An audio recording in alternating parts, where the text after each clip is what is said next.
Chapter 1. The Magical Alley. On a night when the northern winds howled, amidst the tranquil darkness, Alan perceived a formidable silhouette looming at the head of his beta, figure clad in a black cloak. Clutching a scythe, which seemed to grip his heart from a distance, struggling, Alan opened his eyes, sitting up in bed with a long sigh. It was merely a dream. After taking a sip of water to steady his heartbeat, he succumbed to sleep once more. As dawn broke, the snow had cleared, revealing a cerulean sky and invigorating air. After freshening up, Alan engaged in playful antics with his sister in the hall, awaiting the others to finish their preparations for breakfast. "Alan, you and your sister can start eating, no need to wait," Mrs. Harris cheerfully instructed, as baked beans and croissants magically found their way onto his plate. After pouring herself a cup of Ceylon tea, she served milk to the children. "All right, mother." The prospect of savoring the only commendable dish in English cuisine, a genuine English breakfast, uplifted Alan's spirits considerably. Though their family was not exceedingly affluent, thanks to the savings inherited from her husband's family, they were not as financially constrained as the Weasley family. Thus, Mrs. Harris never scrimped on the children's nutrition. ASA nurse at St. Mungo's Hospital for Magical Maladies and Injuries, she understood the vital importance of a robust physique. Furthermore, she personally managed their meals and attire, striving to maintain the dignity befitting a pure-blood family. "Good morning, Mother." Alan was already dressed impeccably. "Darling, I can smell the aroma of food." Mr. Harris entered in kind. Daisy and Albert were the last to descend. Albert, unfazed, leisurely enjoyed his breakfast, and when Mrs. Harris urged him to hasten, he replied that he would not be going shopping today, as he had matters to report back to his department, since he had received the task of protecting Harry Potter 6 months prior. Under Mr. Harris' guidance, he arranged for Alan, who was of the same age as Harry, to transfer to Harry's school, hoping to cultivate a friendship before Harry returned to the wizarding world. Before the incident involving Alan, he had successfully bewildered the school principal with a confundus charm, thereby becoming a new teacher for Harry and his brother. However, the pre-transmigration Alan remained oblivious to these machinations, as the adults never elucidated their intentions. Now, the current Alan had begun to grasp Mr. Harris and their plans. The Harris couple, adept and in harmonious accord, efficiently organized their belongings. Alan brimmed with anticipation for the journey, pondering whether they would travel by enchanted carpet, broomstick, portkey, apparition, or perhaps utilize Floo powder to connect to the Floo network. "Alan, come here," Mrs. Harris called from outside. Now, the family of 6 walked approximately 200 meters to a street lamp to T.O. Alan. The lamp appeared no different from an ordinary one. Harry's Diagon Alley, Vistoda, with a flourish of Mr. Harris' wand. The streetlights illuminated, their violet glow surprisingly visible in the bright daylight, casting a silhouette on the ground nearly as wide as that of an ordinary shopping mall elevator. The family, hand in hand, stepped into the radiant circle. Mrs. Harris gently pressed a groove on the lamppost, revealing a long stone box of a pale gray hue, into which she deposited 6 copper nuts before pressing the groove again, causing the stone box to swiftly retract. The violet light then flickered brilliantly several times. Alan sensed a breeze whispering by his ear, accompanied by the sounds of conversation and laughter, yet it felt as if nothing existed apart from the rush of blood coursing through his veins. Time seemed to stretch infinitely, yet also felt like a fleeting moment. After stumbling a few steps, he found himself standing before a lively Kowalski bakery, its sign adorned with a portrait of a beautiful witch with golden curls. The corner street buzzed with excitement and fervor. What a magnificent feat of spatial magic! "These enigmatic Rishu sprites have made a tremendous contribution to the magical realm," exclaimed his brother, Colin, in awe. "All right, children, we can experience spatial magic again on our return. For now, we need to visit Gringotts to withdraw some funds for our expenses, and then you shall receive your allowance for the month." Mr. Harris winked at Alan, joyfully observing the children's exuberance. "Perhaps I can buy myself a new robe," Daisy remarked, filled with anticipation. "Then you must be quite frugal for the rest of the month." With that, Mrs. Harris affectionately stroked her youngest daughter's soft golden locks. Little Emily was content with merely purchasing a sweet ice cream. As the family chatted and strolled, they arrived at the towering white structure of Gringotts. The first thing that caught their eye was the gleaming bronze door, which had borne witness to the rise and fall of countless wizarding families. At the entrance stood a goblin guard clad in a scarlet and gold uniform, who bowed respectfully as the Harris family entered, extending a wrinkled, hairy hand to guide them. After walking a short distance, they encountered a grand silver door, inscribed with verses cautioning against greed. Indeed, wealth earned by one's own hands is the most reliable. Do not harbor dreams of gain without labor. Noticing his youngest son observing, Mr. Harris seized the opportunity to impart a lesson. Thus, Harry Potter successfully ventured in, taking the Hufflepuff cup through his own efforts, and he shall not suffer ill consequences. Alan mused to himself. Passing through the second silver door, they entered a spacious marble hall, where a magnificent conical chandelier hung from the ceiling, supported by grand marble columns that adorned this splendid chamber. Approximately 100 goblins were seated behind a long counter, some hastily recorded in large ledgers. Others weighed coins on scales, while a few examined gems through magnifying glasses. Vault 625.mr. Harris handed the key to a diminutive figure in a suit, resembling a little old man, who stood behind the counter. "Please, follow me," the figure said with a bow. "Oh, my dear, I shall wait for you here. Are there any children who wish to keep me company?" Mrs. Harris deemed it unnecessary to endure the jostle. "Mother, Emily and I will stay with you," Daisy chimed in, relieved, as she feared that a swift passage through the corridors might disrupt her meticulously styled hair from that morning. Alan and Ronan trailed their father, boarding a small iron cart guided by the figure. The cart sped through the labyrinthine corridors, and during their swift journey, Alan glimpsed an underground lake, its walls and ceiling adorned with enormous, bizarre stalactites and stalagmites. The cart came to a halt before a massive stone door marked with the number 625. The figure unlocked the door, revealing a scene that contrasted sharply with Alan's grim expectations. Piles of gold galleons and stacks of silver sickles radiated an enticing glow within the stone chamber. Additionally, some ancient and enigmatic artifacts made of stone and iron were neatly arranged on shelves against the wall. Perhaps some magic protects them while they bear the marks of history. They are evidently well preserved, Alan mused, finding himself more intrigued by these relics than by the monetary treasures. The quantity is still quite considerable, Ronan exclaimed with satisfaction. "Frugality is a virtue," Mr. Harris remarked, quickly grabbing several handfuls of galleons and stuffing a leather pouch with sickles. "That should suffice," Mr. Harris said contentedly, patting the pouch as he led the children back to the cart. Upon exiting the Goblin Bank, Mr. Harris handed the pouch to Mrs. Harris. 5 galleons and 10 sickles. "Daisy, this is for you. I believe it should be enough to purchase a new robe.Oh. Thank you, Mother. I'm so happy. Love you," Daisy exclaimed joyfully as she accepted the coins, expressing her gratitude. Mrs. Harris then handed a similar amount to Ronan. "Thank you, Mother," Ronan said, swiftly stowing the coins in his backpack. Alan watched Mrs. Harris with eager eyes. "All right, Ronan and Daisy can roam freely, but remember to convene in front of the Moon Palace restaurant by noon. No wandering into the alleys," Mrs. Harris instructed. "Mother, what about my allowance?" Alan pleaded, resorting to charm for the sake of money. "Good boy, you'll be with us. First, we shall visit Tom's shop and treat you to a large ice cream. How does that sound?" Mrs. Harris soothed her son. "All right," Alan conceded. Though he yearned for money, he felt uncomfortable asking for it, and he had yet to decide what he wished to purchase. "Dear, why not give Alan a few sickles first?" Seeing his son's crestfallen expression, Mr. Harris couldn't help but intercede. Very well, do not misplace them, Mrs. Harris expressed her deep affection for Mr. Harris, willingly adhering to his wishes. She handed 10 silver sickles to Alan and, glancing at her youngest daughter, tucked 10 bronze nuts into Emily's pocket. "All right, let us set off," Mr. Harris declared with a grand sweep of his hand, spiritedly leading his family on a shopping expedition. The coins in their pockets seemed to clamor for expenditure. "The sensation of possessing money is truly delightful," Alan remarked, surveying the array of shops along the street and feeling the coins in his pocket, unable to suppress his exclamation. Chapter 3. The Emergence of the Academic Overachiever System. Upon arriving at Old Tom's shop, Mr. Harris greeted Tom warmly. "Mr. Tom, may your business flourish. I would like a glass of fish-flavored green beer and a pumpkin juice for each of the children, please." "Certainly, Mr. Harris. Please hold on for a moment," Old Tom replied, bowing slightly, seemingly in gratitude for the patronage. Such dedication. Alan thought favorably of Old Tom. Owen Harris." A spirited call resonated from the rear right of the shop window. "Arthur, how wonderful to see you."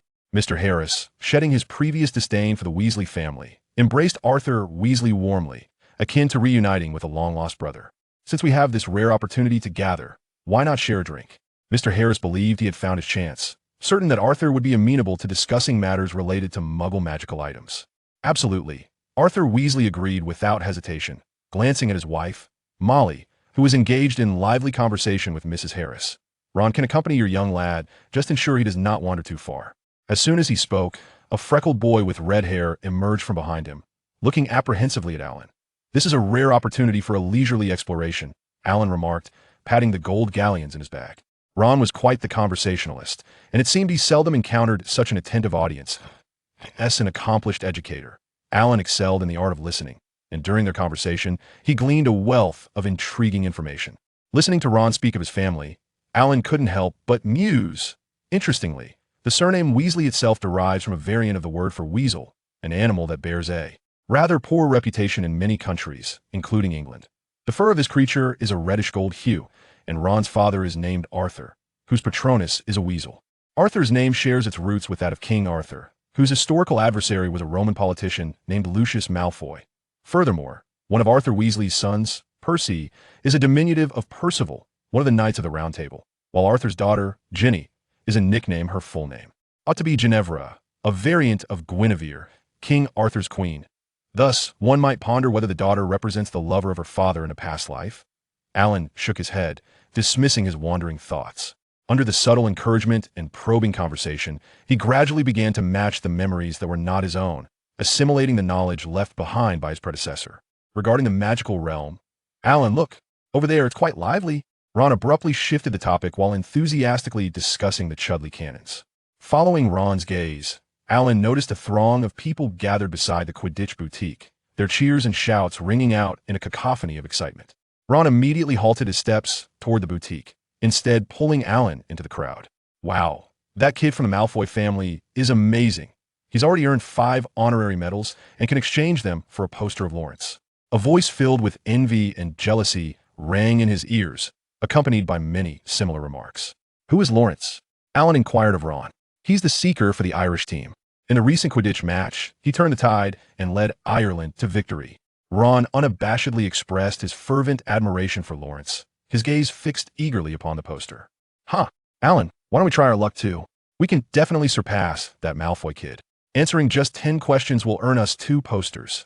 Ron looked at Alan with hopeful anticipation. The red-headed brat thinks he can surpass me? Let's see him try. Malfoy scrutinized Ron and Alan, his demeanor and body language exuding disdain. Ron felt that these so-called upper-class individuals possessed a peculiar ability with merely a glance that could make one uncomfortable, reminding him of his poverty and insignificance. Malfoy's platinum hair sparkled in the sunlight, yet his otherwise charming visage was marred by his raised eyebrows, which lent him an air of superiority and annoyance. We will surpass you. Alan, let's go answer the questions, Ron declared, shaking his fist at Malfoy. Malfoy narrowed his eyes, observing Alan, the boy who shared his platinum hair. Alan's appearance and attire suggested a considerable refinement that the nearby Weasley lacked, reminiscent of the traits befitting a pure-blood wizard. Had he not been mingling with the traitorous Weasley family, he might have deemed Alan more suitable as a companion than Goyle or Crabbe.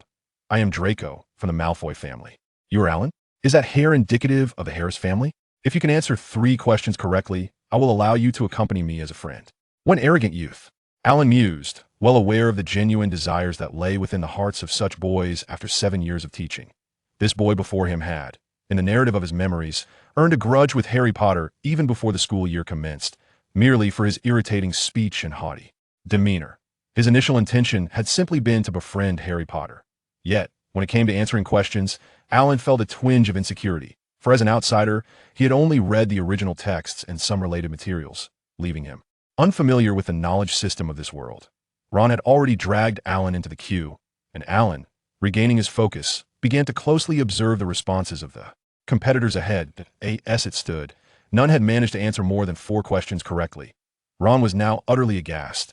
Alan, this is dire. I can't answer a single question. What about you? Contrarily, Alan felt a sense of relief wash over him. These were merely riddles requiring a twist of the mind. Steeped in logic, it appeared that the questions aimed to exploit the knowledge gaps of the wizards, leaving them stumped. As a mathematics teacher, he indulged in pastimes such as puzzles or engaging in logical conundrums. Fear not, for I am here, Alan reassured Ron with a pat on his back, bolstering his confidence. Before long, the queue brought them to the forefront. The Quidditch shopkeeper waved his wand, and a colossal parchment, measuring 10 inches in length and width, swiftly unveiled the question. 5 identical silver sickles. How should they be arranged so that each pair touches? 2 hours later, I felt that my body had returned to its peak condition. I rose to continue my training, yet the concepts taught by Master Wu Tian remained vague. To truly master their application, I needed to venture to the temple. In the blink of an eye, 7 days had passed. Krillin was still diligently training. His eyes tightly shut, concentrating the power within his body. With a mighty shout, he unleashed the Kamehameha, a beam of blue light emanating from his hands, causing a distant hill to collapse with a resounding crash. Indeed, it was a true testament. I had now achieved a combat power of 100. However, I still lacked practical experience. The exhilarating sensation in my memory ignited a fervor within me. The feeling of strength was undeniably exhilarating. Yet, being perpetually overwhelmed presented an entirely different sentiment. It was a peculiar notion to know that no matter how much I trained, I would still be outmatched, perpetually lagging behind my companions. It was no wonder that Krillin eventually relinquished his identity as a martial artist. I now grasped a semblance of his emotions at that time. His heart for martial arts had never wavered, yet the harshness of reality always left him battered and bruised. Now, with support by my side, I understood that I could continue to grow stronger. This feeling was unparalleled. Rest assured, in this lifetime, I shall undoubtedly become a true and formidable Earthling. Krillin silently vowed within his heart. Klin commenced his training early, as is his custom. After a week of acclimatization, he gradually developed a fondness for this exhilarating experience of pushing his limits. In just 23 days, Wukong's wedding would take place, and it was imperative for him to earn money without becoming a burden on his family. Resolute in his decision, he pondered his options. Should he return to being a milk delivery boy, as in his childhood? No, that seemed too lackluster and devoid of future prospects. With only this meager skill, the thought was utterly disheartening. Was he to engage in underground fighting? The image was too grim to bear. Xiaolin, dinner is ready. Lan Shi called from her seat. Oh, I'll be right there. Klin replied, his mind still racing. Suddenly, he caught a whiff of garlic, and a smile spread across his face. He clapped his hands in realization. He had an idea. Lan Shi, have you ever tried this? He inquired, pointing at the garlic. No, this is my first time. And the flavor is truly unique, Lan Shi responded with a smile. Marvelous. It seems that not everyone in this world has tasted garlic. If I prepare garlic lobster, I could strike it rich, Klin exclaimed. How about I teach you how to make garlic lobster, and we open a small restaurant together? It would surely be more enjoyable than staying at home. And think about it. If you see so much money, you might reconsider any thoughts of robbery.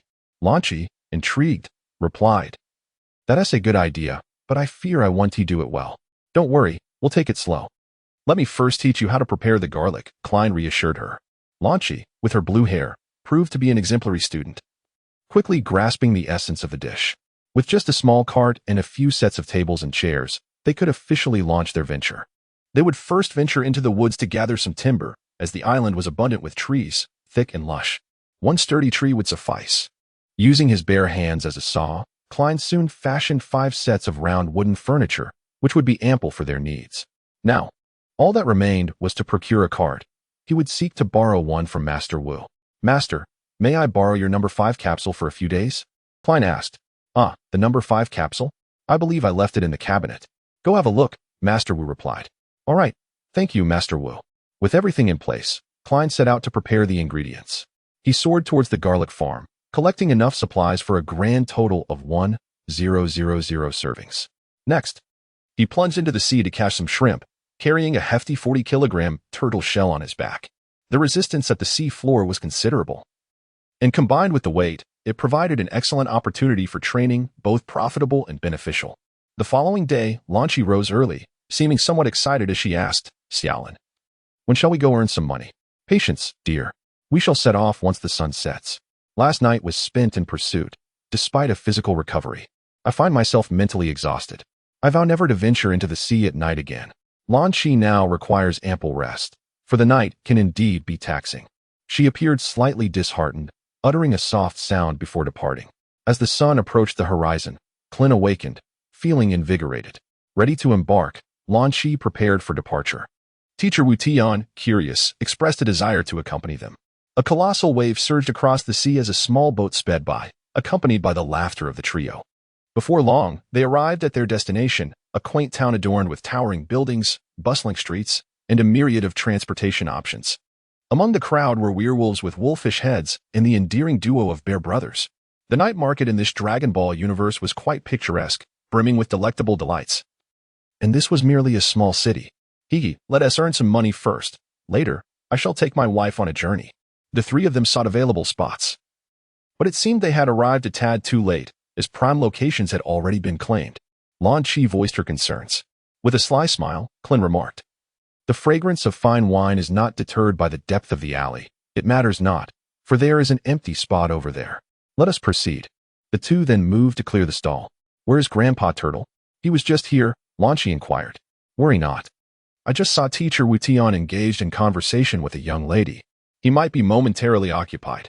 As they began their work, Klin randomly produced a sign he had crafted at home, inscribed with garlic prawns, 5,000 yuan each, a price reflective of the time.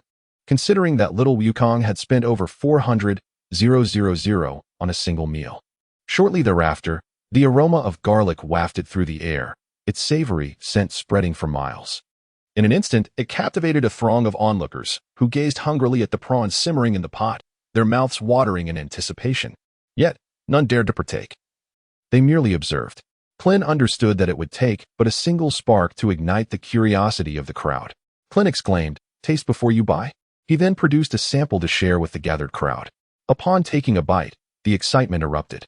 The werewolf, his eyes glinting with a fierce green light, shouted, "I want 5. Beside him, the bear, unimpressed, scoffed and declared, "That's rather petty. I shall take 20. The werewolf, seemingly provoked, retorted, "Then bring me 15 more. The crowd surged forward, clamoring, "I'll take 5. I want 10. I demand 20. In a fleeting 2 hours, the entire stock vanished. Those who missed out were understandably discontented. Klin announced, "All ingredients are sold out for today. We shall reconvene at the same spot tomorrow." Some disappointed customers grumbled as they departed. "After waiting for 2 hours, we ended up with nothing. Lan Chi, tidy up our things. I shall seek out Teacher Wu Tian. It is time for us to return." "All right," Lan Chi replied, her eyes sparkling with exhaustion. Indeed, it had been quite a taxing day. "Teacher Wu Tian, we are leaving." "It is time to go." Engrossed in conversation, Teacher Wu Tian, seemingly indifferent, replied, "Just a moment longer." Klin deliberately remarked, "Then we shall take our leave. You can swim back on your own." With no other choice, Wu Tian reluctantly embarked on his return journey.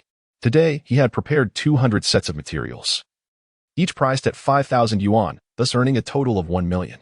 Klin chuckled heartily, envisioning saving the money to marry number 18. Klin generously bestowed upon Lan Chi the sum of 500,000, which brought her immense joy as she accepted the fruits of her labor. She felt elated, having earned this substantial amount through her own efforts rather than resorting to theft. As she drifted into slumber, a ray of sunlight danced across the ocean's surface. Klin was already well prepared, setting an ambitious goal of 1,000 units for the day. With a heavy turtle shell in tow, he commenced his training beneath the waves. As the sun dipped below the horizon, it was time to venture out. However, Master Wu Tian opted to remain at home, engrossed in a beauty pageant. Today proved even more sensational than yesterday, as the 1,000 units swiftly sold out in a matter of moments. While Lan Chi rested nearby, Klin contemplated the idea of hiring 2 individuals to assist Lan Chi, considering she was a girl and could use some support. Klin was deep in thought when a boy approached him, appearing to be around 17 years old, dressed in worn clothing with several tattered holes. Nevertheless, his attire was neat and clean, and his bright eyes suggested he was an upright individual. "Hello, do you happen to have any job openings?" the boy stammered, a trace of fear evident in his expression, not the fear of a person, but rather the apprehension of potential rejection. "How do you know we are hiring?" Klin retorted. And at this moment, the boy seemed to gain a bit of confidence and timidly replied, "I noticed your establishment is quite bustling, and this lady here appears to be overwhelmed. You are a perceptive child, but you seem rather frail," Klin remarked. "I can handle it. Do not let my slender appearance deceive you. I possess considerable strength. If you doubt me, feel free to test it," the boy insisted, a hint of urgency in his voice. "Very well, I believe you," Klin conceded. In truth, he had already reviewed the boy's data. Time, 7:56 A.D. Name, Fan Yu. Age, 16. Race, Earthling. Combat power, 25 skills. Charge maximum combat power, 150, 800. Klin was astonished by the boy's combat power of 25. Amidst a world of feeble Earthlings, such strength was indeed remarkable. Why is there such a disparity in his maximum combat power?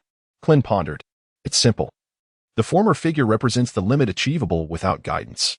Under the tutelage of Master Wu Tian, he could potentially reach 800, he realized, comprehending that this boy was truly a promising talent. "What is your name?" Klin inquired. Even though he already knew the answer, it was customary to follow the procedure. "My name is Fan Yu. the boy responded, gazing at Klin with a glimmer of hope. Klin smiled mischievously and suggested, "Come to work at this time tomorrow. It may be rather exhausting." "I am not afraid," the young man replied gratefully with a bow, and then hurriedly departed. With a smile, Klin noted the child's straightforwardness.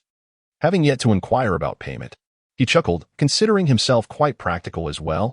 Offering him a daily sum of 10,000 seemed appropriate, especially since the boy appeared rather frail and could use some nourishment. Lanchi began to pack her belongings in preparation for their return. "All right," she replied. Today, they had sold 1,000 units, yielding a profit of 2.5 million. Quite satisfactory. Life was bound to improve. In the blink of an eye, 10 days had passed, and Klin had gradually acclimatized to the pressure of the ocean depths, sensing a modest enhancement in his strength. Date: Year 756 of the Iki era. Name: Klin. Age: 20. Race: Earthling. Combat power: 104 skills: Turtle School Kamehameha, Solar Fist. After Image Fist training limit, 1500. The process of honing his abilities felt gratifying, and he could visibly perceive the growth in his combat power. Laughter bubbled forth from Klin, who was buoyed by his progress. After 10 days, his total assets amounted to 28 million.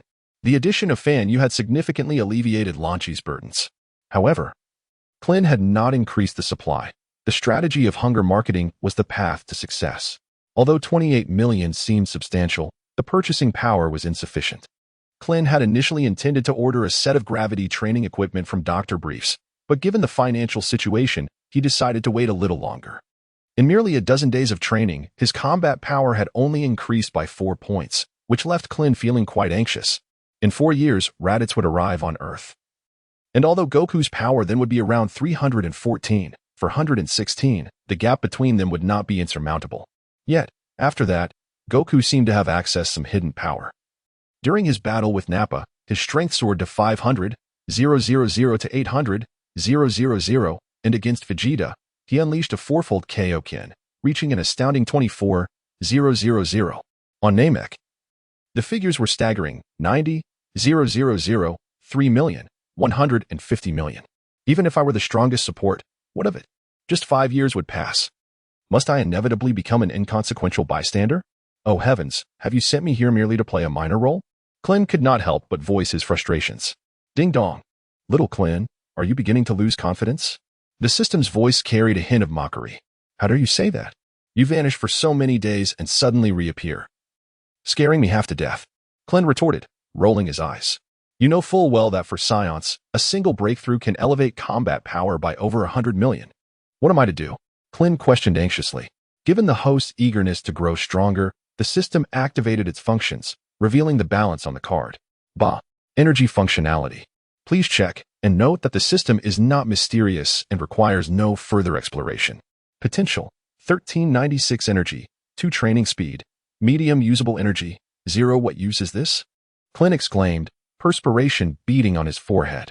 Since you have inquired so sincerely, this system will benevolently enlighten you. Potential indicates the current limit of combat power you can increase. Energy, however, can be absorbed by your body, thereby accelerating your training speed. In simple terms, the more energy you possess, the quicker your training progresses. However, when energy drops below 10 points, it becomes unusable. And how can one acquire energy? Klin inquired with a sense of urgency. There are fundamentally 2 means to acquire energy, the first being consumption, wherein one derives energy from food, and the second, the absorption of objects imbued with formidable energy. Yet, I consume regularly. Yet where is this energy? You hardly appear to be a fool. Do you not require energy for your existence? Are you unaware of the law of conservation of energy? The system could not help but roll its eyes. Allow me to share a more astonishing revelation. Upon reaching a certain threshold of energy, a qualitative transformation may occur, presenting you with the opportunity to transcend your height of 154. The system chuckled mischievously. Tears streamed down Krillin's face as he realized he still had a chance to grow taller. Initially, he had hoped to gather the Dragon Balls in the future to make a wish, but it seems that can be set aside for now, haha. As the rising sun casts its brilliant light, the river emerges from its hidden depths, flowing forth into a vast ocean. Undoubtedly, Krillin is now a youth brimming with hope. No, he is a beacon of aspiration. As usual, Klin went to deliver ingredients. Due to the booming business, he had rented a shop and employed several staff members for a steady operation. However, purchases were limited.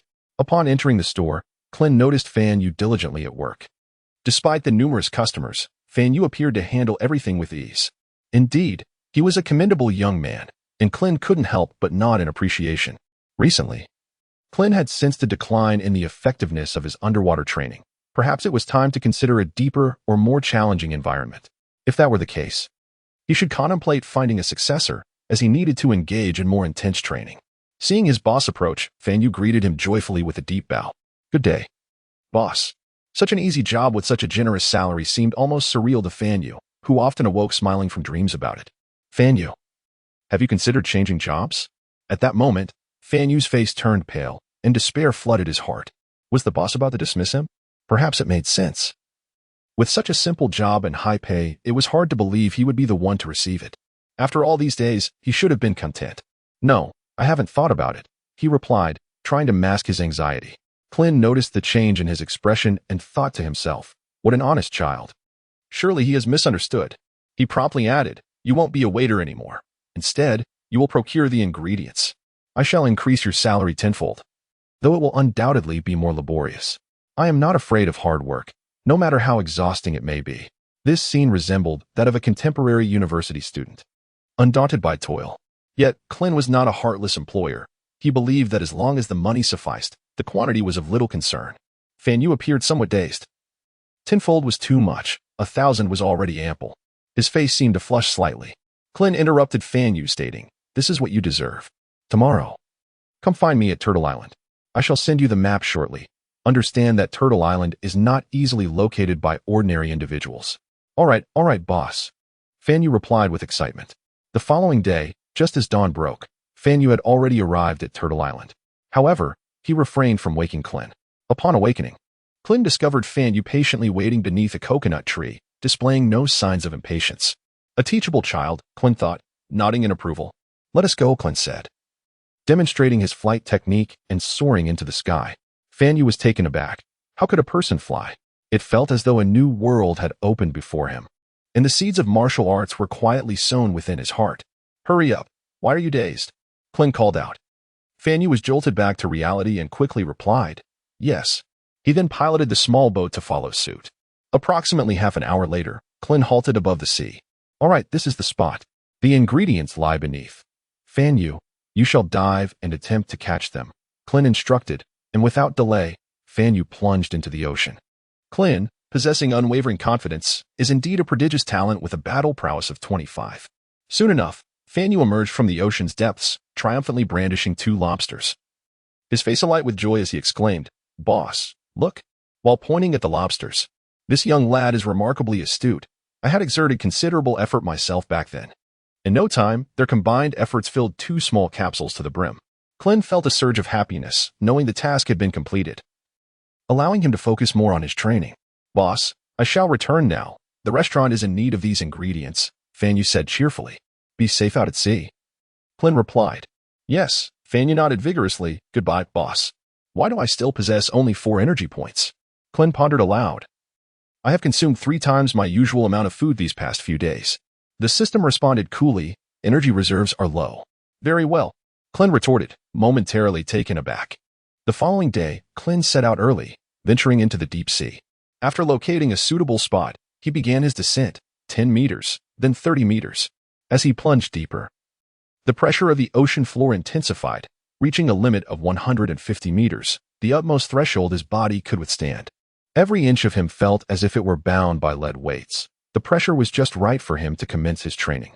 Each punch he threw was met with immense resistance, rendering every movement arduous. Yet, it was precisely this challenge that would yield the desired results in his training. After an hour, as his stamina reached its zenith, Klin slowly ascended to the surface, savoring the gradual recovery of his body. A shark, seemingly famished, stealthily approached him, its dorsal fin slicing through the water, poised to strike unexpectedly. However, Klin had sensed its presence, for its aura was distinctly more formidable than that of an ordinary creature. The shark lingered, waiting for the opportune moment, while Klin remained vigilant. Suddenly, the shark lunged, its massive jaws agape, aiming to seize Klin. With a deft leap backward, Klin evaded the attack and retaliated with a powerful punch to the shark's spine. The force sent the creature tumbling through the water, suspended in midair. channeling the Kamehameha technique. A flash of blue light illuminated the scene, and at that moment, the shark ceased to draw breath. Klin flew to its side, observing it. Contemplating the harsh realities of nature's hierarchy, survival of the fittest. With a calm demeanor, he uttered, "System absorption." In an instant, the shark vanished without a trace, accompanied by the system's voice announcing the acquisition of 50 energy points. Upon accessing the energy panel, he found the following: potential, 1394, energy, 56, cultivation speed, moderate. With the ability to utilize 50 energy points, he confirmed 50 energy consumed and was rewarded with 5 days of accelerated cultivation. Now, potential, 1394, energy, 6, cultivation speed, rapid, and the capacity to use no further energy. After attaining this rapid cultivation, Klin seemed to have deepened his understanding of martial arts, growing more attuned to the flow of qi, propelling him to strive for further excellence. However, the large marine creatures in this area had suffered greatly, nearly decimated. 2 hours later, the sea remained calm, but Klin was no longer the same. He opened the energy panel once more. Potential, 1393, energy, 3056, cultivation speed, rapid, and the ability to absorb energy, 3056. By utilizing 3,000 energy points, he exclaimed, 30 days of super acceleration acquired, feeling invigorated. It was as if mastery of martial arts was within arm's reach, more potent than consuming a strength-enhancing elixir. Fantastic. Time to head home, he thought, sensing his strength amplifying with each passing moment, filling him with renewed confidence. It appeared that Master Wu Tian also sensed the transformation within Klin. First, there was an aura of confidence emanating from him. Secondly, an inner essence of martial arts radiated from him, as if the very essence of martial arts had materialized. Old ways are fading. The future belongs to the youth. The earth of tomorrow shall be protected by you. Note, the cultivation speed is categorized into 6 tiers: low, medium, high, super, light speed, and VIP. 10 energy points grant high-speed cultivation, 100 points for super speed, 1,000 points for light speed, and 10,000 points bestows VIP privileges for supreme acceleration. Beneath a blue sky, white clouds, and a gentle breeze, waves lapped against the shore. Suddenly, a robust figure emerged, bare-chested, showcasing well-defined muscles and a powerful physique, reminiscent of a shark's silhouette. However, a light purple turtle shell on his back disrupted this aesthetic. As he landed, Klin placed one foot firmly on the ground, the other following in a smooth, controlled manner. Panting heavily, he wiped the sweat from his brow, finally acclimating to the 80-kilogram turtle shell. With a grin, he reflected on the substantial gains made over the past 8 days. Time, year 756 of the era of AI. Name, Klin. Age, 20 species, Earthling. Combat power, 196 skills, Turtle School. Kamehameha, Solar Fist. After image fist cultivation limit, 1500 rapid cultivation is truly advantageous. His strength visibly improved each day. I shall soon catch up to Goku. Krillin delivered a sharp slap to his own face, exclaiming, "What are you thinking? It takes Goku 5 days to travel to Namek, and then that transforms into 150 million. What is there to be so pleased about?" He slapped himself again, reflecting on the arduous journey ahead. With a deep sigh, he thought about how a month had swiftly passed since arriving in the Dragon Ball world. To be honest, the experience had been rather delightful. He could soar freely in the skies and indulge in delicious meals. Furthermore, a future wife awaited him. Stay strong, Krillin, the future holds promise. It was time to return. To cultivate diligently, to rest well, he needed to focus on his studies. Master Roshi was as usual, engrossed in watching a women's calisthenics program on television. Saliva occasionally dribbling from the corner of his mouth, truly embodying the essence of lecherous behavior. Master Roshi, Goku is getting married the day after tomorrow. We need to prepare. Let us head to Bunyan Mountain tomorrow, Krillin stated slowly. It seemed Master Roshi was too captivated to hear him. Master Roshi, Master Roshi, Krillin called out loudly. Huh? Master Roshi replied casually. Oh, I'm not going. I'll leave the affairs of the youth to you. That simply won't do. After all, the Ox King's family, along with Goku, are all your disciples. How can a master not attend the wedding of his students? Krillin argued, emphasizing the allure of the numerous beautiful women present. Master Roshi's eyes instantly sparkled with excitement. When do we leave, Krillin? All right then. Klin smiled faintly, still too young. What should be prepared for Yukon? In this world, the concept of a monetary contribution is not in vogue. Yukon, so innocent, remains indifferent to such matters. Klin's gaze gradually shifted, falling upon a circular stone resting upon the bookshelf, inscribed with but a single character, Turtle. Klin gradually succumbed to nostalgia, a subtle smile curling at the corners of his lips. He reminisced about the time when he and his companions became disciples of Master Wutian. Under Master Wutian's tutelage, the challenge was clear: the first to discover the stone would secure their sustenance. Yet, he had deceitfully acquired this very stone from Wukong, leaving him without food. This stone before him now stood as the finest testament to that past. Indeed, it was the one. The following day, the trio was well prepared. Master Wutian donned a suit reminiscent of a Zhongshan jacket, complete with a wig that imparted a certain vigor to his appearance. Lan Qi wore a resplendent golden dress, her golden locks exuding an air of authority. Klin, the protagonist, was clad in a pristine white suit, his gleaming bald head complementing his ensemble with an almost effortless elegance, though his height remained a notable shortcoming. "Let us go, Master Wutian. I shall pilot the airship," Klin said, though it was his first venture to Baozi Mountain, leaving him uncertain about the navigation's reliability. The anticipation of finally meeting Wukong filled Klin with a flutter of excitement, wondering if he would indeed sport the iconic hairstyle characteristic of the Sun family as depicted in the anime. Klein vaguely remembered that in his previous life, there was a saying: when Klein sacrifices to the heavens, his powers are boundless. He could strike anyone, but he must never lay a hand on Klein in front of Wukong. When the Demon King's minions attacked Klein, they were swiftly defeated by Wukong. Likewise, when Frisia harmed Klein, Wukong's fury reached its zenith, leading him to transform and ultimately overpower Frisia. From a young age, Wukong had no companions and minimal interaction with others. Yet he trained alongside Klein, shared meals, and grew up together. It could be said that Klein was Wukong's closest companion, unparalleled in that regard. "Wukong, I am coming." After a bumpy journey along the winding mountain roads, 5 hours later, Klein beheld the iconic structure. It was indeed Wukong's home. Upon descending from the airship, he saw a massive figure sprawled on the ground, exclaiming, "Master Wutian, how is your health?" Master Wutian gazed at him and replied slowly, "The Bull Demon King has been quite well these past years, avoiding unnecessary bloodshed." The Bull Demon King, grinning broadly, remarked, "Ever since I heeded my master's advice, I've endeavored to be a good person, such as the Bull Demon King, though somewhat rugged in appearance. Where are his horns?" Klein pondered. It's been a long time." "Shaolin," a sincere voice called out, as someone stepped forward, clasping Klein's hands warmly. Krillin lifted his head, indeed gazing upwards, and was first met by a pair of bright eyes before noticing the attire of his companion. Goku donned a blue heavy vest over a turtle school uniform, his feet clad in long blue boots adorned with a yellow stripe at the center and blue wristbands on his arms, all while wearing a cheerful smile as he looked at Krillin. "Hello, Goku." "It's been a while," Krillin said, his face alight with joy. "Indeed.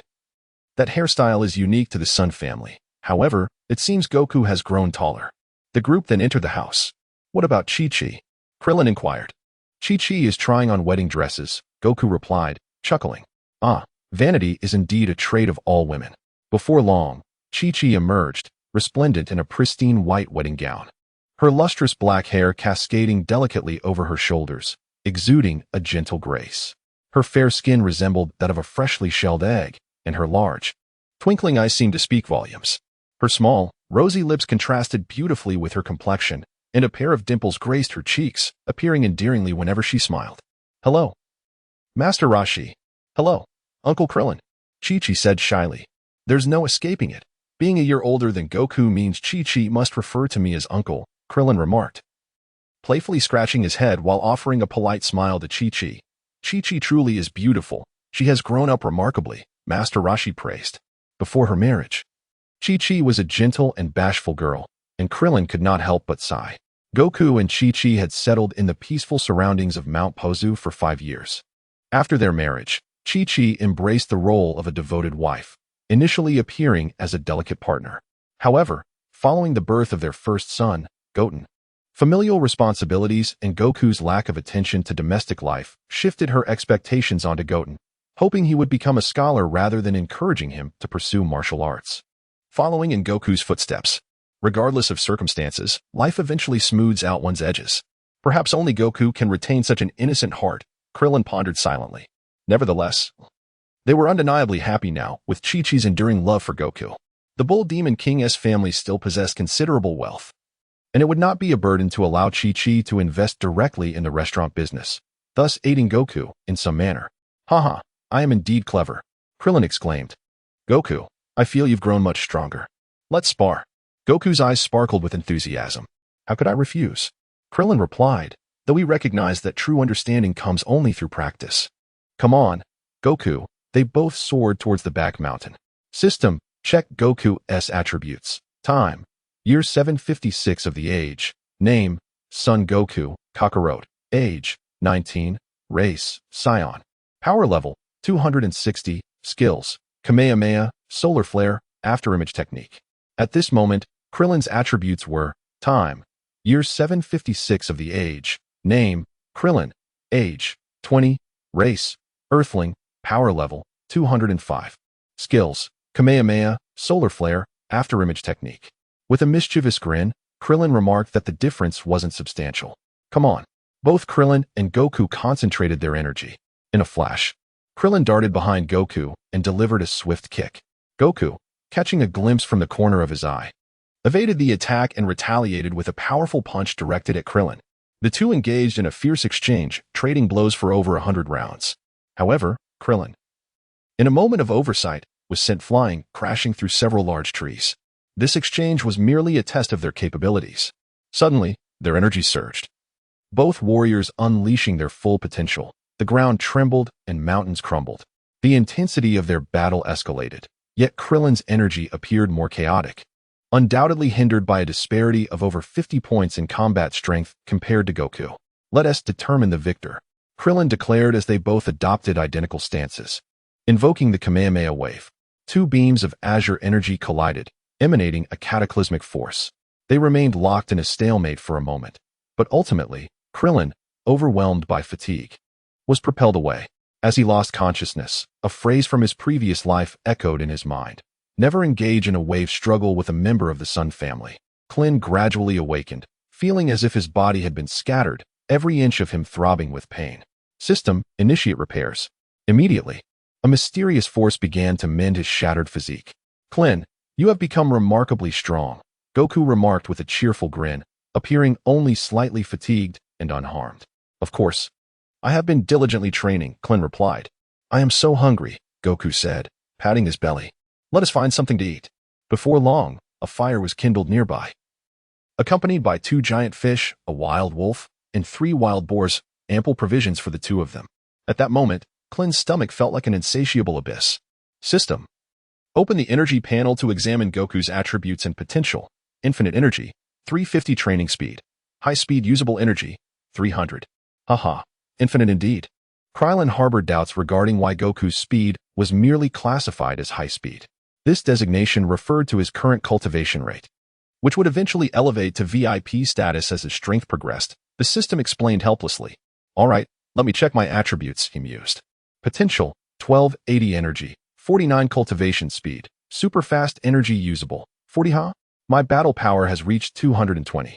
It seems I must engage in more battles henceforth, he reflected, noting that Goku's battle power stood at 275. Truly, the Saiyans were a warrior race. After a hearty meal, the two engaged in light sparring, patting their bellies.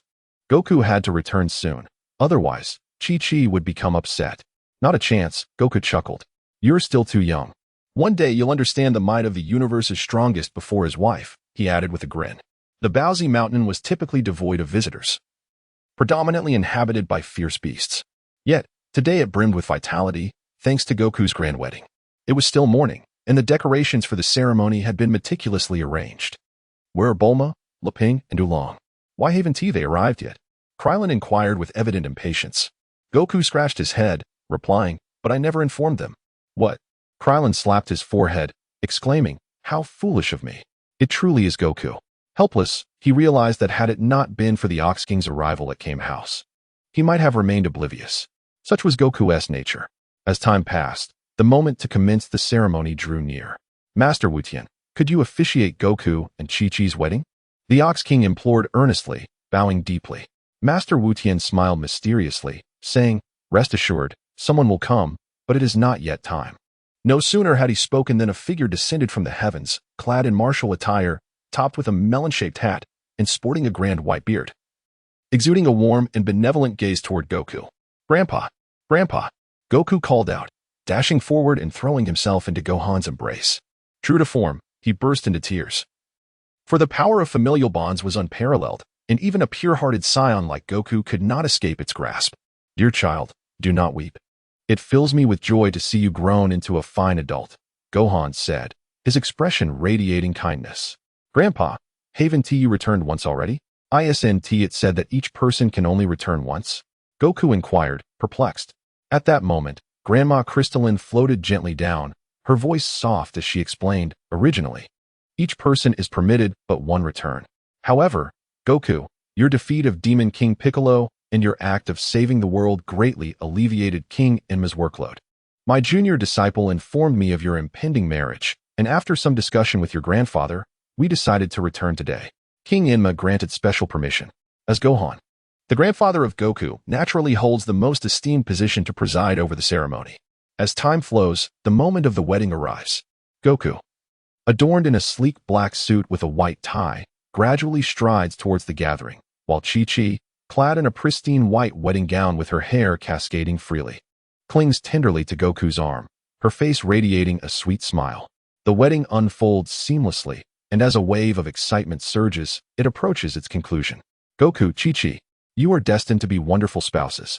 Cherish your life together and strive to bless your grandfather with a plump grandson soon, Gohan exclaims with hearty laughter. Chi-Chi, a naive young lady, blushes instantly, softly murmuring, "Grandpa, I'm leaving now," Goku says. He reaches out his hands, seemingly wishing to embrace his grandfather, yet hesitates. This gesture does not escape Gohan's keen observation, and he steps forward to envelop Goku in an embrace. "Silly child, I know you will miss me. I am watching over you from the heavens. I have never truly left your side." Goku nods tearfully. After a brief moment, Gohan announces, "It is time for me to depart," as he approaches Master Roshi and bows respectfully. "Master Roshi, I kindly ask you to take care of Goku." Master Roshi nods in acknowledgement, saying nothing further. "Let us go, Granny Crystal," Gohan states, and in an instant, both he and Granny Crystal vanish from the sight of the onlookers. The following day, Krillin earnestly declares, "Master Roshi, you all may head back. I wish to embark on some training. Staying on Kame House for too long can become rather monotonous. Krillin, you little rascal, don't run off. If there are beautiful women around, just watch me not catch you." Klin laughed heartily and said, "Master Wu Tian, would you have come if I hadn't said so?" Krillin remained behind, seizing the opportunity to enhance his combat prowess during these days. With a mischievous grin, he exclaimed, "Forgive me, Goku. Let us engage in battle." Thus, Krillin and Goku sparred tirelessly for 3 consecutive days, hunting in the mountains when hunger struck and quenching their thirst with the pure waters of the springs. Klin's prowess is continually advancing with each passing day. Time, year 756 of the A.I. era name, Klin age, 20 race, Earthling combat power, 300 in contrast. Goku appears to be making only slight progress. Time, year 756 of the A.I. era name, Sun Wukong, Kakarot, age, 19 race, Saiyan combat power, 278 skills, Kamehameha, solar flare, afterimage technique. Congratulations to the host for smoothly navigating the adaptation period. The method of energy acquisition has shifted. The energy from ordinary prey has significantly diminished, necessitating the host to seek out more advanced sources of energy. Klein was suddenly overwhelmed with anxiety. Without energy, would he not be cast down from his pedestal? "How can I acquire advanced energy?" he inquired urgently. The system pondered for a moment before responding. Advanced energy can be obtained from ancient energy ores and rare medicinal herbs of great age, though such resources are scarce in the current state of Earth. "Is there anything else?" he pressed. "The Senza bean, renowned for its healing properties throughout the Dragon Ball saga, can grant you a fixed increase of 500 energy, regardless of your current level. Additionally, the spirit fruit can restore vitality, effectively extending life and also providing a fixed increase of 500 energy. In truth, there exists even higher grade energy in the cosmos, such as black stones." "What are black stones?" Klein inquired, somewhat perplexed. "They are the eternal power source for androids 17 and 18. I know you might hesitate to part with them, which is why I refrained from mentioning it." The system chuckled. "Let us not speak of this matter again," Klein replied with a frown. The system thought to itself, "Isn't this the present time and space? When your strength reaches a certain level, you can extract the star cores from planets for training, but that knowledge is perhaps premature for you. Now that I have a goal, it becomes manageable. At least I am no longer a headless fly flitting about aimlessly. I can progress towards my objective, which will yield greater efficiency. The journey of cultivation is long and arduous, akin to rowing upstream. Failure to advance equates to regression. Klin continually reminded himself not to become complacent. The consequences of such negligence were beyond his capacity to endure. It is time to bid farewell to Goku. The benefits of training here have diminished. After all, my combat power has surpassed Goku's. The system's energy suffices for only 20 days of my training. The energy provided by ordinary prey is now insignificant. It is time to seek out energy. As long as I have sufficient energy, I can maintain an efficient training state. Krillin sought out Goku, who was diligently immersed in his training. Goku, I must take my leave now. I have come to bid you farewell. Goku merely nodded in acknowledgement. Let us spar, shall we? You have grown significantly stronger of late, Krillin said, his eyes sparkling with anticipation as he gazed at Goku. Krillin shook his head and inquired, Wukong, you should refrain from your training for a while. Instead, take Chi-Chi out and enjoy some leisure time together. After all, you have just wed. This is what one calls a honeymoon. A honeymoon? What delectable dishes await? Wukong, with a gluttonous expression, questioned eagerly. Forget about the food. The essence lies in taking Chi-Chi out for some delightful experiences. You are not to return for at least a month. But this will impede my training, Wukong replied, his face displaying a conflict of emotions. Wukong, you must understand that a woman's youthful years are fleeting, and it is paramount to cherish them. Your own youth surpasses that of any Earthling. Do not wait until it's too late, Krillin stated with utmost seriousness. Wukong looked utterly perplexed, clearly failing to grasp the significance of Krillin's words. Just trust me on this. I hope that this thick-headed Wukong can come to his senses soon. Krillin sighed with a touch of exasperation. After bidding farewell to Goku, Krillin departed, much like a gentle breeze that arrives and leaves quietly, carrying only a box of portable capsules. Embarking on an adventure with nothing but bare hands. As a human from Earth, he is bound by limitations.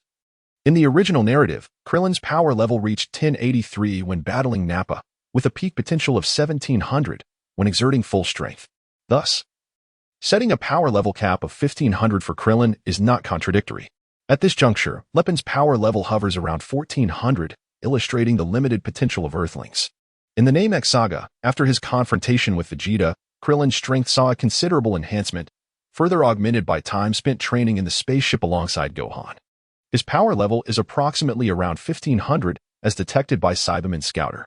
Following the Grand Elder's unlocking of his potential, it soared to 13,000, officially recognized, significantly increasing his potential limit to around 100,000. In combat against Frieza, his power reached 75,000. In contrast, Tien's power level stands at 1823. After all, Tien possesses the bloodline of the Three-Eyed People, distinguishing him from purebred Earthlings. With the aid of his newfound abilities, Krillin is destined to continually surpass his own limits and ultimately exceed Goku. To all Dragon Ball enthusiasts, the author has meticulously crafted a world within the Dragon Ball universe, where Krillin rises as a human. For those who have enjoyed this narrative, feel free to share your thoughts in the comments. The author is open to considering additional elements. Let us strive together and persevere. For those with recommendation votes, please lend a few to little CI. Appealing data fuels her motivation to write more vigorously. A mournful cry of a tiger echoed through the air, revealing a majestic striped tiger lying lifeless on the ground, with Krillin poised over it, delivering powerful punches to its head. The tiger emitted pitiful cries before swiftly succumbing to its fate. This creature, rather cunning indeed. I traversed 3 great mountains just to chase you, Krillin exclaimed, dripping with sweat and frustration. System, detect energy, he commanded, receiving a notification. 5 points detected. Bah, worthless. Since emerging from a stable phase, the difficulty in acquiring energy has surged alarmingly. His energy reserves are dwindling, proving exceedingly challenging, Krillin mused with a wry smile. Klin's latest adventure has taken him to remote and seldom trodden locales, which have even been classified as desolate by the United Kingdom. Yet, within this forsaken expanse reside indigenous people who sustain themselves through hunting. These natives are kind-hearted and peace-loving, and upon encountering Klin, they welcomed him with great joy, offering him food and drink in a festive manner. After a fortnight of acclimatization, Klin gradually integrated into their community, eventually joining the elder Amon in a hunting expedition. The tiger had fallen long before the young man arrived with the others. Young man, the son of Amon, stood at around 2 meters tall, possessing a robust and powerful physique. Due to the language barrier, Klin had chosen the names Amon and Man for them. Young man approached, chattering enthusiastically, seemingly praising Klin for his diminutive stature yet remarkable vigor. Of course, if Klin had understood, it would have been a different matter entirely. Young man directed the group to carry the tiger back, which proved cumbersome and laborious. "There's no need for such trouble," he said, promptly producing a capsule into which the tiger was placed. Witnessing this, the others knelt in reverence, as if extolling a deity. Ultimately, the group returned to their gathering place. They did not possess a fixed abode but instead roamed with the currents of hunting. Elder Amon awaited their return, and upon seeing them empty-handed, a flicker of disappointment crossed his face. Young man rushed to Elder Amon, gesticulating and shouting joyfully, though Amon seemed incredulous. However, when Klin opened the capsule, another chorus of praise erupted. Indeed, the bounty was not limited to the tiger. Rather, it was quite plentiful. To celebrate their harvest, the group organized a bonfire feast, with Klin, as the principal contributor, naturally taking center stage. Sunlight filtered through the trees, and the cheerful chirping of birds filled the air, while the people busily prepared, their faces radiant with happiness.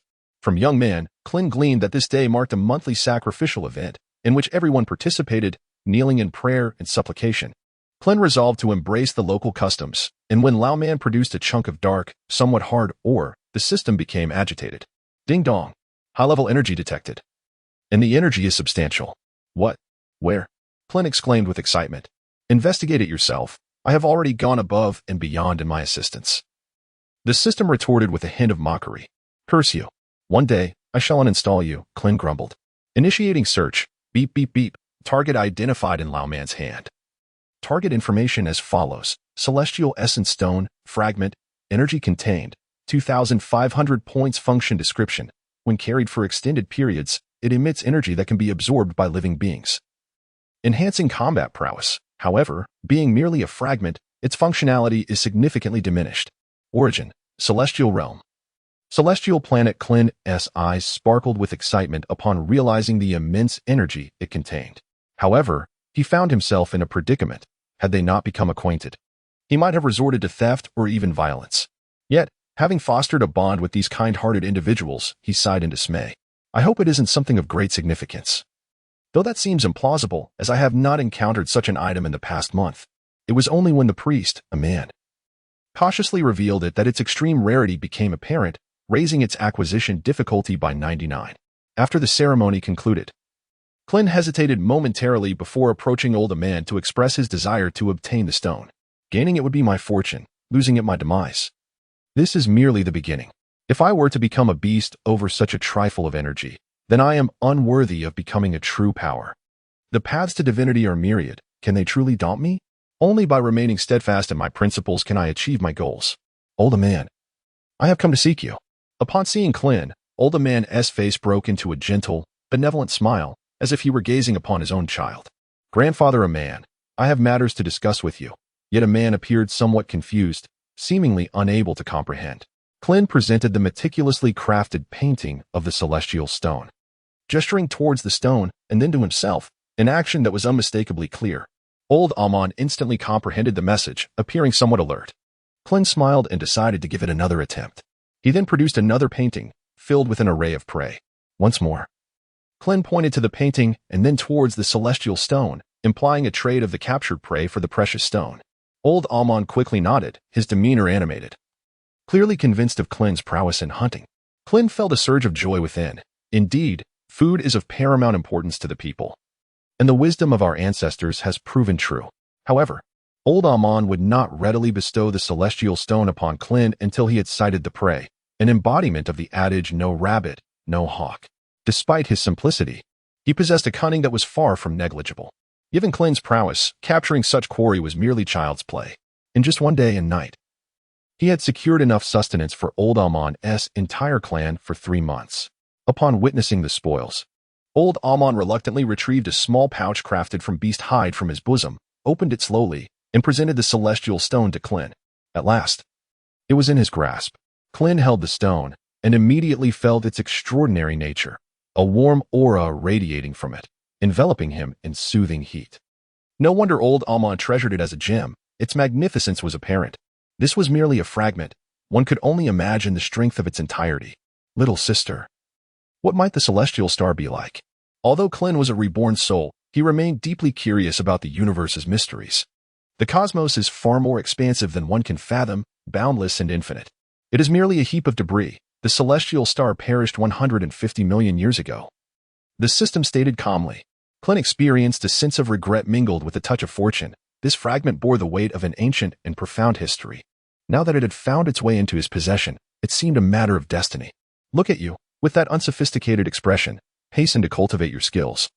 For in the future, I shall take you to the cosmos. The system, with its peculiar disposition, had rendered Klin indifferent to further commentary. Absorb it, system.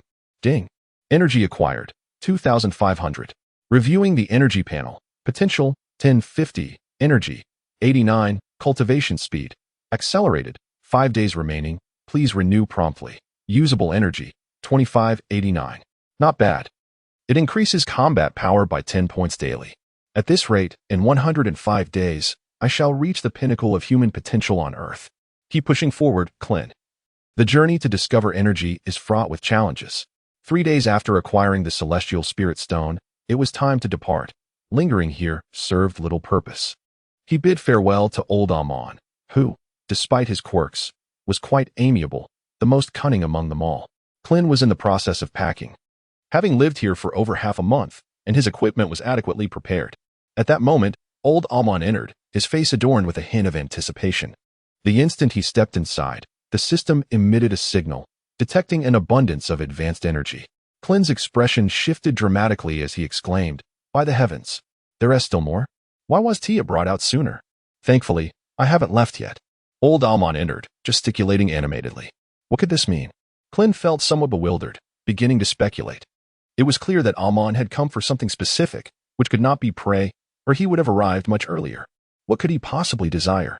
Left with no alternative, Klin decided to present the item for Amon to adjust himself. Upon revealing the capsule, old Amon leapt up in excitement. This was indeed what he sought. Klin chuckled with a hint of mischief. It's my turn now, old man. The elder produced a piece of celestial jade, and Klin feigned surprise. His expression shifting dramatically as he pretended to withdraw. The old man, in a flurry of urgency, quickly retrieved another piece, yet Klin remained unfazed. Reluctantly, the elder presented yet another piece, causing Klin to display a twinge of regret. After a considerable pause filled with hesitation, the old man slowly unveiled another piece. Klin, sensing he had reached his limit, broke into a hearty laugh, revealing his broad white teeth, and the deal was sealed. After an extensive session of instruction, Klin finally witnessed old Amon mastering the use of capsules, and with a heart brimming with joy, he departed. Only then did Klin begin to assess his gains. The energies contained within the celestial essence stones amounted to 3,000, 1,500, 1,000, and 4,100 respectively. Aha! For the time being, we are certainly not lacking in energy. Upon finishing his packing, Klin discovered that the entire clan of Amon had gathered to bid him farewell. What a truly unpretentious tribe it was. Amon, farewell. I shall diligently safeguard the earth. Though they could not comprehend his words, Klin was resolute in his desire to protect these innocent souls, ensuring their continued existence on this planet. Klin has traversed the frigid ridges, journeyed through the desolate sands of death, and plunged into the depths of the ocean, engaging in fierce battles with colossal sea creatures. At this moment, Klin was traversing a serpentine valley, a formation likely carved by the meandering of ancient rivers eons ago. Occasionally, the air was filled with the distant rumble of thunder echoing through the valley. Klin wiped the sweat from his brow and remarked, were it an ordinary person, they would have been utterly terrified by now. Yet, this thunderous sound is merely a physical phenomenon. It is simply that my understanding of physics is rather superficial, leaving me unaware of its underlying principles. Klin gazed at the system as it mercilessly deducted 1,000 energy points, feeling a profound sense of despair. How regrettable it was to squander precious resources. Could the system possibly relent? Why, after a day of practicing at light speed, had his combat power only increased by 50? Was it not promised to be 100? With his lackluster talent, whom could he blame? There was no possibility of reversal. Such a thing was forever out of reach. He merely sought to satiate his curiosity, to experience the sensation of light speed cultivation, only to discover that the increase in combat power had been halved. Lightspeed cultivation does not merely enhance the pace of one's training. It primarily augments one's comprehension of martial arts. Although effort is undeniably crucial in the path of cultivation, the essence lies in a single word: enlightenment. Klin nodded in agreement. Sometimes, the perplexities of a month can be elucidated in an instant, while at other times, one may spend a lifetime seeking understanding. The benefits of the speed of light are evident here.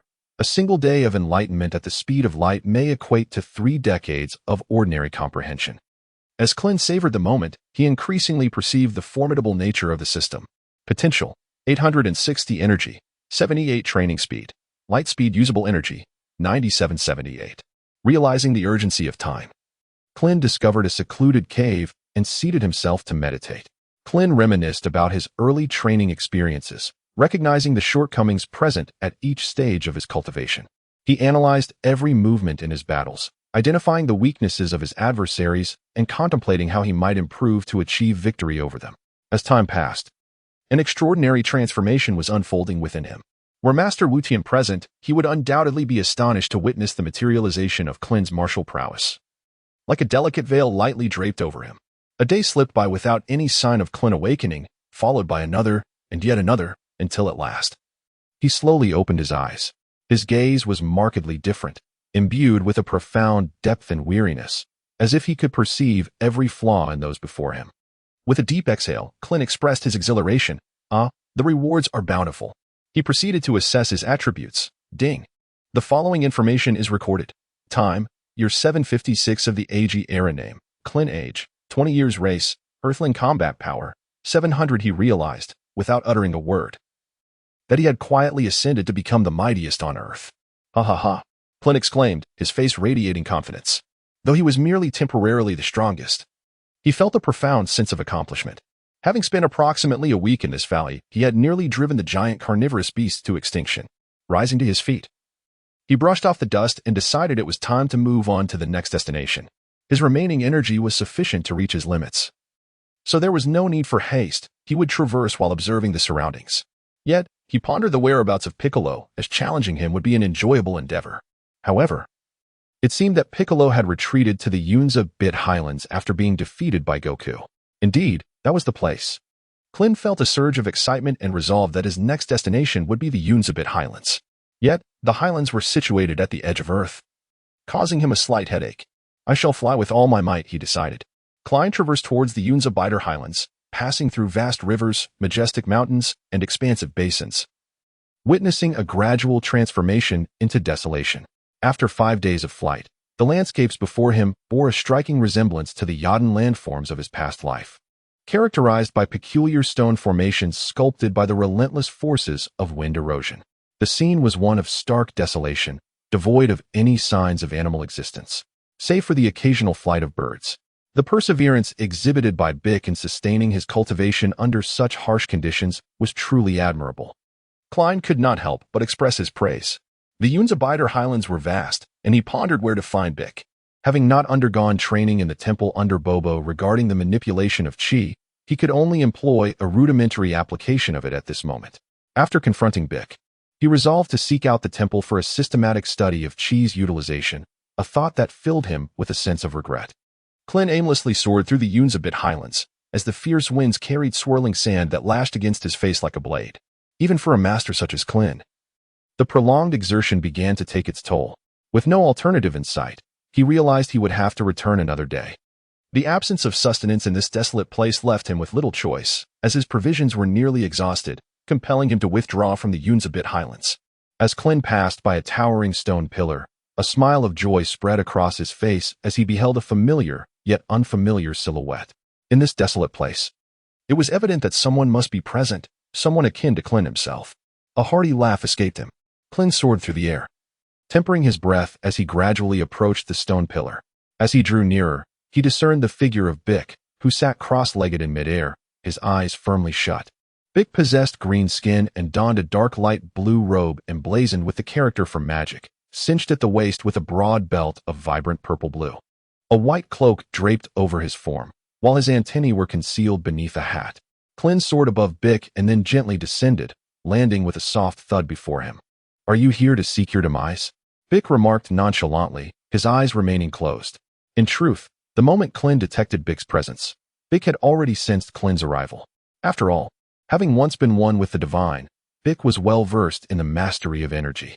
However, upon recognizing Klin as merely an insignificant bother, he paid little heed. You will soon learn whether it is death that I bring. Klin chuckled with a sinister glee. Upon his arrival, Klin had already examined Bick's attributes, which were as follows. Time: year 756 of the age of Ike. Name: Bick. Age: 6, calculated as a newborn. Race: Namekian. Combat power: 260. You insignificant pest. Huh, Klin exclaimed, and without delay, unleashed a powerful energy blast that obliterated the stone pillar where Bick stood. Sensing the sheer terror of the energy projectile, Bick exerted every ounce of his strength to narrowly evade it. No longer dismissive, he now bore a look of concern, beads of sweat trickling down his forehead as he muttered, "Damn it." Klin swiftly appeared behind Bick, a smirk playing on his lips. "Aha, you've fallen for it," he exclaimed, delivering a powerful kick that struck Bick's side. Unaware of the impending attack, Bick turned at the sound, only to be sent hurtling through the air, crashing through several towering mountains. Krylin swiftly followed suit, teleporting beneath Piccolo. He executed a powerful upward kick, sending Piccolo soaring into the sky. Without hesitation, Krylin ascended above Piccolo and struck him down with both hands clenched tightly. Like a meteor, Piccolo plummeted to the ground, creating a thunderous impact that sent dust and debris swirling into the air, lingering ominously for some time.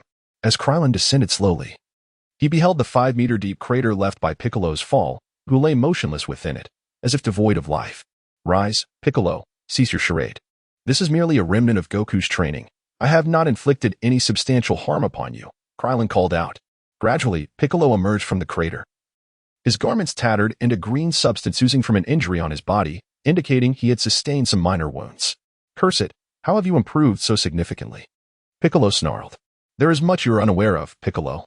Remove the weights you carry and unleash your full power, or you may find yourself facing dire consequences." Of course, Krylin was merely attempting to intimidate Piccolo. Surprised by Krylin's knowledge, Piccolo did not dwell on it for long and proceeded to shed his weighted clothing. Appearing somewhat at ease, he declared, "Foolish one, prepare to face the wrath of the great king." Klin smiled faintly, remarking, "It seems it is time for you to experience the harsh realities of society." Subsequently, the two engaged in a fierce battle. "Your punches lack strength," Klin taunted. Bick, incensed, intensified his assault, unleashing a flurry of blows upon Klin. Finally, with a brilliant flash of magic, Klin was sent hurtling through the air, crashing into numerous rocks, enveloped by a cloud of dust that shrouded the impact site. Breathing heavily, Bick waited a moment. When Klin did not emerge, a smile crept across his face, and he leaped for joy, exclaiming, "The world ultimately belongs to me, the mighty Bick. Yet, perhaps your elation is premature." A soft voice echoed, causing Bick's smile to vanish, leaving him speechless in astonishment. "The warm-up has concluded. Now I shall unleash my full power." With a powerful flying kick, Bick was once again sent flying. His form soared upwards and then plummeted downwards. Having lost all capacity to resist, he floated helplessly in the direction of Klin's fists. "Huh, here comes the Kamehameha," Bick exclaimed, as he was enveloped in a brilliant blue light, creating a crater nearly 30 meters in diameter upon impact with the ground. Klin gradually approached, observing Bick, who was situated at the very center of the impact crater. Bick was exerting every ounce of strength to rise, yet his energy had been utterly depleted. After a prolonged struggle, he managed to achieve a half-kneeling position, appearing utterly disheveled, with veins prominently bulging across his body. One of his arms was broken, still oozing a greenish liquid. Upon catching sight of Klin, Bick could not restrain his trembling form. Upon witnessing this, Krillin smiled and said, "I will not harm you. Rest assured." However, Piccolo clearly remained skeptical, still on guard. "I have come merely to spar with you, harboring no ill intentions." Piccolo was a commendable adversary, having risked his life to save Gohan and eventually becoming almost a caretaker for the Sun family. Krillin could not help but chuckle. "Well, the fight is over now. I must take my leave. Piccolo, focus on your recovery, and remember to broaden your horizons. Do not limit your aspirations to merely surpassing Goku." With that, Krillin swiftly departed. Piccolo, still in disbelief that he had not been slain, thought to himself, "He must still be lurking nearby, waiting for an opportunity to strike me down." He remained vigilant, secretly recuperating his strength. Minutes passed, 1, 5, 30, until Piccolo sensed Krillin's energy fading into the distance, at which point he sat down, deep in contemplation. It seemed he was reflecting on the profound implications of Krillin's final words. After a long while, he muttered in frustration, "Damn it. Yet another formidable foe has emerged to threaten my dominion." Krillin. Recalling the moment when he had given Piccolo a sound thrashing, Krillin couldn't suppress a laugh. In his memory, during the 23rd World Martial Arts Tournament, Piccolo had referred to him as Little Mophead. I suppose today serves as a form of indirect revenge, he mused. Krillin contemplated his own strength, realizing that he seemed to be unmatched on Earth. Even if Goku and Piccolo were to join forces, they would likely not stand a chance against him. Unable to suppress his pride, he reflected on the fact that in his previous life, although he would not claim to be utterly powerless, he possessed merely the abilities of an ordinary person. Now, endowed with formidable power, it was only natural for Krillin to feel a sense of elation. Krillin shook his head. It was still too early. His current strength was utterly insufficient in the vastness of the universe. With the advent of the Z era, the power of Goku and Piccolo would undoubtedly burgeon. And Krillin found himself at a loss for words. Presently, he was in a state of accelerated training, where theoretically, with the passage of time, he could naturally reach his limits. However, the energy demands thereafter would be insatiable, and he needed to devise a method to acquire energy swiftly. The presence of numerous senzu beans at the hermit's abode could indeed provide a substantial source of energy, though he hoped the gluttonous Yachirobe would not consume them all. It was time to venture to the temple, for he still had deficiencies in his mastery of ki, Krillin mused. As the ancient and mysterious origin of martial arts on Earth, the Karen Tower was a place he had heard Goku mention, and he had a general idea of its location. Thus, he decided to head in that direction. System, utilize 7,500 energy to accelerate training for 75 days, he commanded. Ding. Usage confirmed. Potential, 750 energy, 60 training speed, accelerated, 75 days. Available energy, 2260 with a chuckle. Krillin thought to himself that he would shatter his limits in just 75 days. A sense of pride welled up within him. Klin transformed into a tempestuous force, swiftly soaring towards the sacred land of Karlin. Unbeknownst to him, the Yunza, Bit Highlands, and Carinta lay in polar regions, presenting Klin with a formidable journey spanning 10 arduous days. 5 days later, in a bustling town, life thrived as people and animals coexisted in harmonious tranquility. A hint of fatigue graced Klin's visage. After 5 days of relentless travel, his spirit yearned for respite. Klin arrived at the finest hotel in the town, intending to indulge in a well-deserved respite. After all, the purpose of earning money is to savor life. If not now, then when? Subsequently, Klin checked into the royal suite of the United Nations Kingdom, for in this world, there are no presidents, only kings of the United Nations. The body recovers easily, while the mental fatigue from rapid movement takes a toll.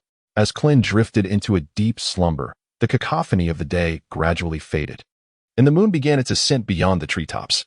How delightful it is! Klin stretched, but soon his stomach growled, signaling it was time to dine. He planned to procure gifts for the esteemed Kalin, the true reason for his visit. After all, one must tread carefully when seeking favors. As the saying goes, a short hand takes from another's hand, and a soft mouth eats from another's plate. Having brought his carefully prepared seafood, he felt justified in requesting the precious magic beans in return. It was not that Klin doubted Kalin's generosity, but rather the quantity that warranted careful consideration. The royal suite naturally provided meals, though the flavors left much to be desired. As Klin ate, he remained oblivious to the fact that he had consumed enough for 10. Having satisfied his hunger, it was time to embark on significant endeavors, and amidst the astonished gazes of the staff, Klin made his way outside. Klin arrived at the largest seafood market in town, and a pungent odor assaulted his senses. He momentarily forgot that he lacked a nose and wondered how he could perceive such a smell. Feeling somewhat disheartened, he thought to himself, "Sir, how much stock do you have available? I shall take it all, but let me clarify beforehand. I will not accept anything that is not fresh." The proprietor, a middle-aged man with a somewhat tanned complexion, appeared to have spent many years by the sea, enduring the bracing winds. Klin had experienced a taste of this during his few days of training in the ocean. All of it? The owner asked, seemingly in disbelief, and repeated the question. Indeed. The owner's face instantly brightened with delight, resembling a blooming chrysanthemum, as he replied, "We have 2 tons, but this is the stock for the entire week. What do you think?" Klin shook his head, realizing that he was still at least 5 days away from the Karlin sanctuary. Although the capsules could preserve items, they were not yet capable of maintaining freshness. I require 5 tons of fresh produce, Klin declared earnestly. The proprietor, upon hearing this, felt a twinge of disappointment, as his products did not meet Klin's stringent demands. Nevertheless, he ventured to suggest, tonight, a shipment of seafood is arriving in the town. It has been in transit for 5 days, but it has been kept on ice and remains relatively fresh. What do you think? After a moment of contemplation, Klin responded. Certainly. After all, we are still quite a distance from the sea. 5 days is remarkably swift, and the presence of ice will not hinder us significantly. The proprietor's face brightened with delight, and he continued, however, due to the substantial quantity, I must kindly request a deposit from you, dear customer. Having navigated the tumultuous waters of commerce for many years, the owner possessed a certain wariness towards others. Klin promptly made a deposit, and the proprietor began to prepare everything. Please wait for about 3 hours. I will go procure the goods now. All right. The owner was about to set off when Klin added, do remember to bring back some ice. The owner nodded, indicating his understanding. Suppliers typically only cater to their acquaintances. Otherwise, Klin would have gone himself. 2.5 hours later, the middle-aged proprietor returned, laden with a truck full of seafood. Klin approached to inspect the bounty, which was surrounded by ice and appeared quite fresh. Satisfied, Klin nodded in approval. Klin settled the remaining payment and promptly packed the seafood into a transformation capsule.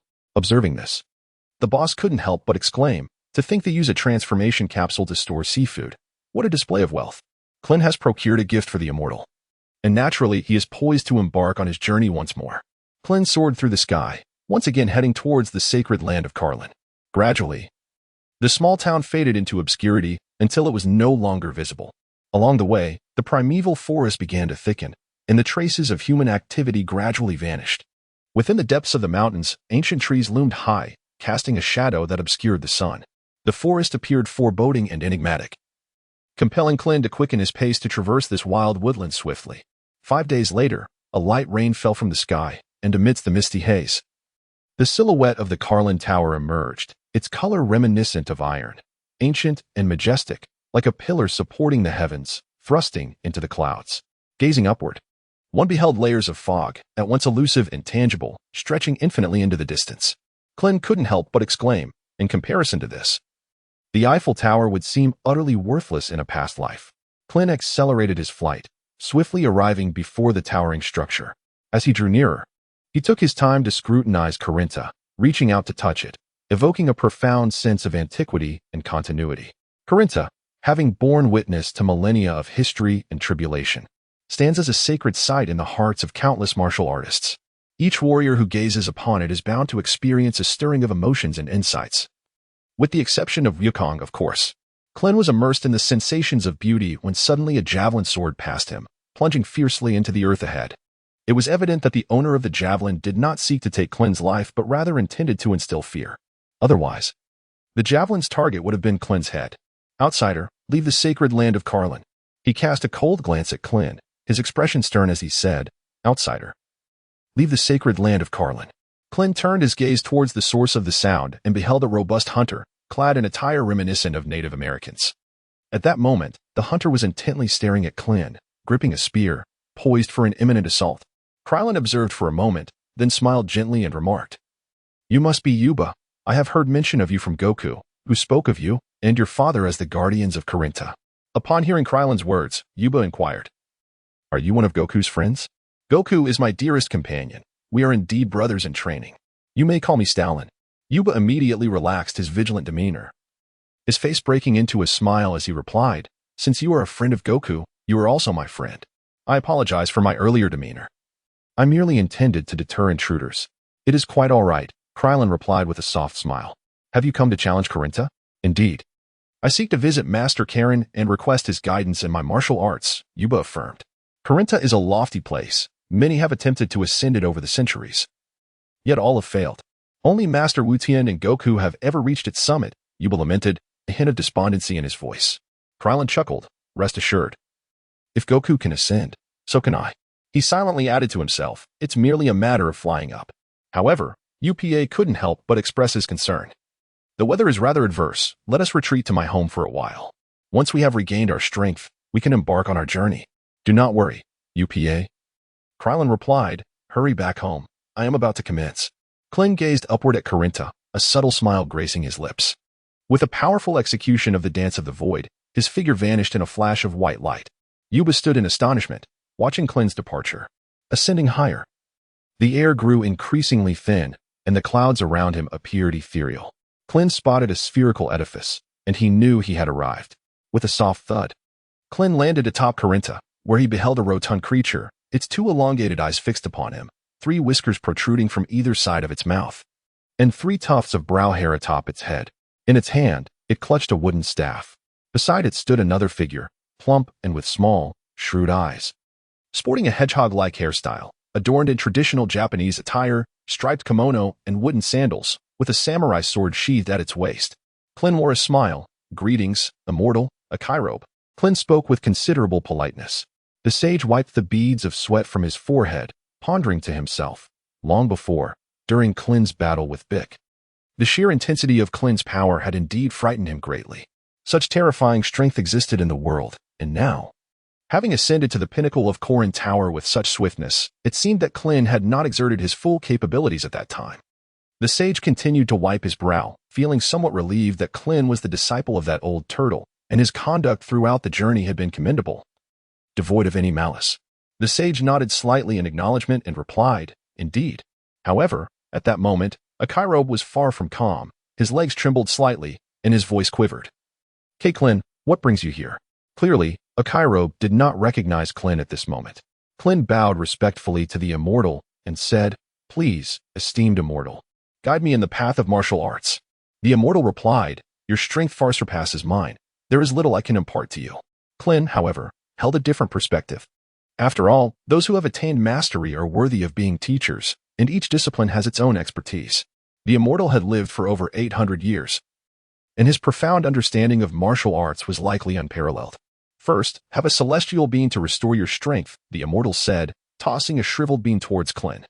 Klin received it, noting its resemblance to the yellow beans of his past life, domestic yellow beans. He felt a surge of vibrant vitality.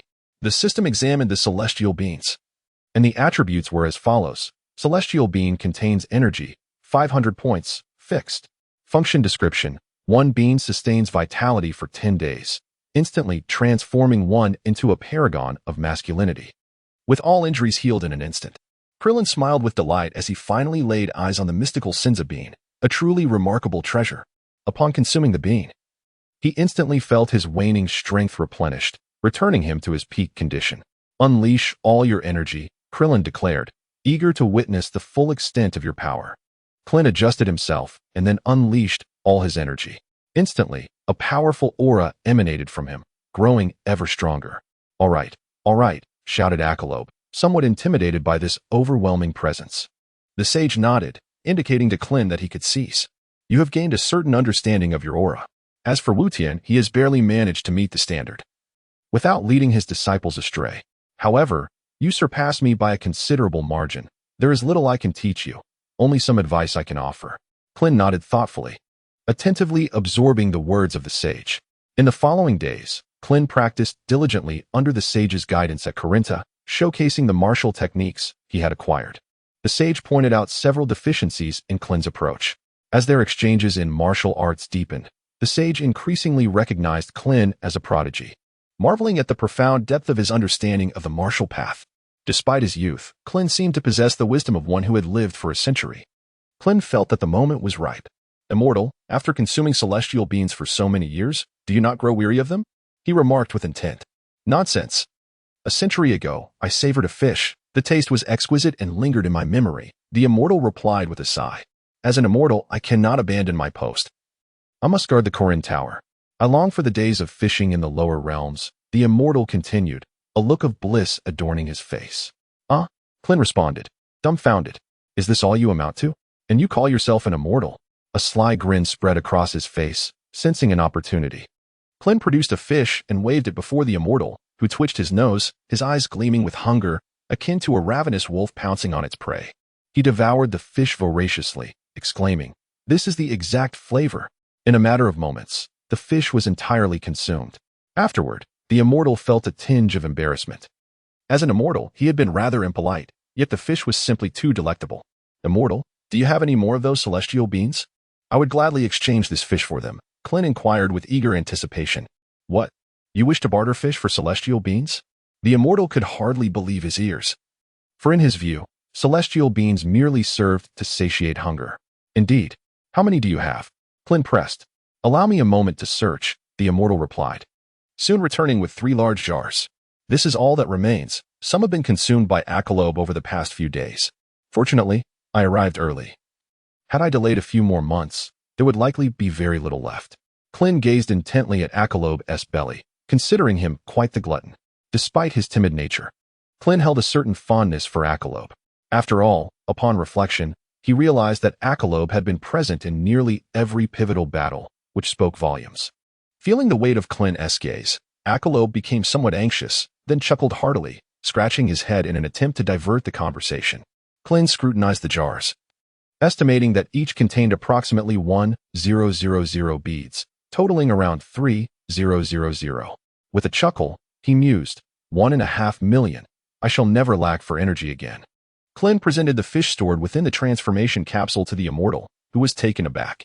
Even if he were to consume fish daily for years to come, it would suffice for several years. Upon seeing the fish, the smile on the immortal's face remained unwavering. Klin carefully placed the magical beans into the transformation capsule. Having packed several more, embodying the wisdom of a cunning rabbit with multiple burrows. Master, what is the yield of the magical beans? He inquired. Approximately 100 each year. I suppose, came the reply. Then perhaps you could cultivate more in the future? I could exchange 100 magical beans for 1,000 fish annually. What do you think? The offer was too enticing, and without a moment's hesitation, the master acquiesced. Klin felt a surge of joy within. He now had a reliable source. Whether for future battles or to sustain his own energy, the demand for divine beings was immense. I must now proceed to the temple for a deeper level of cultivation. Klin contemplated. Immortal, I am about to embark on my training at the temple. I kindly request the use of your token, that small bell. Klin was not one to act impulsively. He understood the importance of adhering to the proper protocols. Wukong had previously mentioned his own training at the temple, and the immortal did not appear surprised. At that moment, a venerable voice resonated. Karen, allow Klin to ascend. No token is necessary.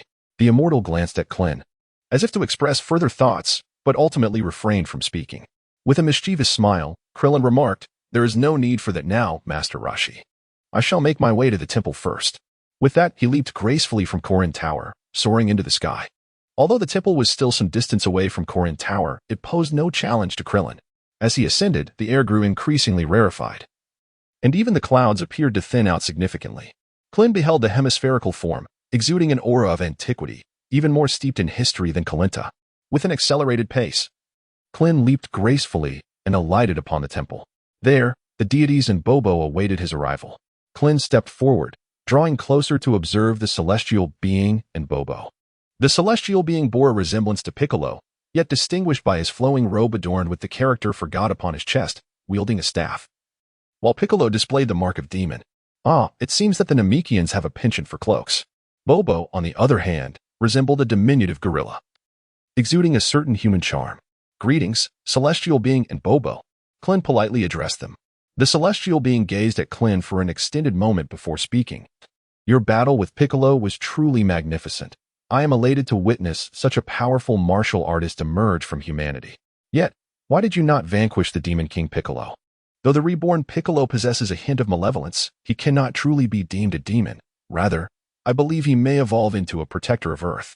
After all, if Earth were to perish, how could Piccolo claim dominion over the world? Moreover, should Piccolo meet his demise, would you not also cease to exist, celestial being? The world requires your presence. The celestial being appeared somewhat melancholic, murmuring, while I have perceived a slight diminishment of evil within Piccolo's heart. Can he truly become a guardian of Earth? Certainly, Klin contemplated silently. From the moment of his rebirth, Piccolo has set his sights on defeating Goku, never having strayed from the confines of the Yunzabit Heights, let alone indulging in villainy. What followed was his witnessing the bonds of friendship between Goku and his companions, a mutual understanding that subtly transformed him. The celestial being turned to Klin and remarked, I am aware of your intentions. You seek to compensate for your martial shortcomings. Henceforth, allow Bobo to instruct you. Very well, celestial being, Bobo replied. Klin dared not underestimate Bobo. For Bobo had existed since the dawn of time as the first deity on Earth. I appreciate your assistance, Bobo, Klin expressed gratefully. It's no trouble at all. Please follow me. The two soon arrived in a spacious chamber, where Klin's journey of learning in the temple began. The air within the temple was notably thin, and Bobo advised, first, you must acclimate slowly. Your strength is considerable, but you will also need to don this tenfold weighted garment. With that, Bobo presented a weighted outfit for Klin to wear. It felt quite heavy, and the thin air caused beads of sweat to form on Klin's forehead. Once clad in the weighted garment, he found it necessary to constantly maintain his breath. Any lapse would result in being overwhelmed by the weight. You must learn to be as tranquil as the sky and as swift as lightning. Time flew by, and a month passed in the blink of an eye. Klin was diligently practicing, his breath calm and contained. After wiping the sweat from his brow, he paused to examine his system panel. Combat power, 1450. Potential, 50. Energy, 52. Training speed, accelerated, 35 days. Usable energy, 2252. Klin had made significant progress over these days. His mastery of energy had reached an extraordinary level, and his combat power was nearing its limit. Everything is falling into place. Bobo, you have made remarkable strides, adapting to the tenfold gravity so swiftly. Bobo remarked as he approached. Klin could not help but break into a sweat, reflecting. In truth, I have adapted within just 7 days. I am merely accumulating time. Goku managed to acclimate to a gravity 100 times greater in merely 5 days. How far behind am I? My progress is swifter than I had anticipated. Originally, I had planned to reach my limits in 2 months, yet under this gravity training, I am nearing my maximum in just 1 month. It is time to consult Dr. Brief for a customized solution. This gravity training is utterly exhilarating. As an Namekian, despite the loss of his memories, the deity retained some of the cultivation techniques. Meditation, as the term suggests, involves envisioning a formidable adversary within the mind and engaging in a mental duel. One can also connect with companions through mental links to simulate combat. In the original narrative, Klin and Gohan practiced meditation while journeying to Namek. Piccolo, being a Namekian, employs meditation as his training method. It seems that he has always utilized this technique in his cultivation, Klin mused. Meditation not only enhances combat prowess, but also fortifies mental fortitude. The phenomenon of mental strength is remarkable. Individuals endowed with formidable mental acuity often possess enhanced insight, heightened learning capabilities, and, when their mental power reaches a certain threshold, may even acquire supernatural abilities. For instance, the Elder can probe Klin's memories merely by touching his head, as can Goku. Perhaps it would be wise to postpone learning the meditation techniques until I break through to the first level of my limits. One should not bite off more than one can chew. Klin sat quietly within the temple, resembling a venerable monk from a past life, legs crossed and palms facing upward. The deities perceived him as majestic, yet Klin humbly regarded it as merely a ploy to enhance his breakthrough. Beep, beep, beep. Time flowed onward. A mysterious smile grazed Klin's lips as he exclaimed, "We've arrived." Upon inspecting his attributes, he noted his battle power, 1,500, having reached its limit, capable of breaking through. Potential, 0, energy, 52, and training speed, accelerated, 30 days. Usable energy, 2252. Ding. The host has reached the limit of human capability and may choose to break through. However, it requires 10,000 energy. Why not seize it, you fool? After all, transcending human limits is no trivial matter. As I have stated before, all things must adhere to the law of conservation of energy. Have you forgotten that you are a humanities student? The system, as ever, was insufferably irritating. With no other option, Klin gritted his teeth and reluctantly produced 200 magical beans, lamenting, "Here, take this and choose to break through." The system advised. It is recommended that the host select a relatively quiet location for this breakthrough, as it is of great significance. Very well. We shall heed your counsel, Divine Being.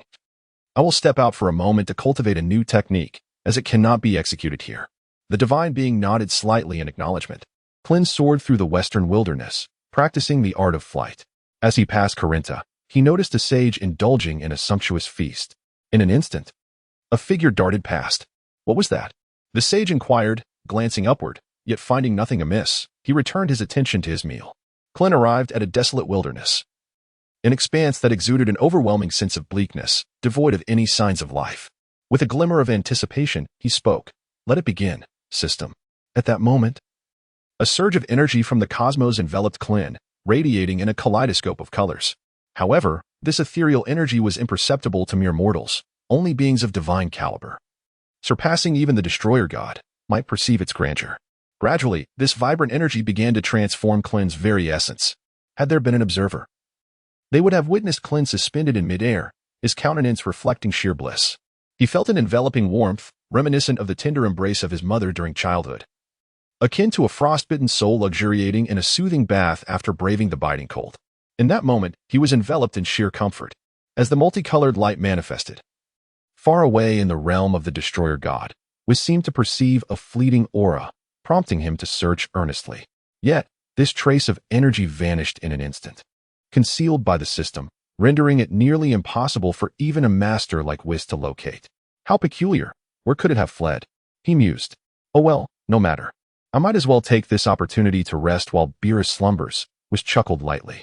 Klin has been enveloped in a radiant white light for approximately 10 minutes. Ding! The breakthrough has been completed, and the system integration is now finalized. Klin gradually opened his eyes, instantly sensing a surge of power coursing through his body. At that moment, he realized that all the shackles of cultivation for Earthlings had been removed. It dawned upon him that the path of cultivation knows no bounds. With a hearty laugh, Klin exclaimed, "I am so powerful, exceedingly powerful." He then proceeded to check his attributes. The system chimed, displaying the following information: time, year 756 of the AG era. Name, Klin. Age, 20 years. Race, Earthling. Dimension, first dimension, equivalent to an immortal. Combat power, 2000. Next threshold limit, 150,000. Potential, 150,000. Cultivation speed, accelerated, 30 days. Available energy, 2,252. A combat power of 2,000, an immediate increase of 500. And the next threshold limit is a staggering 150,000. The feeling of limitless cultivation is truly exhilarating. However, upon noticing the dimension level, Klin felt a bit perplexed. What could it possibly mean? You can understand it as the hierarchy of deities. For instance, Earth's celestial beings are classified as third dimension, while immortals belong to the first dimension. Meanwhile, servants of the gods, like Bobo, are categorized as second dimension. Above them are the king of hell, the world king, the great world king, and the king god. The god of destruction and the king god share the same dimension, yet their powers differ significantly, followed by angels, high priests, and the Omni King, corresponding to dimensions 4 through 10. As one ascends in dimension, their lifespan also increases. Considering that Android 18 does not age, the system has specifically requested the addition of this feature from headquarters. How do you find it? Satisfied, I hope? Hee. Just as Klin was about to be moved, he heard the system's voice. Considering it was the host's first use of this feature, there would be no charge to enhance the user experience. However, in the future, well, let's just say, nonetheless, to be honest, the system truly is a considerate little comforter. Ding. Once again, it reaffirms that this system is not enigmatic and does not require exploration by the user. Klin leaped into the air, soaring towards the temple with a velocity that was twice that of his arrival. It is important to note that the path of martial cultivation is not merely a straightforward equation of 1 + 1 = 2. Rather, achieving a breakthrough often yields an effect akin to 1 + 12. As Krillin traversed the path back, he pondered the utilization of energy, determined to ensure that every ounce was wielded with precision. At that moment, he had 800 spirit beans remaining, equivalent to 140,000 units of energy. Following the system upgrade, he could accrue 100 points of battle power daily through accelerated cultivation, while practicing at light speed for just one day would yield 500 points. However, his comprehension abilities had significantly enhanced, presenting a dilemma. Even if he engaged in light speed cultivation for 5 consecutive years, amounting to approximately 1,800 days, he would only amass a battle power of 912,500. Such power might dominate a small star system, yet it would be utterly insignificant before Frisia, failing even to inflict discomfort. The urgency of the situation weighed heavily on him. The quest for energy must not falter. Fortunately, the celestial beings could still provide him with 100 spirit beans annually. At this juncture, his primary focus was on expanding resources, as extravagance would hinder monumental achievements. Krillin reflected inwardly. In an instant, Krillin reached the temple. In truth, he had only been away for about 2 hours, and the deity was not particularly concerned. However, upon seeing Krillin, the deity's mouth fell agape in disbelief. In just 2 hours, he had ascended to Dimension Level 1. Reflecting on his own arduous journey to divinity, painstakingly climbing to his celestial position, even splitting himself in two, he mused, how peculiar. Has he truly become a celestial being after just one outing? This defies all logical explanation. Klin noticed that the deity's gaze towards him was somewhat peculiar, filled with an air of inquiry. Klin pondered, could the deity have discerned something? Of course, it is evident. The divine is not blind, and those from a higher dimension can perceive what you cannot. The system remarked, rendered speechless. Klin smiled gently at the celestial being, brushing his hand through his hair. Although the divine figure found it somewhat perplexing, he did not inquire further, nor did Klin elaborate. For this was a secret. One could only ponder whether a tragic twist of fate might arise, not out of concern for the celestial being, but rather due to the fear of some powerful figure keeping a watchful eye on him. Yet, he still felt it prudent to remain silent about the matter. Celestial being. I wish to learn the art of meditation, Klin exclaimed, revealing a broad grin. Certainly, Bobo can teach you. Most of my martial arts have been imparted by Bobo. The celestial being replied with composure. I appreciate your assistance, Mr. Bobo. It is no trouble at all. Bobo also wishes to disseminate his martial arts for the benefit of others. Bobo responded amiably. Mr. Bobo, may I train in the hyperbolic time chamber? The chamber, with its thin air and sweltering heat, maintained a temperature oscillating between 50 degrees Celsius and minus 40 degrees, while the gravity was tenfold that of Earth, within a space as vast as the planet itself. Those with weak wills and scattered minds are prone to hallucinations, yet such concerns were trivial for Klin. Bobo glanced at the celestial being, seemingly seeking his approval. The celestial being nodded without hesitation. Very well, Bobo shall now instruct you in the meditation techniques. Please follow Bobo, he said to Klin. Understood. Thank you, Bobo. Bobo led the way, and one must admit the temple was quite expansive. As they ventured deeper, the pathways became convoluted, resembling winding mountain roads. Klin, having lost his sense of direction, continued forward for approximately 2 minutes until he beheld a grand golden door. Bobo pushed the door open and then turned to say, this is the place. Finally arriving, Klin stepped inside. His curiosity piqued as he surveyed his surroundings. Besides areas for rest and nourishment, the rest was a blanket of white, somewhat stifling, yet this was the very environment required. One must endure hardships to achieve greatness. Now, Bobo will begin teaching you the art of meditation, he announced to Klin. System, activate lightspeed training and automatically renew for 1 year. If insufficient, deduct from the celestial beings. Ding, received. First, you must attune yourself to your mental energy. Close your eyes and fully immerse yourself in the sensations of your brain. Continue until you can feel every part of your brain, and then imagine an energy coalescing within, gathering from all regions to the core. If you experience a sensation of swelling at the center, you have succeeded in the first step. Now, close your eyes and envision observing an object ahead. Do not imagine seeing with your eyes. Rather, conceive your brain absorbing the information coming from the front, accompanied by a fervent desire to perceive. If a sensation of boiling, swelling, or pressure arises within your brain, and this feeling is fluid and compressible, that is the manifestation of mental energy, Bobo explained earnestly. Upon hearing Bobo's words, Klin felt a flicker of inspiration. He promptly settled into a cross-legged position, yet the fleeting insight eluded his grasp. Klin attempted several times, yet still met with failure. Chuckling as he remarked, it is indeed quite challenging. Bobo, with a smile, responded, do not be in haste, Xiaolin. Even Wukong took an entire week to master it. In Bobo's perspective, that was remarkably swift. Klin was not in a hurry. One cannot achieve greatness in a single bite. He had already glimpsed a glimmer of understanding and felt no fear. His confidence was largely attributed to the initiation of his lightspeed training, which had significantly enhanced his comprehension and insight. Klin pondered why he always fell just short, his hand resting on his bald head as he sank into deep contemplation. Time slipped away like fine sand, and 5 days had elapsed.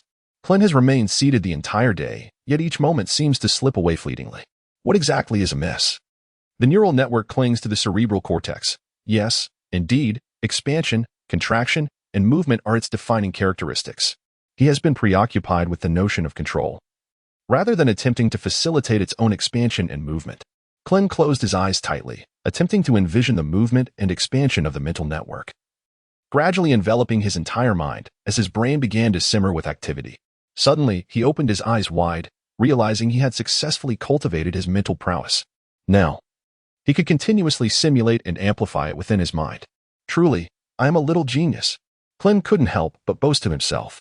Bobo was also taken aback. It had taken Wukong 7 days to achieve success, a feat that had already left Bobo in awe. Now, Klin had accomplished it in merely 5 days. Throughout history, countless exceptional martial artists have emerged on Earth, yet none could rival Klin's innate talent, Bobo thought to himself. Klin was undoubtedly unaware of Bobo's inner thoughts. Otherwise, he might have said, "Indeed, I have never feared anyone in terms of innate talent and comprehension. It is essential to maintain a humble demeanor while striving for excellence in one's endeavors." There is a reason why Klin was able to become the strongest individual on Earth in his past life. His understanding and potential are certainly remarkable. With the creation of techniques such as the Qi Yuan Slash, the dispersion of energy waves, the art of duplication, the refinement of ultimate moves, the multiple afterimage fist, and the 100-fold solar fist, combined with Klin's diligent efforts, it is only natural that he ascended to the pinnacle of earthly strength. Having mastered the meditation technique, it is now time for him to devote himself to rigorous training. Over the next year, Klin committed himself to intense practice. Donning a 10-fold gravity suit along with the additional 10-fold gravity of the time-spirit chamber, resulting in a total of 20-fold gravity. Klin, with great anticipation, prepared for an extraordinary endeavor. "Now that you have learned the meditation technique, there is little more I can teach you," Bobo stated calmly. "The rest depends solely on your own efforts." Klin nodded and said, "Bobo, you need not wait for me. You may go out to attend to the celestial being." "Very well, I shall take my leave. Should you require anything, simply ring the small bell at the door, and I shall understand." "All right, no problem." In the vast and boundless training ground, Klin appeared rather diminutive, yet the energy contained within him possessed the power to obliterate the very heavens and the earth.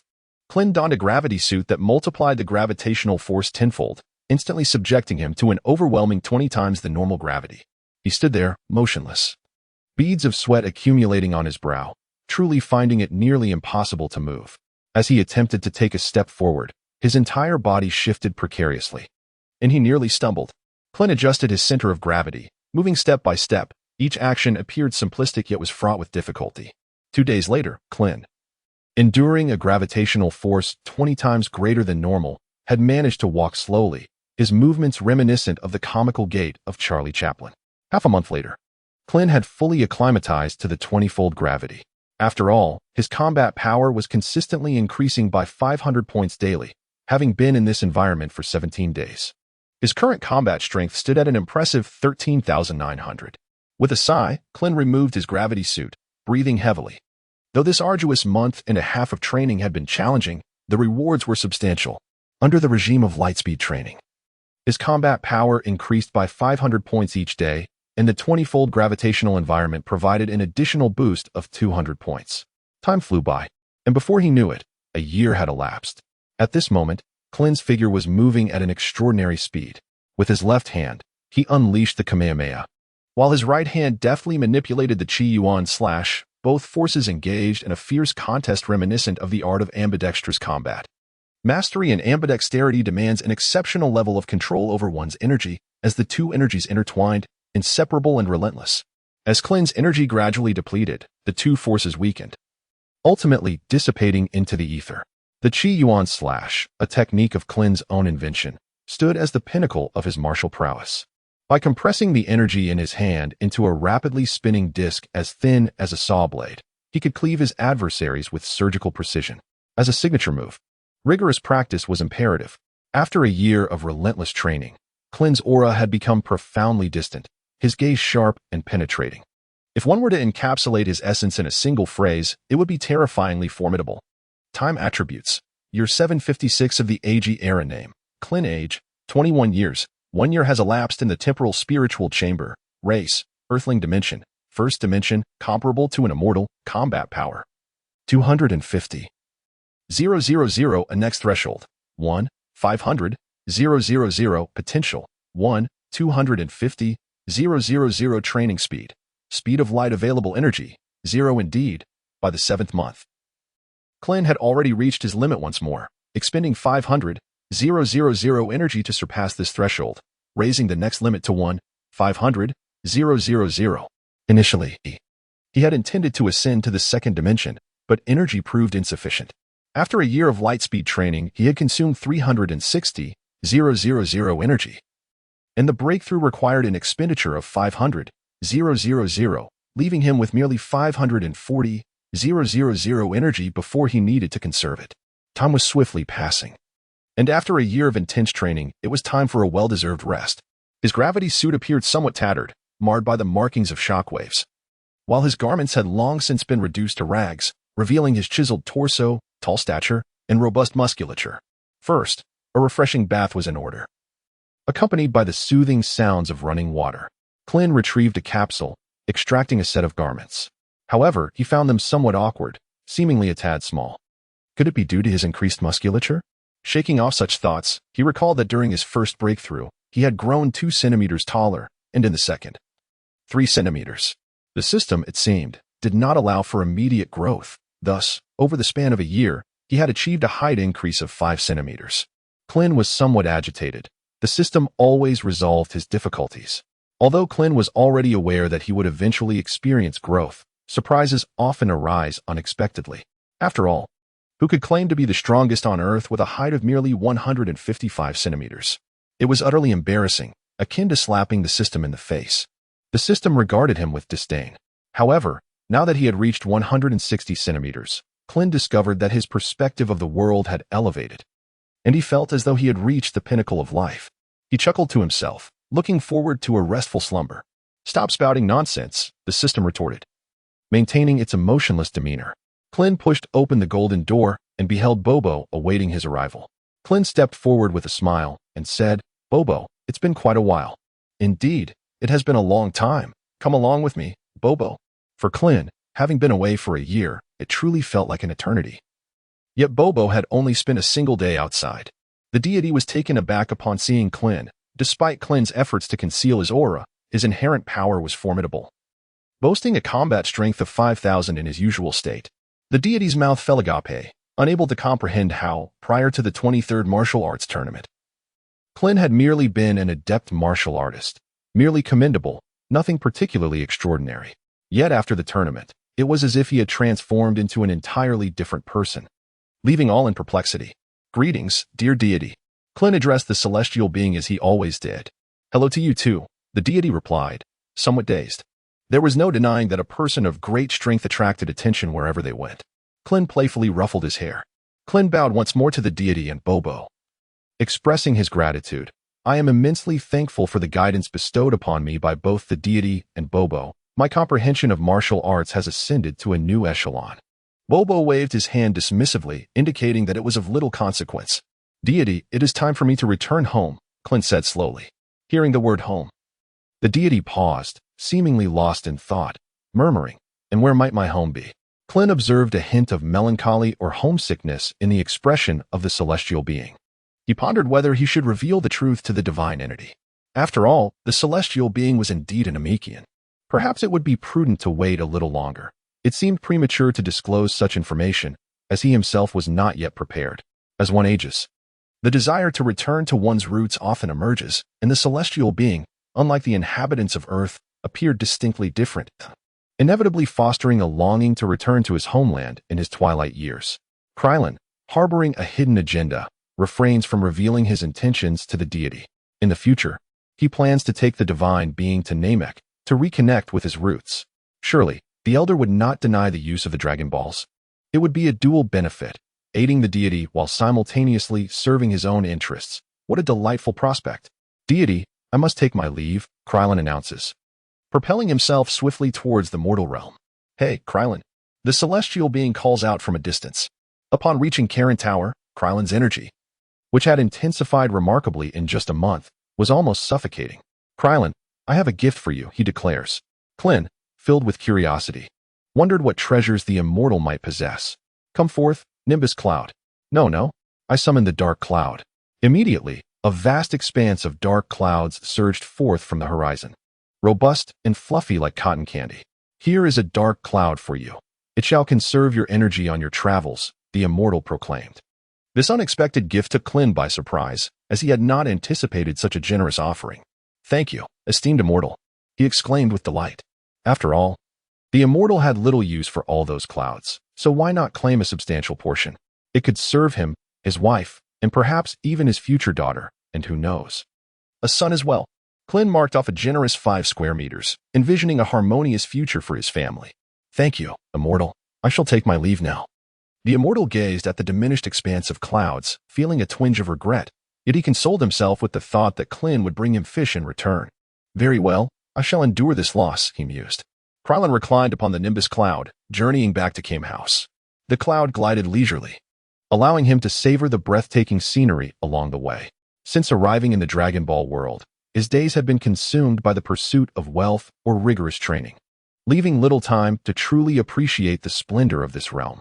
Oftentimes, when we race toward distant aspirations, we inadvertently overlook the beautiful sights that surround us. In such moments, one ought to remind oneself to take it slow and enjoy the view. After some time in flight, the outline of Kame House came into view. Having been away for over 2 months, Krylon found himself surprisingly nostalgic for Master Roshi. With a light leap, he bade farewell to the nimbus cloud and swiftly made his way towards the house. Master Roshi, he called out, though he had grown accustomed to sensing others' energy. He preferred not to rely on it for every encounter, as it diminished the essence of life. Master Roshi lay on a chair by the seaside, basking in the gentle breeze and reveling in the sunset. However, the unsavory magazine in his hands marred this idyllic scene. Kellen jogged over, a playful smile gracing his lips. Teacher Wu Tian, have you missed me during these 2 months? Teacher Wu Tian looked up, his gaze reflecting a hint of satisfaction, yet remaining composed as he replied, You have returned. How have you fared in these 2 months? His demeanor resembled that of a caring father from a past life. You have no idea, Kellen exclaimed, laughter bubbling forth as he recounted amusing tales. Teacher Wu Tian nodded slightly, a smile emerging on his face. All in all, these 2 months have been quite fruitful. Klin had never contemplated revealing the impending calamities of Earth to Master Wu Tian. Master Wu Tian had accomplished what was expected of his generation. The future Earth would be safeguarded by the youth among us. Observing the aura emanating from Klin, Master Wu Tian felt a twinge of curiosity. What had transpired over the past 2 months to render Klin so formidable? In terms of energy perception, he surpassed even Goku by a considerable margin. Not merely different, but operating on an entirely different plane. Nevertheless, that was for them to handle. After all, the future undoubtedly belonged to the younger generation, with all its fortunes and misfortunes presenting both opportunities and challenges for them. Klin's newfound strength was ultimately a positive development, Master Wu Tian mused silently. Master Wu Tian gazed intently at Klin and earnestly remarked, with great power comes great responsibility. You must steadfastly uphold the spirit of martial arts and not lose yourself in the pursuit of strength. I will protect the future Earth, Klin replied solemnly, as if pledging an oath to Master Wu Tian. The latter smiled and nodded in acknowledgement. By the way, where is Lan Qi? Master Wu Tian chuckled heartily as he mentioned her. The golden-haired Lan Qi has truly become a formidable businesswoman. Ever since her financial success, she has shifted her focus from thievery to continual expansion, now boasting 50 chain stores. Feeling a bit embarrassed, Master Wu Tian rubbed the back of his head, adding that he made it a point to honor his elders by purchasing the latest serialized magazines every week. Klin was taken aback, surprised by Lan Qi's unexpected talent. This can be attributed to Lan Qi's dual personality. Her domineering side resembles that of an assertive CEO, driving expansion, while her quieter aspect ensures stability. Teacher Wu Tian spoke with a hint of pride. Haha, with Lan Qi's remarkable capabilities, I find my own efforts considerably alleviated. Is Lan Qi returning today? Lan Qi now visits once a week, as the restaurant has established its headquarters, which has relocated to the bustling central capital, a thriving locale brimming with business opportunities. It seems the headquarters is now known as the Lobster Alliance, Wu Tian mused as he spoke. Klin smacked his forehead, pondering, what on earth is the Lobster Alliance? Who came up with that name? Nevertheless, it is impressive that business has thrived in the capital. Lan Qi truly possesses remarkable skills. While praise is warranted, the name is rather pedestrian, quite outdated. It seems necessary for me to personally oversee this matter. Klin scratched his head, somewhat at a loss. Teacher Wu Tian, let us venture to the capital and indulge in life, he suggested. Old man, I can hardly withstand the tumult. In truth, Teacher Wu Tian had grown accustomed to a hermit's lifestyle and was not well versed in the vibrancy of urban life. No problem, let us summon the Waduyan. Klin chuckled with a hint of mischief. A rather large dark cloud swiftly approached and descended before the two. Upon seeing it, Teacher Wu Tian could not help but curse. That old scoundrel Carlin. After years of pleading for a palm-sized cloud, now he is presenting his entire collection? Bah, that old miser, so superficial. In a fit of rage, he threw his cane to the ground. Let us go, Teacher Wu Tian. With that, the Wudian lifted the pair into the sky. Teacher Wu Tian shouted, wait. I haven't gathered my belongings. We'll buy new ones when we arrive. Echoed back, as the Wudian spun, creating a gust, and the two were already soaring far away. The sun sank lower, leaving only a hint of crimson above. Yet, it shone brightly, the scarlet waves danced, and the sea breeze caressed the surface, creating a shimmering spectacle akin to countless mirrors adorned with rouge. The sunset over the ocean, and the ocean at sunset, was breathtakingly beautiful. As they sat atop the Wudian, gliding towards the capital, the gentle sea breeze was intoxicating. Teacher Wu Tian, one day when I marry, I must acquire a villa in the metropolis. We shall then have a pair of children, and life will be nothing short of splendid. Klin mused about the future. Teacher Wu Tian burst into hearty laughter. Always dreaming of marriage. How ambitious. Hee hee, I will surely trouble you, teacher, to help care for the children, Klin replied. Teacher Wu Tian paused, then nodded, laughter escaping him once more. Yukong is quite dense, but fortunately, Klin is a dutiful child. The thought brought him joy, having taken in two commendable disciples. Wuduyan. Slow your pace. We shall arrive at dawn. The first light of dawn lifted the veil of night, revealing a brilliant morning. The capital was indeed a sight to behold, retaining its splendor even in daylight, surpassing even the former Manhattan by a small margin. Teacher Wu Tian, where is the headquarters? Klin inquired. After a moment of contemplation, Teacher Wu Tian replied, I recall it being in a place called CBD. What that entails, I am uncertain. Despite his vast knowledge, he acknowledged that CBD is a general term referring to the central business district. Let us proceed forward. The cloud of Wudo soared towards the center. After considerable effort, it finally located the company, which was rather substantial. Klin stepped inside, where the interior exuded a lavish decor, prominently featuring a large lobster accompanied by the resplendent golden characters spelling Lobster Alliance. At the reception desk stood a woman, seemingly in her late 20s, possessing a certain charm. Klin approached her and inquired, May I ask if your chairman is present? The chairman is in the office. May I ask what brings you here? We are friends of your chairman, Klin replied. The manager appeared somewhat awkward. Klin glanced at Teacher Wu Tian and, in a hushed tone, nudged him with his elbow, whispering, This is a public place. We must maintain our image. Teacher Wu Tian, however, leered at the woman, and one might fear he could be rather ungracious. Yet this lady appeared to be quite amiable. Please give your chairman a call and mention that Xiao Lin and Teacher Wu Tian have arrived. He will understand. Certainly. Please hold on.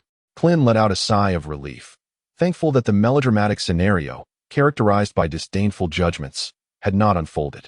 If it had come to a confrontation, would he strike back or refrain? That remains a perplexing question, indeed. A minute later, the customer service representative appeared somewhat flustered, astonished to discover that the individual before her was none other than the company's founder, Chairman Shaolin. What should she do now? Had she performed her duties adequately? Good day, Chairman Shaolin. I was unaware of your presence in the company, and I apologize for any shortcomings in my hospitality, the customer service representative said, her voice tinged with anxiety. With a mysterious smile, Klin remarked, You have already performed admirably. Deeply affected by the melodrama of his past life, Klin noted a slight relaxation in the customer service representative upon hearing this. Please follow me, Chairman, she said softly, her voice gentle and soothing. To be candid, this was Xiaozi's inaugural attempt at writing web literature, and she lacked experience, making numerous errors along the way. Fortunately, the readers provided valuable feedback, prompting Xiaozi to revise her earlier work. She extends her heartfelt gratitude to Zixiao, and to another individual whose name is exceedingly complex, making it difficult to type. In any case, she appreciates all the reminders immensely. Her debut novel carries profound emotional significance, and she is determined to write diligently. At that moment, Lanchi was seated, engrossed in paperwork, her golden locks shining. According to her colleagues, it seemed that all the chairmen they encountered were similarly golden-haired. Reinforcing Lanchi's formidable image as a strong woman within the company, Klin mused.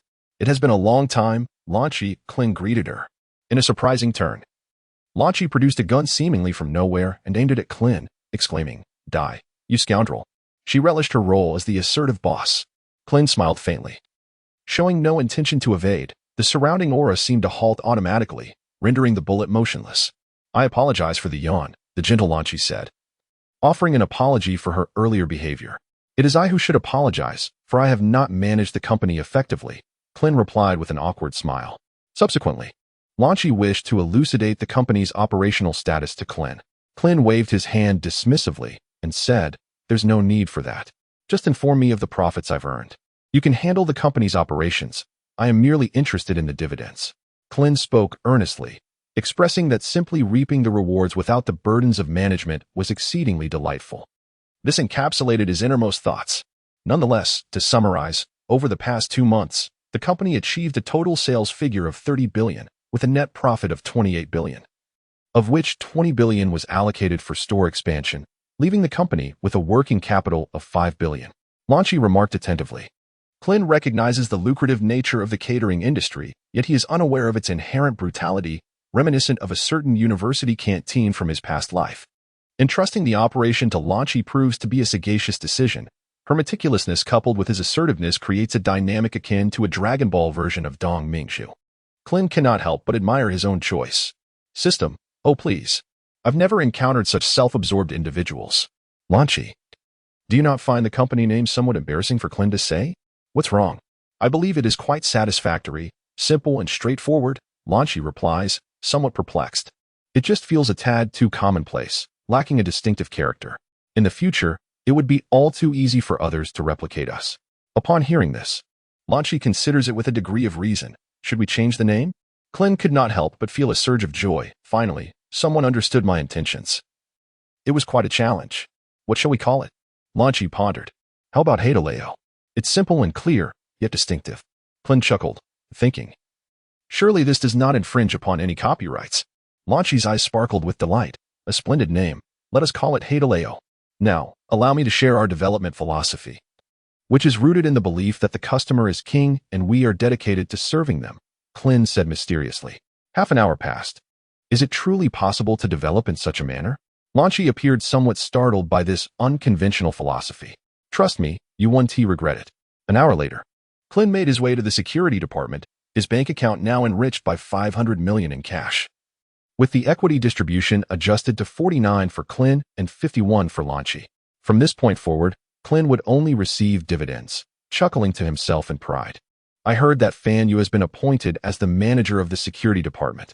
Since I'm here, I might as well check in on this earnest young man. Klin entered Fan Yu's office, where he found Fan Yu diligently working. Compared to 2 months ago, he seemed to have shed some youthful naivety, gaining a touch of maturity. Fan Yu, feeling someone's gaze upon him, looked up and, upon recognizing Klin, rubbed his eyes in disbelief before swiftly rushing over, exclaiming with excitement, Boss, when did you return? Fan Yu held a deep sense of gratitude towards Klin. Had it not been for his boss, he might have found himself starving on the streets. I just arrived today. How are you finding it? Klin inquired with a smile. Fan Yu nodded and elaborated. Since the company has begun coastal aquaculture, I no longer need to fish. Master Wu Tian believes I am capable of handling the security position, and Sister Lanchi arranged for me to take on this role. Master Wu Tian's discerning eye remains as sharp as ever. He must have recognized Fan Yu as a promising martial arts candidate, Klin thought to himself. Keep it up. You're a commendable young man, Klin encouraged. Fan Yu hesitated, unsure of how to broach the subject.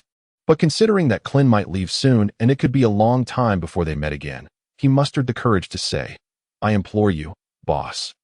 Take me on as your apprentice. I wish to learn martial arts. This was an anticipated request, yet Klin still asked, why don't you apprentice under Master Wu Tian? He is a deity of martial arts. I wish to, but Master Wu Tian said that his last 2 disciples are you and Yukong, and he will not take on any more apprentices. Fan Yu replied with a hopeful expression. Is that so? Klin contemplated. In truth, he had already anticipated this outcome.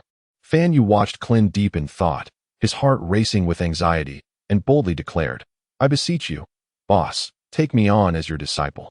Without hesitation, Fan Yu knelt before Klin. Klin chuckled and said, Very well, I agree. From now on, you shall be my foremost disciple. Upon hearing this, Fan, overwhelmed with joy, hurriedly bowed towards Klin, exclaiming, Thank you, master. Thank you, master. Klin chuckled. Do I still call you master? Yes, teacher, came the reply. At the moment when Fan Yu pledged his allegiance, a message from the system arrived. Earthling has taken on a master. Shall the master-apprentice system be activated? What is its purpose? Klin inquired. Upon activation, the master can accept disciples and will be granted the ability to break the Earthling's limits 3 times for free. Subsequently, the host may expend double energy to assist in further breakthroughs. After surpassing the 5th level, the disciple may graduate, and the host will receive the title of one with numerous talents. Please explore the specific functionalities. Free breakthroughs for the first 3 levels? Does that mean I can take on numerous disciples and cultivate a multitude of powerful Earthlings? Ding. System vulnerability detected. It has been repaired. Current disciple quota, 1. Count me in. Even without this master-apprentice feature, Klin intended to accept Fan Yu as his disciple. Klin couldn't help but reminisce about his own experiences before apprenticing under Master Wu Tian. Fan Yu, rise. Since you have chosen me as your master, it is essential to understand that this school belongs to the Turtle School. Master Wu Tian is your grandmaster, and Goku is your senior uncle. You may refer to the Turtle Sage as your grandfather, and it is your duty to honor your elders. Do you comprehend? I understand, Master, Fan Yu replied respectfully.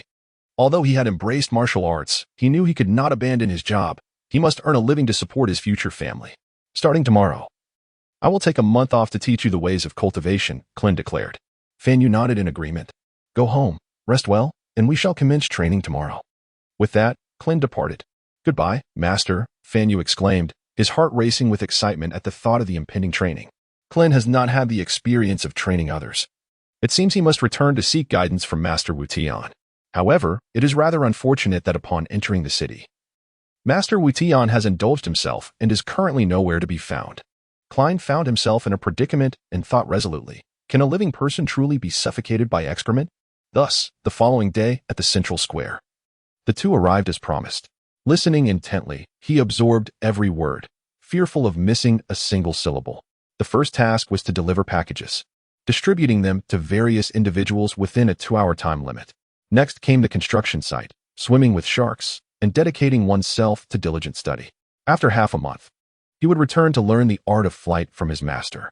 2 days later, he would practice the solar fist, and 1 week later, his master would teach him the essential technique of the Turtle School's Kamehameha, beginning with the incantation of Kamehameha. After a month of rigorous training, Fan Yu made significant progress. Time, year 756 of the Aikido era. Name, Fan Yu. Age, 16. Race, Earthling. Battle power, 50. Skills, Kamehameha, Solar Fist, Afterimage Fist, Flight Technique. Training limit, 800. The teachings his master had imparted were complete. The rest depended upon his own comprehension, since work could not be undertaken for the time being.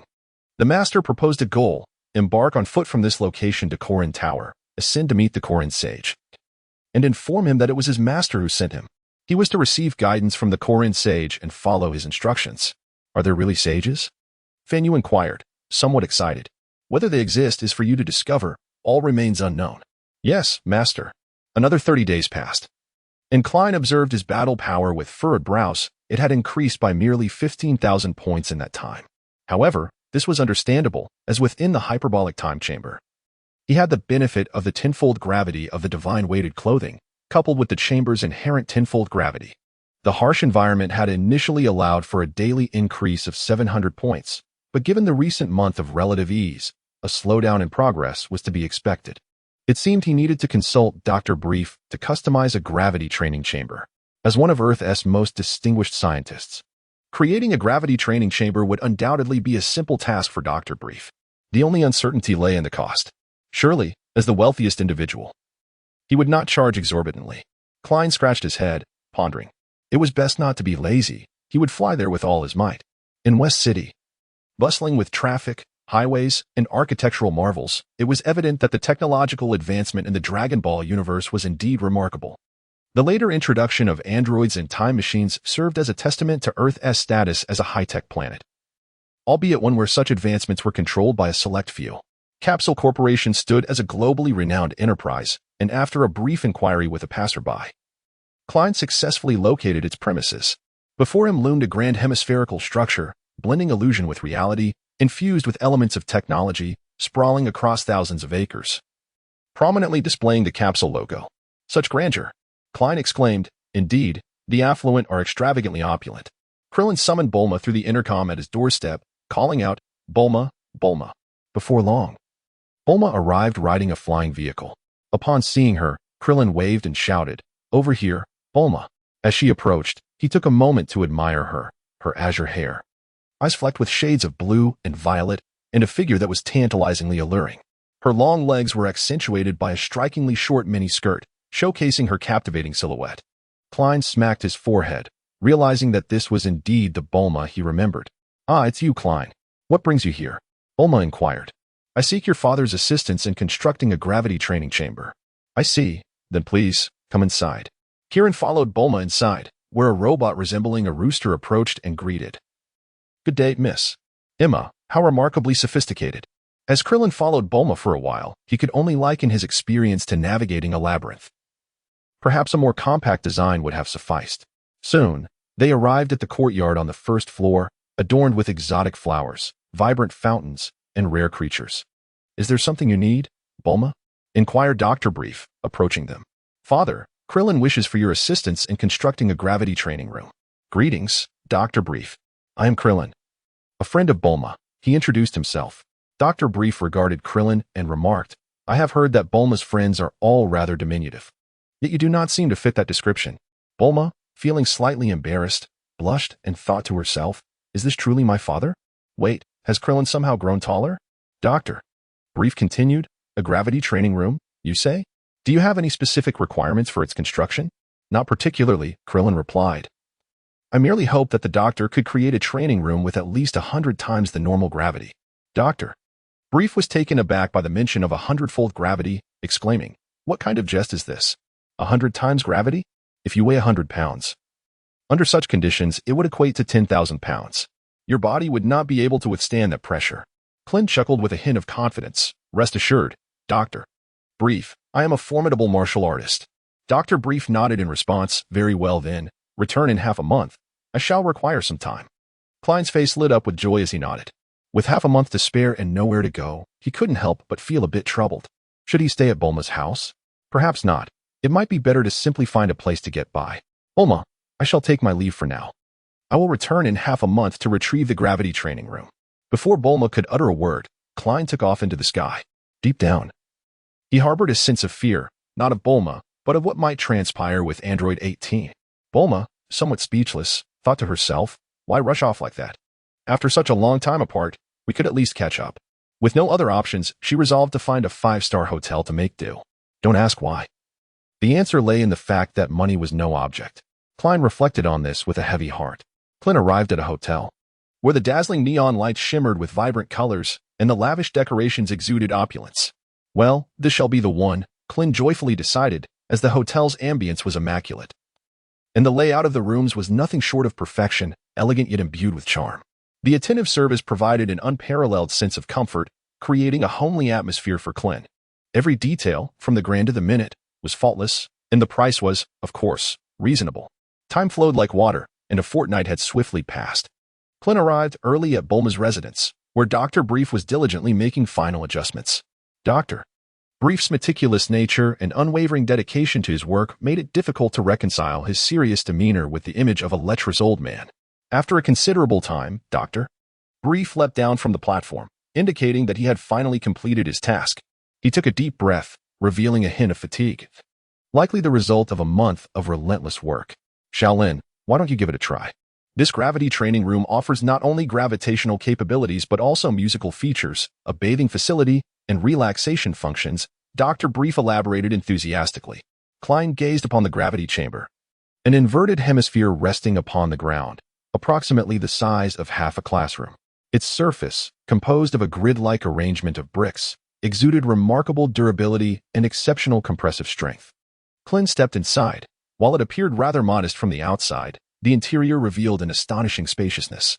The kitchen, bathroom, and training area were all present, a testament to the utilization of spatial technology inherent in the transformation capsules. It was evident that this gravity training room also employed such advanced spatial techniques. Klin approached the switch, observing a panel-sized control embedded in the wall. Its functions were straightforward and clear. The top row featured options for start and stop, while below were the plus and minus signs to adjust the multiplier. Further down, Numbers were displayed for direct selection of the multiplier.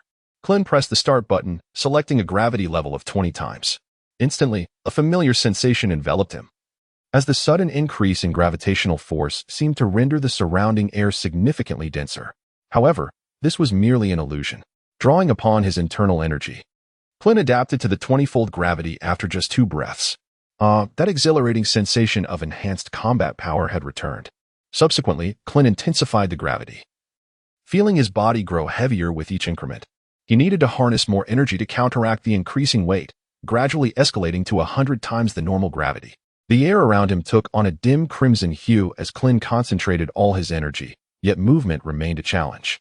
A smile graced his face. This was precisely the sensation he craved.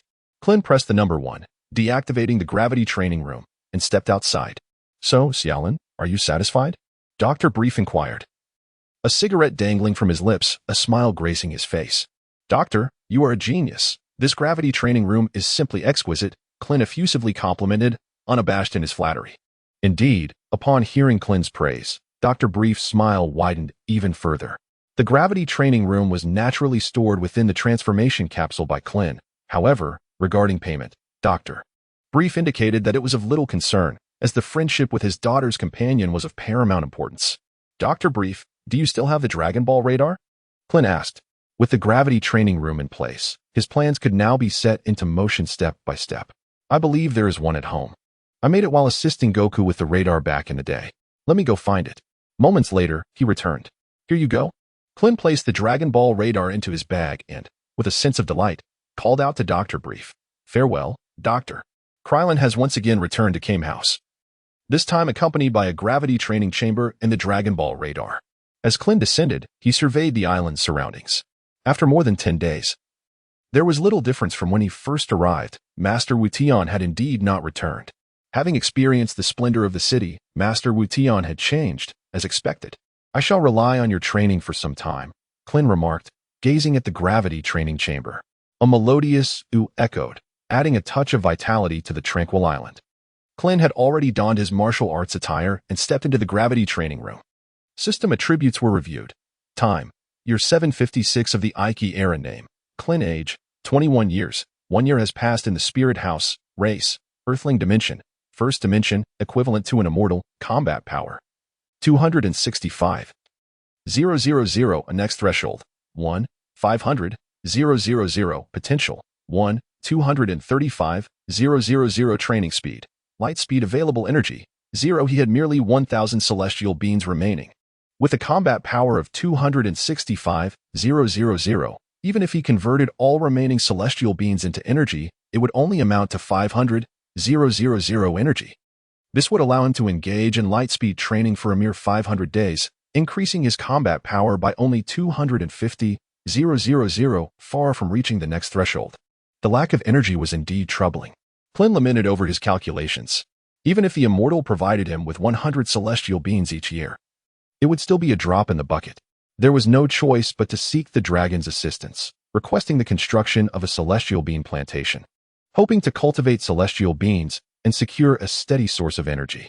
Before that, however, he resolved to concentrate on his training, ensuring to reserve at least 100 celestial beings for emergencies. Klin approached the switch, deciding to commence with 30 times the gravity. Having already acclimated to 20 times the gravity within the room of spirit and time, he felt prepared for the next challenge. With a soft beep, the 30-fold gravity was activated. Klin felt an immense pressure enveloping every cell within him. Yet, amidst this overwhelming sensation, there lingered a subtle anticipation and joy. When the human body undergoes continuous high-pressure training, the muscles develop a form of memory. The process of each cell strengthening post-training is meticulously recorded, forming an instinctual awareness. Klin's cells recognized that their master was about to embark on another intense training session. Although the training itself was arduous, the subsequent empowerment was exhilarating. This blend of anticipation and joy perhaps explains why Goku revels in combat and immerses himself in rigorous training. At that moment, Klin too found himself enamored with the exhilarating sensation of becoming stronger. Klin is constantly pushing the boundaries of his own limits, his muscles trembling as a voice within urges him to persevere just a little longer. In his mind, two voices contend. One whispers surrender, suggesting that since he has come this far, why not take the easy path? Why subject himself to such torment? The other voice, however, encourages him to be a man of courage, to protect the one he cherishes rather than being the one needing protection. Keep going, Klin, it urges. I believe you can become a true champion. Let the girls take the easy route. The power of conviction is boundless when the urge to give up looms. One must remind oneself to hold on for just a moment longer. Though it is arduous, Klin diligently delivers each punch, honing the most fundamental techniques. True mastery in combat does not rely solely on intricate moves. Often, the simplest techniques can triumph over the opponent. A blue energy blast hurtles toward Klin, affirming that he is training to withstand blows. Only by being relentless with himself can he become relentless against his foes. With a resounding crash, Klin falls, having reached his limit. Yet he collapses with a smile, not having consumed any magical beings, but relying solely on his own recovery. It's not that he doesn't want to, but rather it is a matter of circumstance. Poor. Gasping for breath on the ground, Klin lies amidst a pool of sweat that has drenched the floor. His upper body is bare, revealing only fragments of his martial arts uniform, his robust physique marred by numerous scars. Such is the nature of training. If one does not strive diligently, tomorrow will deliver a harsh reality check. Krillin turned over, now deeply immersed in a well-deserved slumber. As the celestial body shifted, a month had quietly passed. Hi-Hat Krillin was diligently training, his punches striking with the speed of lightning, each blow resonating with a powerful thud that reverberated through the air.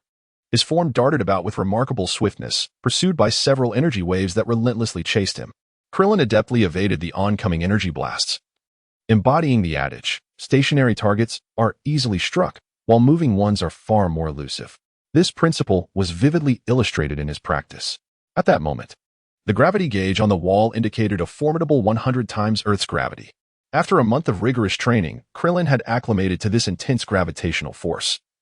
And the combat environment he had been immersed in was set under the same conditions. Throughout this month, apart from sleeping and eating, Krillin had devoted himself entirely to training.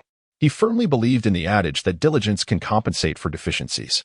Although he did not consider himself inept, he understood that hard work was invariably beneficial. He accessed the system to review his attributes.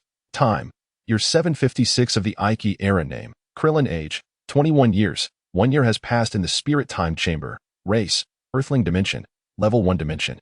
Equivalent to that of a celestial being. Combat power, 290. 000, next threshold. 1, 500, 000, potential. 1, 210, 000 training speed. Light speed 30 days of training had augmented his combat power by 25, 000. With the increase in gravity, the growth of his combat prowess fluctuated as well. At 20 times gravity, his daily increase was 700 points. At 50 times, it rose to 800, and at 100 times, he experienced a daily boost of 1,000 points, seemingly reaching a cap. Nevertheless, over the course of the month, Krillin's overall combat power had indeed surged by 25,000. With a chuckle, he mused that he had acquired half the strength of Frisia. Yet, his laughter turned to tears. He pondered the irony of his situation. Having attained such formidable power, he was left uncertain whether to rejoice or lament. His supply of Sinza beans had dwindled by 60, leaving him with an outflow but no inflow. Even the wealthiest could face ruin if they do not manage their resources wisely. Thus, maintaining a balance between energy input and output was crucial. He decided to take a refreshing shower and rest adequately. For it was essential to cultivate and recover. This was the essence of the Turtle School's teachings. Klein approached the switch, this time opting for a direct shutdown, without adjusting it to a gravity level of 100 times. Having already acclimated to the weight of 100 times gravity, he found that activating such intensity directly posed no challenge. Previously, when he had set it to 1-time gravity, he had yet to adjust to the 100 times pressure. With a soft click, the gravity was disengaged. With a playful spirit reminiscent of Goku's words, he mused, "My body feels so light, as if I can hardly sense its existence." Klin swung his arms, feeling an exhilarating surge of strength coursing through his body. Klin emerged from the gravity chamber, clad only in shorts, and made his way towards the shore. Suddenly, he plunged headfirst into the sea. As the warm currents washed away the fatigue he had accumulated over the past 30 days, Klin floated gently in the warm currents, gradually succumbing to the weight of his heavy eyelids. He drifted along with the direction of the warm flow, emanating an aura that deterred any living beings within a 10-mile radius. 2 days had passed since his last intense training session, and at this moment, Klin held the Dragon Ball radar in his hand. The device emitted a series of beeping sounds, its grid surface illuminated by 7 bright points of light, indicating the current locations of the Dragon Balls. Klin has successfully fitted the gravity training chamber into the transformation capsule, ready for departure. With a hint of anticipation, Klin uttered a remark. Klein gazed at the Dragon Ball radar, which revealed that the Dragon Balls were scattered across the globe, with the nearest one situated over 1,000 kilometers away. The direction? It appeared to be towards Goku's home. Goku seemed to possess a 4-star ball. Very well. That shall be the last one I pursue. For now, I shall seek the remaining 6. Excluding the one at Goku's abode, the closest one was located in Marsta, which corresponds to the vicinity of Alaska in my previous life, an area perpetually blanketed in ice and snow, largely uninhabited. How excruciatingly cold, Klein remarked as he surveyed the frigid landscape, where snowflakes danced down from the sky. The temperature here undoubtedly plummeted below -100 degrees. What a cruel fate this was. Klein was a quintessential individual who loathed the cold but did not mind the heat. He observed the Dragon Ball radar's indication as he navigated through the snow-laden terrain. Beep, beep, beep, the radar signaled that he was very close. All Klein could see was an expanse of pristine, thick snow, and he surmised that the Dragon Ball lay hidden beneath the icy surface. Summoning his energy, he created a cyclone around himself, sending the snow swirling into the air. As the snow settled, Klein's heart sank. The ice layer must have been frozen for at least a decade. With no other option, Klein decided to carve a small opening in the ice. He shed his clothing, preparing to immerse himself in the frigid waters. Testing the temperature, he found it to be piercingly cold, chilling to the very bone. Klein enveloped himself in his energy, a tactic well known among martial artists. Klin swam downstream, the ice layer not being particularly thick, merely around 100 meters. The water was pristine and transparent, revealing no discernible color. Before long, Klin reached the very bottom. Sunlight penetrated the ice layer, refracting through the water, causing the Dragon Balls embedded in the permafrost to emit a dazzling brilliance. Klin quickened his pace, and as he drew nearer, he beheld 5 stars twinkling within the Dragon Ball. The 5-star ball. After obtaining the Dragon Ball, Klin soared upwards like a cannon shot, bursting through the ice surface. At this moment, Klin strolled through the subtropical rainforest, gazing at the myriad peculiar plants that evoked memories of Bear Grylls.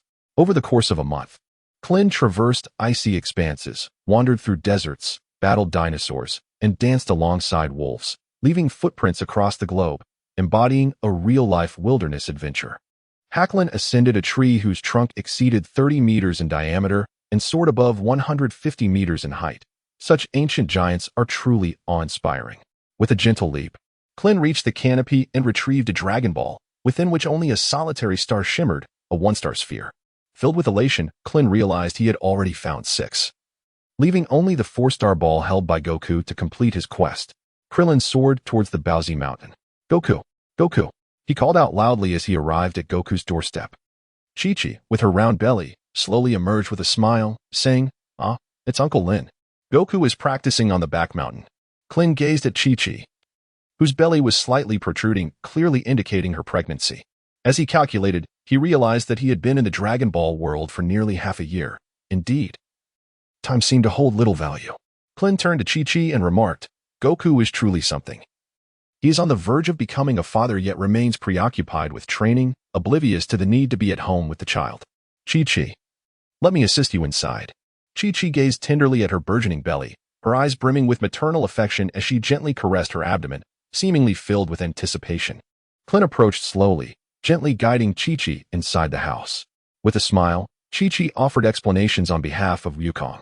Were it an ordinary person, Klin might have been inclined to believe, but Wukong merely chuckled. I shall go and find Wukong, Klin said to Chi-Chi. Krillin soared towards the back mountain, where Goku was engaged in push-ups, balancing on one finger. Upon sensing Krillin's energy, Goku's eyes sparkled with excitement. Since his marriage, Goku had not engaged in combat with anyone, and his previous sparring session with Krillin hardly counted. The sight of Krillin filled Goku with immense exhilaration, as he finally had a training partner. With a swift motion, Goku lunged toward Krillin, attempting an elbow strike that ultimately met with air. To Krillin, Goku's movements appeared exceedingly sluggish and riddled with openings. With a mere shift of his form, Krillin evaded Goku's powerful assault. Krillin executed a spinning kick that struck Goku squarely on the shoulder. Before Goku could comprehend Krillin's move, he was sent hurtling through the air. As Goku lay on the ground, A pained expression crossed his face. Ouch. That hurts. It really hurts. Klin hurried over to where Wukong had been sent flying, awkwardly scratching his head. I apologize, Wukong. I merely gave you an unintentional kick. Krillin gently helped Goku to his feet, murmuring, Goku, you truly are something else. Instead of staying at home to spend quality time with Chi-Chi, you venture out to train aimlessly. You must remember, you are soon to become a father. Goku, looking somewhat embarrassed, replied with a chuckle, hee hee, I understand. However, Krillin, your aura has become remarkably potent. It fills me with excitement. Krillin said, by the way, Goku, where is the 4-star ball that Grandpa Gohan left for you? I would like to use it to summon Shenron. Oh, it's at home. Goku retrieved the 4-star ball from his house and casually handed it to Krillin. As Krillin gazed upon the 4-star ball, a wave of joy washed over him. After a month of arduous searching, he had finally gathered all the Dragon Balls. Krillin extracted the remaining 6 Dragon Balls from his backpack. As the 7 Dragon Balls congregated, they began to shimmer with an enchanting radiance, heralding an exhilarating moment. With his palms raised skyward, Krillin exuberantly called out, Arise, Shenron. The background music swelled. The frequency of the Dragon Ball's twinkling quickened, and immense dark clouds drifted across the sky, shrouding it entirely, plunging the surroundings into an instant twilight. Boom. Crack. The clouds were enveloped in lightning, which illuminated the earth, recklessly weaving through the ominous mass, as if it were about to cascade down upon the ground. The brilliance of the Dragon Balls intensified, resonating with the lightning above. Shenron was about to emerge. Krillin's heart raced with excitement. The dragon, a mystical creature, had long existed in the legends of the Chinese people. And today he was on the verge of witnessing it firsthand, his emotions surging uncontrollably. Roar. A magnificent dragon's roar resounded. A golden light surged forth from the Dragon Balls, winding its way upward into the heavens, gradually merging with the sea of clouds, accompanied by another resounding roar. In the sky, the endless ocean of dark clouds revealed the form of the green dragon, whose fiery red eyes gazed down upon Krillin and Goku, declaring, State your wish. I can grant any desire, but only one. Krillin, with earnest intent, requested, Please help me create a space suitable for the growth of special beings, such as the senza beans and spirit fruits. I require a spatial vessel, as my abilities are limited and I cannot directly manifest a space within you. Ah, I see. Krillin pondered momentarily before producing a space capsule. Would this suffice? Shenron, with a calm demeanor, responded, It is acceptable. As you wish. A flash of red light flickered in Shenron's eyes. Your wish has been granted. I have constructed a unique growth environment, imbued with my divine power. This space can absorb ambient special energy at any time, replenishing itself. You should now be able to cultivate the beings you mentioned. And you can also adjust the energy density to influence the yield of your crops, Shenron articulated in a surprisingly human-like manner. If you wish to create a larger space, you must seek a more advanced dragon. Farewell. Shenron seemed to recognize Krillin's extraordinary essence and offered this parting advice. With that, Shenron transformed back into the 7 Dragon Balls, spiraling through the sky before embarking on a journey across the world. Klin seized the opportune moment, leaping into the air to grasp the soon-to-be flying 4-star ball. With a swift motion, he secured it in his hand and descended back to the ground, presenting the 4-star ball to Wukong. I apologize, Wukong. It will take another year for the 4-star ball to revert to its original form. Wukong smiled, indicating that it was of no concern. At this moment, Krillin burst into hearty laughter, taking a close look at the space he had aptly named the Fairy Bean Plantation. This space was quite unique. The ambient energy it absorbed did not resemble the energy emanating from battle, but rather a form of vitality. Vitality, as the term suggests, is a life force. And this particular energy is extraordinary. Although it exists in a free-floating state within the cosmos, it cannot be harnessed or absorbed by individuals. It can only be generated in specific locations, such as the realm of destruction, the Kaioshin realm, and the depths of the underworld. Now, this energy was being drawn into the space. Though limited in quantity, Krillin could genuinely sense that the life energy within the space was becoming increasingly abundant, gradually accumulating until it would fill the entire area. The Fairy Bean Plantation was not extensive, spanning merely 2 square meters. It seemed that Earth Shenron was somewhat lacking. An improvement was undoubtedly necessary, though that could be addressed at a later time. 2 square meters may not seem vast, yet it was ample enough for cultivating 4 fairy bean plants. Indeed, the fairy beans are perennial, much like apple trees, yielding fruit each year. With just one plant, a sage could produce over 100 beans annually, and Krillin anticipated that his yearly yield could reach around 500. However, he would need to consult the sages for precise cultivation techniques. "Hey, Krillin, it's time for dinner," Goku called out to him. "Coming," Krillin responded. Given that Chi-Chi was pregnant and thus unable to cook, the role of chef naturally fell to Krillin. "Wow, Krillin, your cooking is simply delightful," Goku exclaimed, his words somewhat muffled as he stuffed his mouth full of food. "Haha, then let me teach you." Krillin bid farewell to Goku and Chi-Chi, exclaiming, "Goku, I'm leaving. Remember to take care of the household chores."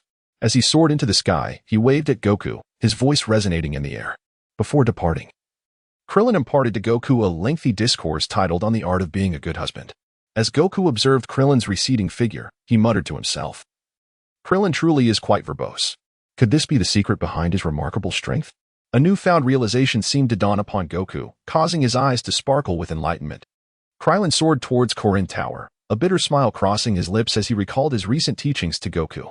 After all, Goku was already married. While he remained blissfully unaware of how many more years he would spend in solitude, truly a novice in matters of life. Now that he had established a Sinzabean plantation, he contemplated seeking the sage's guidance on cultivation techniques, urging himself to accelerate his flight towards Korin Tower. With Krillin's current speed, he traversed the skies like a swift breeze over the northern seas, reaching his destination in the span of a mere tea ceremony. Upon arrival, he beheld a large white cat darting about, while a young lad relentlessly attacked, attempting to seize the ornate vessel of holy water from the sage's staff. Yet, the sage's agility was remarkable, and the boy, Krillin's esteemed apprentice, Fanyu, found himself perpetually a step behind. Klin watched intently from the side, and it was evident that the timing was nearly perfect. Within 10 moves, they would undoubtedly seize the holy water. Klin whispered softly, "Move to the right and take 3 steps forward." Without hesitation, Fanyu turned to his right and advanced 3 steps. As anticipated, the celestial being's next maneuver was to dodge in that direction, inadvertently landing in Fanyu's embrace. "Aha! Caught you!" Fanyu exclaimed joyfully. The celestial being couldn't help but break into a sweat, pondering, "The youth of today are becoming increasingly formidable. At this rate, what will become of my reputation?" Though he grumbled, a smile remained on his face as he wiped his brow. After chuckling, he dashed toward Klin and, with a thud, knelt down, saying, "Greetings, master. What brings you here?" Klin gazed at Fanyu, who nodded with a smile, displaying a combat prowess of 85 points. It was evident that he had devoted considerable effort to his training, and Klin felt a sense of satisfaction. Indeed, the progress made was commendable. Continued diligence was encouraged. Klin offered words of encouragement to Fanyu, who, upon hearing his mentor's praise, felt a surge of joy, his face flushed with excitement. He held his master in the highest regard. Master sought the sage's counsel on certain matters. Subsequently, Klin turned to the sage, greeting him warmly, "Greetings, esteemed sage. It appears you have been in good spirits lately." The sage chuckled, "It would be peculiar if I were not, given that I have been enjoying fresh fish daily. After all, being able to savor fish is one of life's greatest joys. Indeed, what is happiness? Happiness is feasting on fish, dogs relishing meat, and Ultraman vanquishing monsters." Klin felt an overwhelming weight of pressure. Perhaps true happiness would only come after marrying Android 18, he mused. "Sage, how are the divine beans cultivated? I wish to grow some myself, as I have been engaged in numerous battles lately and find myself running low on them." "Have you exhausted them so soon?" The sage expressed disbelief. There were 3,000 beans, after all. Klin chuckled softly, choosing to remain silent. "This may not suffice. The growth of the sacred beans necessitates a unique environment, for they cannot possibly thrive in ordinary places," the sage lamented. "I am aware of this," Klin responded. "Hence, I summoned Shinran to create a suitable space for their cultivation. Now, all I require from you is guidance on how to plant them." The sage was momentarily taken aback, realizing that it was Klin who had summoned Shinran the previous day. However, he quickly regained his composure, acknowledging that few on Earth possess the ability to gather all 7 Dragon Balls. "This simplifies matters," the sage said, leading Klin deeper into Korin Tower, gesturing for him to follow. As they walked, he elaborated, "The sacred beans were serendipitously discovered by the first god of Earth. That location is imbued with divine energy. After transplanting the sacred beans, the deity found that they struggled to survive elsewhere. They thrived only in Korin Tower. The deity surmised that the mystical aura of Korin Tower was likely more potent, and thus, the sacred beans remained there until this day." Klin silently speculated that this aura must be the essence of life itself. "Very well. We have arrived." Klin beheld a large vat, within which the vine-like celestial beings thrived, their verdant hues radiating vitality and life. The peculiar nature of this vat piqued Klin's curiosity, leading him to ponder its significance. It was said that this vat served as a conduit to the divine realm, yet the specifics eluded him, lost to the annals of time. The existence of this vat was the very reason the celestial beings flourished. The sage, seemingly conversing with himself, elucidated, Shaolin, how many plants do you desire? Cultivating celestial beings requires the extraction of roots from the original pearl to nurture new specimens. For plants, I suppose, Klin replied. 4 is the limit for this space. Exceeding that would deplete the vital energy, hindering the growth rate. 4 is indeed the optimal planting density. By the way, dear sage, how long does it take for the plants to mature and begin producing celestial beings? Klin inquired. To reach maturity, the plants require 6 months. Only after this period will they commence the yielding of celestial beings, the sage pondered thoughtfully. 6 months, indeed, though it is not an insignificant duration. It falls within an acceptable range. I shall have to await the bountiful harvest of celestial beings, Klin mused. The sage carefully trimmed 4 roots and handed them to Klin, advising, nurture them with care. You cannot cut from this original pearl again in the near future. For any injury to the pearl will necessitate a period of recovery for its vital energy.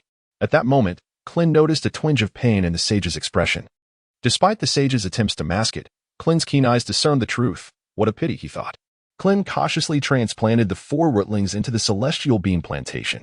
Upon their planting, the vital energy within the space immediately began to converge towards the celestial beings, gradually transforming into the nourishment essential for their growth. With a sigh of relief, Klin wiped the sweat from his brow. The task was complete. Now, all that remained was to await the blossoming and fruition of the celestial beings. Klin followed the sage outside, where he found Fan Yu diligently practicing. The sage, observing this, turned to Klin and remarked with a smile, Fan Yu is a remarkable child, possessing a kind heart and an extraordinary work ethic. You have indeed taken on a worthy disciple. The sage could not help but compare Fan Yu to the old turtle sage, exclaiming that he was far more industrious in his youth. Klin chuckled at the sage's words, expressing his gratitude for the sage's guidance, stating that he would soon depart from Earth and likely would not have the opportunity to teach the mortals personally for the time being. The sage nodded slightly in agreement at the first part of Klin's statement, then asked, somewhat astonished, leaving Earth? Why? Klin replied, the environment on Earth is too comfortable. I must engage in constant battles to enhance my combat abilities, so that I can better protect the Earth and those I hold dear. Are you not strong enough to protect Earth already? The sage inquired, incredulous. Far from it, Klin replied with a bitter smile. The formidable foes that await Earth in the future are beyond imagination. In the presence of the powerful in the universe, a mere flick of their finger could reduce our planet to cosmic dust, and I fear I am not even comparable to a single one of their fingers. The sage, overwhelmed by the gravity of Klin's words, appeared pale and momentarily speechless. Meanwhile, the celestial being observing Klin in the temple grew anxious, dropping the divine staff in his hand without noticing. Noticing something amiss, Bobo approached and asked, what troubles you, celestial being? The celestial being waved his hand, signaling that he was fine, and began to listen intently to the conversation between Klin and the sage. After a long pause, he remarked, but wait. There has been an invasion from external enemies in thousands of years, has there? The celestial being nodded in agreement, echoing his own thoughts. That is because Earth is far too weak. In the vast universe, it is an inferior planet with no value for invasion. The forces in the cosmos have yet to notice Earth. Once they do, however, the sage's eyes glazed over, a sense of melancholy washing over him as he realized that Earth was indeed a lowly planet, not worth the attention of invaders. There is no need to be overly pessimistic, Klin reassured. When formidable enemies invade Earth, a host of strong warriors will emerge. They will fight valiantly to protect our planet. And I will be among them. Why do you know this? The sage pressed, still seeking clarity. Previously, I was slain by the minion of the demon King Piccolo. But Goku gathered the Dragon Balls to resurrect me. After my revival, fragments of memories began to emerge in my mind. Initially, I was skeptical, but as time passed, certain moments from my life began to align with those memories, gradually confirming their authenticity. Now, I believe I can foresee certain future events. Upon hearing Klin's words, the celestial being's expression grew more serious, beads of sweat forming on his forehead, clearly persuaded by Klin's revelation. The sage fell into deep contemplation. Realizing that Klin's immense power rendered him incapable of jesting regarding such matters, which explained Klin's rapid progress in recent times. It is often when one finds themselves in dire circumstances that they unleash their latent potential. Klin's awareness of the impending formidable foes that threaten Earth, coupled with the burden of such knowledge, is what has propelled his rapid advancement, the sage mused. Krillin expressed, "I merely seek an excuse to depart from Earth," while simultaneously reminding its defenders. Little did I expect that the celestial being was indeed overthinking. Will there truly emerge a formidable cohort of warriors to safeguard our planet? Can they withstand the immense forces that dwell within the cosmos? The celestial being harbored some doubts. Without a doubt, Krillin asserted with resolute conviction, seemingly wishing to instill hope within the celestial being. The deity murmured, "Powerful warriors? Will any surpass Krillin?" The deity still yearned for a fragment of himself to contribute to the protection of Earth, hoping to atone for the transgressions he had committed. "What assistance can I provide?" The celestial being inquired of Krillin. "You may select a group from the next generation to serve as Earth's reserve guardians," Krillin suggested. The celestial being found this proposal feasible and nodded in agreement. Klin spoke once more, "Immortal, I entrust the matter to you. I am bound for the temple to seek counsel with the celestial deity regarding a means to depart from Earth." The immortal nodded in acknowledgement, assuring him, "Rest assured." With that, Klin soared toward the temple. As the immortal observed Klin's departing figure, a sense of tranquility enveloped him, and he silently mused, "With you guarding Earth, I can rest easy. Come, Fan Yu, let us continue with the training."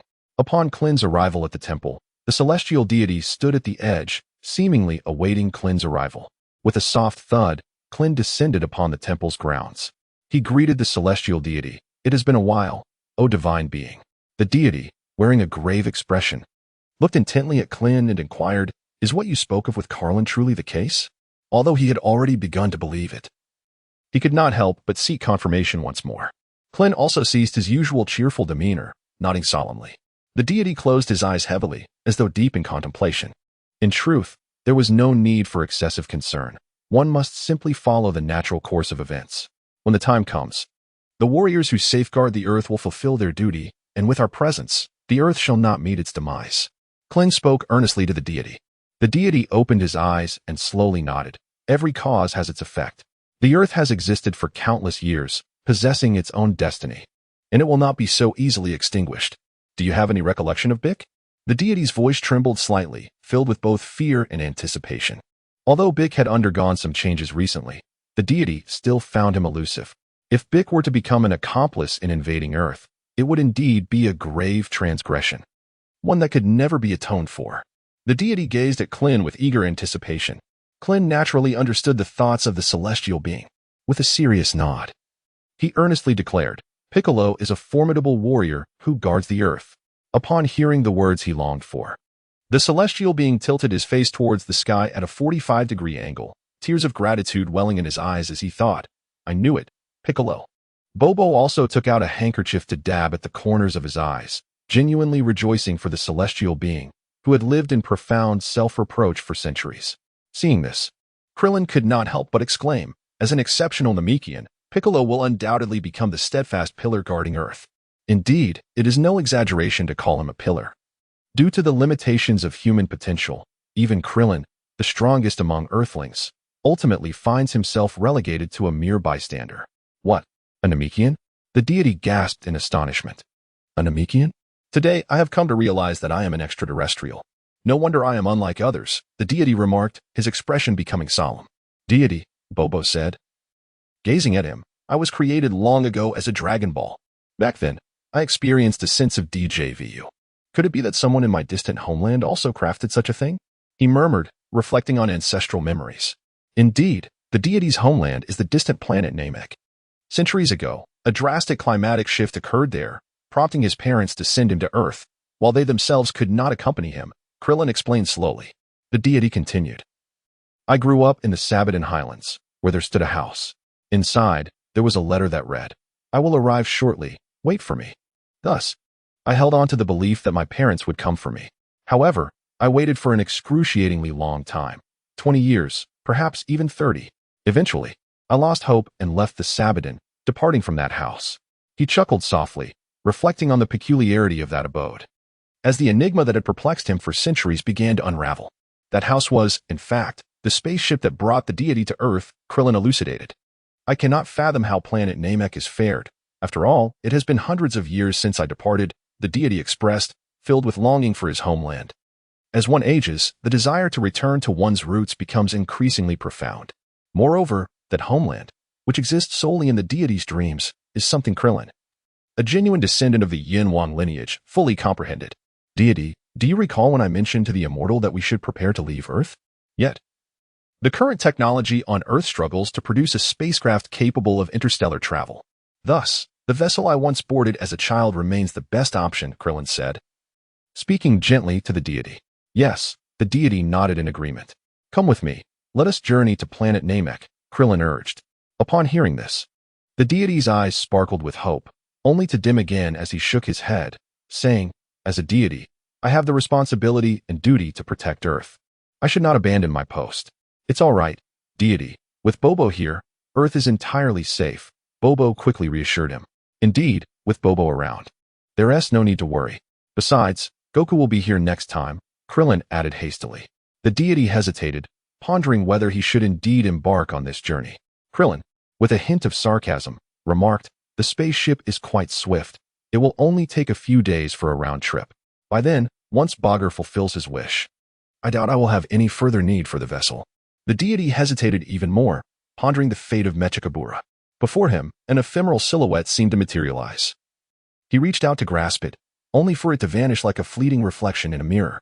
After considerable contemplation, the deity finally declared, very well. A pang of guilt washed over him, for he felt that, due to the calamity inflicted upon the mortal realm by the demon King Piccolo, he had become an inadequate god. He muttered to himself in a low voice. You have done exceedingly well. There is no need for excessive self-reproach, Krillin reassured him. The deity waved his hand, signaling Krillin to refrain from offering further words of comfort. Klin hesitated, swallowing back his words. Let us retrieve the spaceship from Sabaton Heights. After all these years, I wonder if it remains functional. Klin vaguely recalled that the vessel had undergone repairs. Bobo had already produced his flying carpet and said to the deity and Klin, please, step aboard. The journey to Sabaton Heights is somewhat distant, but with my carpet, we shall arrive swiftly. Klin and the deity nodded and stepped onto the flying carpet. Suddenly, as Bobo intoned an incantation, the surroundings transformed dramatically. A fierce wind whipped past Klin's head, and he inwardly exclaimed with dismay, realizing that mastering teleportation was an essential skill for combat and evasion. We have arrived. You may disembark, Bobo stated slowly. Just then, the deity remarked nostalgically, though these memories were steeped in pain. The structure before them was circular, supported by 4 legs, resembling a peculiar beetle. Klin mused to himself about the unique architectural style of the Namekians. As the group approached, the deity continued, there are no doorknobs or locks.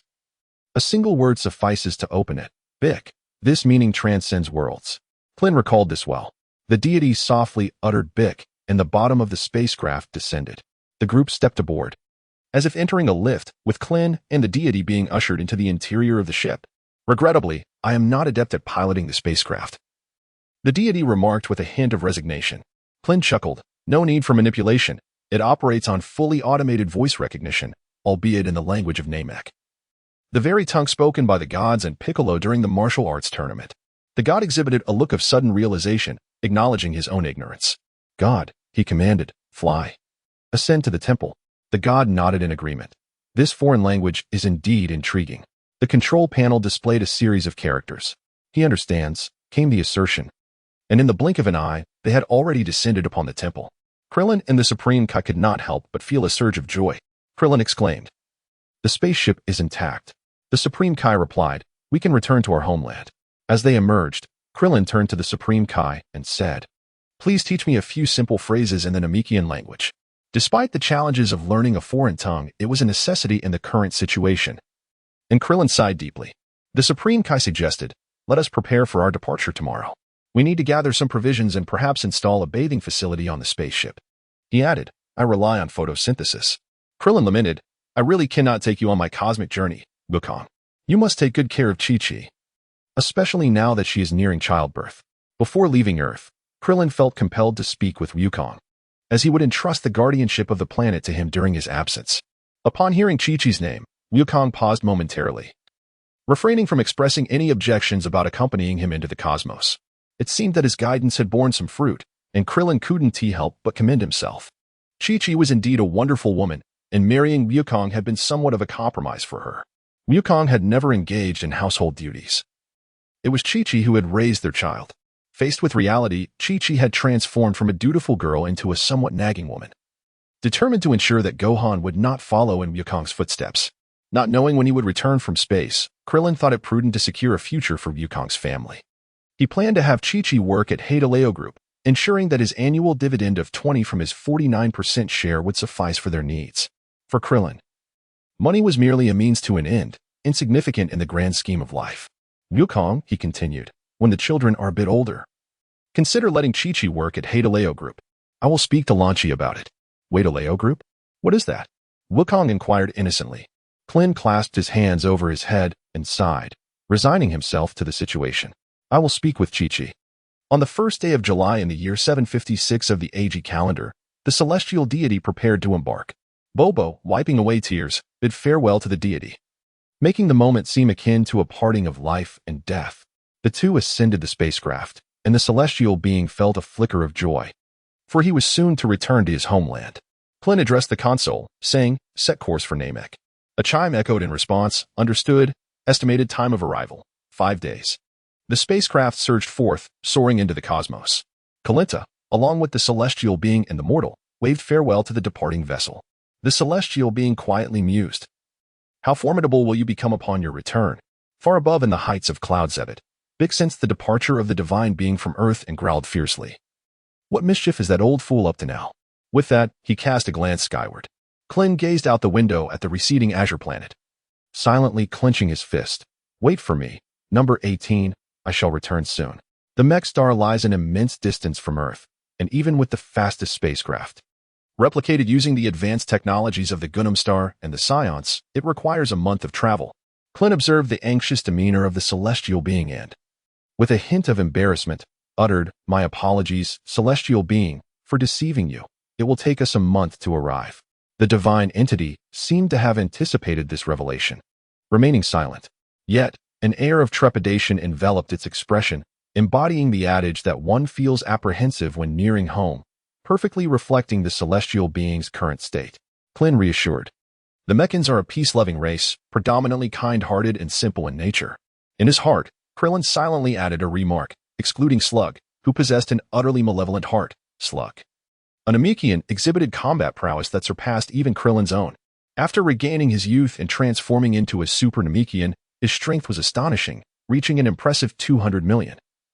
And even in his elder state, he retained a formidable power of 40 million. The heavenly god continued to ponder, realizing that the mysteries of his heart could not be unraveled without journeying to Namek. Krillin shook his head with a wry smile. A month as time must not be squandered. He needed to seize this opportunity for rigorous training. With that, Krillin retrieved the gravity training chamber. Klin pressed the button 100 times, and the surrounding environment transformed into a deep crimson hue, the air growing significantly heavier. A smile crept across Klin's lips. A long-forgotten sensation. 1 month later, a chime resonated, announcing, estimated landing on Namek in 5 minutes, from the mechanical console. Klin sat cross-legged, gradually opening his eyes, exhaling softly. At last, we have arrived. After 28 days of relentless training, he ceased the high-intensity regimen. In the vastness of space, one could never predict what might transpire. Klin understood the necessity of maintaining peak condition. System. Review attributes. Time, year 756 of the Ikki era name. Klin age, 21 years race, human dimension, first dimension, akin to an immortal, combat power, 340, 000, next threshold, 1. 500, 000, potential, 1, 160, 000 training speed. Speed of light in the past month, his power had only increased by 30,000, a rather sluggish pace. However, with his limited energy, engaging in VIP training would hardly sustain him for long. It was far less economical than training at light speed. A long journey lay ahead. He sighed softly. 1 minute later, they reached Namek. The console chimed once more. The outline of Namek was now visible, the planet enveloped in shades of green, accompanied by several bright moons, classified as first-rate stars based on Earth's luminosity. As the spacecraft sped through the atmosphere, the sky revealed itself in verdant hues, clarifying that Namek was not a singular sphere but a collection of hundreds of islands. The deity stood at the ship's entrance, hands resting upon his staff. Beads of sweat forming on his brow, silently gazing at the familiar yet foreign landscape of his homeland. Boom. The spacecraft successfully landed upon a higher elevation island. They had arrived at their destination, Namek, after 29 days and 10 hours. The console continued to emit its monotonous tone. Yet there was a hint of joy. Perhaps it stemmed from returning to his homeland? Deity, let us descend, Klin addressed the celestial figure. Indeed, the deity nodded in agreement. Together, they stepped out of the ship.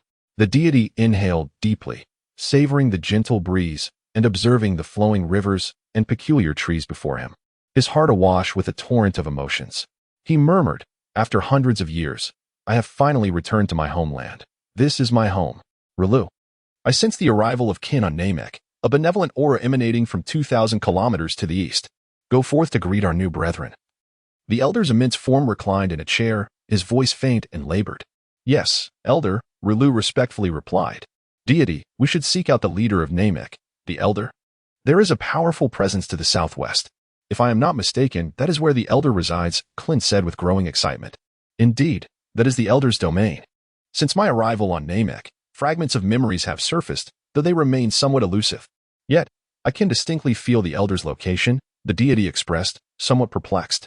Someone approaches us. The aura bears a resemblance to Piccolo, suggesting a combat power of around 40,000, Klin stated calmly. Klin remained composed.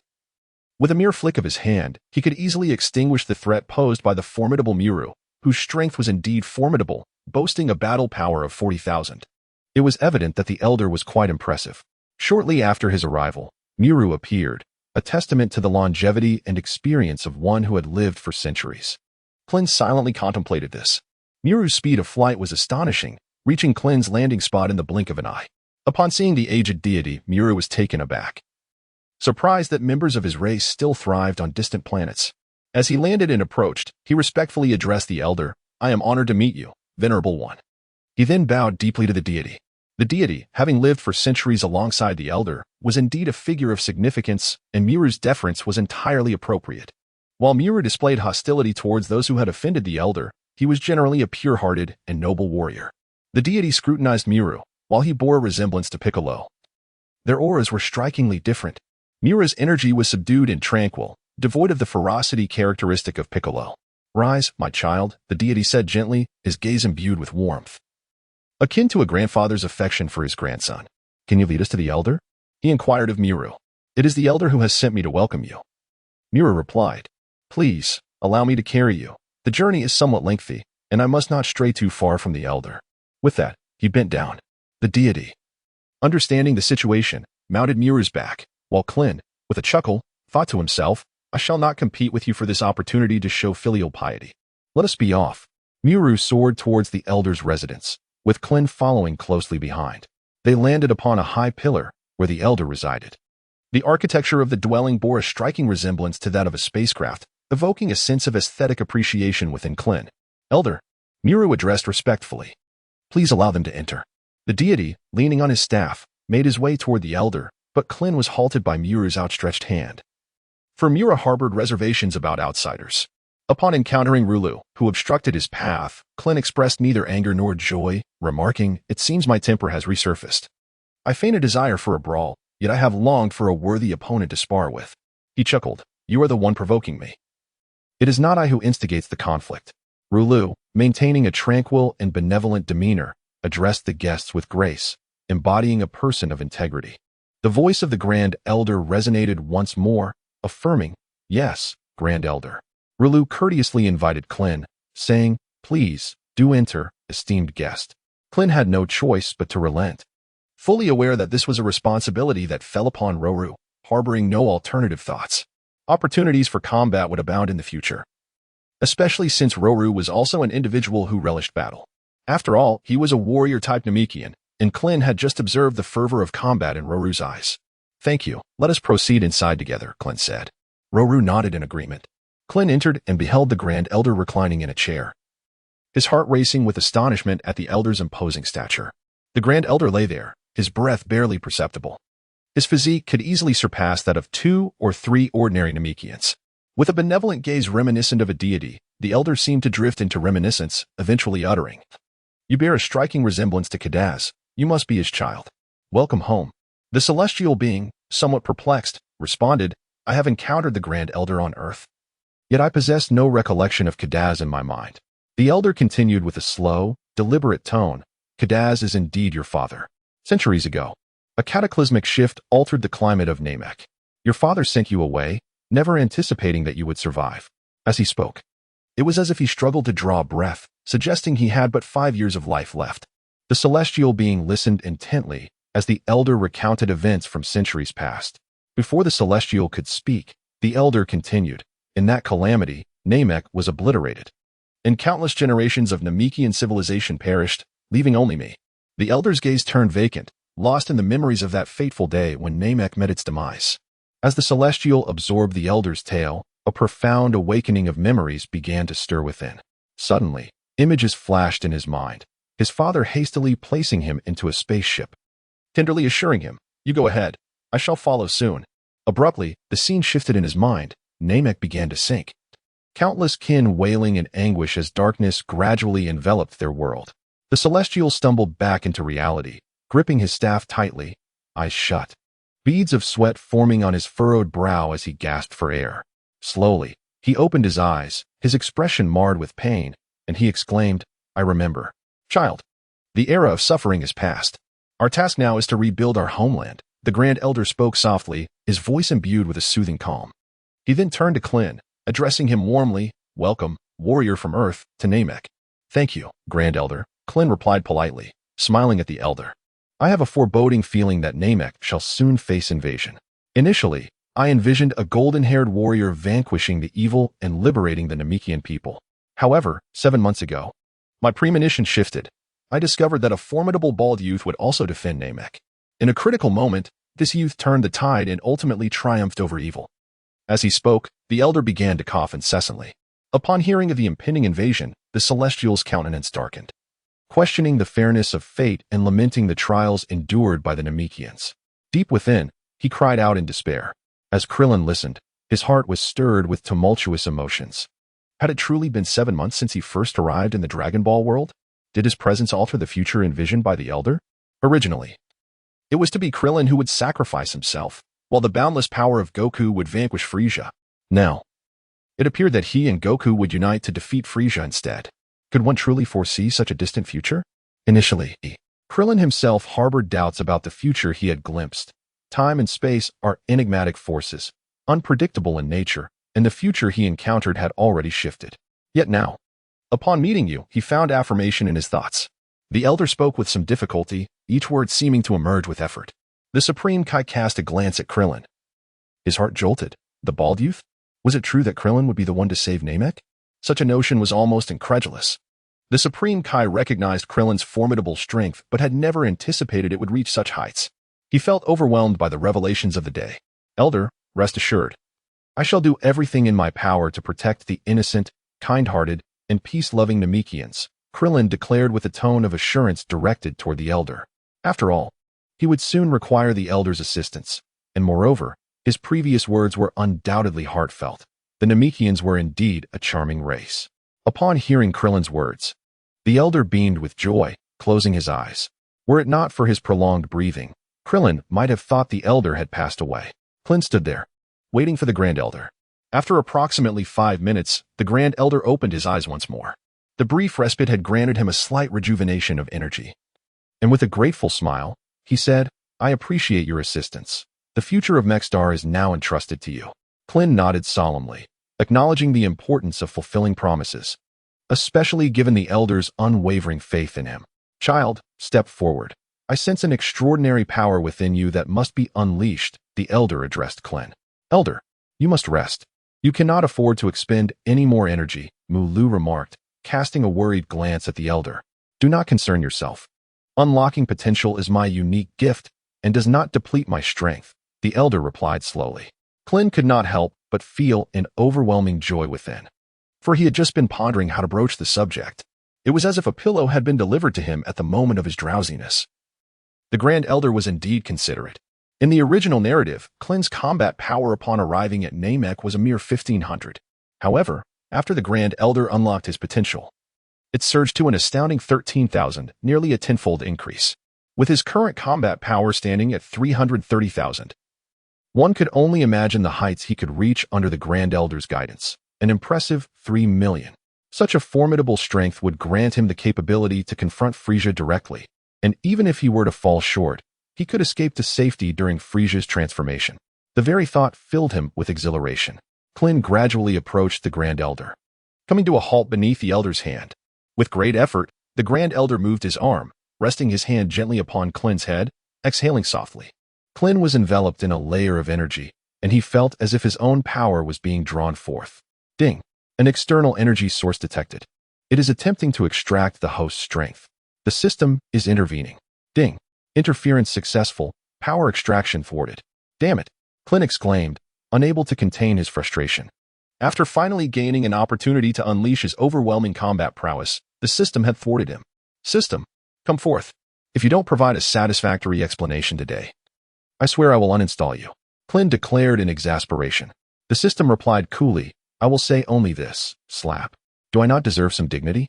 Did you seek to unlock the host's abilities without my consent? If elevating your combat power were so simple, where would I procure the necessary energy? With that, the system's voice fell silent. What? Such a flimsy excuse cost me a chance to increase my power by 300,000? Go to hell, Klin retorted. Oh. But it's not entirely a lost cause. Did you truly believe in a tenfold increase? Let me be blunt. Due to the limitations of Earthling qualifications, you can only reach a combat strength of 1,500,000. Enough talk. Examine your attribute panel. System. Check attributes. Time. Year 756 of the AG era name. Klin age. 21 race. Earthling dimension. Level 1 dimension. Equivalent to an immortal. Combat power. 350,000. Next threshold. 1. 500,000. Potential. 4. 650,000 training speed. Speed of lightweight. Why has my potential changed to 4. 650,000? To put it simply, the Grand Elder's development of potential did not directly enhance your combat power. Rather, it augmented your potential. Previously, your maximum potential was only 1. 500,000. But now it has escalated to 5,000,000. How fortunate you are. The system boasted.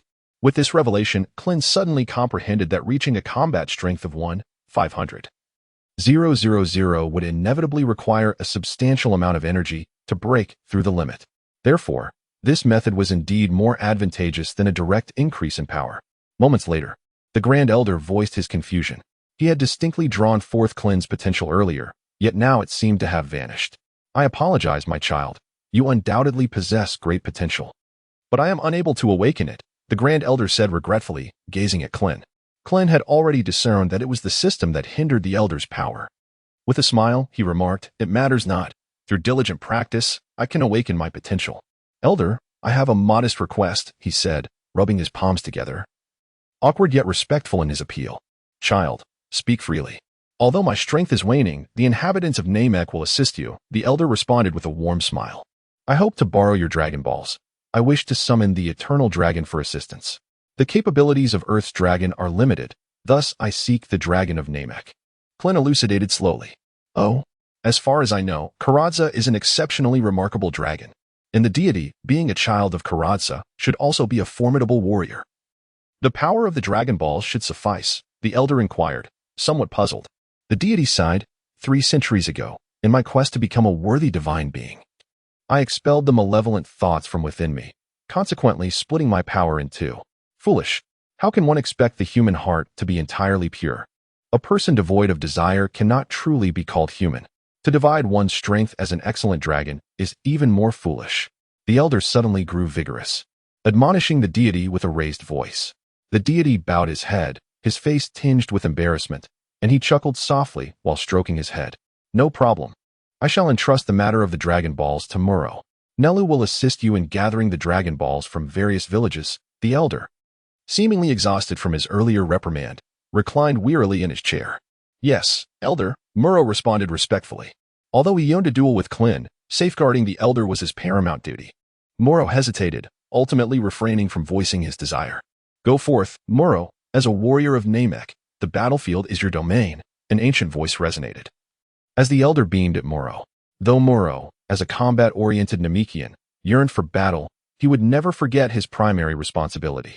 No, Elder, Moro resolutely shook his head. Go forth, child, go forth. The elder exclaimed with a smile. Namek is secure now. There is no need for concern on my account. The elder extended his hand. Waving it gently, Moro turned to Klin, displaying his fighting spirit. Upon witnessing this, Klin slightly nodded. Come forth, Roru. Roru responded with a subtle nod. The two of them surged forth, soaring into the distance, traversing numerous rivers and solitary hills. They eventually paused atop a stone pillar resembling an abalone. Klin gazed intently at Rulu, inhaling the oxygen that permeated the air. He twisted his neck, the joints cracking audibly, as a surge of battle intent erupted within him. Nevertheless, Klin restrained his energy to approximately 40,000, focusing instead on refining his combat skills and experience through this confrontation with Rulu. System, examine Rulu's attributes. Ding. Time, year 756 of the Aiki era name. Rulu age, youth race, Namekian battle power, 40,000 potential, several billion. Certainly exceeding year's training speed. High upon realizing Rulu's potential vastly surpassed his own by several billion. Klin could not help but exclaim inwardly, what a calamity the Earthlings have wrought. Rulu shed the distinctive battle garb of his kind and twisted his neck. Suddenly, both combatants unleashed their energy and charged forth. A cold glint flickered in Rulu's eyes as he delivered a downward elbow strike aimed at Klin. To Klin, Rulu's movements appeared rather elementary, prompting him to evade and retaliate with a powerful strike towards Rulu. However, due to his suppressed energy, this attack failed to inflict any significant damage on Rulu. With a resounding roar, Rulu concentrated his energy, enveloping himself in a formidable aura. At this moment, his power had reached its zenith, and he propelled himself towards Klin with astonishing speed. Upon witnessing this, Krillin did not hesitate, unleashing his aura as he charged towards Rulu. The clash of their energies resonated with a thunderous sound. Their figures flickered like phantoms as they engaged in combat, exchanging hundreds of blows. The two warriors traced distinct trajectories. One green and the other golden, resembling two arrows entwined in a fierce dance, darting across the island. Rula, being a Namekian, possessed unique combat techniques. As their battle raged on, Rula's arm unexpectedly elongated to several meters, reaching towards Krillin from below. A subtle smile crept across Krillin's lips, just as he had anticipated. Akin to his encounter with Piccolo, Krillin leaped upward, deftly evading Rulu's assault. Rulu was taken aback by Krillin's swift maneuver, exclaiming in astonishment. You knew I would launch such a sudden attack? Krillin laughed heartily. The Piccolo on Earth is also a combat-type Namekian. Piccolo? Huh? Murmured Goku. Soon, Goku regained his fighting spirit and launched a powerful assault towards Krillin. Krillin swiftly increased his speed and adeptly maneuvered toward Goku. True to his nature as a combat-type Namekian, Goku quickly discerned Krillin's vulnerabilities, delivering a sudden, fierce punch. Not good, Krillin thought, promptly adopting a defensive stance. However, Goku's punch was premeditated, imbued with immense strength. And with a resounding crash, Krillin was sent flying over 100 meters away. As a combat-type Namekian, Goku possessed remarkable fighting prowess and seized the opportunity without hesitation, unleashing a well-charged energy blast towards Krillin. This energy attack bore a striking resemblance to Piccolo's special beam cannon. Although Krillin's combat strength far surpassed Goku's, he felt a significant threat from this energy blast. In a half-flying state, he could only bring his hands together to shield his body. Boom, boom, boom. Krillin was propelled far away, crashing into dozens of islands in succession, creating a massive arc on the lake's surface that took a long time to return to normal, a result of the high-energy blast evaporating the water beneath it. Huff, huff, huff. Goku gasped for air, a smile inadvertently creeping across his lips. It seemed he had won this battle. However, he spat out dirt as Krillin slowly emerged from the smoke, wiping his mouth. The upper half of Krillin's clothing had been shredded, revealing a muscular torso marred by several scars. Yet, in truth, Krillin had not sustained any substantial injuries. Goku gaped in disbelief, fully aware of the power behind his previous attack, which could have easily obliterated Namek. Krillin should have been rendered incapable of continuing the fight. That attack was indeed formidable, and under equal circumstances, no one should have been able to withstand it. Alas, he had encountered me, ha ha ha, Krillin boasted once more. Now it's my turn to attack, Krillin declared, and in an instant, he flashed past Goku, reappearing behind him and delivering a direct strike. Suddenly, Goku plummeted like a kite with a severed string, crashing toward the ground with a thunderous impact, penetrating the small island below and and sending water splashing dozens of meters into the air. Goku fell heavily toward the depths of the water, utilizing the buoyancy of the water to mitigate some of the force of the impact. The water erupted into a spray, and as light rain began to fall from the sky, Krillin did not pursue. Instead, he sensed Goku's energy from the sky, knowing that Goku was using the opportunity to recover his strength. Approximately 5 minutes later, Goku emerged slowly from the water, drenched and with visible veins bulging. Green liquid dripping down to the surface below, panting heavily. Your strength exceeds my expectations. You are truly formidable. Initially, when the Elder stated that you could save Namek, I was somewhat skeptical. However, I have changed my perspective. You indeed possess the capability to save Namek. But I do not concede, Goku calmly addressed Krillin. Prepare yourself, Krillin. Next is my most powerful technique. Goku shouted at Krillin. Klin indeed admired Muro's formidable fighting spirit. The battle had escalated to such a degree that Muro was entirely sustained by his indomitable will. After speaking, Muro underwent a subtle transformation, seemingly growing taller. Was this a manifestation of the Namekian giantization technique? Yet it did not quite resemble it. Klin had witnessed Piccolo's use of it, and his form had been vastly larger, with movements rendered sluggish. Muro was not so foolish. Observing Muro's transformation, Klin contemplated. Subsequently, Muro's aura underwent a terrifying metamorphosis. 100, 000, 200, 000, 400, 000, reaching its zenith. Seeing this, Klin could not help but exclaim. The battle power had increased tenfold. The air within a radius of hundreds of miles around the two trembled incessantly, and the colossal stones quivered as well. Klin, not daring to be overconfident, swiftly summoned all of his energy. However, he still found himself lacking a staggering 70,000 battle power compared to Rulu. In a flash, a figure darted past him. So fast, Klin barely caught a glimpse of Rulu before being sent flying. Rulu's attacks fell upon him like a torrential rain, and Klin was already gravely injured. In a surge of desperation, he unleashed his energy and made a frantic retreat. Suddenly, Rulu's arms elongated, pinning Klin down 10 meters away. A crackling sound emanated from Rulu's antennae as they began to gather energy. Klin sensed the potent force contained within. If struck, he would not merely be injured, but would face the brink of death. Klin exerted every ounce of his strength to break free, slightly raising one hand.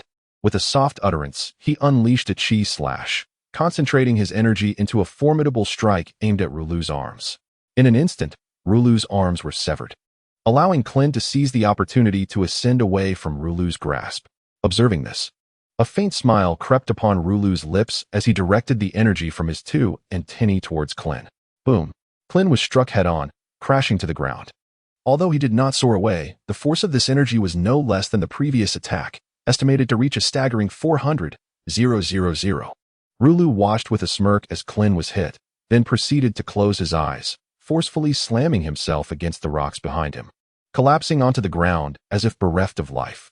The earth became saturated with a deep green liquid, as green blood seeped continuously from Rulu's arms, forming a shallow layer upon the ground.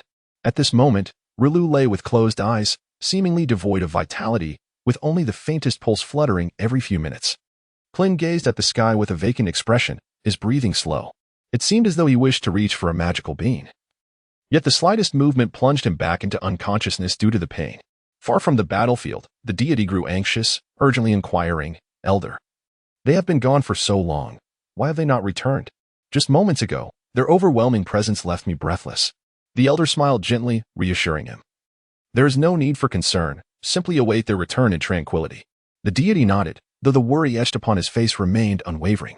2 days later, Krillin's physical strength had been restored by the system, yet his entire body felt as though it had been shattered, rendering him unable to move. The senza beans were locked away in the capsule, and he couldn't retrieve them himself. At this moment, Krillin felt a pang of urgency, not for his own sake, but because he sensed that the essence of Murasaki was fading. Murasaki was a remarkable warrior, and it would be a profound tragedy for him to perish in such a manner. If the other Namekians learned that Murasaki had succumbed during battle with him, invoking the Dragon Balls would likely prove futile, even with the Elder's intervention. System, is he dead? If not, speak up. Beep, welcome to our service. How may I assist you today? Enough with the pleasantries, quickly retrieve a senza bean for me. Now. Hiki, no problem. 1 universal point will be deducted. The system replied with a hint of sarcasm. Damn, it was too easy. I knew it wouldn't be so simple. But there's no time to dwell on that. Murasaki's presence is growing ever fainter. Clinton felt a delightful bean in his mouth, slowly savoring it before swallowing. Abruptly, he opened his eyes wide, realizing that all his injuries had completely healed. Hastily, he retrieved a magical bean from the capsule and leaped towards Meatloaf. Klin gazed upon the sight of Rulu sprawled on the ground, acutely aware that Rulu's injuries were far more grievous than his own. At best, Rulu had but a breath left, while Klin, despite being immobilized, understood that with the passage of time, his wounds would gradually mend. However, Rulu's fate was starkly different. As time eluded him, he would inevitably succumb to his injuries. Krylin gradually bent down, prying open the mouth of Majin Buu to insert the magical beans. After Krylin infused a surge of energy into Buu, the creature stirred slightly. After a prolonged moment, a faint crackling sound resonated, and Majin Buu slowly swallowed the beans. As the beans settled within, Buu suddenly opened his eyes wide, discovering Krylin gazing at him. With a subtle smile, Buu acknowledged, "I have been defeated." Klin nearly smiled without uttering a word, gradually helping Rulu to his feet. The severed ends of Rulu's arms had already healed and were no longer bleeding, though they had yet to regrow. Krillin harbored some doubts. If Majin Buu could unleash such formidable power, why did it not manifest during his battle with Frisia? The overwhelming strength exhibited by Buu was fleeting, which compels one to ponder his true intentions. The confrontation with Frisia was merely a strategy to buy time. Should he unleash his immense power, he would soon find himself incapacitated, leading the increasingly bored Frisia to swiftly eliminate Buu and return to seek the Grand Elder. Gradually revealing his combat abilities, Buu aimed to pique Frisia's interest, thereby prolonging the encounter and granting Din a precious opportunity. One must never underestimate a warrior from Namek, Krillin thought to himself with a wry smile. Majin Buu slowly rose to his feet and addressed Krillin. "I apologize. It has been a long time since I have engaged in such a battle. In the end, I nearly made a grave mistake by exhausting myself. The capacity for explosive power is indeed limited, and following such an outburst, one enters a prolonged period of weakness. Even with such might." Buu acknowledged that he could not rival Krillin. A bittersweet realization lingered within him. Klin burst into hearty laughter, exclaiming, "It matters not. Engaging in battle with you has truly broadened my horizons and deepened my comprehension of martial arts. Indeed," he continued with a hint of mischief, "if I were to perish, what would become of the Grand Elder's safety?" "Klin," Rulu laughed heartily, jesting. "Klin, please stand back." "All right." Suddenly, Rulu's severed arm began to twitch and, astonishingly, 2 jets of water erupted from it, allowing the limb to regenerate. The food Klin provided was truly miraculous. Not only had Rulu fully regained his strength, but he had also surmounted his period of weakness. Rulu flexed his newly formed arm, feeling quite satisfied. "Klin, how long have we been out?" he inquired. 3 days. "What? 3 days?" Rulu exclaimed in shock. He quickly took flight towards the Elder's residence, mindful of his responsibilities. "Wait for me, Rulu," Klin shouted, fuming as he pursued Rulu's retreating figure. Rulu soared with all his might towards the Elder, panting heavily after a brief moment, wiping the sweat from his brow. Upon seeing the Elder's abode unscathed, he sighed in relief. It was fortunate that the Elder was safe, or he would bear the burden of guilt for the entire Namekian race. "Why are you flying so fast?" "With the 2 of us here, the Elder is safe," Klin remarked upon catching up to Rulu. Gratefully, Rulu glanced at Klin and nodded with a smile. This gratitude symbolized Klin's commitment to the Elder, as well as his eagerness to engage in battle, satisfying his yearning for conflict. In the time to come, Rulu would steadfastly guard the Elder, refraining from any further battles until the Elder's passing. The deity sat conversing with the Elder, who had not seen his kin in many years. The deity resembled a lost child who had finally found their mother, with an abundance of words to share. However, the Elder, being advanced in age, would occasionally drift off to sleep mid-conversation, while the deity patiently awaited his return to consciousness. "Elder, I have returned," Rulu said respectfully. "You're back so soon?" The Elder observed Rulu's invigorated demeanor, noting the change in his expression, now imbued with joy. The Elder praised, "Rulu, you belong on the splendid battlefield." The Elder did not inquire about the battle's outcome, for he understood that the result was not the essence. Rather, it was the journey that held significance. At this moment, Rulu's spirit exemplified the finest outcome. Gradually, the Elder closed his eyes and drifted back into slumber. Namek, devoid of night, basked eternally in daylight, a condition that perfectly suited the photosynthetic needs of the Namekian people. Klin stifled a yawn, feeling quite out of sorts. "Rulu, I must implore you regarding the matter of the Dragon Balls," he said with a tone of earnest request. "Not a problem, leave it to me." I shall gather the elders from each village and instruct them to bring the Dragon Balls, Rulu replied. With that, he settled into an empty space, his body floating gracefully in the air, reminiscent of Piccolo during his training sessions. Soon, a unique wave of energy emanated from Rulu. A special signal that could only be received by the Namekians. Elders, heed my command. The leaders of the various villages are to bring the Dragon Balls forth for assembly.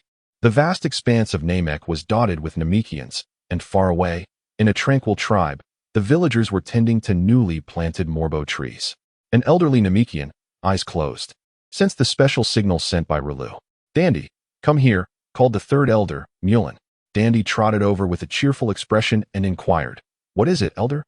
Rulu has just sent a message to all the villages. The Grand Elder wishes to convene the Dragon Balls. It has been quite a while since you last saw your brother Rulu. Let us go together, Mulin said with a smile. Really? That is wonderful, Dandy exclaimed with delight. We are quite far from the Grand Elder. Let us hurry back to prepare and bring the Dragon Balls. Understood. Dandy nodded obediently and dashed toward home. At this moment, Namek was enjoying a prolonged period of stability, free from the threat of extraterrestrial malevolence. Moreover, the combat prowess of the Namekians was not to be underestimated, even Raditz, with a power level of 1500, could assert dominance across the cosmos.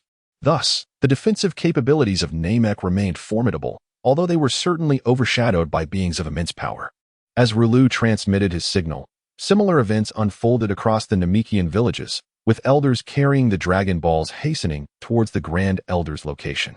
The distances varied, causing the arrival times to differ, with the third elder being the first to reach the destination. After several days of arduous travel, Dandy and the third elder finally arrived at the Grand Elder's dwelling. From a distance, Dandy spotted Rulu and joyfully shouted, Brother Rulu. He waved enthusiastically as he sprinted towards him. As Krillin glanced backward, he first beheld a miniature version of Bu, followed by an elderly Namekian. However, what captured Krillin's attention most was the large Dragon Ball held in the latter's grasp. Muri turned his head and was surprised to see Dandy. Without hesitation, he approached him. Muri skillfully lifted Dandy into his arms, smiling as he exclaimed, Dandy, what brings you here? Krillin observed, recalling that Dandy was indeed an exceptionally talented member of the Dragon Clan. Dandy cheerfully replied, It has been a long time since I last saw you, Brother Muri. The elder came to deliver the Dragon Ball, and I came along. Dandy is the 108th son of the Grand Elder, which means that, technically speaking, all Namekians aside from the Grand Elder are brothers. However, due to their varying ages, the Elder Ones naturally assume the role of guardians. Thus, while the third Elder is indeed Dandy's brother, he resembles more of a grandfatherly figure. Muri, noticing the third Elder approaching, could not suppress his smile in the presence of his kin. Third Elder, it has been quite a while, he greeted warmly. Yes, Muri. How is the Grand Elder? Inquired the third Elder. He is well, inside, Muri replied. The third Elder casually handed the Dragon Ball to Muri before making his way indoors. Brother Muri, I will go see the Grand Elder first, Dandy announced before dashing toward the room. Muri, let me take a look at the Dragon Ball, Krillin exclaimed, his eyes sparkling with excitement as he addressed Muri. Muri chuckled, What's the rush? One Dragon Ball is of little use. We must gather all 7 to harness its power. After saying this, Muri handed the Dragon Ball to Krillin. Of course, I am aware of that, but such a large Dragon Ball has genuinely piqued my curiosity, Krillin remarked as he effortlessly accepted the hefty Dragon Ball. Krillin gazed at the orb, resembling a basketball, which was entirely translucent, with 3 stars shimmering upon its surface. Ah, a 3-star ball. Indeed, the larger it is, the mightier it becomes. Elder 3 entered the room, regarding the aged deity with a sense of perplexity. He had no recollection of this figure and had never heard of any Namekian surviving beyond the confines of Namek. Despite his curiosity, Mulin greeted the Grand Elder with respect. Grand Elder, he said, bowing deeply. The Grand Elder opened his eyes, fixing his gaze upon Mulin.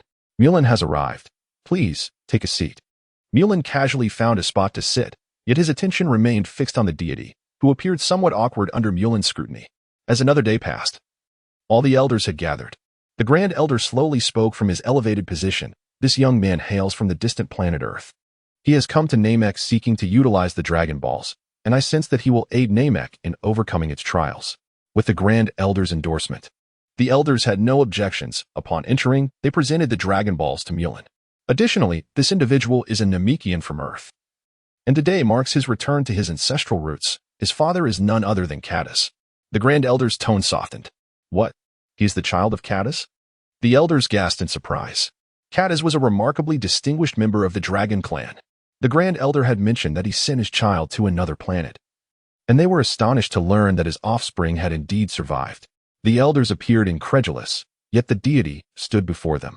They approached the deity, who felt anxious, beads of sweat forming on his forehead, uncertain under their gaze. In unison, the elders proclaimed, "Welcome home." Laughter erupted among them, for they had gained yet another formidable warrior from the Dragon clan, a moment of great joy for the Namekians. After gathering the 7 Dragon Balls, Krillin took hold of Mulin and soared towards the distant wasteland, ensuring they did not disturb the Grand Elder's rest. Mulin placed the Dragon Balls upon the ground and glanced at Krillin, who nodded slightly in acknowledgement. Suddenly, Mulin shouted, "Arise, Shenron." In Namekian, the scene mirrored that of summoning Shenron on Earth. The 7 Dragon Balls flickered with increasing frequency, enveloped by ominous clouds, as lightning illuminated the Earth. Notably, the darkness of Namek was more intense than that of Earth. Roar! A resounding dragon's roar echoed through the heavens. In the dim light, thunder rumbled fiercely, and golden lightning danced like furious azure dragons through the dark clouds. The golden radiance surged forth from the dragon orbs, winding its way skyward, gradually merging with the ocean of clouds above, accompanied by the resounding roar of the dragon. In the heavens, an endless expanse of dark clouds revealed the immense form of a verdant divine dragon, its fiery red eyes gazing down at the figures of Rul and Piccolo.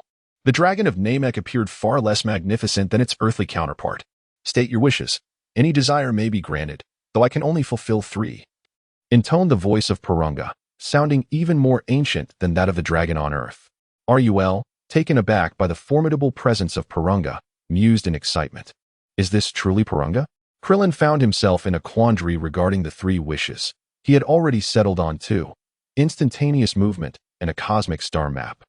The remaining wish posed a dilemma. Should he enhance the Senzabine plantation, or acquire the ability to comprehend the language of the divine? The former would bolster his energy yield, while the latter would impact his future endeavors, as lacking proficiency in divine language would render even the Super Dragon Balls inaccessible. Ding. Now you understand the significance of mastering a foreign tongue, do you not? Hiki, I possess the divine language. I trust you know how to choose wisely. The system remarked with a hint of mischief. Upon hearing these words, a glimmer of determination sparkled in Krillin's eyes, resolving his inner conflict. For my first wish, Rul, please ask the dragon to enhance the Senzabine plantation as much as possible. Here, Krillin cleverly leveraged the ambiguity of as much as possible, ensuring the dragon would exert its utmost effort to fulfill the request. Rul echoed Krillin's words to the dragon. This wish is exceedingly simple. The dragon's eyes flashed with crimson light. However, the intensity of the red glow lingered, causing a bead of sweat to trickle down Purunga's brow. I've been outsmarted. This little rascal is quite formidable, Purunga mused to himself. After a considerable time, the wish was granted. I have expanded the scale of your Senzabine plantation and established a special space within your consciousness to serve as a vessel for the plantation. Klin sensed a unique spiritual mark within his mental energy. He reached out with his mind, and as a result, the scale of the Celestial Beam plantation expanded over 5-fold, significantly accelerating the absorption of vital energy. Although Bojilan was not particularly handsome, Klin appreciated individuals who were pragmatic, and he couldn't help but commend Bojilan in his heart. State your second wish, an ancient voice echoed once again in their ears.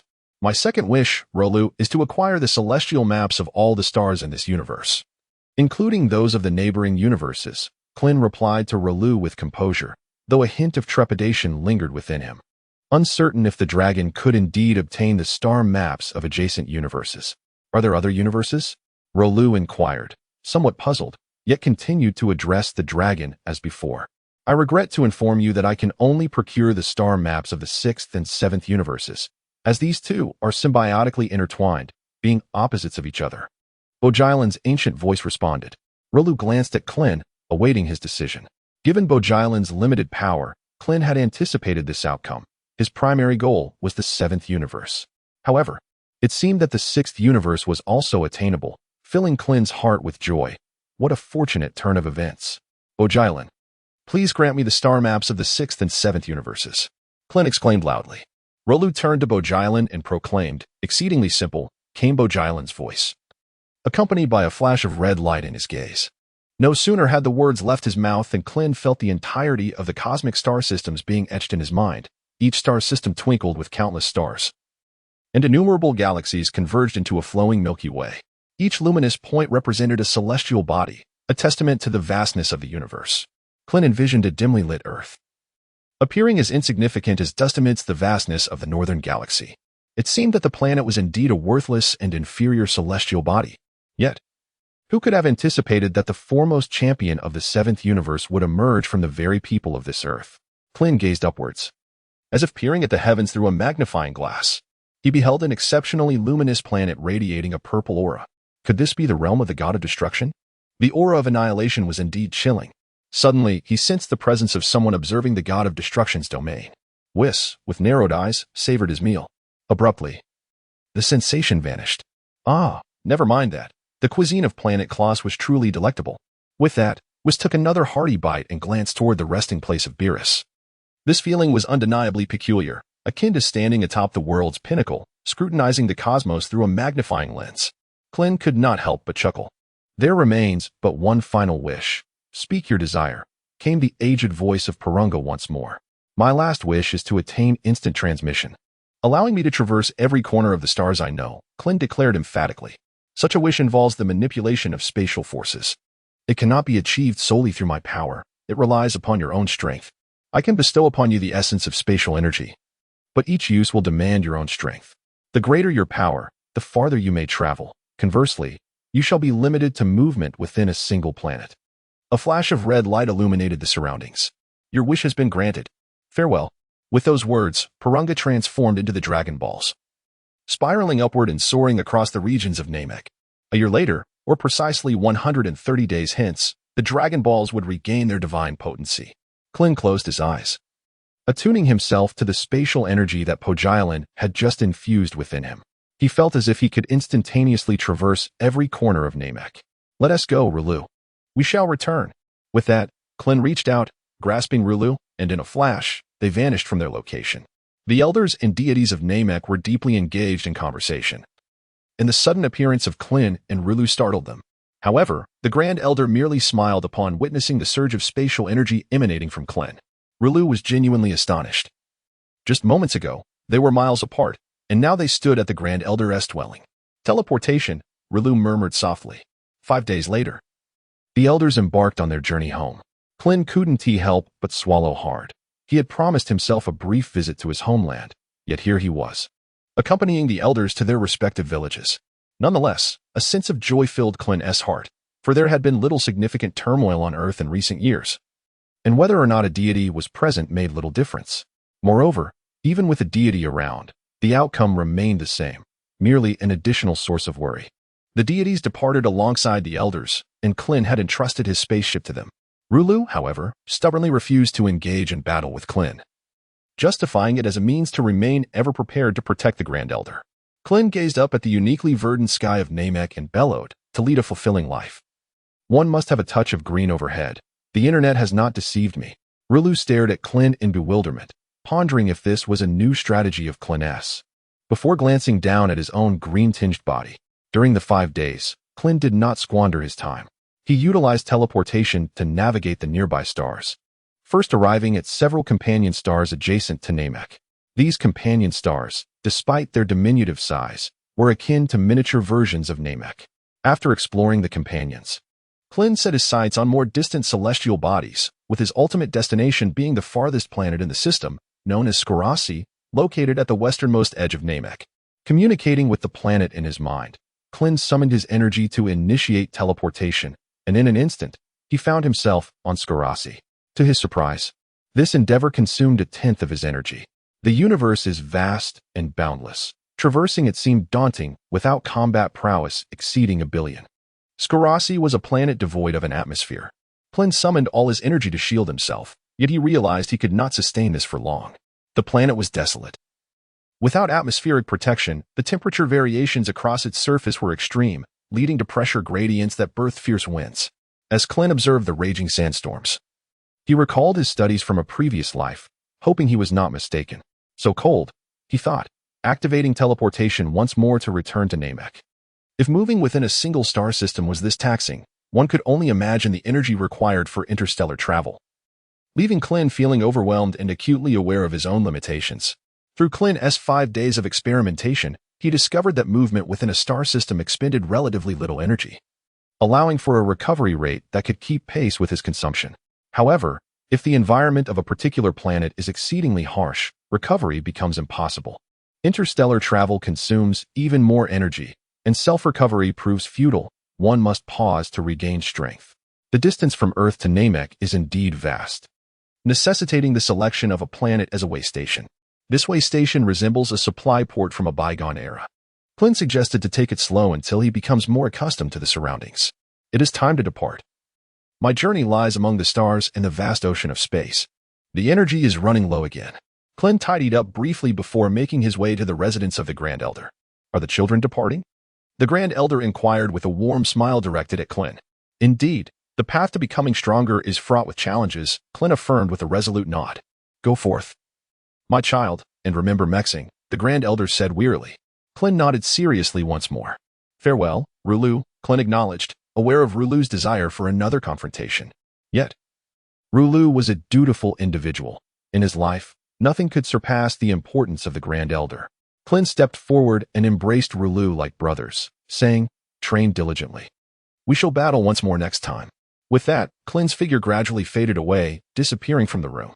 Upon hearing Klin's words, Rulu's lips curled into a slight smile, his eyes brimming with a fierce determination. I extend my heartfelt gratitude to all the esteemed patrons for their votes of support. In light of this encouragement, I have resolved to increase my updates, albeit I struggle somewhat with my writing speed due to my first-year coursework. However, these challenges are merely trifles, haha. I also appreciate the insightful comment from the esteemed Yanfen Yuanhang. I truly felt the unwavering support emanating from your words, which were sincerely heartfelt. At this moment, Klin was docked on a native planet, taking a much-needed respite. Breathing heavily, he lamented the misfortunes of life. Even drinking cold water seemed to cause him distress. After transferring through 10 planets, all devoid of atmospheres, he finally stumbled upon this small asteroid. Although desolate, it bore faint traces of life's origins. The cosmos is vast and teeming with planets that harbor life, yet the majority remain barren and forlorn. Klin casually reclined on a rock, gradually regaining his breath. System. Check attributes, he commanded. Ding. Time. Year 756 of the Ikey era name. Klin age, 21 years race, Earthling dimension, level 1 dimension, equivalent to an immortal, combat power, 360. 000, next limit 5 million, potential, 4, 640, 000 training speed. Speed of light following his battle with Meatloaf, his combat prowess had increased by another 10,000. Indeed, combat was the most effective means of honing one's skills. Klin observed that he had approximately 800 Senzu beans remaining, barely enough for a little over a year. Moreover, the Senzu bean plantation required 6 months to mature, and the yield would take another half year. This predicament left Klin feeling somewhat troubled. Ding. In fact, the planet Namek also contains a type of energy substance known as coal sludge, which possesses energy equivalent to 900 times that of coal for the same mass.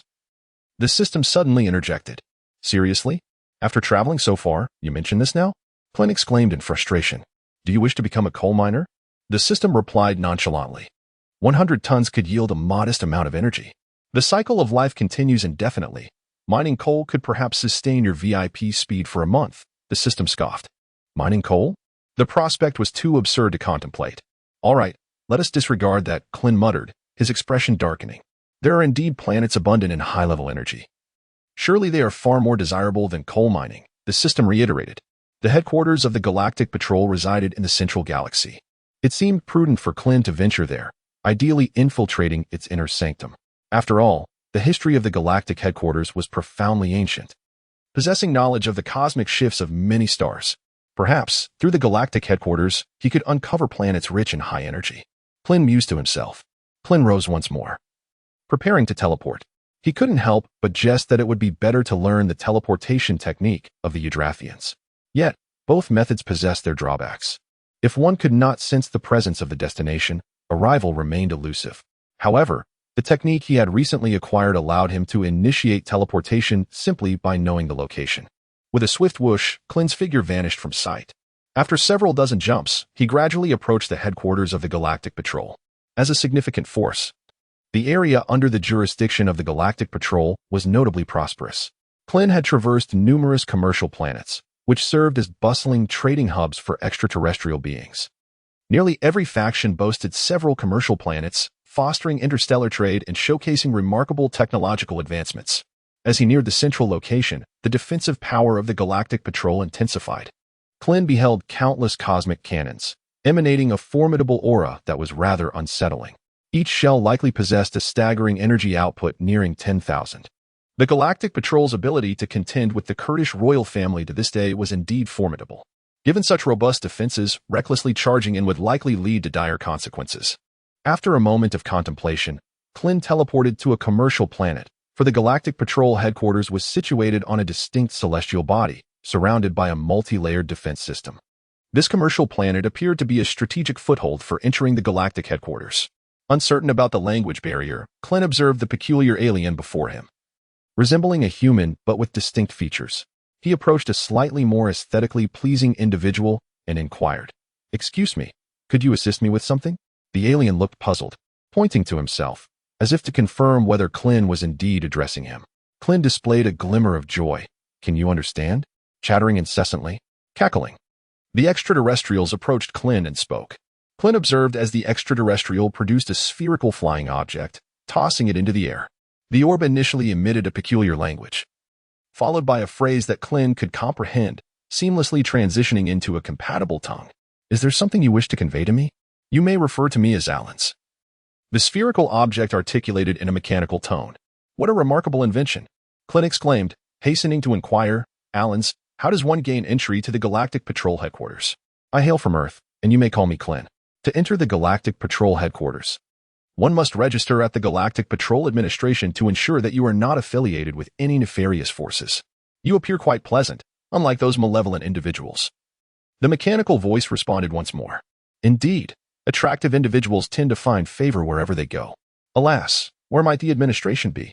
I wish to access the Galactic Patrol headquarters. Allow me to escort you." Allens replied with a smile. "Thank you kindly," Klin responded with politeness, clearly recognizing Allens as a congenial extraterrestrial. Allens summoned a craft from seemingly nowhere and called out to Klin, "Klin, come aboard. I shall take you there." Klin nodded slightly and gracefully leaped up. Allens piloted the flying vehicle towards the administration office. "By the way, Klin, what brings you to the Galactic headquarters?" Allens inquired with curiosity. "I'm here to gather some information and, coincidentally, to register as a Galactic warrior," Klin slowly elucidated. "The Galactic warriors are quite formidable. I've heard that only those with exceptional combat abilities or unique talents can qualify," Allens remarked. "Hee. I possess sufficient combat prowess and wish to contribute my share towards maintaining peace in the universe." Klin inwardly critiqued himself for expressing such thoughts so casually. Allens gazed at Klin with naive admiration, his eyes sparkling like stars, reminiscent of a young girl idolizing her favorite celebrity in a past life. "We've arrived. The tallest building ahead is it," Allens declared, addressing Klin with a sense of reverence. Klin promptly leapt down and dashed inside, exclaiming, "Thank you, Allens." The individual present was a tall and formidable extraterrestrial, exuding an aura of strength. However, Klin sensed his energy and discerned that he was merely a fa of power, possessing a mere combat strength of 500. The might of the Galactic Patrol was a relic of ancient times. Klin speculated whether there was still a formidable boss commanding from the rear. Otherwise, the Kurd royal family would have long since obliterated the Galactic Patrol organization. "Greetings. I wish to register at the Galactic Patrol headquarters to become a Galactic warrior, perhaps equipped with military-grade gear," Klin articulated. The extraterrestrial immediately comprehended Klin's words. "Very well. To become a Galactic warrior, you must withstand 50 strikes at my hands," the alien remarked, scrutinizing Klin's diminutive stature. Klin understood his meaning. It was merely a mockery stemming from his own insecurities regarding his height. Unable to endure such superficial judgments, he pondered how these individuals could be so shallow. After all, wasn't Frisia, despite his diminutive stature, capable of dominating the North Galaxy? "Very well, bring it on," Klin remarked nonchalantly. "It seems I shall demonstrate that the essence of greatness is often found in the most concentrated forms." Klin followed the extraterrestrial being into the battleground. Klin, feeling disinterested, casually assumed a combat stance and declared, Earth, Klin. You may commence your assault. The extraterrestrial regarded Klin with a scornful gaze as he spoke. Klin swiftly raised his hand and said, "No. Please, you go ahead. You may not have the opportunity later." Klin assumed a posture of invitation. The extraterrestrial, somewhat incensed, charged towards Klin with considerable fervor. To Klin's discerning eye, the alien's movements resembled those of a turtle's crawl. As the being approached, Klin leaned back slightly, evading the impending assault. The extraterrestrial relentlessly swung its fist with the ferocity of a phantom strike, yet Klin effortlessly sidestepped the attack, as if gliding through the cosmos. Klin leapt upwards, hovering above the head of the extraterrestrial being. Curse be it, where has that little imp scurried off to? The alien, gritting its teeth, surveyed the surroundings, a hint of frustration evident in its demeanor. "Hey, you oversized fool, I'm right here," Klin called out from above. "Who is calling me?" Before the alien could fully comprehend, a gust of wind swept through, sending it crashing to a corner of the ground. Klin flew over, grinning as he inquired, "How about that, foolish big hat? Am I worthy enough? How did you know my name is Shada Meow?" Shada Meow lay on the ground, displaying a look of bewilderment. Klin remarked, "Indeed. Let us dispense with the trivialities. Can you assist me with the registration? I am bound for the galactic headquarters." Klin spoke to Shadaman with a hint of exasperation. "Of course, my lord, please follow me," Shadaman responded promptly, rising with a respectful demeanor as he bowed towards Klin. "My lord, please take a seat." Shadaman produced a curious stone resembling a stool from an unknown source. Klin nodded slightly and took a seat. Ding. Detection of black iron, or energy content, 1 point. What? Is there only 1 point? On mics. It takes 100 tons of coal slurry to yield a single energy point. How could this be so minimal? Klin couldn't help but feel a surge of joy internally, affirming that he had indeed made the right choice. He resolved to inquire further with Shadaman shortly. "Esteemed sir, this is merely a preliminary check. Although such tedious procedures may seem unnecessary given your formidable prowess, they are mandated by the regulations set forth by the Galactic Sovereign. Please forgive this imposition." Shadaman respectfully addressed Klin. Shadaman then produced a spherical object and tossed it towards Klin. The scanner emitted a blue light, conducting a comprehensive examination. Moments later, a mechanical voice proclaimed, "Carbon-based life form, Klin origin, Northern Galaxy, Solar System, Earth combat power, 50,000 evil forces excluded, safety status, satisfactory." What? 50,000? Has the scanner malfunctioned? Shadaman's expression was one of disbelief. However, after several checks, the scanner consistently displayed the same results. When Shadaman confirmed that Klin indeed possessed a combat power of 50,000, he felt as if he might prostrate himself in awe. How could such a formidable individual come to register here? Typically, Shadaman considered those with a combat power of 1,000 to be exceptionally powerful. After all, the average combat power of the Galactic Patrol Guard was only around 10,000. This was a significant predicament, and Shadaman's face paled in shock. "Here, Lord Klin, your pass." Shadaman stammered, his voice trembling and his demeanor visibly flustered. Klin smiled and said, "Very well, I have another matter to inquire of you. Lord Kellen, please go ahead." Shada Meow eagerly gazed at Klin, contemplating whether there was still a chance for redemption. If she could make Lord Klin comfortable, perhaps the past could be forgiven and forgotten. Klin patted the stone beneath him and, with a spark of curiosity, inquired, "This stone appears quite remarkable. Where might one acquire it?" "Esteemed sir," Shada Meow promptly replied, "this is a specialty ore from the Black Iron Star, possessing a moderate level of energy. Once refined, it can serve as a source for short-distance space travel. Typically, it is mined and sold by merchants under the auspices of the Galactic King." Klin's mind raced with concern. It seemed the stone already had an owner, making any attempt at forceful acquisition futile. The patrol organization wielded significant influence, and should they fabricate a charge against him, he would find himself in an inextricable situation, unable to clear his name even by jumping into the galaxy. Observing Klin's apparent fascination with the energy ore, Shada Meow cautiously ventured, "I am aware of another type of high-energy ore." Hearing Shada Meow's words, Klin could not help but feel intrigued. "Please, do tell." "The small one is actually a refuge that followed the extraterrestrials to the galactic headquarters. In my youth, I resided on the planet of Earth and Klotz, where the elders spoke of a time when our world boasted formidable masters akin to adults. Our planet belongs to the Straw Hat Galaxy, which is in proximity to a mysterious star system that frequently emanates energy, radiating to the surrounding nebulae.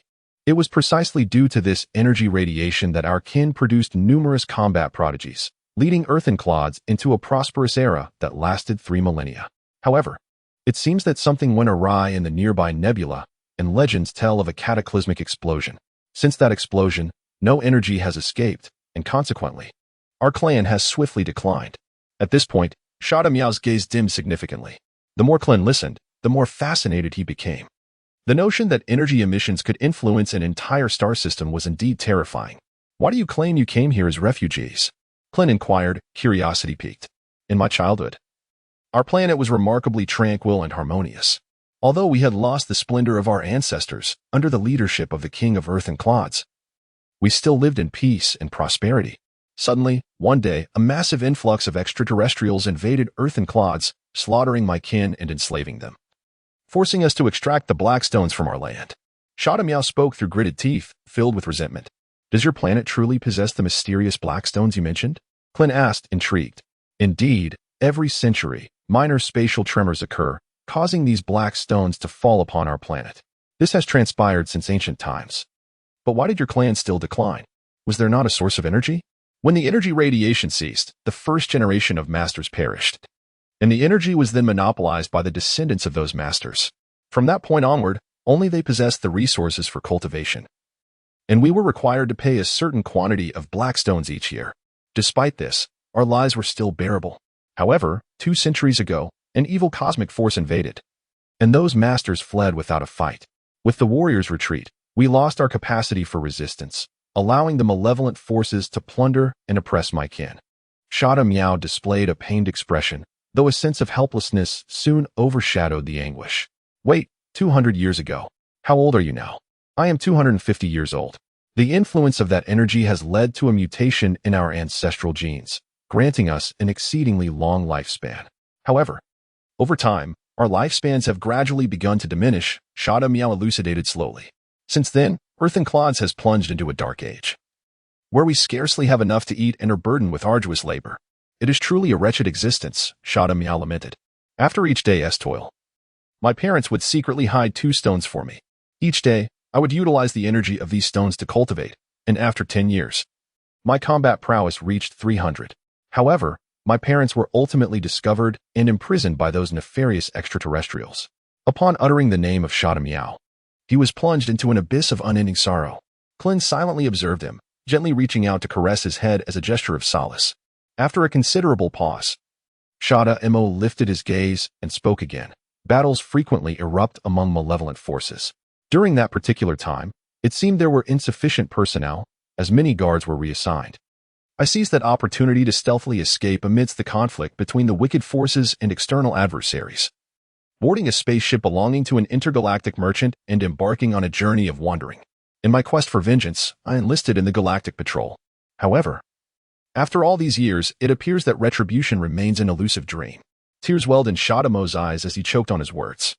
The passage of time rendered his once feeble self incapable of saving his home planet, and a mere individual could not alter the recommendations of the high-ranking officials at the galactic headquarters, so he drifted along with the tide, becoming a mere registrar. Krylin sensed the helplessness of Shadara, akin to his own experience in a past life where he faced Frisia with a power level that paled in comparison. Later, after marrying and starting a family, he ventured alongside Goku to investigate the menace of Majin Buu, fully aware of his own limitations. Each time before embarking on a journey, he dutifully prepared a farewell letter, expressing his wish to be resurrected by the dragon if fate were to claim his life. In the face of such overwhelming power, Krylin appeared profoundly powerless, yet he consistently embodied the spirit of a warrior, never once faltering in his resolve. Klin consoled Shadamo, both being wayward souls in the vast expanse of the universe, pondering the significance of their encounter despite having never met before. It seemed that the enigmatic star system was indeed worthy of exploration. The energy stones from the Straw Hat system stirred a sense of intrigue within Klin. He found himself contemplating the various forces that might be at play. Shadamo, do you know the name of the star system adjacent to the Straw Hat system, as well as the malevolent forces that inhabit it? He recalled that his tribe seemed to hold some ancient legends and began to reflect deeply. It appears to be called the Celestial System, or perhaps the Virgo System. Yes, that's it. Shadamo exclaimed with clarity. From my investigations, I have discerned that the malevolent force includes the Kurdish royal family. What? Klin responded, recalling that he had once obtained many Virgo stones on Earth. Astonished by the energy they contained, the system had indicated that they had perished eons ago. Clearly, Klin was more intrigued by the Virgo stones.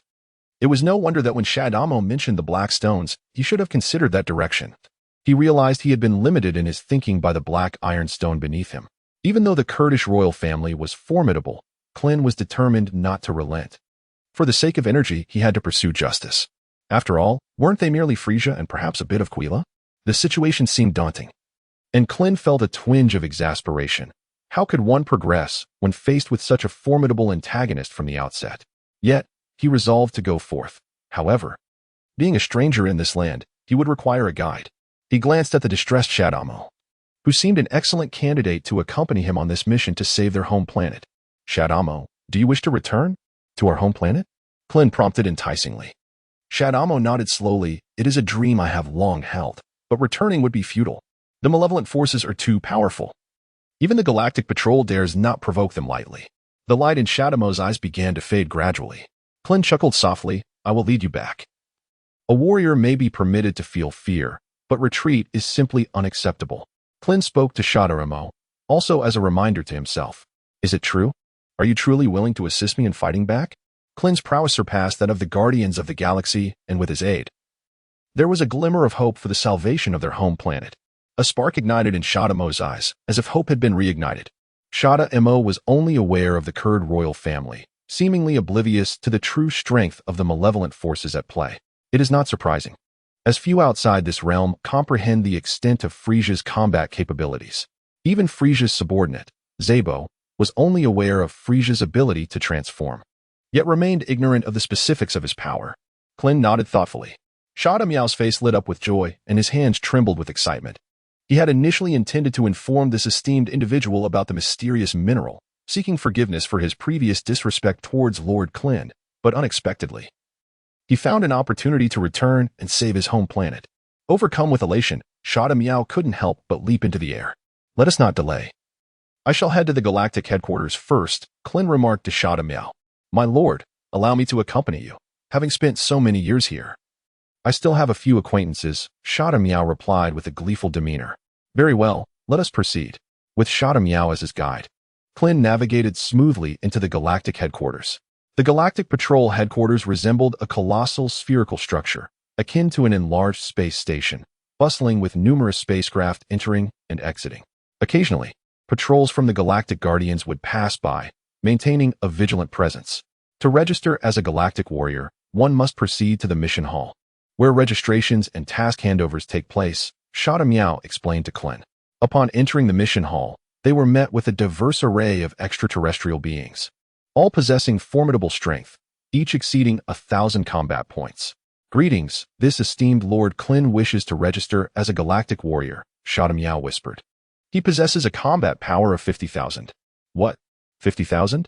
The attendant exclaimed, drawing the attention of those nearby, who regarded Klin with evident skepticism. Shadamo handed over the scanned data to the worker, who, upon reviewing it, was taken aback. It was indeed true. The worker, flustered and trembling, picked up the communicator, his voice quaking as he spoke. This is Unit 0023.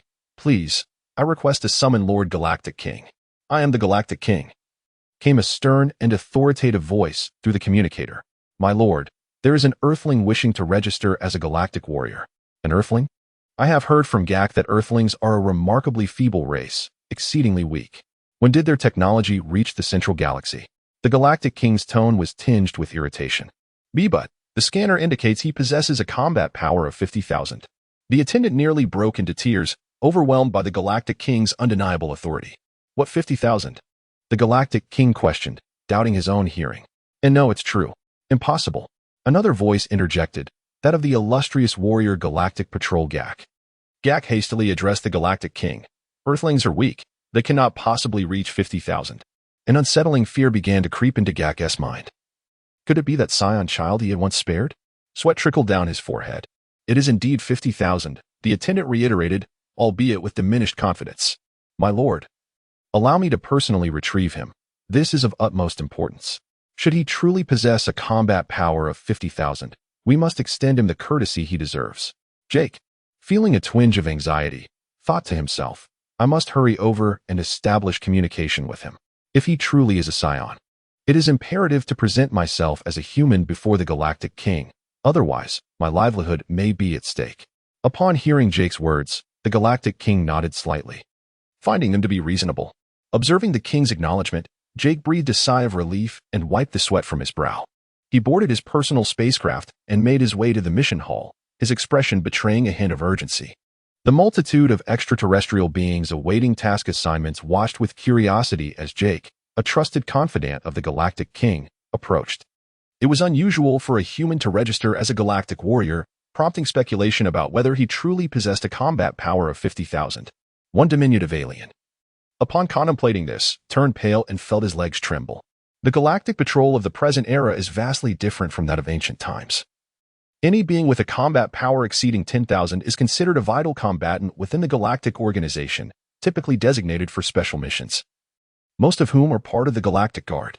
In the mission hall, the combat power of most beings engaged in task assignments hovered around 1,000. Therefore, the presence of Krillin, boasting a formidable combat power of 50,000, undoubtedly sent shockwaves throughout the hall. Jake, renowned for his keen eyesight, could even spot Goku, a titan of billions, from a distance. He soon laid eyes on Krillin, a bald youth, and felt a wave of relief wash over him, glad that his hairstyle differed from that of the Saiyan. However, the realization that Krillin was a powerhouse with 50,000 combat strength caused Jake to feel a twinge of nervousness as he hastened toward him. You must be Lord Krillin. Jake respectfully greeted him. Klin surveyed the mysterious cosmic patrolman before him, whose outfit bore a striking resemblance to that of the iconic salted egg superhero. A sly smile crept across his face as he remarked, Your name is Jark, is it not? I have encountered you on Earth. Jark's previously relaxed demeanor instantly transformed into a tense one as he shouted, How is that possible? Klin then chuckled, Perhaps I have mistaken you. Indeed. It must be a case of misrecognition. Jack quickly interjected, Wait a moment, if it was a mistake, how could you know my name?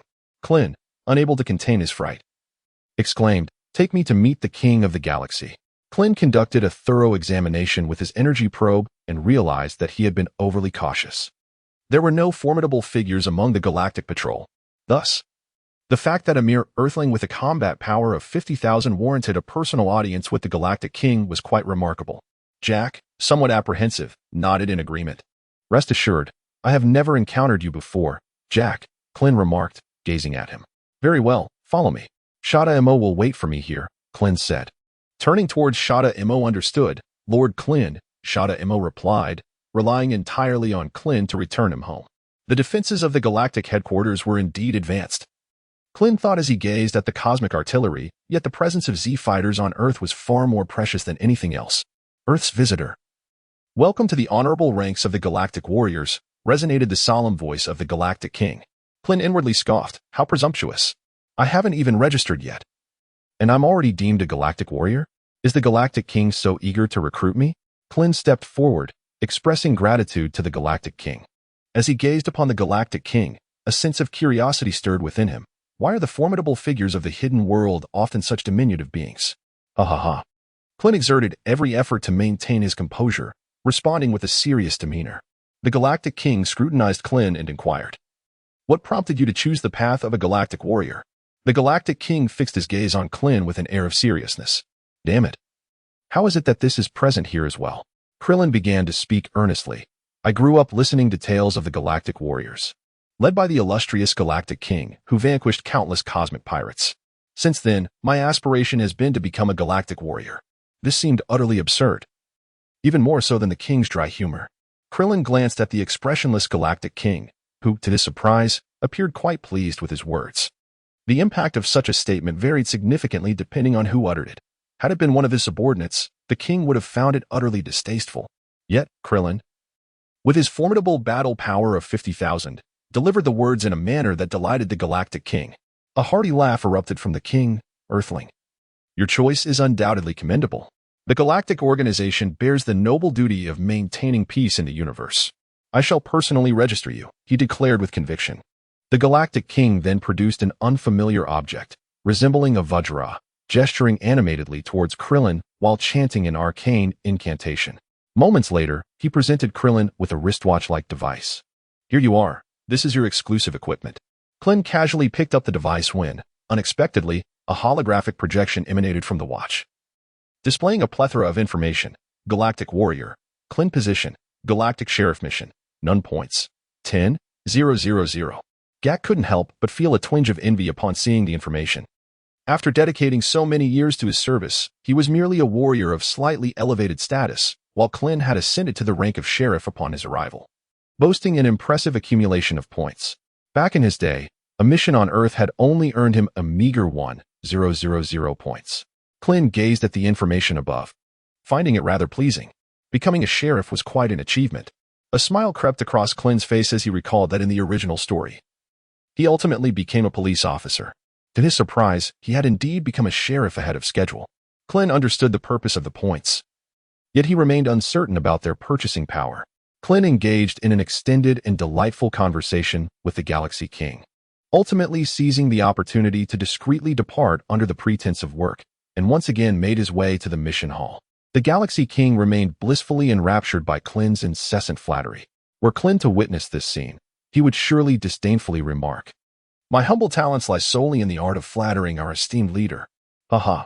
Klin once again arrived at the mission hall. But this time his identity was strikingly different, leading to a markedly different reception.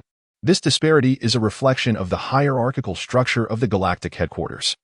In the realm of the Dragon Ball universe, power dictates authority. In a world governed by strength, there is no place for the weak. After waiting for a considerable time, Shadamo eagerly approached Klin upon his emergence, joyfully inquiring, "How did it go? Have you become an adult?" "What do you mean by become?" Klin replied, feigning composure.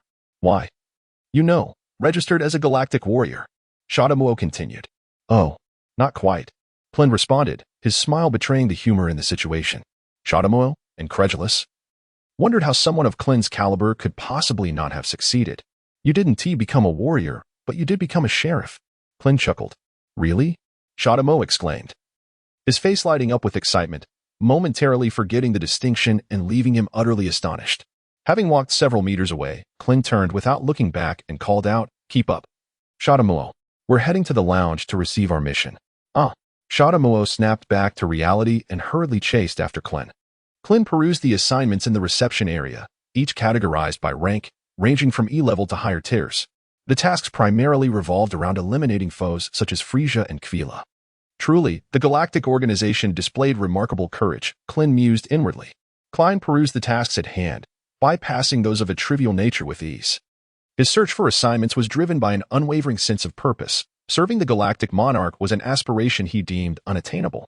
Instead, Klin meticulously planned to discover planets rich in high-energy materials, with aspirations of amassing wealth in silence. The Galactic Patrol, a venerable force, indeed boasted an abundance of task information, with records spanning extensive periods, some tasks dating back over a millennium. Klin selectively filtered through them, initially focusing on those set in remote locations, where invading forces had established a considerable presence due to the planet's abundant energy resources. As he continued his stringent selection process, the number of viable tasks dwindled. The first to catch his attention was a mission from 2 centuries prior: defeat the invasion of King Kurd. Reward 1,000,000 points. Difficulty level A. Klin couldn't help but smirk at this task. 200 years had passed without a single galactic warrior stepping forward to accept it, a testament to the formidable reputation of the Kurd family.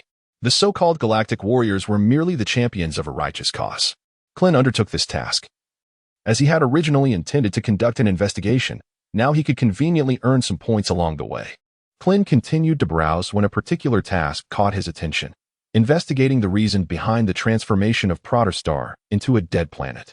The task offered 1,000 points with a difficulty rating of D. How could a celestial body metamorphose into a lifeless orb in such a brief span of time? Klin pondered, thoughtfully stroking his chin as memories flooded his mind. What force could possibly render a planet devoid of life? Could it be? A glimmer suddenly ignited in Klin's eyes as he gasped internally. The spirit tree's fruit. Only the spirit fruit possesses the extraordinary ability to absorb the life force of an entire planet within a brief span, rendering the planet devoid of vitality and transforming it into a lifeless orb. Legends speak of the spirit tree's fruit as a vessel that encapsulates the essence of a planet's life, bestowing immense benefits upon the body. Most importantly, it has the power to rejuvenate one's life force. In the later stages of Dragon Ball, everyone has aged, including the Saiyans. If I were to possess the spirit fruit, would it not grant my companions eternal youth? Klin's own dimension has elevated, and correspondingly, his lifespan has been extended. He is not particularly troubled by concerns regarding his longevity, as the Saiyan youth is notably protracted. However, witnessing his companions gradually age and wither away would undoubtedly inflict profound emotional turmoil upon Klin. Yet, should he acquire the spirit fruit, all such concerns would dissipate. Though Klin is not a demon, he is certainly no angel either. When the time comes, if he were to plant a spirit fruit tree on a planet under the command of Frisia, no one would dare label Klin as a demon. Instead, he would be celebrated as a valiant warrior safeguarding the galaxy. The mission was issued a year ago, and Star lies quite distant from the galactic headquarters.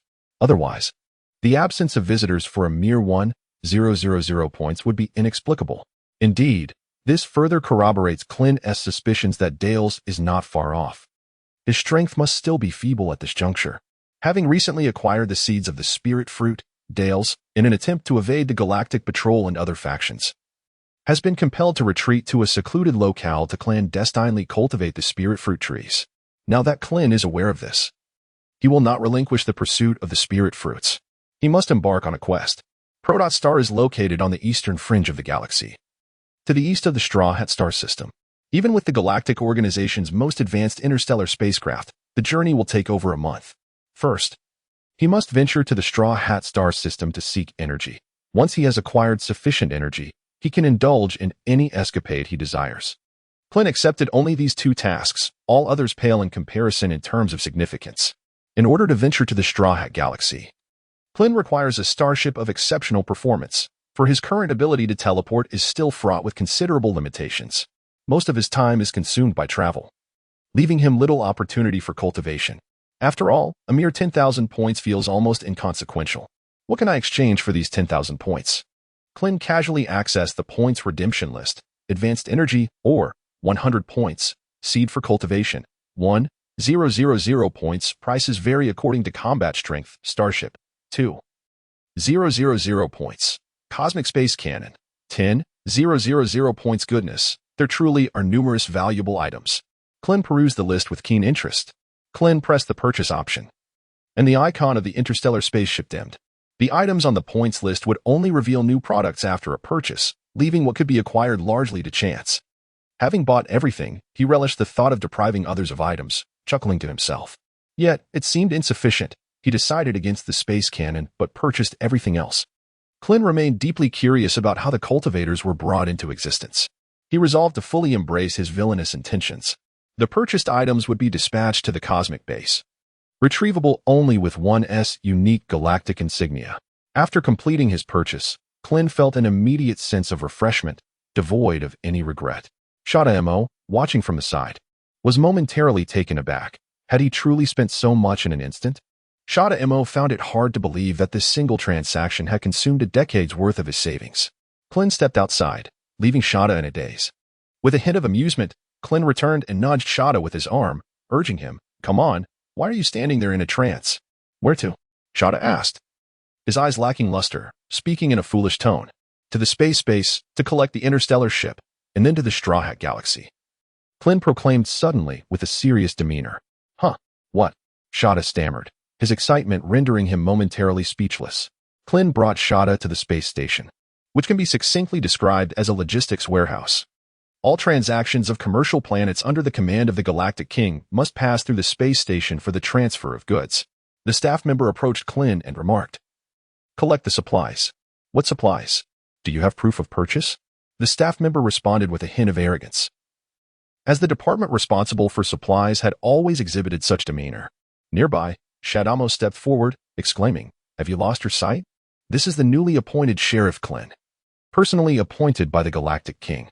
What audacity grants you, a mere logistics worker, the temerity to behave so insolently?" Having said this, Shadamo swiftly positioned himself behind Klin, resembling a loyal sentinel.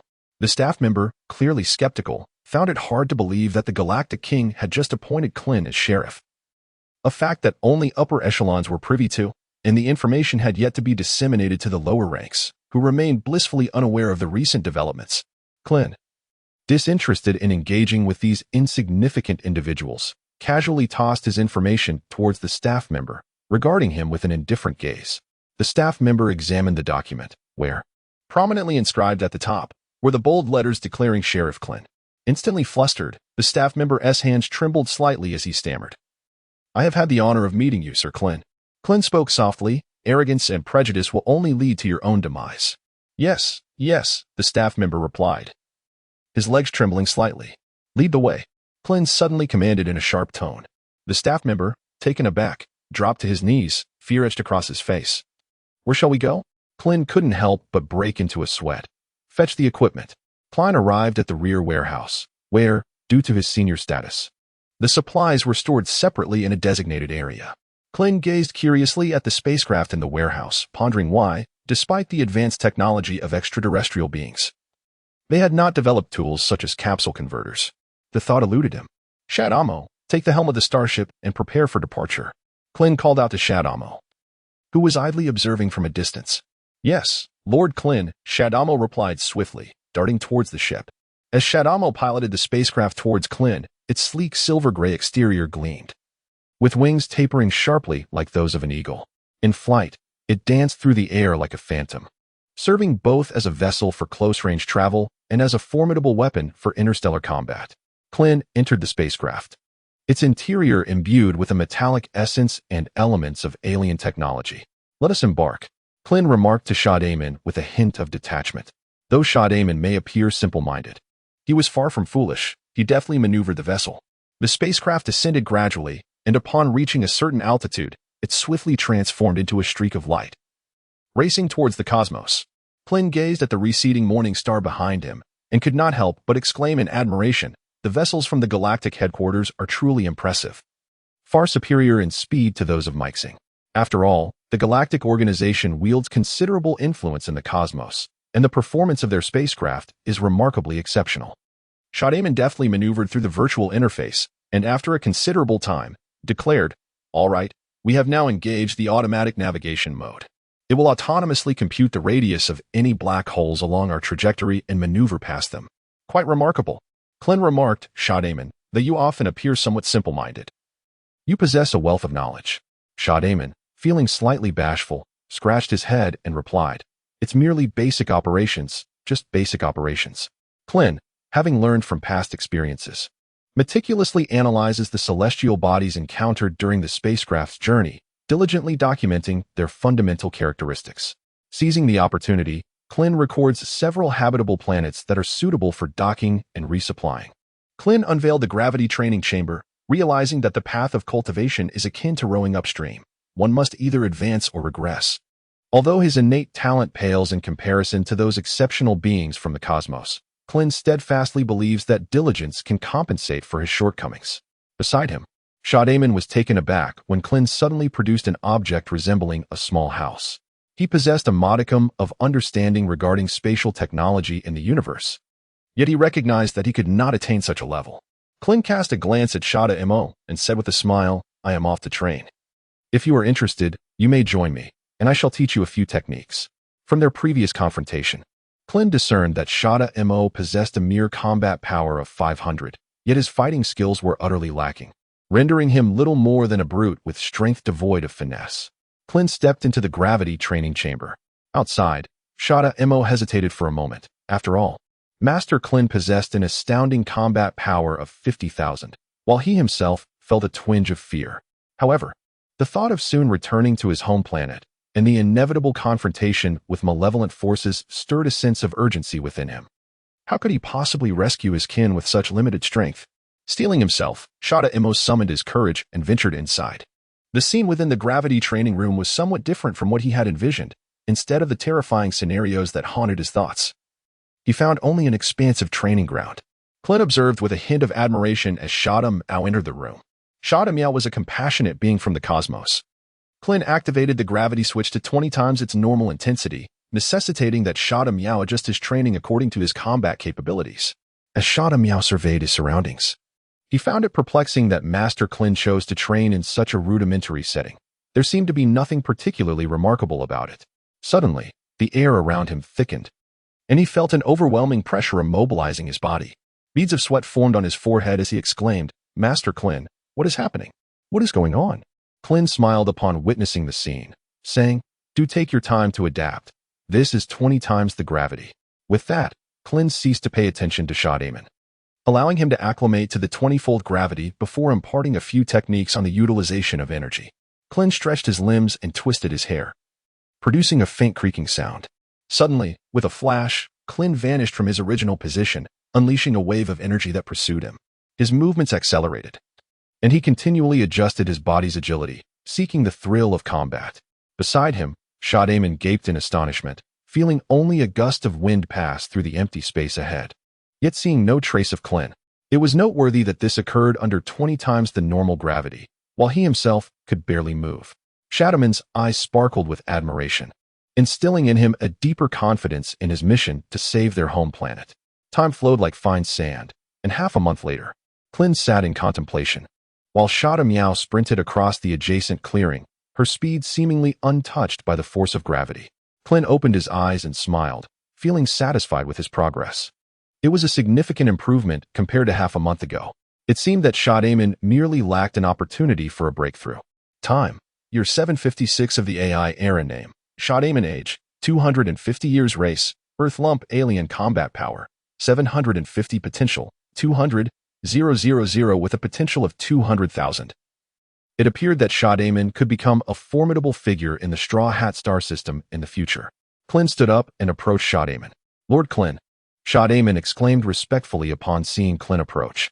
"Close your eyes and attune yourself to every trace of energy within your body. Attempt to synchronize your breathing with the flow of energy," Klin instructed slowly. Upon hearing Klin's words, Shadaman's face lit up with joy. It seemed that Lord Klin was going to impart his martial arts wisdom. Shadaman listened intently, gradually closing his eyes and following Klin's guidance. He sensed his energy, yet was unable to resonate with it, and a look of anxiety crossed his face. Was he simply too inept?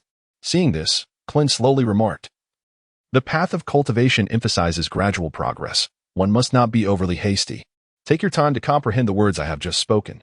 Energy is akin to the surface of a lake. When a single drop of dew falls upon it, it creates ripples that gently radiate outward from the center.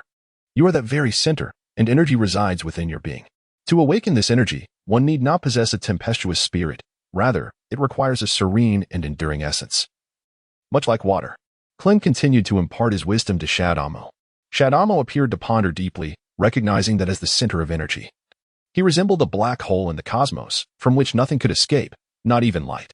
However, when a black hole absorbs energy to a certain extent, it eventually emits particles uniformly into the universe. Is this the essence of energy utilization? Shadamo exclaimed joyfully, I understand. I understand." With that, he closed his eyes, and a faint layer of ethereal mist enveloped him. This was Chi. Klin was somewhat astonished. Have I encountered a child of the dimension? To grasp the situation so swiftly with just a slight nudge? It appears that this seemingly simple-minded extraterrestrial is not entirely inept.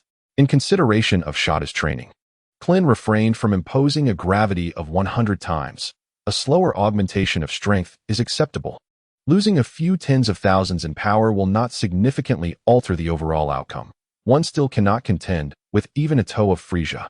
Klin gazed at Shada, who was engrossed in her cultivation, and mused to himself, what is owed now will undoubtedly be repaid in the future. As for how it shall be settled, the celestial essence stones shall suffice as payment. Klin glanced at his current attributes. Year 756 of the Iki era. Name: Klin. Age: 21. Race: Earthling. Dimension: Level 1 dimension, equivalent to an immortal. Battle power: 375,000. Next threshold: 5 million. Potential: 635,000. Training speed: light speed is decent. With approximately 770 remaining sins of beans, yet his energy still falls short. The journey toward becoming a VIP powerhouse is indeed arduous. Imagining the exponential growth of his combat prowess with VIP status brings a sense of delight. Even a year's slumber could likely surpass Frisia. Alas, he caught himself daydreaming. Time flows like water, and half a month has passed. The two have adjusted their states. Shadaman, filled with excitement, exclaimed after many years, I have truly returned. He pointed towards the distant galaxy, shouting, that is the Straw Hat Galaxy. Klin replied calmly, do not be overly excited. I have observed it. The Straw Hat Galaxy is a spiral galaxy that, when viewed from a distance of 1,000 light-years, resembles a unique hat. The outermost region is accentuated by a stellar ring that delineates the crown of the hat, while a luminous core protrudes prominently at the center. Enveloped by a darker band of dust, Klin spoke sternly to Shadamo, urging him to enter the Straw Hat Galaxy and swiftly locate an uninhabited planet for docking, advising against proximity to the planet of Tudi. Why? Shadamo inquired, a look of bewilderment crossing his face. Truly lacking in foresight, Klin thought. For Tudi is currently under the control of the Kurdish king. We remain oblivious to the current circumstances on Tudi. To venture in recklessly would be tantamount to courting death. Klin gazed at Shadamo with a mixture of frustration and disappointment. Klin pondered as he gazed at an exceptionally intelligent child, whose intellect was indeed quite concerning. Oh. Shadamo displayed an expression of sudden realization, then bowed his head to search for information on obscure planets on the virtual screen. Master Klin. There exists a desolate planet located 500 light-years from Dirtball Star, which should align with your objectives. This is the fundamental information, Shadamo remarked earnestly. Pointing to the details on the virtual display, Klin gazed at the information displayed on the virtual screen before him. This was a nameless planet, and the data revealed that it was a white dwarf, a remnant of a supernova explosion, devoid of atmosphere and beset by extreme conditions. This was the one. Shadamon was to descend upon this desolate world. Indeed, Master Klin, came the reply, as Shadamon shifted into pilot mode. Given the absence of an atmosphere, the landing of the spacecraft was remarkably smooth. Boom. The vessel had landed on the nameless star. Klin had his own reasons for this choice. Within a galaxy, his ability to teleport could prove advantageous. Should they encounter formidable foes, he could swiftly escape with the somewhat naive Shadamon in tow. What shall we do now? How do we proceed? Shadamon inquired, a hint of confusion evident in his voice. Klin's enigmatic smile hinted, prepare yourself, soon you shall know. Klin grasped a box of portable capsules, containing an assortment of everyday essentials, including the mystical beans. He held on tightly, aware that if he loosened his grip, they might be drawn into the swirling vortex of space, which would spell trouble. Observing the anxious Shadamo, Klin couldn't help but tease him. Upon hearing Klin's words, Shadamo appeared even more frightened, clutching Klin's arm with a determination reminiscent of a lifeline. I'm just joking, don't be so tense. It's merely a trip back home, Klin reassured him before activating the instant teleportation. In an instant, both Klin and Shadamo vanished from their location. 500 light-years away, their figures suddenly materialized on a yellowed planet. Klin gazed upon the desolate landscape before him, the mounds of earth reminiscent of the Gobi Desert from his past life. Shadamo appeared to be somewhat astonished by the events that had just unfolded. Yet, almost immediately, he beheld the imagery he had long yearned for. The coarse gravel, the oddly shaped stones of the Gobi, and the ephedra swaying in the yellow wind. Overcome with emotion, Shadamo shed tears. This was the very scene from his dreams. After more than 2 centuries, he had finally returned. In this moment, Shadamo could not help but exclaim with fervor, I, Shadamo, have returned. Klin delivered a furious barrage of blows to Shadamon's head, exclaiming, what are you shouting about? If we get exposed, I swear I will make you regret it. It is always prudent to exercise caution in unfamiliar territories. Only those who endure until the end shall emerge victorious. Shadamon retracted his head slightly, offering an awkward smile. Upon returning home, I momentarily lost my composure.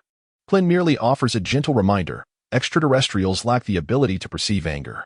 In other words, unless Klin and Shada choose to reveal themselves, the aliens remain oblivious to their presence. Klin gradually closed his eyes, slowly attuning himself to the aura of the extraterrestrial beings on this planet. After a lengthy pause, he opened his eyes with a mysterious smile, declaring, the highest combat power on this planet hovers around 10,000. There is no danger. How does Lord Klin know this? Shadamo inquired, turning to Klin as he too shut his eyes in an attempt to sense the energies around him. With a hint of annoyance, Klin replied, indeed. Lord Klin. Shadamo promptly closed his eyes to focus on the surrounding aura, currently possessing a combat power of 1,000. He was considered a minor force in the vast universe. As Shadamo extended his perception, a wave of panic washed over him, causing him to gasp for breath. Fear flickered in his eyes as beads of sweat formed on his forehead. The aura of the extraterrestrial being with a combat power of 10,000 loomed over him like an insurmountable mountain, leaving him breathless. Upon witnessing this, Klin smiled faintly and urged, hasten to rescue your kin. Shadamo expressed his gratitude with a fervent nod in response. 10,000 miles to the southeast, A dilapidated mining site lay in disarray, where a multitude of gaunt figures, towering at 2 meters, trudged laboriously amidst heaps of black stones. Their emaciated frames appeared both dark and frail. With barely enough strength to fulfill their daily tasks, the miners possessed little energy left for rebellion. Their eyes reflected a vacant and lifeless gaze. The practice of depriving slaves of sufficient sustenance seemed to be a common tactic among their masters. Starving, the slaves found themselves preoccupied with thoughts of acquiring just a bit more to eat, leaving little room in their minds for the notion of escape. Klin gazed at the scene before him and let out a faint sigh. Such as the law of the jungle, this is what one might refer to as cosmic slavery. Shadamuo looked at his kin, his eyes slightly reddened. In his memories, the exploitation by extraterrestrials had not initially been so severe. Could it be that his own escape had inadvertently brought suffering to his people? A wave of regret surged within Shadamuo. He glanced at Klin, as if silently inquiring whether he could take action. Klin nodded solemnly toward Shadaman.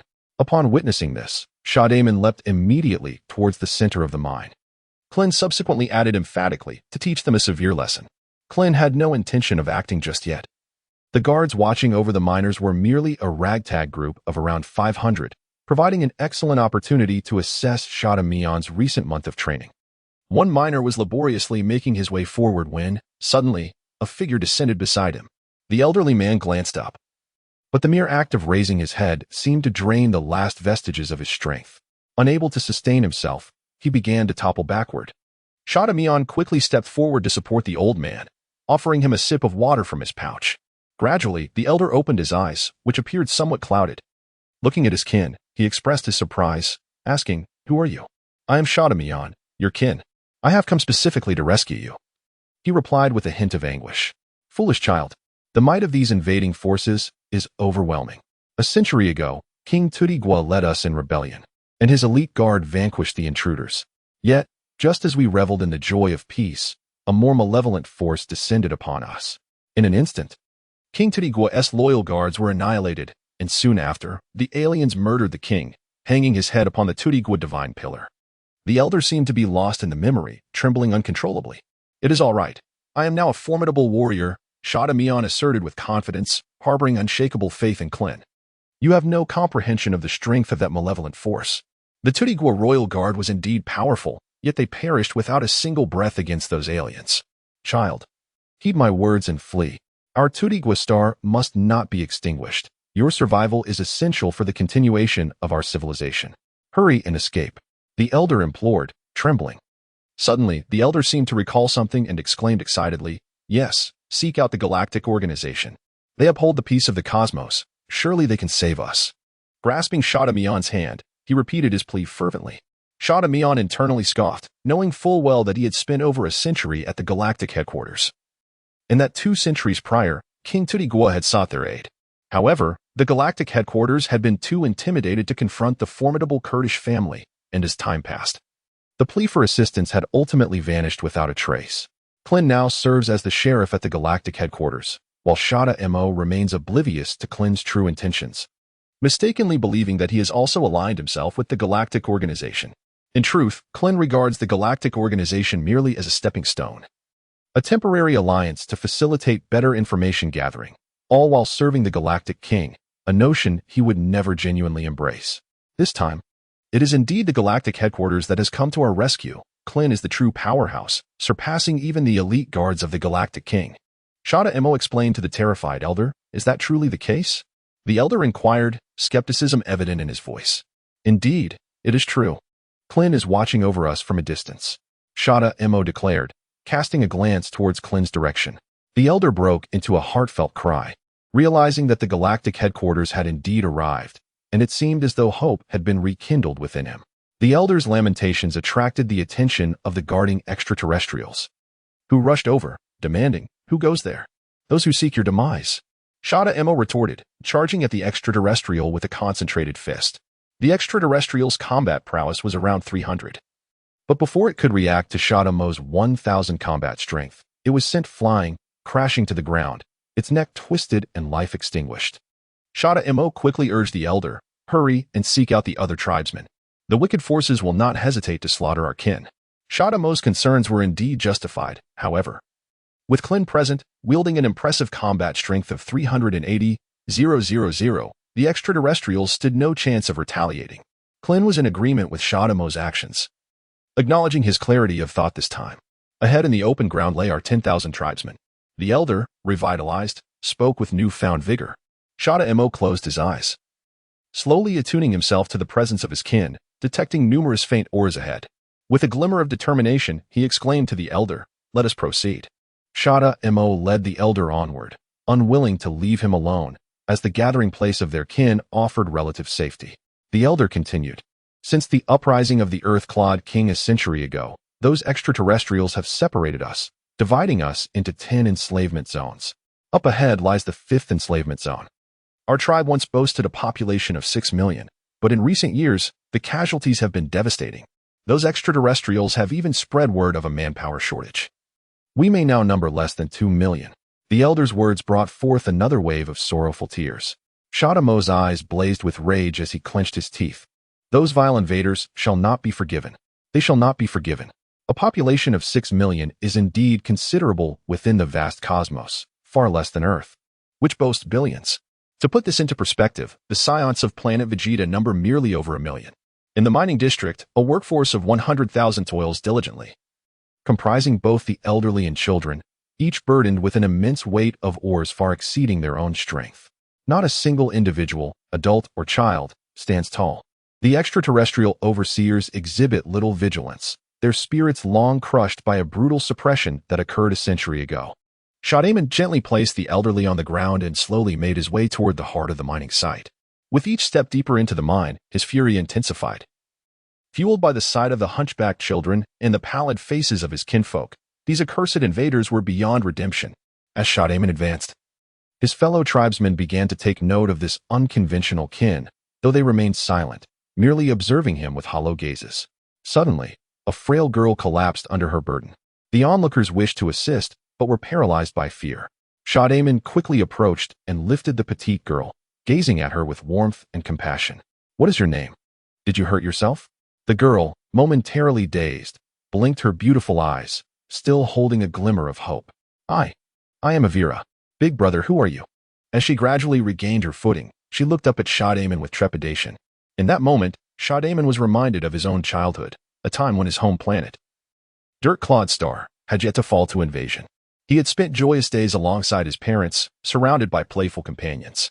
How blissful those times had been. These vile extraterrestrials must pay for their transgressions. A brave soul ventured closer to Shadaman, seemingly Avira's father, a frail man who approached to shield his daughter. Casting wary glances at this fellow tribesman, Shadaman endeavored to convey a benevolent smile. "Uncle, I mean no harm. I have returned to rescue our people." The extraterrestrial overseer, noticing the gathering of miners, strode over, bellowing, "What are you doing? Is your skin itching for trouble?" Upon hearing the approach of the overseer, the crowd quickly dispersed. Avira's father tugged at Shadaman, attempting to pull him into the safety of the crowd. Shadaman offered a reassuring glance to Avira's father and gently urged Avira, "Step back. Retreat into the crowd." The overseer now stood before the frightened assembly, eyeing Shadaman, who appeared markedly different from the other miners, whose faces bore the marks of perpetual exhaustion. In contrast, Shadaman radiated vitality. The overseer shouted once more, "Who are you?" Shadaman slowly emerged from the throng, step by step, until he stood before the overseer. His expression resolute. "Listen closely," he proclaimed, then unleashed a thunderous roar. "I am the Dirt-clawed Star inhabitant who fled 2 centuries ago. I have returned to save my home planet, and I am Shadaman." Having spoken, Shadaman summoned his entire essence and launched himself towards the extraterrestrial being. The disparity in power was immense, and coupled with Shadaman's sudden ambush, the alien stood no chance of withstanding the assault, being sent hurtling away. Yet, Shadaman seemed still unsatisfied. He swiftly unleashed a wave of energy towards the alien, reducing it to mere fragments. The members of Shadaman's kin appeared oblivious to the unfolding events. As the battle concluded in an instant, a sense of trepidation gripped the crowd. The memories of the conflict a century prior loomed vividly. The vengeance of malevolent forces proving too terrifying to bear. Avila stepped forward, grasping Shadaman's hand, her eyes shimmering with hopeful light. "Are you here to rescue us, big brother?" With a tender gaze, Shadaman looked down at the girl, barely reaching his shoulder, and reassured her, "No one shall ever bully us again." The commotion from Shadaman's confrontation attracted more extraterrestrial beings. Noticing them, He called out to his kin behind him, "Find a safe place to hide. I shall handle them." With that, Shadaman gathered his energy and hurled it toward an approaching alien, a flash of yellow light illuminating the scene as the alien screamed in agony. Plummeting towards the ground, numerous extraterrestrial beings surged towards Shadaman, but with his kin directly behind him, he sought to engage the foes ahead. Determined to shield his family from the chaos of battle. To Shadaman, the hundreds of extraterrestrial warriors seemed like mere minnows, as he unleashed successive waves of energy. In mere moments, the aliens before him lay defeated.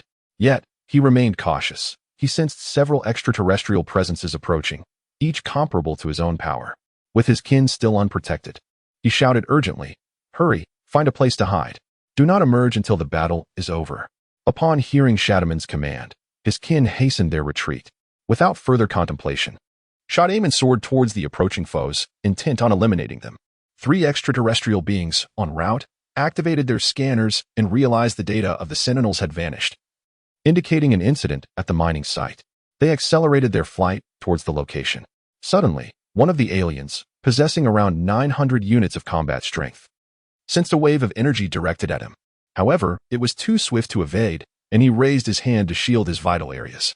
With a resounding boom, the alien was struck directly, revealing Shadaman in the distance, poised with both hands together, channeling energy at the extraterrestrial. Breathing heavily, Shadaman exhaled a sigh of exertion. The alien emitted a plume of white smoke. As it dissipated, the extraterrestrial appeared battered, a noxious liquid oozing from the corner of his mouth, and his body suffered minor injuries. With a grimace, the alien glared towards Shadaman and spat, "Cursed mongrel, I will annihilate you." 3 extraterrestrial beings descended towards Shadaman, one of whom, a towering figure, activated a detector to assess Shadaman's combat prowess. A hearty laugh escaped him as he declared, with a power level of 700. "It's no wonder the guarding aliens were vanquished. Look at Shadaman's traits. It appears we have a stray from the Mubal planet." The malevolent aliens showed no anger at the demise of their comrades in the mining site. Such is the nature of their leader, and thus, their subordinates mirrored that ruthless disposition. The trio of aliens regarded Shadaman with predatory eyes, 3 against 1. Having already gauged Shadaman's strength, they knew the weakest among them possessed a combat power of 900, with the strongest reaching an astounding 1200. Their victory was assured, and thus, there was no cause for concern. The towering alien spoke, "Foolish creature, instead of seeking refuge, you venture forth to meet your demise. Allow me to stretch my limbs and send you to meet the king of Mubal planet." Beside him, a medium-height alien erupted into laughter, seamlessly playing along with his leader's theatrics. The alien with 900 combat power glared at Shadaman with unbridled fury. Humiliated by the audacity of this diminutive adversary to launch a sneak attack, leaving him wounded, a tremendous disgrace, as the tall alien assumed a battle stance, preparing to assault Shadaman. The medium-height alien opted to observe the spectacle, harboring no intentions of intervening. "Let me handle this, Shaz. I wish to personally eliminate this little pest." Suddenly, the 900 power alien stepped forward, addressing the towering one. Shaz glanced at his beleaguered subordinate and nodded. A match of 900 against 700 was an assured victory. As the alien approached, Shadaman couldn't help but smile, realizing his plan had succeeded. In the distance, Kellen watched the unfolding scene, amused. What a cunning creature, appearing quite simple-minded, yet capable of ensnaring others with finesse. Having trained extensively in the gravity training chamber, Shadaman had not only enhanced his combat power, but also significantly increased his speed. Now twice that of a being with equivalent strength, reminiscent of Goku, who had reached peak velocity after enduring 100 times normal gravity. With remarkable swiftness, Shadaman reached a rocky outcrop to conceal himself. He sensed 3 power levels comparable to his own. Despite Kellen's guidance, victory seemed elusive. Thus, he resolved to eliminate the weakest link among them first. A 1-on-2 scenario might afford him a chance at triumph. Consequently, the alien with 900 combat power became Shadaman's prime target for a surprise attack. Incensed by the ambush, this alien would undoubtedly misinterpret Shadaman's concealed energy, believing him to possess only 700 combat power. In reality, one possesses a formidable combat prowess of 1,000. Klin gazed at the approaching alien, acutely aware that this extraterrestrial was on the brink of demise. The ambush executed by Shadaman had already inflicted significant harm, causing the alien's energy to wane considerably. It could now muster only a combat power of 800. Meanwhile, Shadaman, with a full force of 1,000, could effortlessly vanquish him in an instant. The alien, possessing a combat strength of 900, advanced toward Shadaman. Yet, Shadaman remained still, silently gathering his energy. "You little rascal, how dare you launch a sneak attack on me? Truly, you are oblivious to your impending doom. Rest assured, I will not allow you to perish so easily," the alien hissed venomously, glaring at Shadaman. Shadaman remained silent, prompting the alien to believe that his intimidating presence had instilled fear in him, and he began to laugh heartily. Suddenly, Shadaman revealed a mysterious grin, his rows of gleaming white teeth perfectly aligned. The alien's laughter abruptly ceased as he regarded Shadaman with confusion. In an unexpected move, Shadaman leaped high into the air. Arms stretched out and pressed against his forehead, bellowing towards the two aliens beyond the battlefield. Solar Fist. Shadaman's sudden leap captured the attention of the aliens outside the fray, who fixated on him with unblinking eyes. "Ah, my eyes." The two aliens cried out in agony, shielding their faces as they crouched on the ground, wailing in distress. Upon witnessing this, Klin smiled gently, remarking, "What a splendid plan." Indeed, the element of surprise often proves to be infallible. Shadam, observing the success of their scheme, could not help but feel a glimmer of joy within. However, he remained vigilant. For the extraterrestrial warrior with a combat power of 900 was still in a state of stupor. Moments ago, a flash of white light had erupted, followed by the anguished cries of their leader. Shadam had refrained from unleashing his solar fist upon the adversary he was directly engaged with. Instead, he had wisely targeted the two alien beings beyond the battlefield. He understood that he lacked the confidence to eliminate the 900 power alien before the two could render assistance. Thus he opted to hinder them, ensuring they could not intervene, thereby allowing him to expedite the defeat of his own opponent. With a sudden shift in direction, Shadam accelerated towards the alien foe.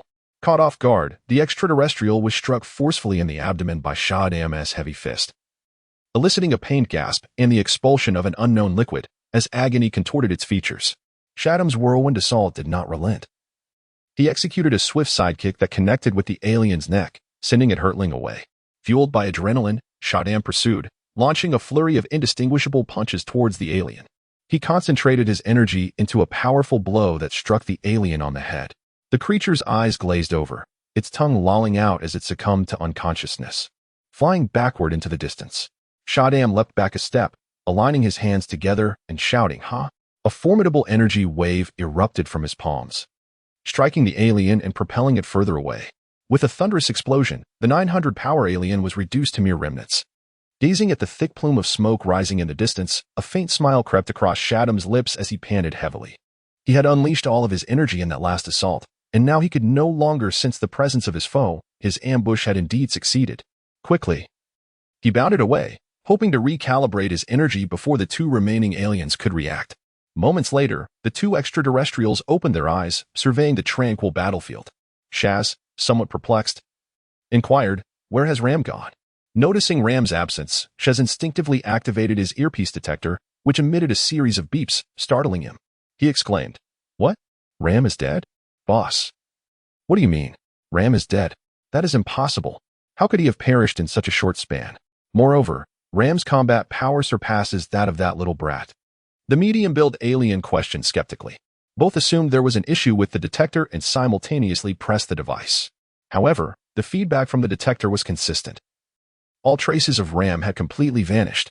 The two individuals, feeling a tinge of apprehension, proceeded to reassess Shadamo's combat prowess. The device indicated, Shadamo, combat power 650. Upon seeing this figure, Shaz let out a sigh of relief, realizing that the detector was indeed functioning properly. It seemed that the young adversary's combat power had diminished during the previous skirmish. It was bewildering how Ram had fallen to such a foe. Surely, Ram's habitual indulgence had led to a decline in his fighting capabilities, allowing the young one to launch a successful ambush. A medium-built extraterrestrial cast a glance at Shaz and inquired, "Boss, what shall we do next?" Shaz replied with a fierce tone, "Billy, let us eliminate that wretch together." The two once more activated the detector, attempting to pinpoint Shadamo's location. Billy shouted, "Boss, he is just behind that rock." "Then what are we waiting for? Let us take him down." With that, Shaz swiftly propelled himself towards Shadamo. Shadamo pressed closely against the rock, sensed the presence of his pursuers. As Shaz soared overhead, Shadamo executed a sudden kick aimed at Shaz's chin. Caught off guard, Shaz was struck squarely and sent flying upwards. Realizing his ambush had succeeded, Shadamo quickly retreated. fully aware that engaging them in a frontal battle would be a daunting task. However, his speed was significantly superior to theirs, which was his greatest advantage. Shaz, twisting midair, halted and wiped his mouth, expressing his irritation. Damn it. At that moment, Billy arrived at his side and asked, "Boss, how are things?" Shaz observed Shadamo's agile movements and remarked, "We must encircle him. His speed is far too swift." "Understood, boss." The two advanced to surround Shadamo, who, noticing their encirclement, promptly began to retreat. If he were caught between them, it would spell disaster. Spotting a large rock in the distance, Shadamo contemplated that perhaps he could use it as cover and confront them directly. With this thought, he accelerated towards the rock ahead. Although Krillin did not engage directly in the battle, he remained ever vigilant, keenly observing the unfolding events on the battlefield. With a formidable combat power of 380,000, it was inconceivable for him to encounter unforeseen circumstances. As he watched Shadaloo soar toward the colossal rock, he immediately discerned Shadaloo's intentions, secretly admiring him even more. Indeed, real combat serves to hone one's abilities. As a spectator, he found himself contemplating his own capabilities. If he were to find himself amidst the fray, would he be able to maneuver as gracefully against the enemy as Shadaloo did? It is well known that the observer possesses clarity, thus allowing them to unravel the tactics of both sides. Upon reaching the rock, Shadaloo pivoted to confront the two extraterrestrials. The aliens, seeing Shadaloo cornered, jubilantly taunted him, "Run? If you have the ability, then run." Yet, their words were punctuated by labored breaths. Adopting a combat stance, Shadaloo prepared himself, and without hesitation, the two aliens lunged to attack. In close combat, the exchange was fierce. Both extraterrestrials possessed combat prowess similar to Shadaloo's, with one, Shaz, even exceeding him by 200 in strength. Soon, Shadaloo found himself in a defensive posture, shielding his vital areas. Observing his solely defensive strategy, the aliens felt a surge of confidence, intensifying their assault. Unfortunately, Shadaloo was caught off guard by a punch from Shaz, striking him in the abdomen and causing his defenses to falter, sending him hurtling away. With a resounding crash, he became wedged tightly against the large rock, momentarily immobilized. Shaz and Billy exchanged glances, nodding in unison, and together unleashed a powerful energy wave directed at Shadaloo. Witnessing this, Shadaloo felt a wave of despair wash over him.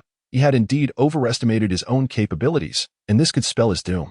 In a moment of desperation, he cried out, "Krillin, save me." Upon witnessing this, Klin smiled faintly, acknowledging that this was untenable. Indeed, the disparity in combat prowess proved exceedingly difficult to bridge.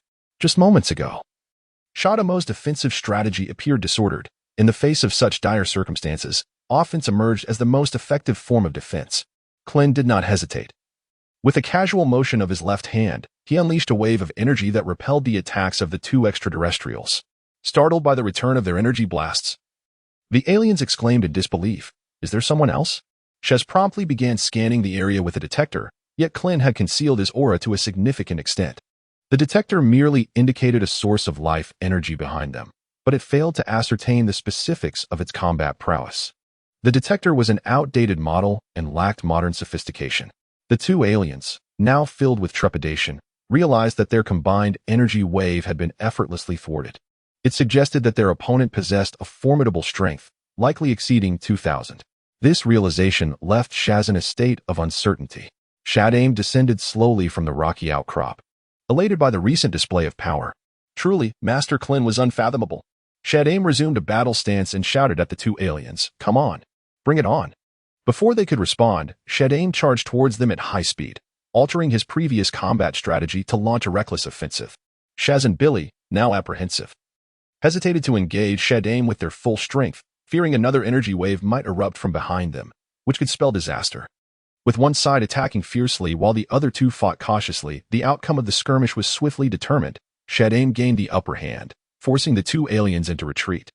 Despite his offensive advantage, Shadaim recognized that victory would not come easily in a short time frame, as his stamina would deplete more rapidly than that of his two adversaries. Growing anxious, he noticed Billy searching for vulnerabilities in his defense, prompting a bold idea to blossom in his mind. As Shadaim relentlessly pressed the attack, he feigned exhaustion, which elicited a smirk from Billy.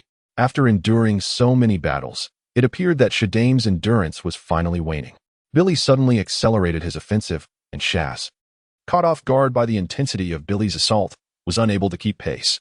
The battlefield was immediately divided, with Billy seizing the initiative and leaving Shaz behind. Sensing the opportunity, Shadaim realized that if he allowed Shaz to catch up, such a prime moment would be lost. With a fierce shout, he concentrated his energy once more, one hand intensifying the attack while the other gathered energy for a decisive strike. Suddenly, Shadaim unleashed a concentrated energy wave towards Billy. The proximity was too close. As Billy attempted to retaliate with an energy blast, it was too late. Just as he began to channel energy, Shadaim's wave was already upon him. From behind, Shaz witnessed the energy wave racing towards Billy and shouted in alarm, "Not good." He quickly formed an energy sphere in his hands and hurled it towards Shadaim. With a thunderous explosion, the confrontation escalated. The Qigong wave surged past Billy's head, leaving only the sound of sizzling emanating from his neck. The ominous noise of flesh seared by the energy. Shadaim, witnessing the Qigong wave approach, thought to himself that evasion was futile this time. He clasped his hands protectively over his chest, bracing himself for the impending impact. As the wave approached, Shadaim shut his eyes and began to wail, "Oh, mother." After a brief moment, he tentatively touched his head and realized that he had not been hurled away. He slowly opened his eyes to behold Lord Krillin standing before him, tears welling up in his eyes. There stood Krillin, silently extending a finger, and with a gentle flick, the Qigong wave dissipated into thin air. Klin turned around and exclaimed loudly at Shadamiao, "What are you wailing about? Aren't you still alive?" Although Klin uttered these words, he held a profound admiration for Shadamiao's display of emotion. Upon seeing Klin, Shadamiao rushed forward and grasped Klin's hand, weeping loudly, "My Lord Klin, you have finally arrived."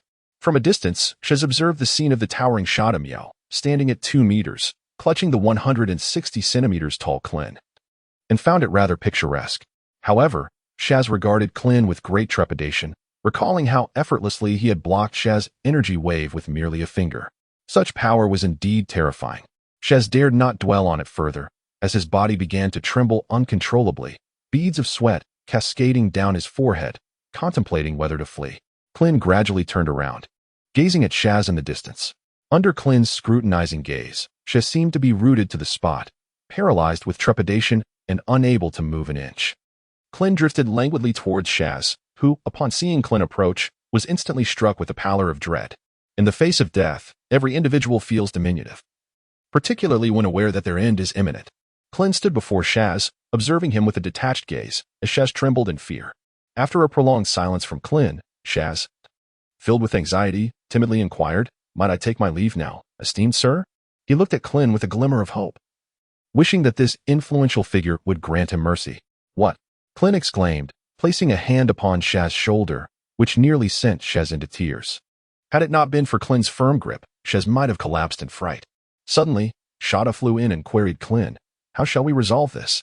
He made a slashing motion across his own throat, causing Shaz to gasp and faint, crashing to the ground with a thud. Indeed, the gesture was truly lethal.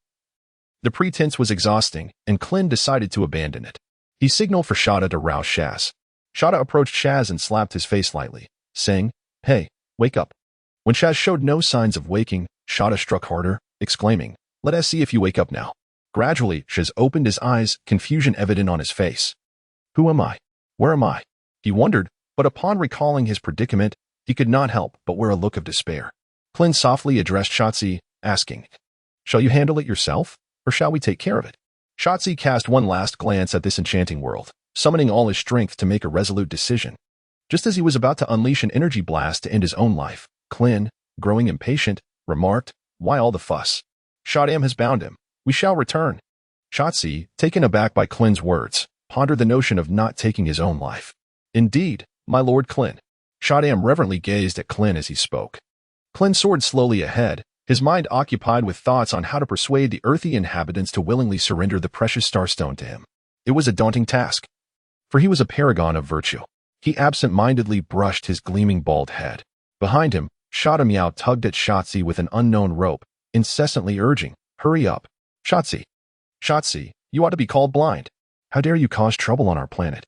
Coming to our world is one thing, but to provoke Lord Klin is to court disaster." Shotzi vehemently defended himself from the rear. "Lord Shadamiao, I have only just arrived on your planet and have never harmed your kin. Moreover, I would never dare to provoke Lord Klin. Enough of your prattle. As a captive, You should be aware of your status, Shada Miao retorted. Yet, despite his words, the rope in his hands slackened slightly, revealing that the title of Lord Shada Miao had somewhat inflated his ego. However, the crux of the matter lay in Shatsi's assertion that he had never harmed any of his people. Shada Miao, at heart, was kind-hearted, but mere words were insufficient. A confrontation with his kin was necessary to establish the truth. Klin arrived at the deserted mining site, where silence reigned. Shada Miao, aware of the emptiness, called out Avila. Avila, since he only knew the name of that one individual. His voice echoed through the vast expanse. Suddenly, a petite figure emerged from behind a small rock. Bright eyes and light blonde hair shining in the sunlight. The girl cautiously peeked out and, upon spotting Shada Miao, broke into a smile and dashed toward him. Behind her, her father appeared somewhat anxious, urging, Avila, come back. Don't go out. Avila turned her head, grinning radiantly. It's all right. It's brother Shada Miao. Her father, puzzled, wondered. Who is Shada Miao? Could he be that tribesman we encountered earlier? Avila swiftly approached Shada Miao, tugging at his hand, her eyes sparkling with curiosity as she inquired. Brother Shada Miao, have the invaders been driven away? Shada Miao, meeting her hopeful gaze, nodded vigorously, indeed. The invaders have been vanquished by me. They shall no longer enslave us. Foolishness. You have no comprehension of the true power of those extraterrestrials. Your actions may endanger us all. Avila's father interjected as he stepped from the shadows, his tone reminiscent of the elders. No, we are saved. The elderly man whom Shada Miao had rescued earlier approached from behind, his voice robustly countering Avila's father's words. Upon seeing the elder, Avila's father quickly exclaimed, Father, how is your health? He hurried forward to support the elder. The old man waved his hand dismissively, assuring them of his well-being, and continued, Shada Miao has brought reinforcements. The galactic headquarters has dispatched personnel. His excitement was palpable as he delivered the news. What? Has the galactic patrol truly sent help? Avila's father exclaimed in disbelief. Seeing this, Klin could only shake his head in resignation. Was the reputation of the galactic headquarters truly that immense? Perhaps the inhabitants of the earthy bulb star had been too detached from the outside world for far too long. The mention of the galactic headquarters made it evident that these individuals had indeed become blind to reality. Shadaman resolutely declared, Indeed, ahead lies Lord Klin, the foremost expert of the galactic headquarters. Upon hearing Shadaman's words, Avira's father was overwhelmed with emotion, raising his head and crying out loudly, At last, we are saved. Come forth, my kin. We have been rescued. The galactic headquarters has come to our aid. He called out to those behind him, and soon, heads began to emerge from the crowd, accompanied by murmurs of skepticism. Has someone truly come from the galactic headquarters?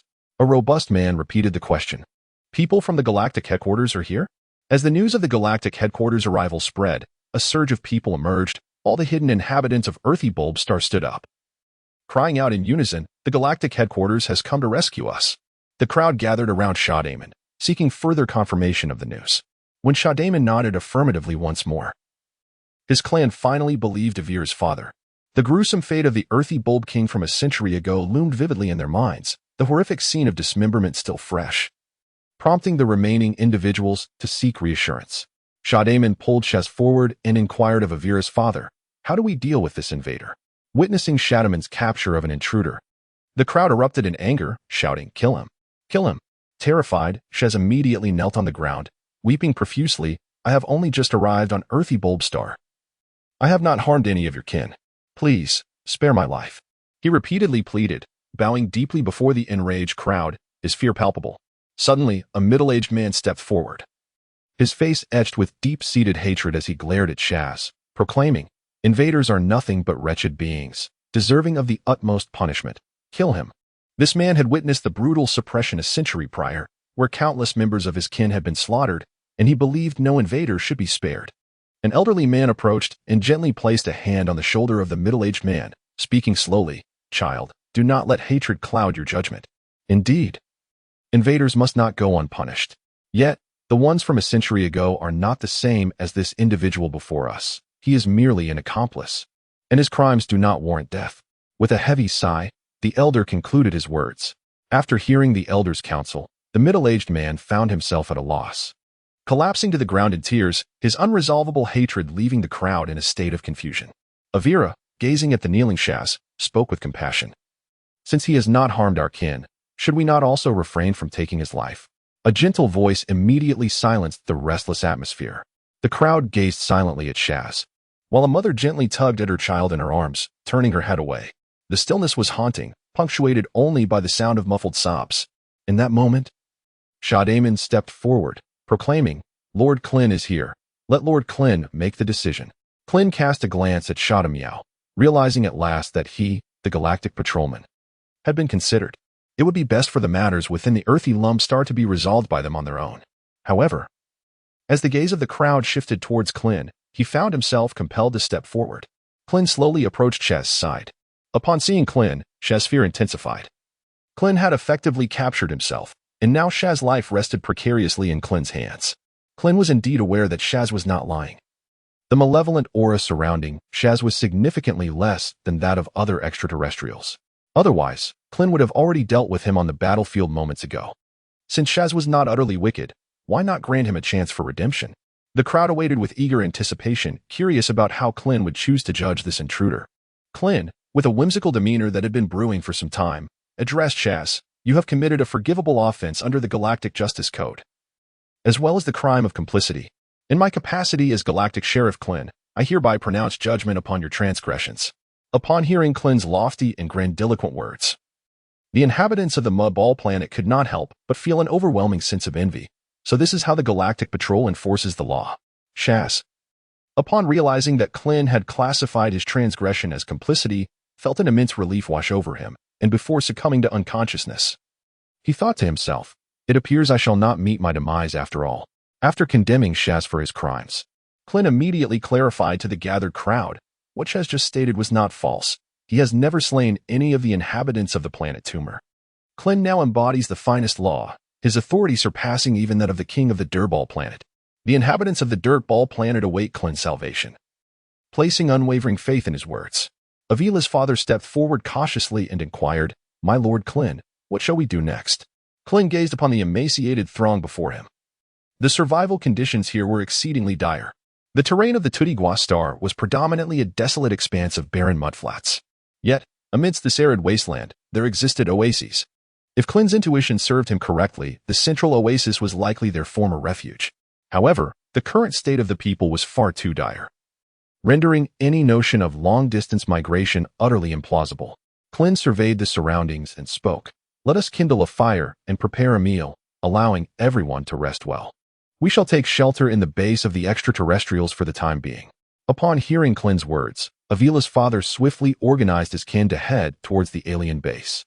However, with so many tribe members, it was impossible for all to enter the base for recuperation. Thus, the elderly, children, and the gravely ill were prioritized for accommodation, while the remaining tribespeople gradually formed a circular formation around the alien base. The weight of exhaustion had already taken its toll on many, with most collapsing to the ground. Peacefully asleep, Avila's father coordinated the cooking, and with thousands gathered, a large pot simmered with an unrecognizable dark concoction. "Time to eat, Avila," Avila's father called out. "Coming, father," Avila cheerfully replied as she bounded over. Her father filled 2 large bowls with the mysterious food and handed them to her, his eyes brimming with affection. "First, deliver these to Lord Klin and Brother Shadamo." "Of course, father," Avila said, swiftly taking the bowls and dashing outside. Seeing her haste, Avila's father could not help but remind her, "Slow down, don't spill it. Each morsel is a lifeline. All of my kin are enslaved, leaving no one to produce food. It has been 10 years since I last tasted such fare," he reflected sadly as he gazed into the pot. Avila hurried towards the towering column, where Klin and Shadamo had chosen to reside atop the highest stone pillar, allowing Shadamo to keep a vigilant watch over his people. Shadamo, witnessing the plight of his tribe, starving and surrounded by the dead, felt a surge of anger rise within him. His eyes burning with rage, he kicked at the bound captive, Shotzi, and shouted, "You wretched invaders!" Shotzi cried out for mercy, "I understand my mistake. Please, do not harm me." "Wah, Shadamo, brother. I've come to bring you food," Avila exclaimed as she approached him with a light jog. Upon seeing Avila, Shadamo quickly concealed his rough demeanor and managed a sheepish smile. Observing Avila's flushed face as she panted, Shadamo felt a pang of tenderness and, almost instinctively, wiped the sweat from her forehead with the edge of his garment. Avila, taken aback by this gesture, blushed even deeper and gazed up at him wide-eyed. "Didn't I give you a communicator?" Just call us when it's time to eat. There was no need to run all this way, he said, his eyes filled with affection. I'm not tired at all, Avila hastily assured him. Shadamo opened his mouth to speak again, but Klin, unknowingly, cleared his throat several times, internally chastising. You rascal. I still lack a partner. And here you are flaunting your affection before me. Since their first encounter, Avira has developed a certain affinity for Shadamo, particularly moved by the scene in which Shadamo protected her. After all, Avira had long been unfamiliar with the concept of security.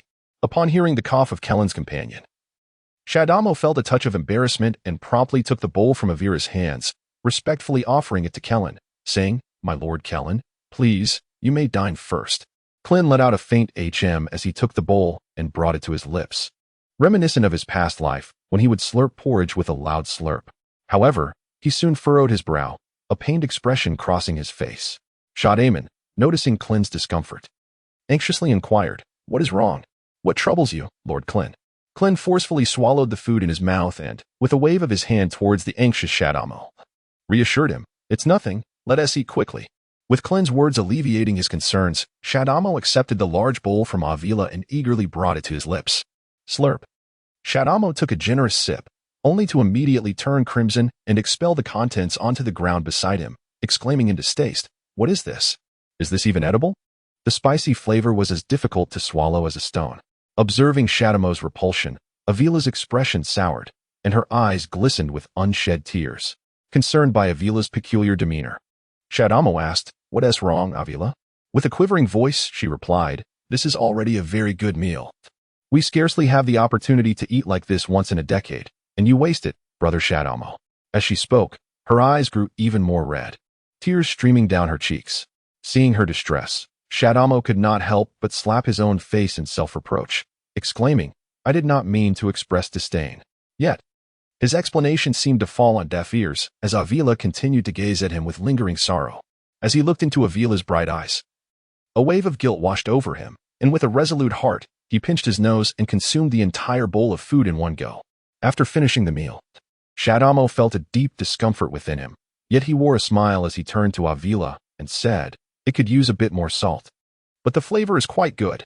Klin stood by, somewhat admiring the young lad, who, though initially unassuming, now appeared to possess quite a remarkable talent. After being bombarded by the culinary delights of Earth, he found himself utterly unwilling to consume the food before him. Upon witnessing Shada Miao finish her meal, Avila instantly transformed her tears of despair into laughter, giggling softly as she eagerly snatched the bowl from Shada Miao's hands and rushed away, her cheeks flushed. It was only then that Shada Miao realized she had perhaps been outwitted by the little girl. Watching Avila's retreating figure, Shada Miao couldn't help but wear a look of dismay.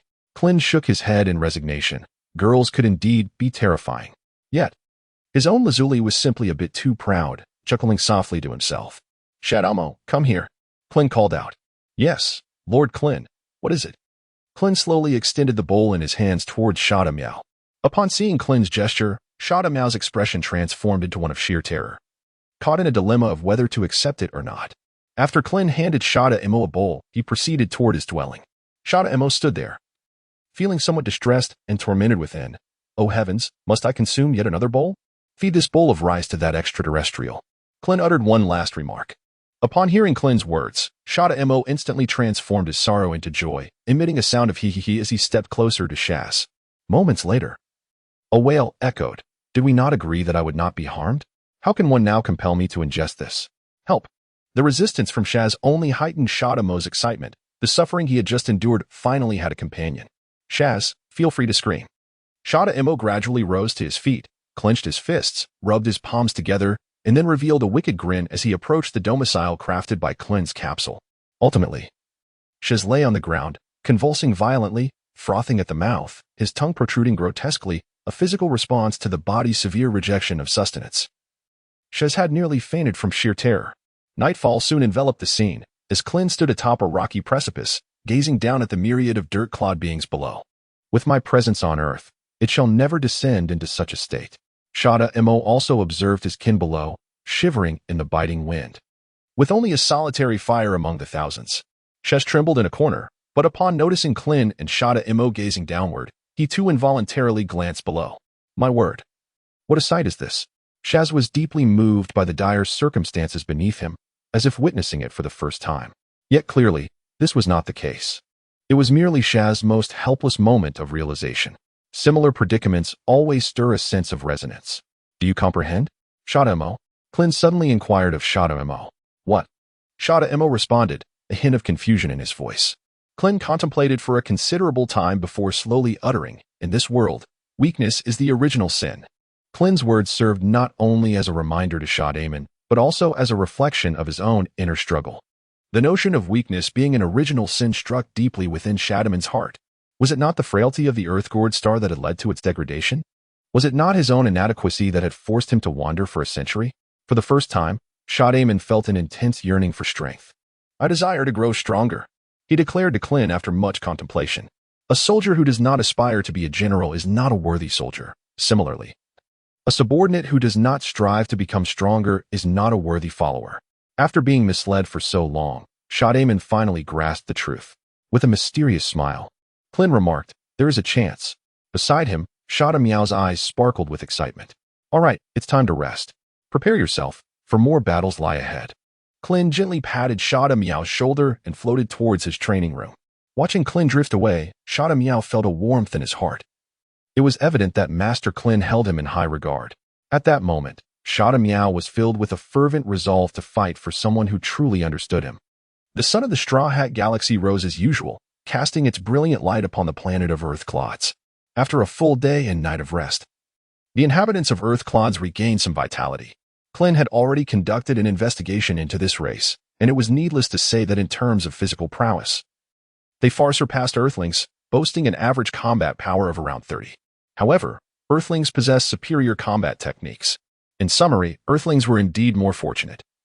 Protected by the likes of Goku, Vegeta, Piccolo, Tien Shinhan, and Krillin, Klin gathered his belongings and descended. While the earthy lumps along the path chuckled and called out to him, Master Klin. Klin nodded in response with a smile, truly a commendable race. Lord Klin. Avira's father greeted Klin with utmost respect upon his arrival. Ian, you shall lead your kin to the central oasis for rejuvenation, Klin instructed Avira's father. Having assessed the oasis, Klin found its environment to be quite favorable, albeit with limited energy resources and no invaders stationed there. Of the 10 enslavement zones, 1 had been resolved, leaving 9 remaining, with the most formidable invader possessing merely a combat strength of 10,000. Once the Terrans relocate to the central region, it would be prudent for him to consider facilitating the reconstruction of Terran Star. Yes, Lord Klin, Ian responded promptly, choosing to comply with the directive. Klin cast a teasing glance at Shaz, causing Shaz to shiver involuntarily, tears welling up in his eyes as he prepared to plead for mercy. Klin spoke to Shada Miao, urging, let him return. Upon hearing that he would be allowed to go back, Shaz felt a glimmer of hope stir within him. What? Just like that? You intend to release him? Shada Miao queried, bewildered. Even if Shaz is innocent, it cannot be so effortlessly granted. Utilize your brain.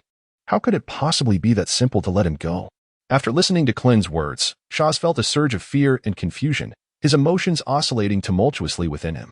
Klin approached Shaz with an enigmatic smile and remarked, You should know what to say upon your return, shouldn't you? Yes, yes. I have never had the honor of meeting you, esteemed Lord Klin. Never have I laid eyes upon you. Shaz fervently exclaimed, repeatedly bowing his head in a manner reminiscent of crushed garlic. Nonsense. Klin suddenly bellowed. Ah? Shaz looked at Klin in bewilderment. Suddenly, Klein's expression changed dramatically. He should have said, during your patrol, you encountered the subordinates of the Kurdish king, who are currently awaiting in the central oasis. He demands that all of the Earthling Star's followers gather at the central oasis, as there are crucial combat orders to convey. Shaz, listening to Klein's words, felt a sense of confusion. Was he truly going to deceive all of his men into the central oasis? Yet, his own leader possessed a formidable combat strength of 10,000. If that were the case, Klein would undoubtedly meet his demise. A thought crossed Shaz's mind. Could this be a test of my loyalty? Instantly, Shaz cried out in distress. I would never dare lead my comrades to the central oasis. I have never even met Lord Klein. Klin, somewhat impatiently, declared, enough with the trivialities. If you cannot lure the remaining extraterrestrials to the central oasis, do not expect to keep your head. Shaz recoiled slightly, contemplating that he was courting his own demise, but he acquiesced to Klin's demands. Klin cast a glance at Shada, who, albeit reluctantly, stepped forward to release Shaz. Yet, Shada remained perplexed as to why he was required to set him free. A smile crept upon Klin's face, for he sought to impress before the millions of his kin. After all, what merit did he possess to assume the mantle of leadership?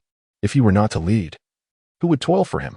Once the extraterrestrial beings embarked on their journey, Klin stealthily transported himself to the site, effortlessly collecting the already mined ores, unnoticed and unobserved.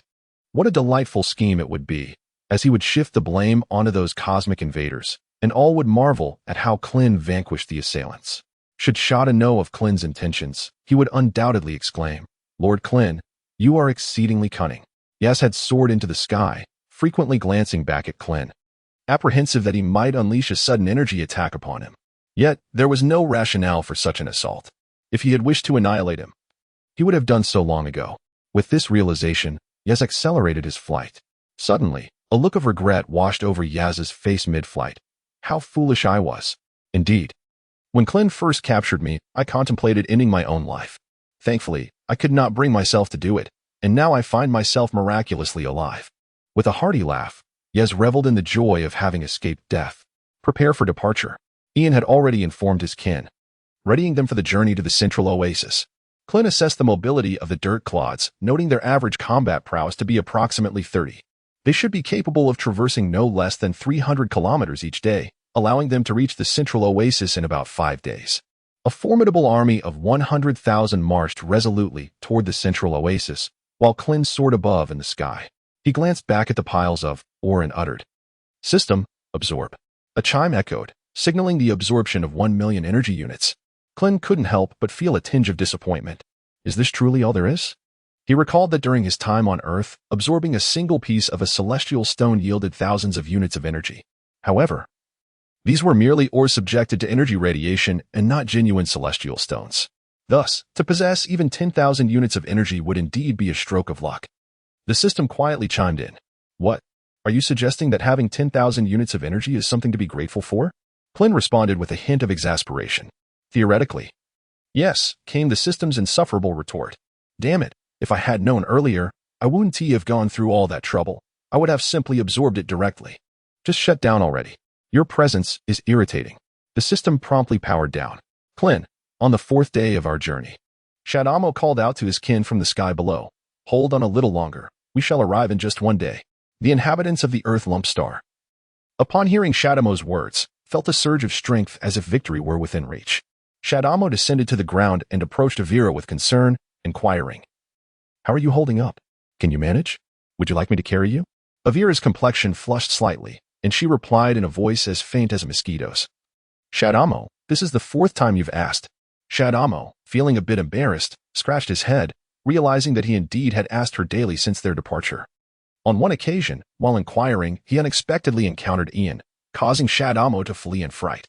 Avira, wearing a resolute expression, softly asserted, "I can do this. If so many of our kin can endure, so can I." Just as Shadamo was about to speak again, he suddenly heard Ian cough, prompting him to hastily say, "Avira, I must take my leave. I will return tomorrow." With that, Shadamo took flight. Avira, observing Shadamo's hurried departure, couldn't help but smile, "But we will arrive tomorrow." A hint of disappointment flickered in her expression, all due to her father's timely appearance.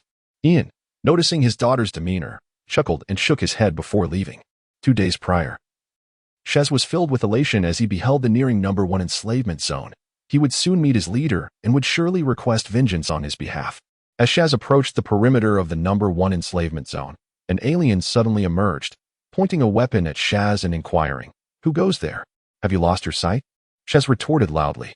The alien immediately adopted a sycophantic demeanor, exclaiming, "Ah, it is Master Shaz. I have the honor of meeting you." Shez was somewhat pleased with the alien's reaction and promptly inquired, "Is Boss Rick present?" "Yes, Boss Rick is at the base," the alien replied, visibly perking up at the mention of Rick, for he was indeed a loyal subordinate of Rick, proud to be among the swiftest of his ilk.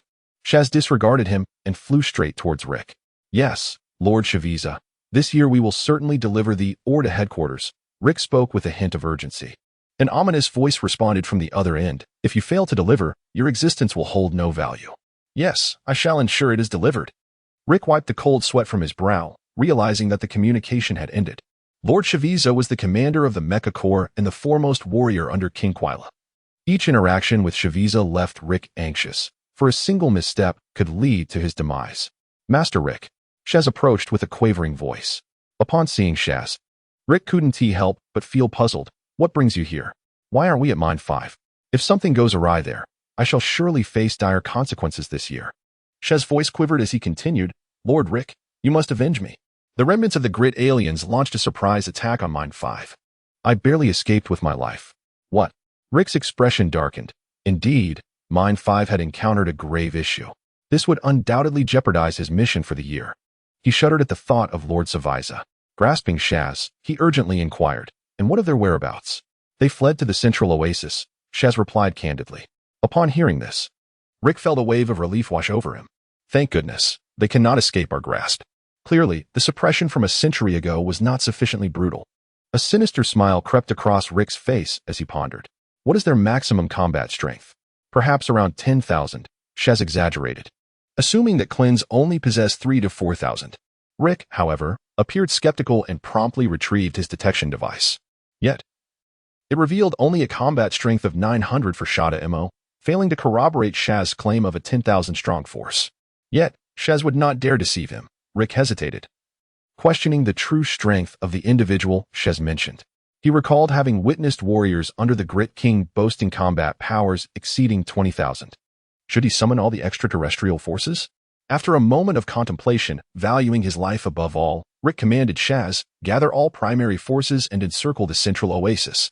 Meanwhile, Klins, situated miles away at the central oasis, sensed the mass movement of extraterrestrial energies and could not help but commend Shaz, exclaiming, well done. Shada-Mo regarded Klins with intrigue, for the latter was always enigmatic and elusive. No need to rush. Let us wait patiently, Klins reassured Shada-Mo. Lord Rick. The spaceship is ready. We can depart at once. Shaz reported to Rick.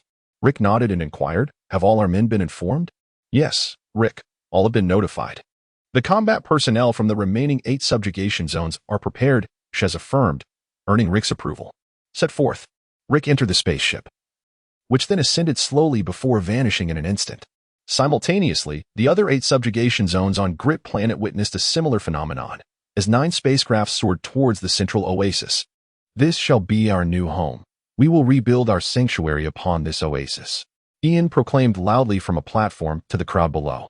The individuals beneath appeared bewildered, and one audacious soul stood to question, but there is nothing here? Children, he replied, our Grit Planet is devoid of everything. All that remains is our very lives. Ian spoke calmly to the crowd. Upon hearing his words, a wave of pain washed over the people. Indeed, what do we have now? Our civilization was obliterated the moment the invaders breached our defenses, and now we find ourselves bereft of everything. A profound sorrow enveloped the assembly, leaving many of the Tuda people in a state of bewilderment. Children, though we possess nothing at this moment, we are still alive. We are now free. Just 5 days ago, we scarcely dared to dream of even the simplest freedom. But now freedom is rightfully ours. Ian's resonant voice penetrated the hearts of every Tuda. Avila, your father's words are truly inspiring, Shadaman remarked, offering his praise to Avila. Oh, no, they pale in comparison to your eloquence, Shadaman. Avila replied with a blush and a gentle smile. What? Shadaman responded, momentarily taken aback. Yes, we demand our freedom. The crowd erupted, interrupting the exchange between Shadaman and Avila. We will no longer be enslaved. We will no longer suffer from hunger and cold. Happiness and freedom belong to us, the Tuda people. Ian fervently painted an idealistic vision, attempting to rekindle the memories of the crowd. Rebuild our homeland. Rebuild our homeland. The emotions of the people ignited in a fervent outburst. Beside him, Avila's cheeks flushed with excitement as she too shouted, Rebuild our homeland. Klin nodded, observing the cacophony of voices below. The desired effect had been achieved. Now, it was time for him to administer a powerful sedative to them. Klin gently glided into his training room, donning a vibrant yellow martial arts uniform emblazoned with a prominent character for turtle on his chest. Klin quietly stepped outside, standing atop the highest rock. The thunderous roar of the spacecraft shattered the cacophony of the crowd below. Although the people felt a tinge of fear upon seeing the extraterrestrial pursuers, they did not scatter in panic, for the galactic sheriff Klin was there to safeguard the planet of Tuga. Nevertheless, the sight of 9 colossal ships in the sky still instilled a sense of unease among the onlookers. Shadaman glanced skyward and immediately spotted Klin. rising to soar towards him while calling back, "Avila, take care of yourself." "Yes, yes." Avila nodded obediently. Shadaman hovered before Klin, gazing at the multitude of ships, and inquired, "What shall we do, Lord Klin?" "Annihilate them," Klin replied coolly. "Yes, Lord Klin." Shadaman's eyes shimmered with a fierce determination. He had come to realize that weakness was the original sin. Only through combat could he truly evolve. The spacecraft gradually opened its hatches, and hundreds of grotesque extraterrestrial beings began to emerge. The leader of these aliens stepped forward, sizing up Klin, followed closely by hundreds of subordinates. Upon spotting Shaz among the extraterrestrials, Shadaman could not help but exclaim, "I knew it. Lord Klin cannot let him escape." Klin smiled faintly at Shaz, expressing his satisfaction with a simple, "Well done, I am quite pleased." Observing Lord Rick's peculiar gaze directed at him, Shaz hastily defended himself, exclaiming, "It was him. He ambushed us." Rick, not daring to underestimate the situation, promptly employed a detector to ascertain Klin's attributes. To his amusement, he erupted into hearty laughter. "I had thought you were a formidable opponent, yet you possess merely 5,000 combat power." Instantly, Rick felt a wave of relief wash over him, realizing he had unnecessarily mobilized resources and squandered precious time. The thought of failing his mission sent a shiver down his spine. For Lord Shaviza would certainly take his life for such a failure. Contemplating this, Rick's frustration bubbled to the surface as he remarked to Klin in a tone laced with intrigue, "How shall I bring about your demise?" Klin gazed at Rick, feeling somewhat exasperated. Indeed, most villains meet their demise due to their incessant chatter. Observing Rick's evident frustration, Shaz took the initiative to step forward and declared, "Leave that bald fellow's native companion to me. Anyone audacious enough to feed me such abhorrent refuse shall not be spared, especially not Shadam." Shaz cursed Shadam inwardly. Rick nodded in acknowledgement. With a gleam of delight, Shaz soared ahead, confident that with his leader present, Klin would not dare to make a move. As Klin observed Shotzi approaching, he nonchalantly unleashed a wave of energy towards him. Shotzi was struck instantaneously, hurtling towards the distant rocks. How swift! When did that happen? A bead of cold sweat trickled down Rick's forehead. When did he launch the attack? How did I miss that? Shotzi shattered numerous rocks before ultimately becoming wedged tightly between two boulders. Gazing in Rick's direction, he seemed poised to utter something, but then his head drooped, and he fainted. "It's over to you, Shadaman," Klin directed towards the hundreds of extraterrestrials behind Rick. "No problem, Lord Klin." In a fleeting moment, Klin vanished from sight. Observing Klin's sudden disappearance, Rick immediately turned his head in all directions, instinctively pressing the probe device, which emitted a series of beeping sounds. Rick appeared momentarily dazed. "Are you searching for me?" Klin gently tapped Rick's shoulder, revealing a broad smile adorned with gleaming white teeth as he inquired. Klin believed that this expression could only be described as amiable. However, Rick appeared as if he had seen a ghost, retreating in fright. Klin casually unleashed a wave of energy, advancing steadily as Rick retreated, inquiring, "What purpose do you serve in collecting these ores? For whom are you gathering them?" With a hint of pride, Rick replied, "I am collecting them for King Shaviza. If you know what is good for you." Suddenly, with a resounding boom, his voice was abruptly silenced, and Rick was reduced to mere dust. "Oh dear, my hand slipped," Klin explained, though Rick could no longer hear him. It dawned on Klin that these extraterrestrial beings were under the command of Shaviza. He quickly grasped the reason behind their fervent collection of energy-rich ores. Shaviza's forces were also known as the mech troop. For what would a mech be without a source of energy? Klin had long been aware of the occupation of the planet Tudia by the minions of King Kurd. However, he had presumed that King Kurd commanded an immense empire, with countless planets under his dominion. He thought that by merely nurturing his own solitary planet, he could evade danger. To his dismay, fate led him directly to Shaviza. While Klin did not fear Shaviza himself, he was apprehensive about the formidable Kvira looming behind him. Kvira, as the elder brother of Frisia, possessed an additional transformation that rendered him far more powerful than Frisia himself. Klin couldn't help but scratch his head. Pondering the difficulty of dealing with a Frisia, it had just become even more formidable. The onlookers gazed at Klin in disbelief, astonished that the extraterrestrial had been vanquished so effortlessly. Suddenly, an elderly man stepped forward, weeping profusely, proclaiming, "I recognize that alien. He was among those who murdered the king a century ago." After uttering this, the elder bowed deeply to Klin, crying out, "My lord, Klin, has avenged you." Witnessing the elder's act of reverence, the crowd followed suit, kneeling before Klin in homage. At that moment, hundreds of extraterrestrials lay scattered, defeated Shadaman. With an impressive combat power of 1100, weaved through the throng, causing one alien after another to collapse at his approach. When dealing with foes, show no mercy. Strike with lethal precision, Klin remarked, observing Shadaman's swift movements. Upon hearing Klin's words, Shadaman seemed to grasp their significance, intensifying his force. In mere moments, the last of the extraterrestrial forces was obliterated. As the crowd witnessed Shadaman slay the final alien, they erupted in jubilant cries. We've won. We have triumphed over those malevolent invaders. With that, many of the inhabitants of Earth embraced one another, weeping tears of joy. Klin gradually drifted towards the distant crevice in the rocks. Do not feign death any longer. Rise at once. Shaz, witnessing Klin's approach, was engulfed by profound regret. Why had he come here?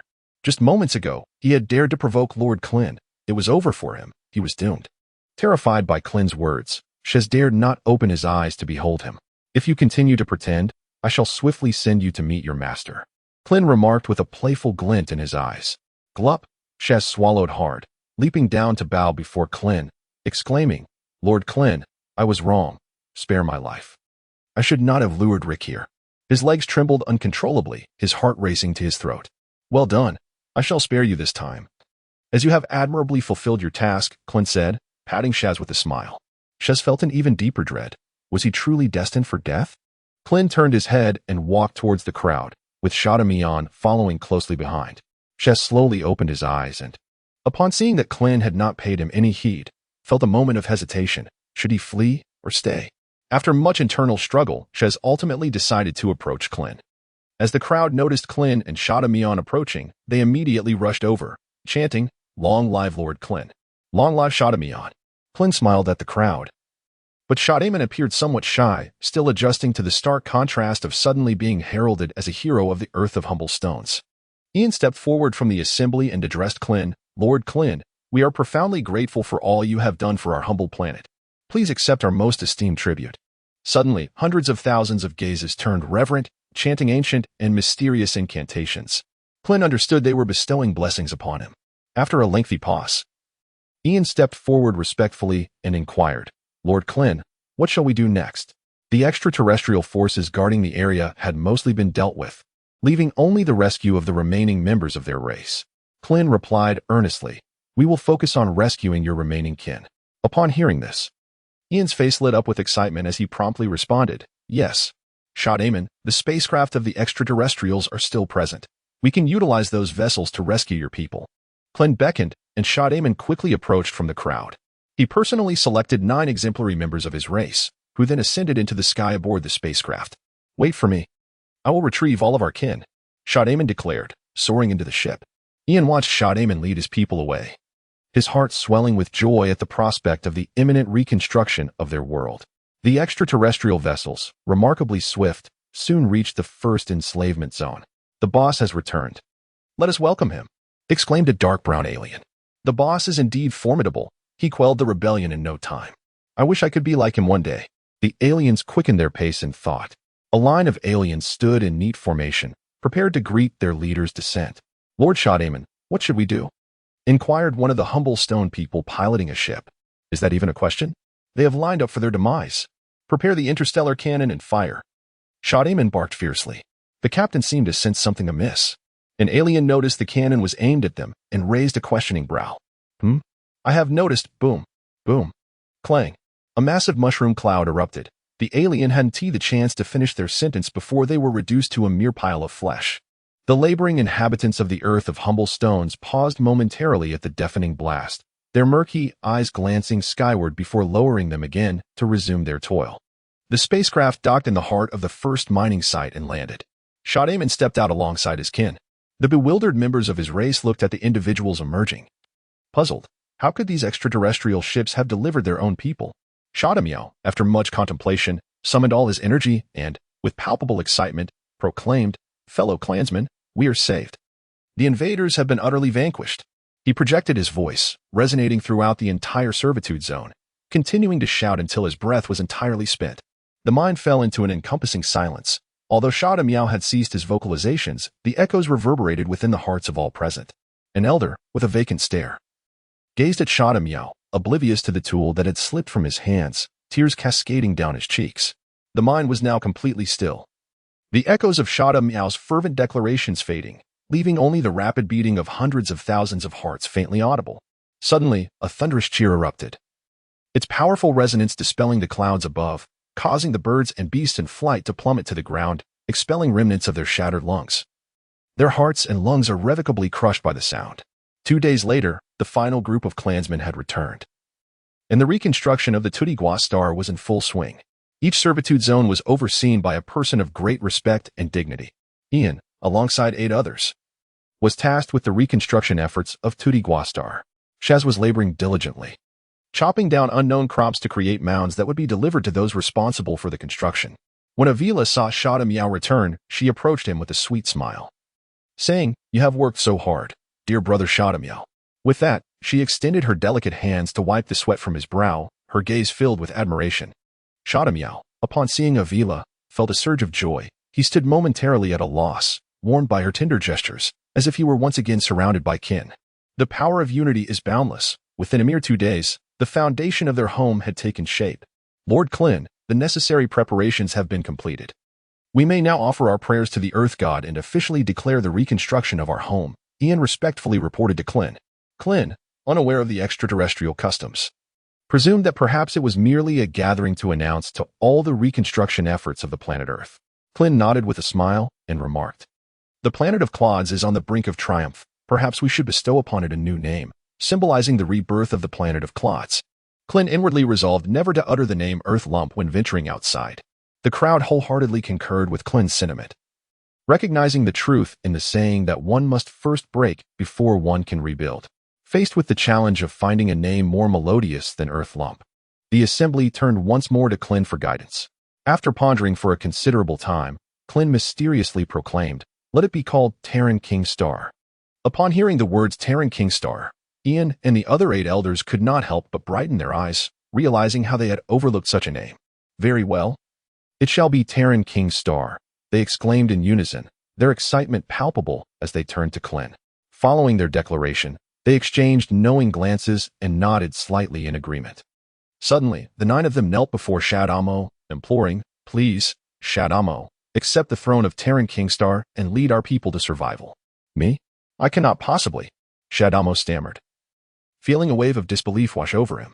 How could he, at merely 250 years of age, be deemed worthy of such a title?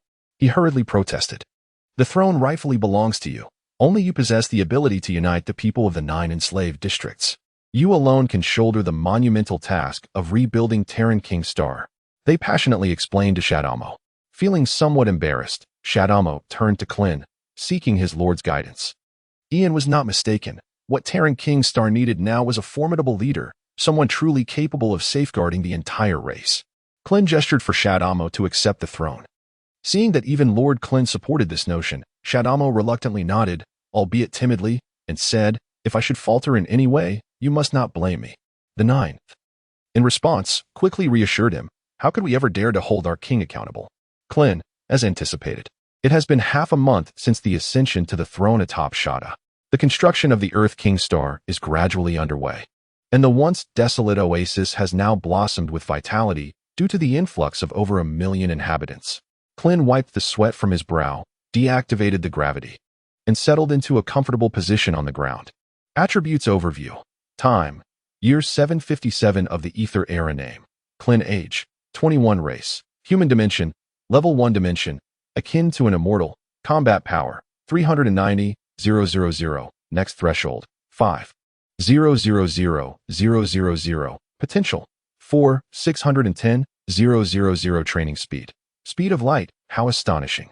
Unbeknownst to me, I have been in the Dragon Ball world for a year, excluding the time spent in the spirit room.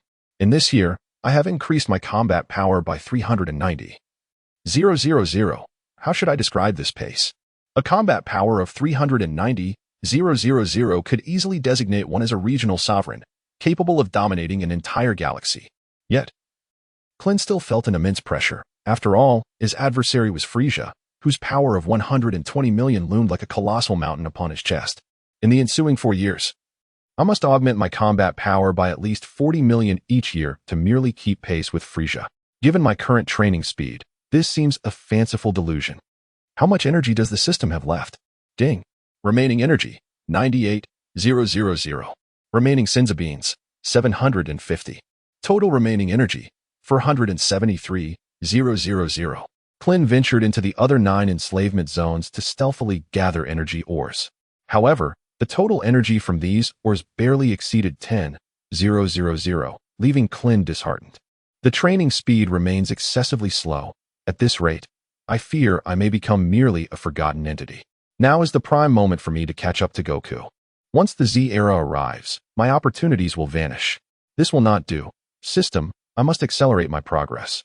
After much contemplation, I concluded that activating VIP status is essential. Although it may deplete energy, I can no longer afford to be overly cautious. Energy can be replenished later. My immediate focus must be on enhancing my combat capabilities. System, can we negotiate? Klin timidly inquired. What?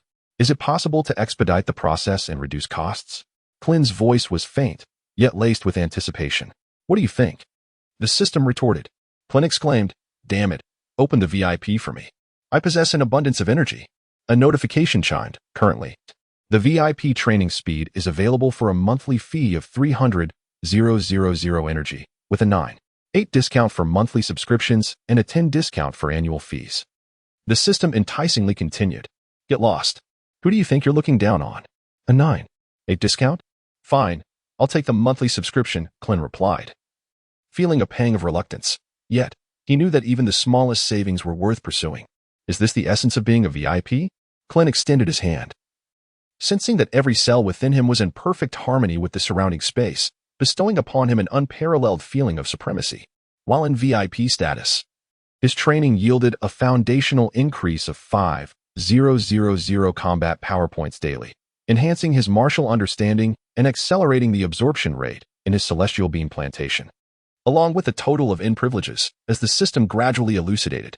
However, this speed still feels rather sluggish. Even with an increase of 5,000 points daily, it's still too slow. Are you capable of anything more than this, system? Klin inquired, his concern evident. The system chuckled. Would you like to experience VIP level 2? Or perhaps aspire to become a V8 magnate? As long as your energy is sufficient, all is negotiable. Klin rolled his eyes and remarked, System, I suspect you are an employee of some penguin. Naturally, this was impossible. The system was meticulously crafted by the esteemed Emperor Ma. All right, continue your shutdown. Klin interjected, interrupting the system's discourse. Observing the dwindling energy level of 173,000, Klin felt a pang of discomfort. Each day was spent either searching for energy or the path to procure it. Nonetheless, the myriad functionalities of the VIP status alleviated some of his burdens. Alas, he had to confront a far greater dilemma.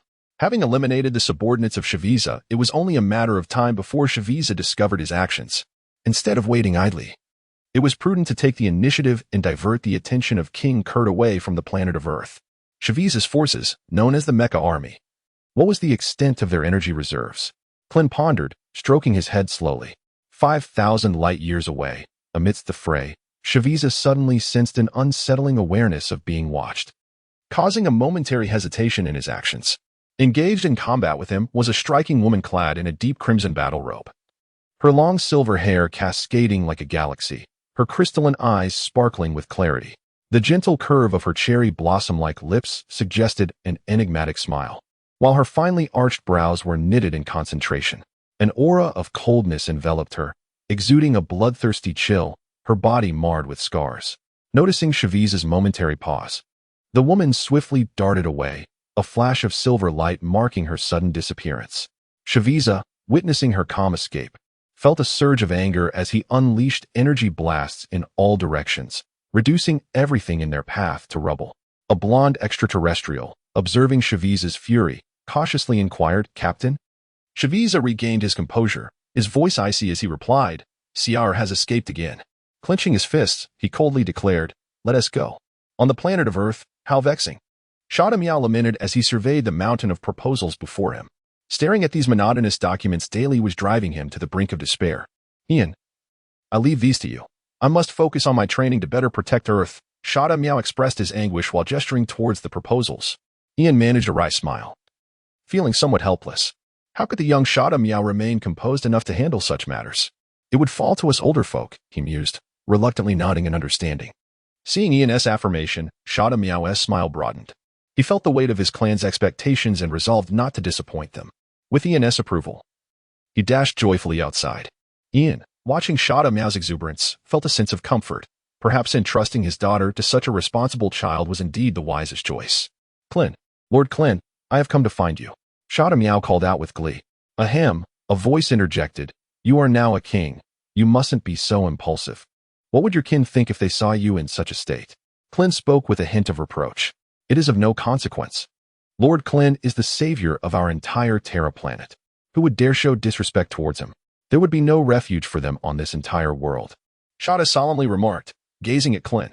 Klin gazed at Shada Mo with a sense of admiration. It appeared he had indeed judged too hastily based on appearances. This young man was certainly no fool. After a considerable pause, Klin spoke slowly. I am about to depart. Depart? Master Klin, you are leaving? Why? Shada Mo inquired. Disbelief evident in his voice. Indeed, Klin replied with a slight nod. The invaders from the planet Tu Wong are but insignificant beings. The true power resides in the shadows. Upon hearing this, Shada Mo did not exhibit much surprise, as he was already aware of Klin's previous assessments of these extraterrestrial entities. I must address a greater threat. Klin sighed. Master Klin, you have done so much for us, Shada Mo said, gazing at Klin with gratitude. Prepare for the evacuation, Klin instructed. What? Evacuation? But Tu Wong has only just been rebuilt. Shada Mo exclaimed, struggling to comprehend the gravity of the situation. The malevolent forces are far too formidable. Evacuation is merely a precautionary measure. Should Quila arrive in person, it is likely that all of Tu Wong, myself included, would be reduced to cosmic dust, Klin stated slowly. Even you, Master Klin? Surely the Galactic Patrol would intervene. Shada Mo seemed to cling to the last shred of hope. Klin fixed his gaze upon Shada Mo, remaining silent. As if to convey, do you truly not understand? After mentioning the Galactic Patrol, Shada Mo felt an immediate sense of regret for his words, lowering his head in shame. After a lengthy pause, Klin spoke again, stating, the Galactic Patrol did not assign me to this task. Nor would they dare to provoke the power of the Kurdish royal faction. Upon hearing Klin's words, Shada Mo did not exhibit any signs of despondency. After a considerable period of contemplation, he replied, in truth, I have long been aware that you, Lord Klin, were not dispatched by the Galactic Patrol headquarters. Having spent an extensive duration at the Galactic headquarters, I am well acquainted with their operations. Lord Klin merely views the Galactic headquarters as a mere stepping stone, while the unfortunate headquarters remains blissfully unaware, rejoicing at having attracted a formidable talent. Klin nodded slightly, indicating that Shadamu's words were entirely accurate. After such an extensive period of acquaintance, I had long understood the essence of Lord Klin. He is a paragon of justice, possessing compassion for the weak and a willingness to extend his assistance to those in need. Therefore, regardless of whether Lord Klin is indeed affiliated with the Galactic headquarters, both Shadama and the entirety of the inhabitants of Tuwangsing steadfastly stand by his side. With a countenance full of fervor and seriousness, Shadama addressed Klin, exclaiming, I have waited an eternity for this very moment. Klin, with a serious demeanor yet filled with a sense of gratification, patted Shadama on the shoulder and remarked, Your choice is not misguided. However, this information must not be disseminated. Your kin regard the Galactic headquarters as their last bastion of hope. Should they suddenly learn that it has long forsaken them, it could incite chaos, Klin elucidated. Shadamo nodded in agreement, acknowledging Klin's words. We have no retreat. Thus we must rely solely on ourselves. Yet, I also hope that your people can rise through their own strength. It is better to seek one's own means than to rely on others. Do you comprehend? Shadamo understood that Klin was imparting a vital lesson on survival. A nation that continually depends on others is perilously close to extinction. What shall we do next? Since we have resolved to be self-sufficient, we must begin our preparations forthwith. Let us organize the extraction of energy ores, Klin replied without hesitation. Torwangstar currently possesses nothing. Yet we have 2 centuries of experience in mining. We can extract directly without the need for exploration. We shall select the highest quality ores, recruit combat personnel from among our kin, and equip them. Subsequently, we will reach out to the nearest commercial star affiliated with the Galactic headquarters to initiate trade, leveraging my name to secure the best prices and amass substantial resources. The worst-case scenario is to prepare for an evacuation. Klin meticulously outlined his strategy to Shadamo. It became evident that Lord Klin had long since devised this plan. Shadamo gazed at Klin, momentarily taken aback. Evacuation is merely a contingency. It may not even be necessary. But we must be prepared for it, Klin stated with gravity. Understood, Lord Klin. Shadamo responded with utmost respect. Klin gazed into the distance, burdened by the thought that his intervention might inadvertently lead to the extinction of a race. Deep within, his sense of justice compelled him to act. What significance does it hold for one who resorts to any means for power, even if they were to become the mightiest in the universe? Klin firmly believes that the potential unleashed by the inhabitants of the Earth will be monumental. Previously, their efforts were directed towards servitude. Now, they are committed to the reconstruction of their world. This objective initiative has played a significant role, propelling mining endeavors to unprecedented heights. Shadamo silently internalized every word spoken by Klin, for he held the conviction that his lord's words were invariably correct. My Lord Klin, I wish to accompany you. Shadamo suddenly exclaimed. No, bringing you along would only hinder our escape in the face of danger, Klin resolutely declined. A flicker of disappointment crossed Shadamo's face. You should focus on your training here.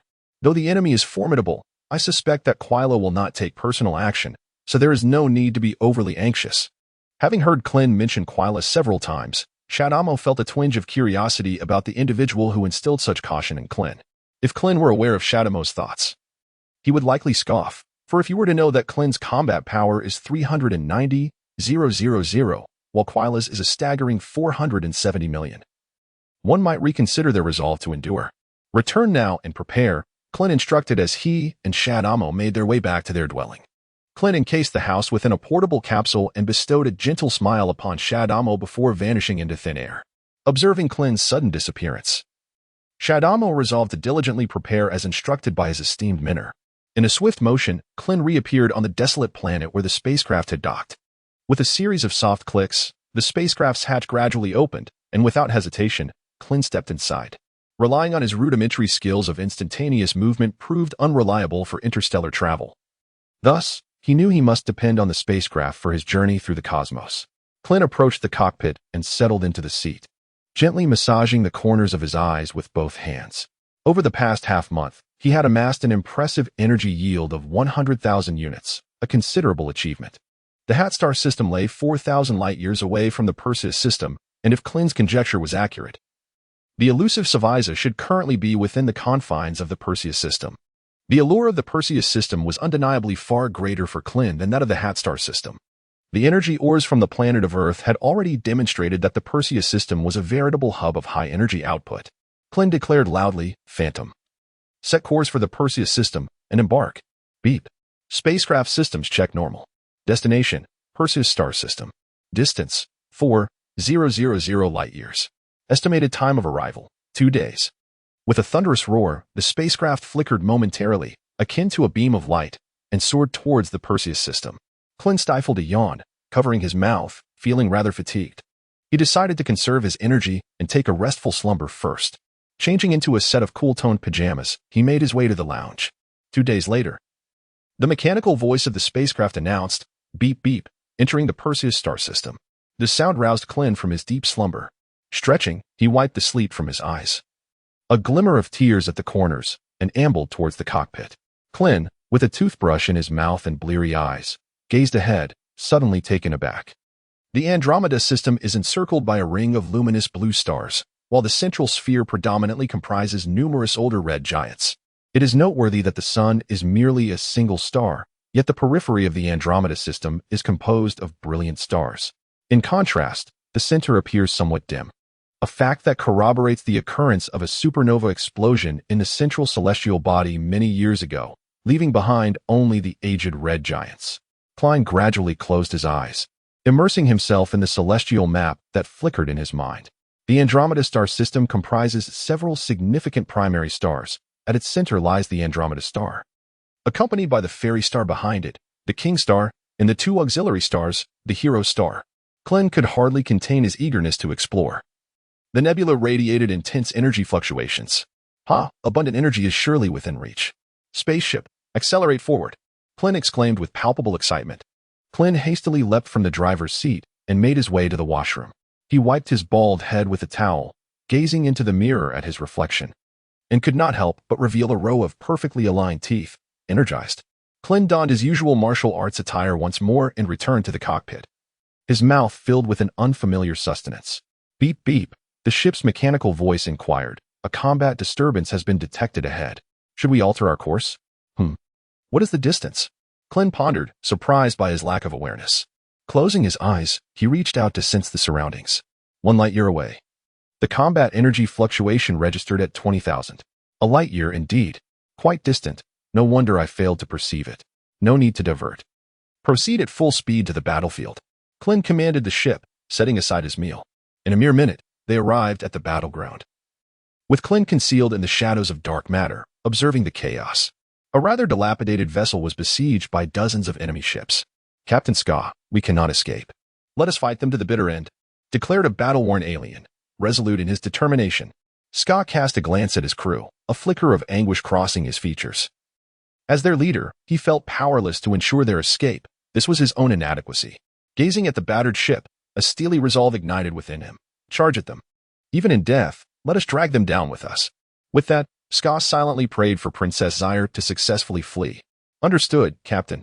The remaining 8 crew members, eager for their leader's command, stood ready. Warriors of the Yingzhan Star would rather perish on the battlefield than retreat.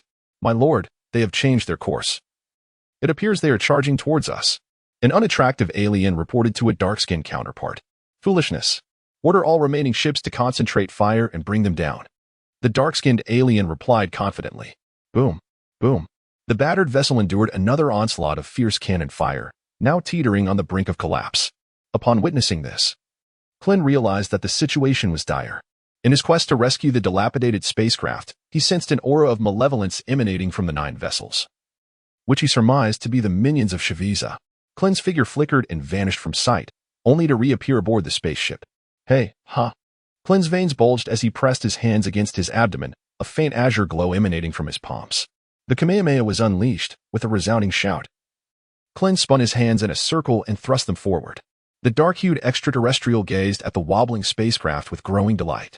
Their princess had escaped from King Shaviza, who was already quite furious. Now, with this achievement, the extraterrestrial hoped to earn the king's favor.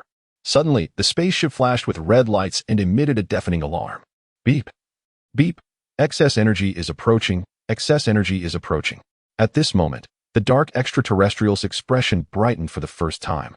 The high-energy wave illuminated the otherwise dim spaceship, rendering the extraterrestrial momentarily dazed by the oncoming brilliance. Many of the extraterrestrials cried out in agony as Klin intensified the energy wave, the white light becoming even more intense. Boom, boom. The spaceships of the extraterrestrials erupted in a series of explosions, transforming into fragments that drifted downward. Panting heavily, Klin shook his head, reflecting on his own insufficiency. His power was still too weak, as he had not reduced them to mere dust. Destroying the enemy's ships was vastly different from turning them to ashes. Inside the dilapidated spaceship, the crew stared in astonishment at the scene before them. One crew member gulped nervously. Captain, what just happened? How could Captain Scar know? He had merely witnessed a flash of white light before the entire extraterrestrial fleet was obliterated. The remaining crew had yet to recover from their shock when the captain, now calmer, urged, now is the time to flee this star region. But Captain Scar, our ship's propulsion system has been completely destroyed, and we cannot possibly travel long distances now, said a despondent crew member responsible for navigation. The crew member who had just felt fortunate to have escaped the disaster now displayed an expression of despair upon hearing of the destroyed propulsion system. If hope had already been extinguished, why even offer the flicker of life? To provide hope only to cruelly shatter it again. Scar let out a bitter laugh. Such is fate. If we cannot escape, let us embrace death for the sake of Yingxing Star. The crew echoed fervently for Yingxing Star. Suddenly, a figure clad in martial attire appeared, surveying the fervent crowd. I hope I'm not interrupting. The crew, startled by Klin's sudden arrival, instinctively retreated several steps. Eyeing him warily, Klein awkwardly rubbed his nose and chuckled. Am I interrupting you? Who are you? Where do you come from? Why have you boarded our spaceship? Captain Scar stepped forward and inquired directly at Klein. Klin gazed at the person before him with a peculiar expression, silently lamenting. What the devil? A time traveler? Such profound philosophical inquiries posed so casually. Time. Year 756 of the AG era name. Ska race. Celestial being combat power. 9,000 training speed. Rapid Klin mused internally. Were it not for your celestial heritage, I would be inclined to exclaim, the king covers the tiger beneath the earth. Greetings, I am Klin, hailing from the distant northern galaxy. My homeland being Earth, he said politely to Ska. Seeing that Klin bore no ill intent, Ska relaxed his defensive posture and responded, I am Ska, from the Celestial Star. And I serve as their captain. With that, Ska glanced at his comrades, seemingly indicating that all was well. Understanding that they were indeed celestial beings made the situation more manageable. The first step was to entice them aboard his spaceship. Rather, to graciously invite them aboard. Once they were on his vessel, they would be at his mercy. This ship is on the brink of explosion. Please, allow me to escort you to my ship. It is unwise to linger here, for enemy reinforcements are imminent, Klin said, flashing a broad smile at Ska. Captain, one of the crew members murmured. Expressing his distrust of Klin, Ska chuckled heartily. If my suspicions are correct, the one who just rescued me is this very individual before us. His power is formidable enough to eliminate us in an instant. The other crew members, upon realizing that this man had come to their aid, were struck by surprise. And their skepticism diminished considerably. Klin, with a hearty laugh, did not deny his earlier actions. After all, he had toiled and exerted himself. Was it not reasonable for others to express their gratitude? Klin assumed a gesture of invitation. The door of the dilapidated spacecraft connected seamlessly with that of the Phantom. As Klin extended a welcoming hand, saying, Please, guests first. In this constellation of Perseus, it is indeed you who are the guests. Or perhaps it is you who should enter first. Scar let out a hearty laugh. Indeed. Let us all step inside together. Having said that, Klin strode forward with purpose. Once everyone had entered the Phantom, the door slowly closed with a soft click. Klin unleashed a wave of energy toward the dilapidated spacecraft. With a resounding boom, the once trembling vessel was irrevocably transformed into cosmic debris. The onlookers gazed sorrowfully at the ship that had accompanied them through countless nights, now reduced to ruins, leaving an inexplicable heaviness in their hearts. Upon witnessing this, Klin offered a faint smile and remarked, Do not misunderstand. The strength of our adversary is likely more evident to you than to me. This course of action is merely a means to evade pursuit. Scar slowly nodded, though reluctant. Recognizing the validity of Klin's approach, the group proceeded inward, where a prominent emblem of the Galactic Alliance came into view. Suddenly, one of Scar's team members exclaimed in astonishment. So, you are affiliated with the Galactic Patrol? Scar immediately rebuked, Do not speak recklessly. Although I am unaware of Klin's true identity, he is certainly not one of the Galactic Patrol. He continued, Those cowardly patrol officers are far too anxious to avoid Quila, let alone dare to send someone to provoke him. Upon hearing this, the group collectively realized and concurred. It is absolutely impossible for anyone from that cowardly patrol to be involved. Klin, somewhat taken aback, noted the presence of such discerning individuals before him. After his departure from the Galactic Patrol headquarters, he had encountered numerous blind souls, yet here stood individuals of remarkable insight. Indeed, the natives of Andromeda were truly exceptional, their understanding far exceeding that of the ordinary. Klin smiled slightly and declared, I have told you, I hail from Earth. Just as Ska was about to respond, the ship suddenly erupted with alarm signals. Beep beep, enemy proximity detected, the ship's mechanical voice announced. So soon? Klin's expression shifted. It was imperative not to confront the Shaviza head-on at this moment. The Ska team appeared anxious, prompting Klin to offer a reassuring smile. Do not fret. There is no need for haste. Full speed ahead. He commanded the ship. With a resounding roar, the ship's engines surged to life, transforming into a streak of white light as it sped towards the edge of the stars.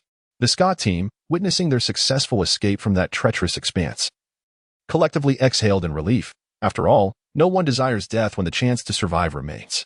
Klin approached the Ska team cautiously. Why have the extraterrestrials targeted you? He inquired. The Ska team felt a surge of indignation, yet their captain remained silent, and no one dared to speak. After a prolonged silence, Ska let out a deep sigh and replied, It is for energy, the insidious invaders. He uttered only this, refraining from further explanation, as if still wary of Klin's intentions. Klin revealed an enigmatic smile as he slowly retrieved a fragment of black stone from his bosom. How did you come to possess a shard of the celestial stone? Scar inquired, astonishment evident in his voice. I discovered it in my homeland, Earth, Klin replied, offering no concealment. Scar, with a hint of self-mockery, remarked, It appears you two have come in pursuit of the celestial stone. His expression bore a profound sense of despondency. Klin nodded slightly, offering no denial. Once, the Perseus constellation was a formidable realm, teeming with countless powerful beings, a sanctuary of tranquility unmarred by conflict. a veritable oasis in the cosmos. Unfortunately, its existence spanned an inconceivably long duration, akin to the aging of a sentient being. It had endured the cataclysm of a supernova explosion. The crimson giant star visible now is but a remnant of that catastrophic event. Scar gazed sorrowfully at the central red giant and lamented the harsh environmental degradation that ensued post-explosion, rendering Perseus no longer habitable. Consequently, the ancestors migrated the remaining populace to the major planets within the constellation. Thus, the civilization of Perseus persisted, enduring rather than perishing. The ore you hold in your hands attests to the fact that Perseus was once a high-energy system, and with its decline and fragmentation, it became an easy target for the insidious forces that coveted it. Not only did the Perseus constellation suffer, but neighboring systems also fell victim to the same malign fate. Although aware of the invasions plaguing nearby systems, we found ourselves powerless to assist them, Scar expressed with palpable anguish. His comrades appeared despondent, enveloped in a heavy silence. This encapsulates the adage that an innocent man may suffer due to the possession of something valuable. Klin sighed inwardly, contemplating the dire circumstances. The infamous mech battalion, responsible for our previous ambush, had breached our homeworld. We managed to evacuate prior to their assault, taking refuge within the confines of small celestial bodies. Scar continued, revealing that the remnants of our civilization were reluctant to abandon their home systems, forcing us to exist within the crevices of asteroids for nearly 2 centuries. 2 centuries, you say? This coincides precisely with the timeline of the alien invasion, as well as the fall of our planet, Terra. 200 years have slipped away, during which the remnants have resigned themselves to mere survival. However, not long ago, Saiyans seemed to uncover something significant, leading to a widespread hunt for the remnants. Tragically, our Perseus king perished amidst the chaos of the hunt, marking the true beginning of our aimless wandering among the stars. Scar spoke slowly, his voice heavy with sorrow. Klin listened to Scar's words, seemingly deep in thought. However, something felt amiss. While Scar spoke the truth, it was evident that there were significant matters being concealed. The narrative Scar had just recounted was essentially the history of the Persei system, knowledge that even the most casual of extraterrestrials should possess. Before Scar was privy to Klin's true information, it was certain that he could not disclose the whereabouts of his people's final refuge. Nor could he reveal the identity of Princess Zaire. Klin felt a twinge of melancholy. Do I truly appear to be such a villain? He contemplated inscribing the words "I am a good person" upon his forehead. Since you have boarded my vessel, there is no need to rush. We shall take our time. Klin mused inwardly. Scar, this is your domain. Please locate a suitable planet for us to dock. He addressed Scar. Scar nodded in agreement. Delighted at the prospect of finding a place to land, he ascended to the pilot's seat and soon discovered a verdant planet nestled within a relatively obscure nebula. With a gentle thud, the spaceship descended gracefully. The crew stepped onto the surface, greeted by a panorama of lush greenery, reminiscent of a planet entirely composed of flora. Indeed, this celestial body was formed of plants, and thus it was unlikely that any extraterrestrial beings would take note of it, as their attention was predominantly fixed on energy-rich, advanced worlds, Scar explained to Klin. Suddenly, a member of the crew emitted a pained cry and collapsed to the ground.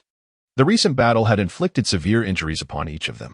However, in the midst of peril, their nerves had remained taut, allowing them to endure the pain unnoticed. Now, safely distanced from combat and surrounded by verdant splendor, they could no longer withstand the agony. Members of Scar's team supported one another as they turned to their captain. Scar assessed his injuries briefly and nodded in acknowledgement. Together, they assisted one another toward the emerald jungle, seemingly familiar with every direction, advancing with purpose. Scar had intentionally docked on this plant-laden world with the aim of seeking herbs to tend to his comrades' wounds. Klin quickly grasped Scar's intention. Scar cast a somewhat bashful glance at Klin and offered an awkward smile. Just moments ago, he had considered providing them with magical beans. But now he realized he could forego that. However, he pondered, how could he gain their trust without offering the beans? Scar continued onward, and before long, they spotted a quaint green cottage. The appearance of the cabin was rather striking. It seemed this was Scar's usual stop for resupply. Please, come inside, Klin, Scar invited warmly. Klin gradually made his way inside and casually chose an unrecognized green plant to take a seat upon. Observing Klin's action, Scar slowly settled down as well. A sharp intake of breath escaped Scar as he inadvertently aggravated the wound on his waist, causing beads of sweat to form densely on his forehead, his expression betraying profound agony. Upon witnessing this, Klin's heart exclaimed, "What an opportunity!" A shriveled bean was propelled towards Scar, who effortlessly caught it with a flicker of his gaze. Scar, gazing at the desiccated bean in his hand, was filled with curiosity. What was Klin up to? Consume it. It will instantly mend your wounds, Klin proclaimed with the air of a salesman shrouded in mystery. Scar appeared somewhat hesitant, but nevertheless brought the bean to his lips. With a crunch and a gulp, Scar stared blankly at his injured arm, murmuring, "How wondrous." This reaction did not surprise Klin. Rather, it only deepened Scar's fondness for him. Scar's inner thoughts echoed. Such an extraordinary item must be exceedingly rare, yet Klin had unhesitatingly offered it to him. He must surely be a good person. Moments later, the team members returned, dragging their weary bodies behind them. One member, on the verge of collapse, staggered unsteadily, almost falling. Scar rushed forward to support him. The dazed member slowly lifted his head to glance at the captain, offering a smile. "I'm fine, Captain." However, just as he spoke, his head tilted, and he fainted. Scar then turned his gaze towards Klin, a hint of embarrassment on his face, as he contemplated requesting another one of those miraculous beans. Klin naturally did not refuse, casually tossing a magical bean to Scar. With a satisfying smack, Scar caught the bean and gazed at Klin with gratitude. Slowly, Scar pried open the mouth of his teammate and inserted the bean, softly murmuring, "You will be fine soon. I promise to bring you all home." A sudden crunch echoed. What was that? The teammate gradually opened his eyes, surveying his body. His injuries seemed to have healed completely. The other members of the team, witnessing this astonishing scene, could hardly believe it, their mouths agape in disbelief. Scar, feeling slightly awkward, managed a sheepish smile. Such a mysterious phenomenon was indeed difficult to explain. He could not shamelessly ask Klin for more beans, but fortunately, the injuries of the remaining team members were not severe, and with herbal remedies, they would slowly recover. Surrounding the constellation of Perseus was a ring of bright blue stars, rendering the concept of night non-existent in this celestial system, perhaps due to the perpetual daylight. The green flora on this planet thrived remarkably well. Members of Scar's team, having applied the herbal remedies, lay casually on the ground, gradually regaining their strength. "Here, eat some of this," Scar exclaimed, producing an unknown green, spherical substance and extending it towards Klin. Klin instinctively wished to refuse. The memory of the dark, murky beverage he had consumed on Twangsing lingered vividly in his mind. However, observing the members of Scar's team relishing their meal, with green juice dripping slowly from their chins onto the ground, he swallowed hard. Perhaps it would not be so fatal to take a taste, just a taste. Klin received the green, spherical object from Scar, its texture soft and yielding, reminiscent of the glutinous rice cakes from a past life. Klin hesitantly took a bite, and with a satisfying squelch, the verdant juices erupted forth. It was sweet and quenched his thirst. A glimmer of delight sparkled in Klin's eyes. Indeed, it was a splendid morsel. Upon witnessing Klin's expression, Ska discerned his evident enjoyment of this delicacy and chuckled softly, lowering his gaze to savor his own meal. This peculiar food was quite extraordinary. After consumption, it imparted a sense of ease throughout his digestive system, leaving a distinct fragrant essence of flora upon his palate. Once the group had resolved their culinary dilemma, they settled down to engage in light-hearted conversation. Klin possesses profound knowledge of martial arts, consistently imparting a refreshing aura to the Scar team, and engaging in conversation with him brings forth a sense of ease and delight. Scar silently observes Klin, and after thorough contemplation, he arrives at his own conclusion. Klin is an exceptionally amiable individual. From Klin's demeanor and discourse, Scar is convinced that Klin is indeed a person worthy of friendship.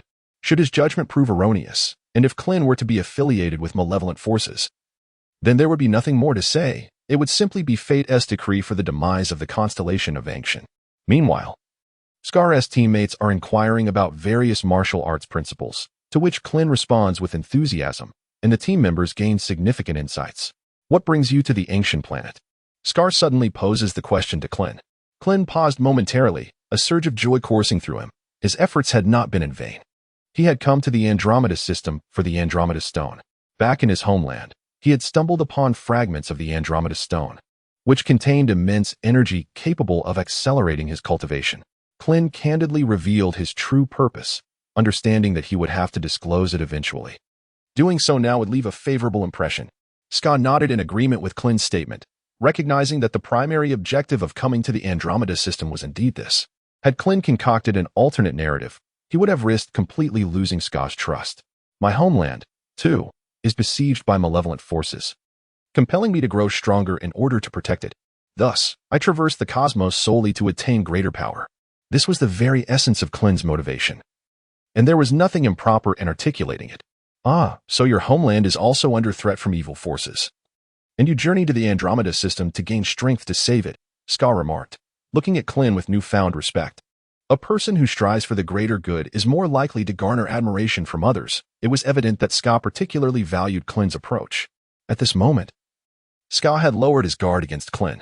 Currently, the main planet of the Andromeda system is occupied by these invaders, and with the supernova explosion of Andromeda star, the yield of Andromeda stones has become exceedingly scarce, Ska noted with a hint of regret. Klin was not taken aback by this revelation. If such high-energy ores were abundant, it was likely that even the divine would intervene, swiftly emerging to obliterate him. Bestowed with favor, one must also bear the corresponding cost. Should he lead Klin to the final sanctuary? Ska found himself in a quandary. That place was their last refuge. If exposed, he would become an eternal pariah of the celestial lineage. Although Ska had come to trust Klin, he still hesitated to risk jeopardizing his kin.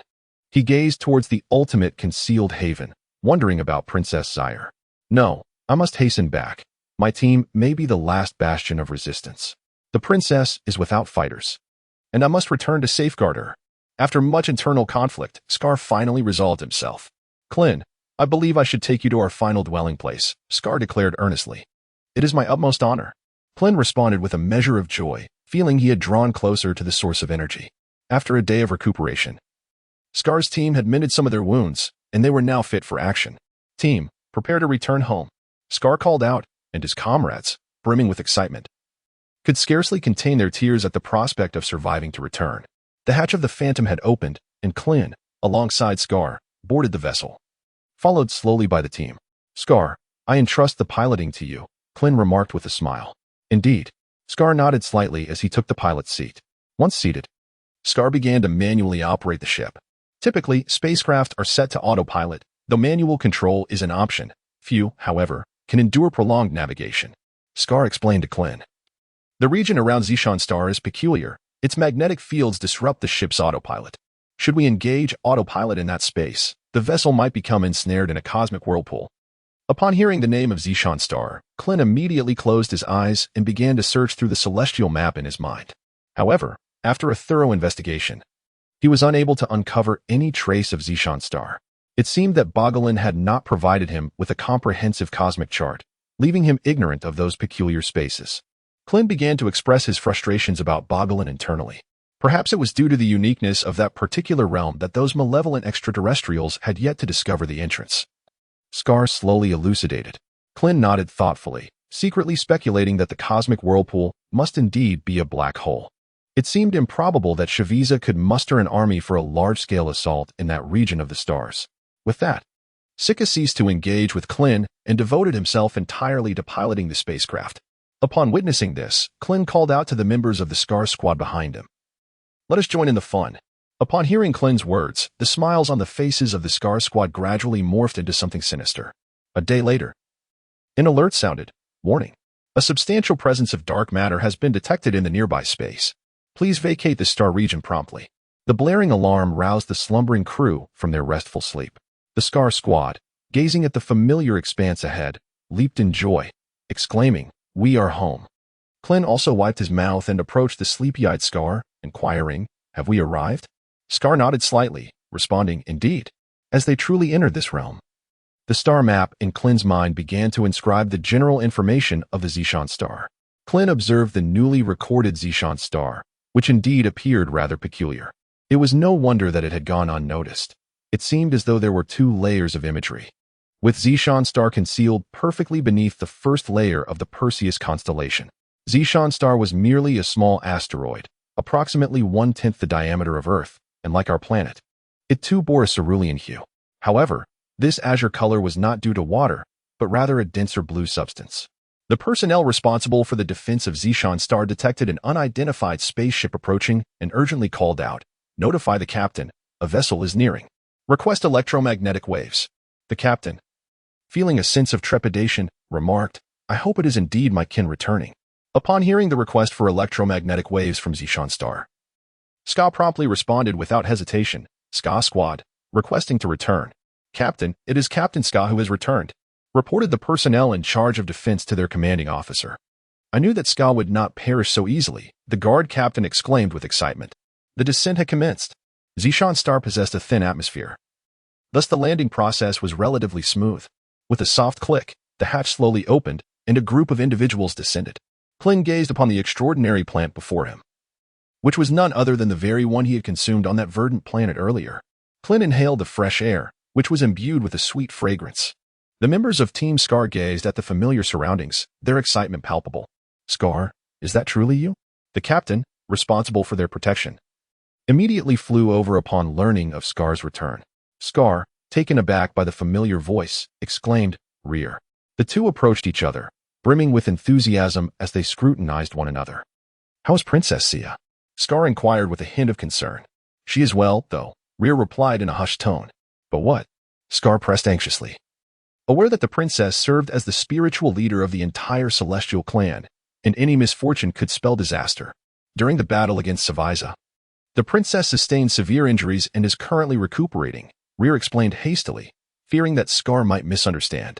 Upon hearing this, Scar felt a wave of relief wash over him. Thankfully, no calamity had befallen the princess, for otherwise, the celestial star would truly be doomed. How did you manage to escape? Rear asked, intrigued by Team Scar's survival. Given Saviza's formidable combat prowess, if it weren't for the princess's spatial abilities, we might not have made it out, Scar elucidated, casting a glance at Klin. Following Scar's gaze, Rear spotted Klin and expressed his gratitude. Thank you for saving Scar and his team. He is my most vital ally, and saving him is akin to saving me. Klin smiled faintly and waved his hand, saying, It's a trivial matter, hardly worth mentioning. Lear, you should return now. I will explain everything to you slowly. Our team is currently quite injured. Ska then addressed Lear once more. Oh, all right. Lear, noticing that most of Ska's team bore injuries, promptly agreed. Klin gazed intently at the peculiar edifice before him, exclaiming with a tsk of his tongue, at least it surpasses the unsightly architectural style of the mech star. The architectural design of the Andromeda star is indeed rather bizarre, reminiscent of ancient Roman temples. It is predominantly composed of towering stones of a translucent crimson hue, adorned with enigmatic and peculiar patterns. Upon merely casting a glance, Klin found his gaze ensnared, as if entranced by its allure. Klin suddenly came to his senses, realizing that these peculiar textures seemed to bear the essence of temporal energy. As he approached, he extended his hand to touch the strange patterns. The sensation of time coursed through his fingertips, and Klin envisioned a timeline, with myriad events pulsating upon it. Some already transpired, while others awaited their unfolding. Are you Klin? Did you rescue the Scar Squad? A soft yet faint voice echoed through the air. Upon hearing a gentle voice, Klein was drawn back from the enchanting patterns, gradually lifting his head to behold the source of the sound. Klin was momentarily rendered speechless, his gaze fixed immovably upon the owner of the enchanting voice. He was truly captivated, for she was breathtakingly beautiful. Clad in a deep crimson battle robe, she possessed silvery hair that cascaded like the Milky Way, and her crystalline eyes sparkled with clarity. Her lips, reminiscent of cherry blossoms, bore a subtle sheen, while her finely arched brows were knitted in concern, revealing a pallid and frail complexion. What mesmerized Klin most were her glass-like eyes, which radiated a pure brilliance akin to a starlit sky. He found himself utterly absorbed in their ethereal charm, momentarily lost in their enchanting depths. Klin's gaze was bright, reflecting an inner appreciation for beauty as he beheld Princess Sire. Ahem. Beside him, Scar, noticing Klin's distraction, coughed lightly and remarked in a hushed tone, The princess is speaking to you. However, Klin seemed lost in a trance, oblivious to Scar's words. Observing this, Scar nudged Klin and reiterated, The princess is addressing you. What? Klin finally began to respond. Princess Sire, witnessing Klin's reaction, smiled gracefully and inquired, Did you rescue Scar's team? Her voice was as melodious as the tinkling of silver bells. What? Yes, that was indeed me, Klin replied, somewhat sluggishly. Klin inwardly chided himself with two resounding slaps. How utterly embarrassing. It was truly a disgrace for someone of his caliber, possessing a combat prowess of 400,000. He had just behaved so unbecomingly. On behalf of the entire constellation of Virgo, I sincerely thank you, the woman said, then inclined her body slightly in a graceful bow towards Klin. Klin, feeling a sense of urgency, quickly exclaimed, Of course. Absolutely. A faint cough escaped the woman, revealing a touch more frailty upon her visage. Observing this, Scar expressed his concern. You should prioritize your rest. I shall escort Klin to see you shortly. Upon hearing Scar's words, Zyre nodded slightly, acknowledging her role as the spiritual leader of the Orion clan. She could not afford any misfortune at this juncture. With a hint of remorse, Zyre gazed at Klin and said, I apologize, but I must take my leave to recuperate. Klin gazed at the frail and weary seal, a pang of inexplicable sorrow tugging at his heart. Such a beautiful woman ought not to endure such suffering. You must go swiftly. Your health is of utmost importance. Klin urged without hesitation. Ska, farewell, princess. With the assistance of her maid, Seal slowly made her way toward the central temple. Klin gazed at the receding figure, a hint of reluctance in his eyes. System, please retrieve her information. Ding. The information is as follows. Year, 757 of the AG era name. See your race, celestial being combat power, 155. 000 potential. Extraordinary training speed. Rapid, so she is indeed the princess of the celestial clan, Klin murmured. Klin was also taken aback by his own combat prowess. It was astonishing to realize that someone who appeared so frail possessed nearly 160,000 in battle strength. It was not until Zyre completely vanished from Klin's sight that he came to this realization. Ahem. Another sound echoed. Klin gazed upon the smiling Ska, feeling as though he had been abruptly yanked from the celestial realm to the earthly domain. The princess was not typically so cheerful. Her recent injury had rendered her somewhat frail. Ska seemed to caution Klin against harboring any ill intentions towards the princess, for her prowess was truly formidable. Injured? Damn it. Why didn't you mention it earlier? I still possess some magical beans. Klin lamented. Ska replied, I forgot. Can we go now? Klin inquired. Not at this moment. For there exists a sacred artifact at the temple specifically for healing, and the princess is currently undergoing treatment. Ska unequivocally refused Klin's request. Klin, Scar, upon witnessing this, chuckled heartily and remarked, let us first proceed to my abode. Once the princess has concluded her treatment, I shall escort you to meet her. The words of Scar resonated in Klin's ears, leaving only the phrase, meet the princess. With a hint of derision, Scar teased Klin, when you first beheld the princess. Your reaction was quite the spectacle. You truly understand nothing. There exists a saying, everyone has a heart that appreciates beauty, but I digress. Klin, feeling a surge of urgency, began to stride ahead. Meanwhile, Scar remained rooted in place, perplexed, as he had intended to convey that Klin was the most composed and calm among those who had encountered Princess Sire. Scar scratched his head, pondering the words Klin had just uttered. Hey, Klin, Scar called out. What is it? Klin turned his head in inquiry. My home lies in this direction. Scar gestured toward a path opposite to Klin's. I am aware. Klin retorted defiantly. Scar led the way, with Klin trailing slowly behind. Did his earlier demeanor truly seem so dismal? As he had gazed intently at Sire, he hoped she would not misinterpret his actions. Klin's heart raced rapidly, his thoughts in disarray. Had Klin been aware of the words that Ska had almost uttered but ultimately refrained from expressing, he would undoubtedly have been infuriated. Come in, Klin, Ska said to the restless Klin. Klin slowly stepped inside, surveying the unique architecture, where the interior walls bore intricate textures. However, they appeared somewhat blurred compared to those near the temple. Klin, wait a moment, exclaimed Scar as he ventured further within. Klin harbored some doubts. Moments later, Scar returned, cradling an object resembling a small box. He gently pushed it towards Klin and offered a faint smile, saying, You need it more than I do. Klin gradually opened the box, revealing the coveted Andromeda stone. A mechanical voice resonated, detection complete. The Andromeda stone contains a total of 50,000 units of energy. Would you like to absorb it? Klin was taken aback. How could such a small quantity yield 5,000 units?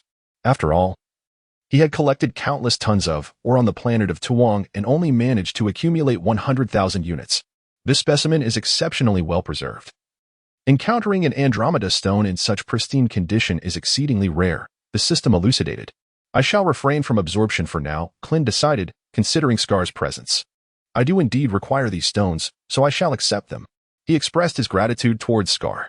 Upon hearing this, Scar erupted in laughter. In the grand scheme of life, what do these stones truly signify? Nevertheless, I appreciate your generosity, Klin reiterated. Please, make yourself comfortable, Klin. Find any spot that suits you. Klin casually found a spot to sit down. Scar tossed the green, round morsel he had been eating towards Klin, his mouth full as he said, Have a bite. After a long day of travel, we must be weary. Klin caught the fruit and stuffed it into his mouth. At that moment, with nothing else to occupy him, he suddenly chuckled and said, "Scar, tell me about Princess Zaire." Upon hearing Klin's words, Scar immediately perked up, wiped his mouth casually, and with a hint of admiration remarked, "The strength of Princess Zaire is truly formidable. It would not be an exaggeration to call her the foremost expert of the celestial fairy clan." Klin awaited with bated breath. Yet half a day passed without a word from Scar. He finally inquired, "Is that all?"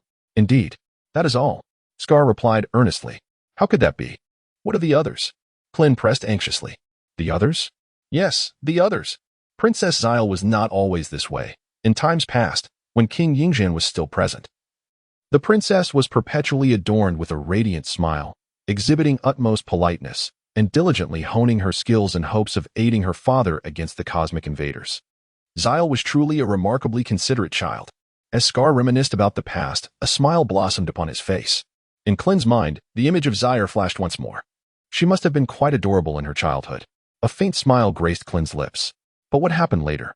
Klin inquired further. Although we barely survived on Zishan Star during that time, it was indeed a period of joy. However, tragedy struck when King Perseus met his untimely demise in a battle. And since then, Zaire seemed to have transformed into a different person, becoming silent and devoting herself even more diligently to her training, never smiling again. As Scar spoke, his voice grew somber. We all knew that after King Perseus's passing, Zaire took upon herself the heavy burden, striving to become stronger to better protect her people. The weight of that responsibility was overwhelming. With a sigh, Scar expressed his deep concern.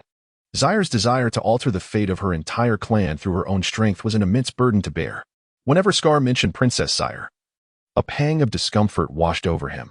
At her age, she should be filled with joy, not shouldering such heavy responsibilities. Yet the reality of her status as a princess could not be altered. It won't be too difficult. Now that I am here. Klin clenched his fists tightly, silently gritting his teeth. Klin gazed at the frail Zaire, an involuntary wave of compassion swelling within him. As an innate desire to assist this understanding girl surged from the depths of his heart. How did Zaire come to be injured? Klin inquired, concern lacing his voice. It is yet another ploy by Shaviza, who disseminated false information about the reappearance of the evening star. Though we remain uncertain of the veracity of this claim, we must venture forth to investigate, and indeed, it was Shaviza's trap, came the reply. What is the evening star? Klin asked, a hint of confusion evident in his tone. I cannot say what the evening star is, for no one has ever seen it. It resides within ancient legend. It is said that the light of the evening star neither intensifies nor wanes. It exists eternally, unchanging. With its presence, the civilization of our constellation, the Perseus, shall not perish. This belief is why the remnants refuse to leave the Perseus system. They hold steadfast to the conviction that the evening star protects the Perseans. Scar gradually elucidated to Klin. Klin nodded thoughtfully, pondering to himself. The celestial family is indeed an enigmatic race. First, there exists the celestial stone, followed by the mysterious patterns. And now the legend of the fallen star, which might also be the reason for the downfall of the celestial lineage. Although the princess possesses formidable strength, she remains no match for Shaviza. Fortunately, the princess has mastered certain spatial abilities, allowing her to escape, albeit with severe injuries. Scar expressed his apprehension, exclaiming, "Damn it! Why is Shaviza such a nuisance? It seems I must take matters into my own hands." Klin responded with indignation. Hearing Klin's words, Scar's face contorted in terror. Do not provoke him just yet. You have no idea how terrifying his power truly is. Even a warrior of the princess's caliber is far from his equal. Scar had witnessed the fierce battle between the princess and Shaviza firsthand. It was cataclysmic, shattering the very fabric of the cosmos, and the sheer intensity of the confrontation left Scar paralyzed with fear. It was not that Scar doubted Klin's abilities, but he questioned whether Klin could surpass the prowess of Princess Cr. Acting recklessly could lead to a needless demise, and might even expose the location of Zishan Star. Klin, upon witnessing the look of terror on Scar's face, couldn't help but smile gently. It is only natural for Scar to harbor such concerns, as he remains unaware of his true capabilities. Klin did not elaborate much, believing that the truth would reveal itself in due time. The most pressing task at hand was to swiftly attend to Seal's wounds. As the two engaged in pleasant conversation, a sudden voice echoed from a distance. "Captain Scar, are you there?" "I am," Captain Scar responded as he stepped outside, and Klin followed suit. "Oh, it's you all. Why aren't you resting at home? What brings you here? Scar chided upon seeing his team members. It's nothing serious, just minor injuries. We'll heal in a couple of days, several members of Scar's squad hastily replied. Touched by their captain's concern. We've brought these items for Klin. We felt it necessary to express our gratitude. Although we don't have much. We hope you will find these worthy, they said as each team member slowly retrieved a few small black stones from their pockets, reluctantly offering them to Klin. Indeed. It was yet another batch of the celestial stones. Klin felt an inner thrill upon hearing their intention to present a gift. He had surmised that it was highly likely to be celestial stones. Klin, filled with excitement, expressed his gratitude to them, saying, "Thank you all. I truly need these. So I shall accept them." Upon witnessing Klin's joyful acceptance, the others felt a sense of relief, fearing that Lord Klin might disregard their offerings. Klin received the celestial stones. And this quantity surpassed what Scar had just provided him by several folds. It might very well represent the entirety of Scar's team's stockpile. A chime resonated, indicating the detection of substantial energy, with a cumulative total of 80,000. The system remarked once more. While the quantity had increased significantly, the energy exhibited diminishing returns, suggesting that these celestial stones were not well preserved. With much energy escaping into the ether, Klin mused to himself. Due to the position of Zishan star, which lay at the equivalent of the second layer of the strata, the surrounding celestial bodies in the celestial system were currently ineffectual. Soon, the veil of night descended. The night here differed somewhat from those of complete darkness. Zishan star was composed of high-density blue matter, and at this moment, the night shimmered faintly with a blue luminescence. A sight of exquisite beauty. The group formed a circle, leisurely indulging in their sustenance, while at the center, a brilliant flame flickered, illuminating the faces of each individual. Klin was passionately sharing his understanding of martial arts with the celestial beings, each listener captivated by his words, their faces reflecting a state of rapture, occasionally illuminated by moments of enlightenment. Suddenly, Scar approached Klin and whispered, "The princess's treatment time has concluded." "Really? Then let us go at once," Klin exclaimed, grasping Scar's hand as they headed towards the direction where Sia had vanished during the day. However, Scar gently halted Klin, saying, "Let the princess rest well. We shall visit her tomorrow." Klin's expression was somewhat pained, as he yearned to behold that exquisite visage and to hear Sior's voice. "And now you say this to me? What is the purpose of informing me that the princess has recovered?" Klin said, his gaze fixed on Scar with indignation. Scar met Klin's furious eyes and felt a chill run down his spine. He offered an awkward smile. "Isn't it because the princess has indeed been healed?" It was merely an impulsive outburst. Klin reclined upon a colossal plant, tossing and turning in restless slumber, his mind inundated with the enchanting visage of Sierra. Damn it. This predicament has become rather troublesome.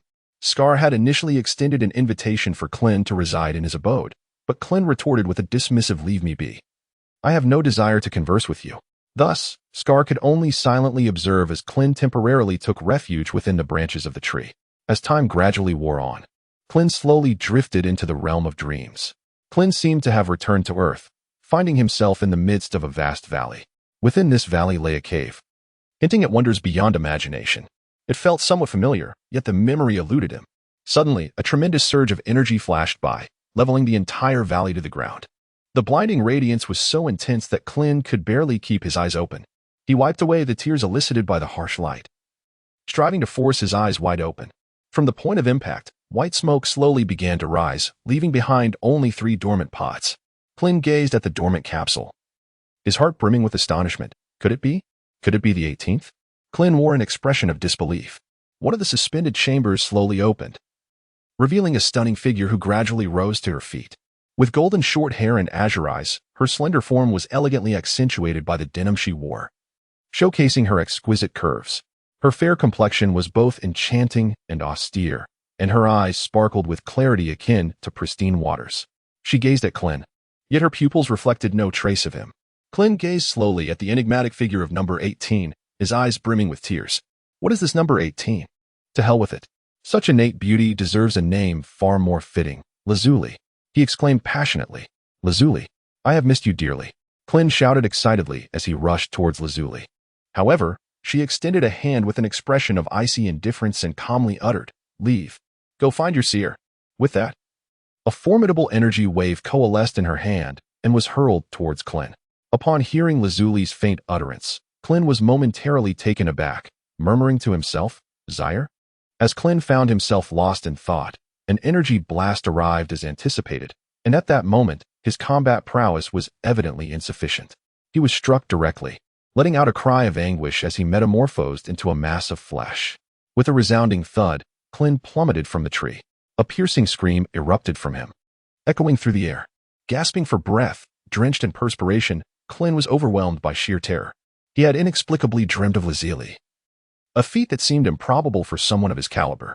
Moreover, the vividness of the dream was astonishing. It seemed he had inadvertently angered Razili, leaving him with a lingering sense of dread. When Razili cast her gaze upon him, her expression was devoid of emotion, as though she regarded him as an inconsequential being, which truly tugged at Klin's heartstrings. Was it because of Seal? Klin pondered, feeling a wave of discomfort wash over him. Before encountering Zaire, Klin believed that possessing Razili was sufficient for him. He envisioned gradually enhancing his strength while patiently awaiting Lazili's awakening, ultimately marrying and starting a family. However, upon meeting the ethereal Zaire, Klin found himself inexplicably smitten, feeling as though he had fallen in love prematurely. He did not perceive himself as unworthy. After all, he was a man endowed with a system. He was confident that his diligent cultivation would eventually bestow upon him formidable power, enabling him to safeguard Zaire. The very fact that he had arrived in the Dragon Ball world, taking Klin's place, seemed to be an act of destiny. Since he was here, he refused to live a life devoid of purpose. To hell with it. Only children make choices. He desired everything. He was determined to acquire greater combat prowess before Razili awakened, so that he would be worthy of pursuing and protecting her. Razili, in Klin's eyes, was a proud girl, characterized by her sharp words and haughty demeanor.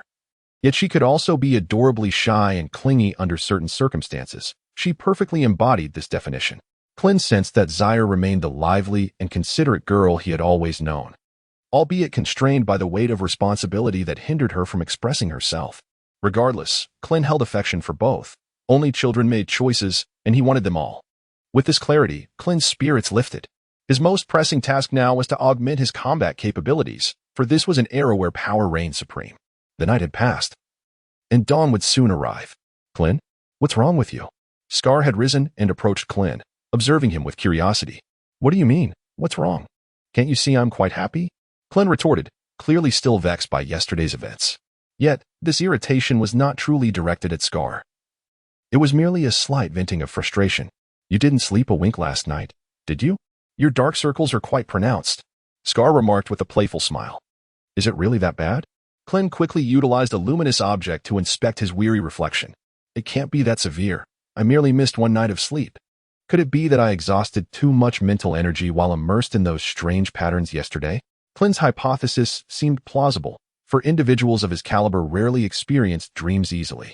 Klin hastily consumed a magical bean, for soon he would be meeting with Zaire, and he needed to maintain an admirable appearance. Surely, he could finally meet Zaire now. Klin inquired of Ska. Ska was perplexed by Klin's eagerness to meet the princess. Was it perhaps for the fairy stone? Nevertheless, Ska replied succinctly. This time there are no issues. Let us proceed. If Klin were aware of Scar's innermost thoughts, he would undoubtedly scoff. The celestial stone? Huh. Such a crude tactic. Capturing the entirety of the Cygnus constellation is all mine.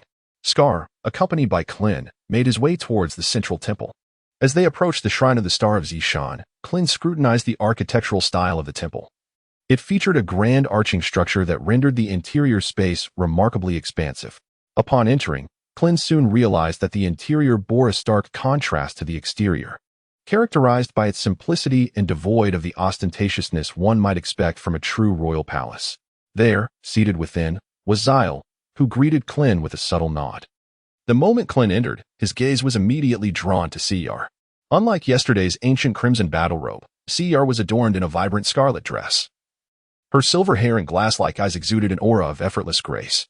She appeared to be more spirited than the day before, with a hint of color returning to her previously pallid face, though it seemed the treatment from yesterday had not yielded substantial results. Klin could not help but speculate silently.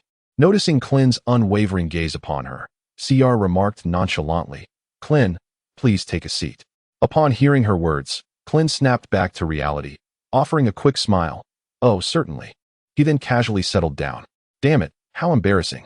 It's merely a change of attire, yet here I am, lost in thought. Klin chastised himself inwardly. Some injuries still lingered. and Siyar had not yet expressed her gratitude to Klin. "I truly appreciate your assistance in saving the fairy folk," she said, her voice as melodious as ever.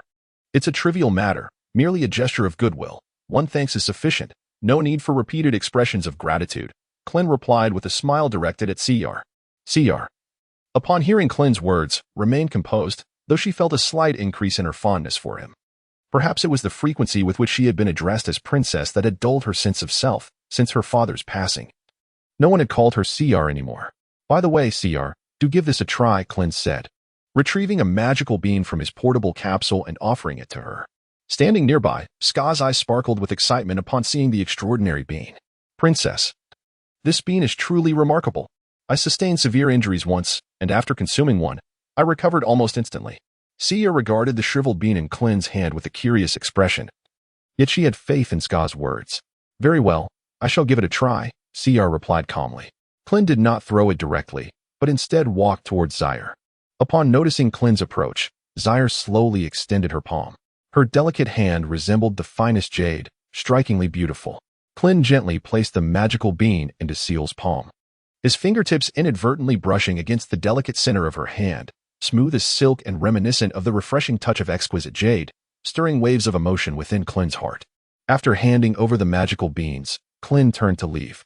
In that fleeting moment, he caught a glimpse of Zaire's gaze. Her eyes sparkled with a clarity that was truly enchanting, radiating a remarkable spirit.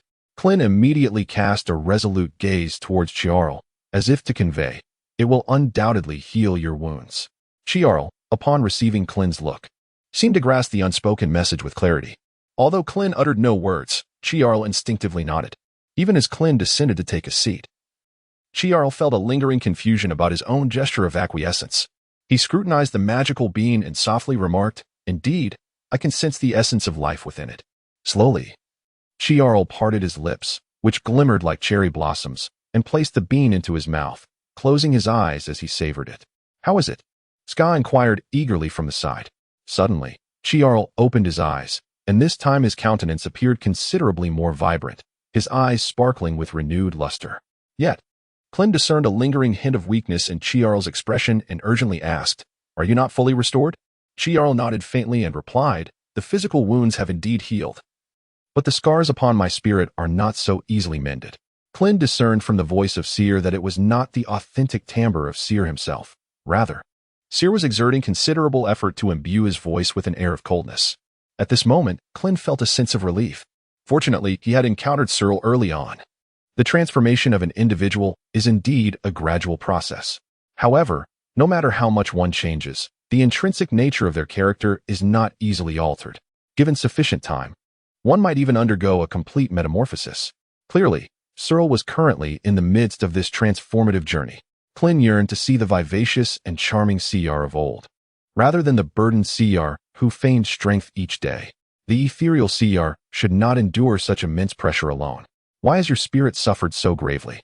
Klin could not help but inquire. "Previously, when Zavia spread the rumor of the Twilight Star, I was aware that it was likely a trap set by him. Yet, I felt compelled to investigate.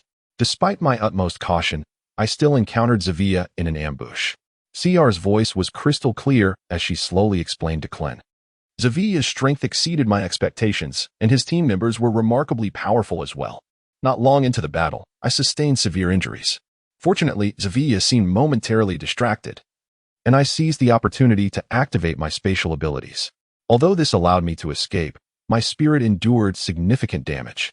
Siyar's voice resonated with intensity, and Klin imagined the scene of her, battered and bruised, fighting against Zavia, which tugged at his heartstrings. "Knowing the news was false, why did you still go?" Klin was eager to clarify. A resolute glimmer suddenly flickered in Siyar's glass-like eyes as she firmly declared, "I had to go. Is this the essence of responsibility?" Klin pondered silently. "Though I escaped, many of the combat teams tasked with covering our retreat suffered devastating losses. Had you not saved Scar and the others, they too." Siyar's voice trembled with pain as she bit her silver teeth, her fair visage betraying her anguish. "Princess, do not blame yourself. To die for the honor of the celestial star is our privilege," Scar replied, filled with remorse. "Siyar, do not be disheartened. One day, I will personally bring an end to Zavia," Klin said with unwavering determination, gazing into Siyar's translucent eyes. Upon hearing Klin's words, Seer smiled, a rare occurrence. It was not disbelief that colored her expression. Rather, she felt an extraordinary trust in Klin's promise. Klin greeted Zaire with a faint smile, his heart filled with joy. As the saying goes, a good beginning foretells a favorable outcome. Although Zaire had not yet recovered from his emotional wounds, he spoke at length, his demeanor revealing a certain fragility. Klin naturally observed everything keenly. System, are you alive? If so, speak up. He internally called out to the system. Ding. Having been dormant for a considerable time, the system awoke, sensing its host's urgent summons. As ever, the system was unyielding. Do you possess any means to heal mental trauma? Klin inquired, still needing to placate the system for the time being. Mental trauma? Quite a tricky matter. The system responded, seemingly at a loss. Is there truly no solution? Klin pressed. Well, there are methods, but the costs are somewhat steep. This routine felt oddly familiar. Isn't this akin to the old traditional Chinese medicine practitioners from my past life? Stop dilly-dallying and tell me how to treat it, he urged. Ding. It would require a sum of 50,000 energy units to heal the mental damage. The system began earnestly. What the hell? Do you think you can just take that? Do you have any idea what 50,000 energy units represent? After all my hard work, you want to squander it. Do not fret. Listen to me first. 50,000 energy units can not only mend the mental damage, but also aid in breaking through your current mental limits. That did sound promising. Then let us proceed with that. Klin replied, though with a heavy heart. However, it is still contingent upon certain conditions. The system added. Enough. Klin lamented, feeling utterly exasperated. Other systems possess world-altering powers, yet mine seems to be a far cry from that. Be patient. The waves emitted by the system to heal mental energy are only effective within a 3-meter radius. Otherwise, they will be ineffectual. 3 meters? That's manageable. I can just move closer. He added, healing will require a time frame, approximately 30 minutes, the system concluded. Though this posed some challenges, it appeared the system had indeed presented him with an opportunity. Now, all he needed was to find a suitable excuse. Klin gazed at the splendid scenery outside, and a sudden inspiration illuminated his mind. Klin solemnly remarked, according to the esteemed martial arts master Wu Taida from our Earth, prolonged confinement indoors is detrimental to mental recovery. A stroll outdoors is far more beneficial for rejuvenating one's spirit. Zaire widened his eyes in curiosity, puzzled by this theory which had eluded his knowledge. Yet, reflecting on his childhood filled with outdoor escapades, he recalled that his mental fortitude was indeed far superior to his present state, leading him to embrace Klin's assertion. Standing nearby, Scar, skeptical of Klin's claim regarding the advantages of outdoor activity for mental recovery, inquired, Is that truly the case, Klin? In theory, it is indeed accurate, Klin replied earnestly, his demeanor surprisingly convincing. Regardless, he thought to himself that as long as he was near Zaire and could channel his energy, the efficacy would be undeniable, irrespective of the truth of the claim. Upon hearing this, Zaire felt a surge of motivation. He recognized the urgency to restore his optimal condition and declared, Very well. Let us venture outside. Rising to his feet, Zaire passed by Klin and made his way toward the exit. A subtle, fragrant aroma gradually wafted into Klin's nostrils, soothing and refreshing his spirit. Klin did not hesitate and followed suit. The scenery outside was exquisite, yet no one took the time to appreciate it. Most were occupied with the duties of defense, while the remainder focused on production. Zaire slowly turned her head towards Sika and said, Sika, you should attend to the defense. There is no need to accompany me. I shall wander a bit and return shortly. Sika attempted to voice a response, but Klin interjected, saying, With me here. There is no cause for concern. Then I must trouble you, Klin. Sika expressed his gratitude to Klin and bowed to the princess before departing. At that moment, only Klin and Zaire remained in the square, with Zaire walking ahead and Klin following closely, their distance never exceeding 3 meters. Zaire, still recovering from her mental fatigue, felt a sharp pain in her mind akin to being pricked by needles after just a few steps. A thin sheen of sweat appeared on her delicate face as she struggled to continue. Upon encountering the anguished seer, Klin felt a pang of sympathy in his heart and promptly addressed the system, urging, Let us commence at once. With a chime, 50,000 units of energy were deducted, and the healing process initiated. Almost immediately, a ripple began to emanate from Klin's center, akin to the undulations produced by a stone cast into a tranquil lake. Seer suddenly felt a refreshing wave wash over him. With each heartbeat, this coolness surged anew, restoring his mental fortitude at an astonishing rate, as if accelerated 100-fold. The sharp pain gradually dissipated, and the furrowed brow of Seer began to soften. His gait became considerably steadier, and as he gazed upon the extraordinary flora adorning both sides of the square, his spirits lifted considerably. Klin observed that Zr's pace had markedly quickened ahead of him, and a surge of delight filled his heart. Indeed, the system was quite impressive. With that thought, Klin also quickened his steps, determined not to allow Zr to surpass him by more than 3 meters. A gentle breeze swept through, carrying a faint, fragrant aroma reminiscent of the pleasant scent that enveloped him when Zr had passed by moments earlier, refreshing and invigorating. After a deep slumber that lasted until noon, he awoke with a painful back and a sense of weakness, lamenting his plight. The online literary world was shaken. Although the author was merely an insignificant figure, dreams persisted, and the struggle for one's rights continued unabated, in the absence of any lingering remnants of the past nearby. The rare tranquility allowed Zr to reveal a glimpse of her true nature. A subtle smile graced her lips as she walked with a lightness in her step, her silver hair swaying gracefully in the breeze, while her crimson gown accentuated her alluring figure. Suddenly, Zr slowed her pace and turned to gaze at Klin, who had been following closely behind her. Despite the distance, she felt an inexplicable connection to him, sensing a comforting energy radiating from his presence. Perhaps it was merely an illusion, but her heart fluttered with uncertainty. "Are you from Earth? What kind of planet is it?" Zr inquired, her voice akin to the delicate sound of orchids in a tranquil valley. "Earth?" Klin replied, captivated by Zr's crystalline eyes. "Earth is a beautiful blue planet, with water covering 3/4 of its surface. People inhabit the land, surrounded by majestic mountains and serene lakes. It is truly a magnificent sphere. Earth is considered a lesser planet, populated abundantly.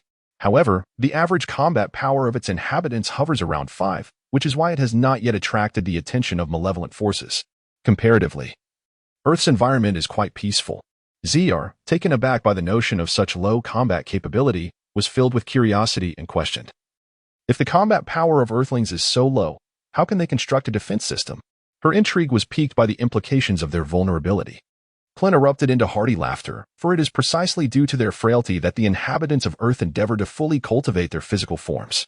It is this very pursuit that has given rise to martial artists, who are capable of harnessing their bodies to the utmost limits, unleashing formidable combat prowess. Klin explained to the curious Zr that it is precisely due to the guardianship of these martial artists that the Earth has long enjoyed peace. "Peace, you say?" A shadow flickered in Zr's eyes as he sighed inwardly, reflecting on the immense cost of such tranquility. Upon observing the delicate furrow of Zr's brows, Klin discerned the thoughts that occupied her heart. Zr was imbued with a profound yearning for peace.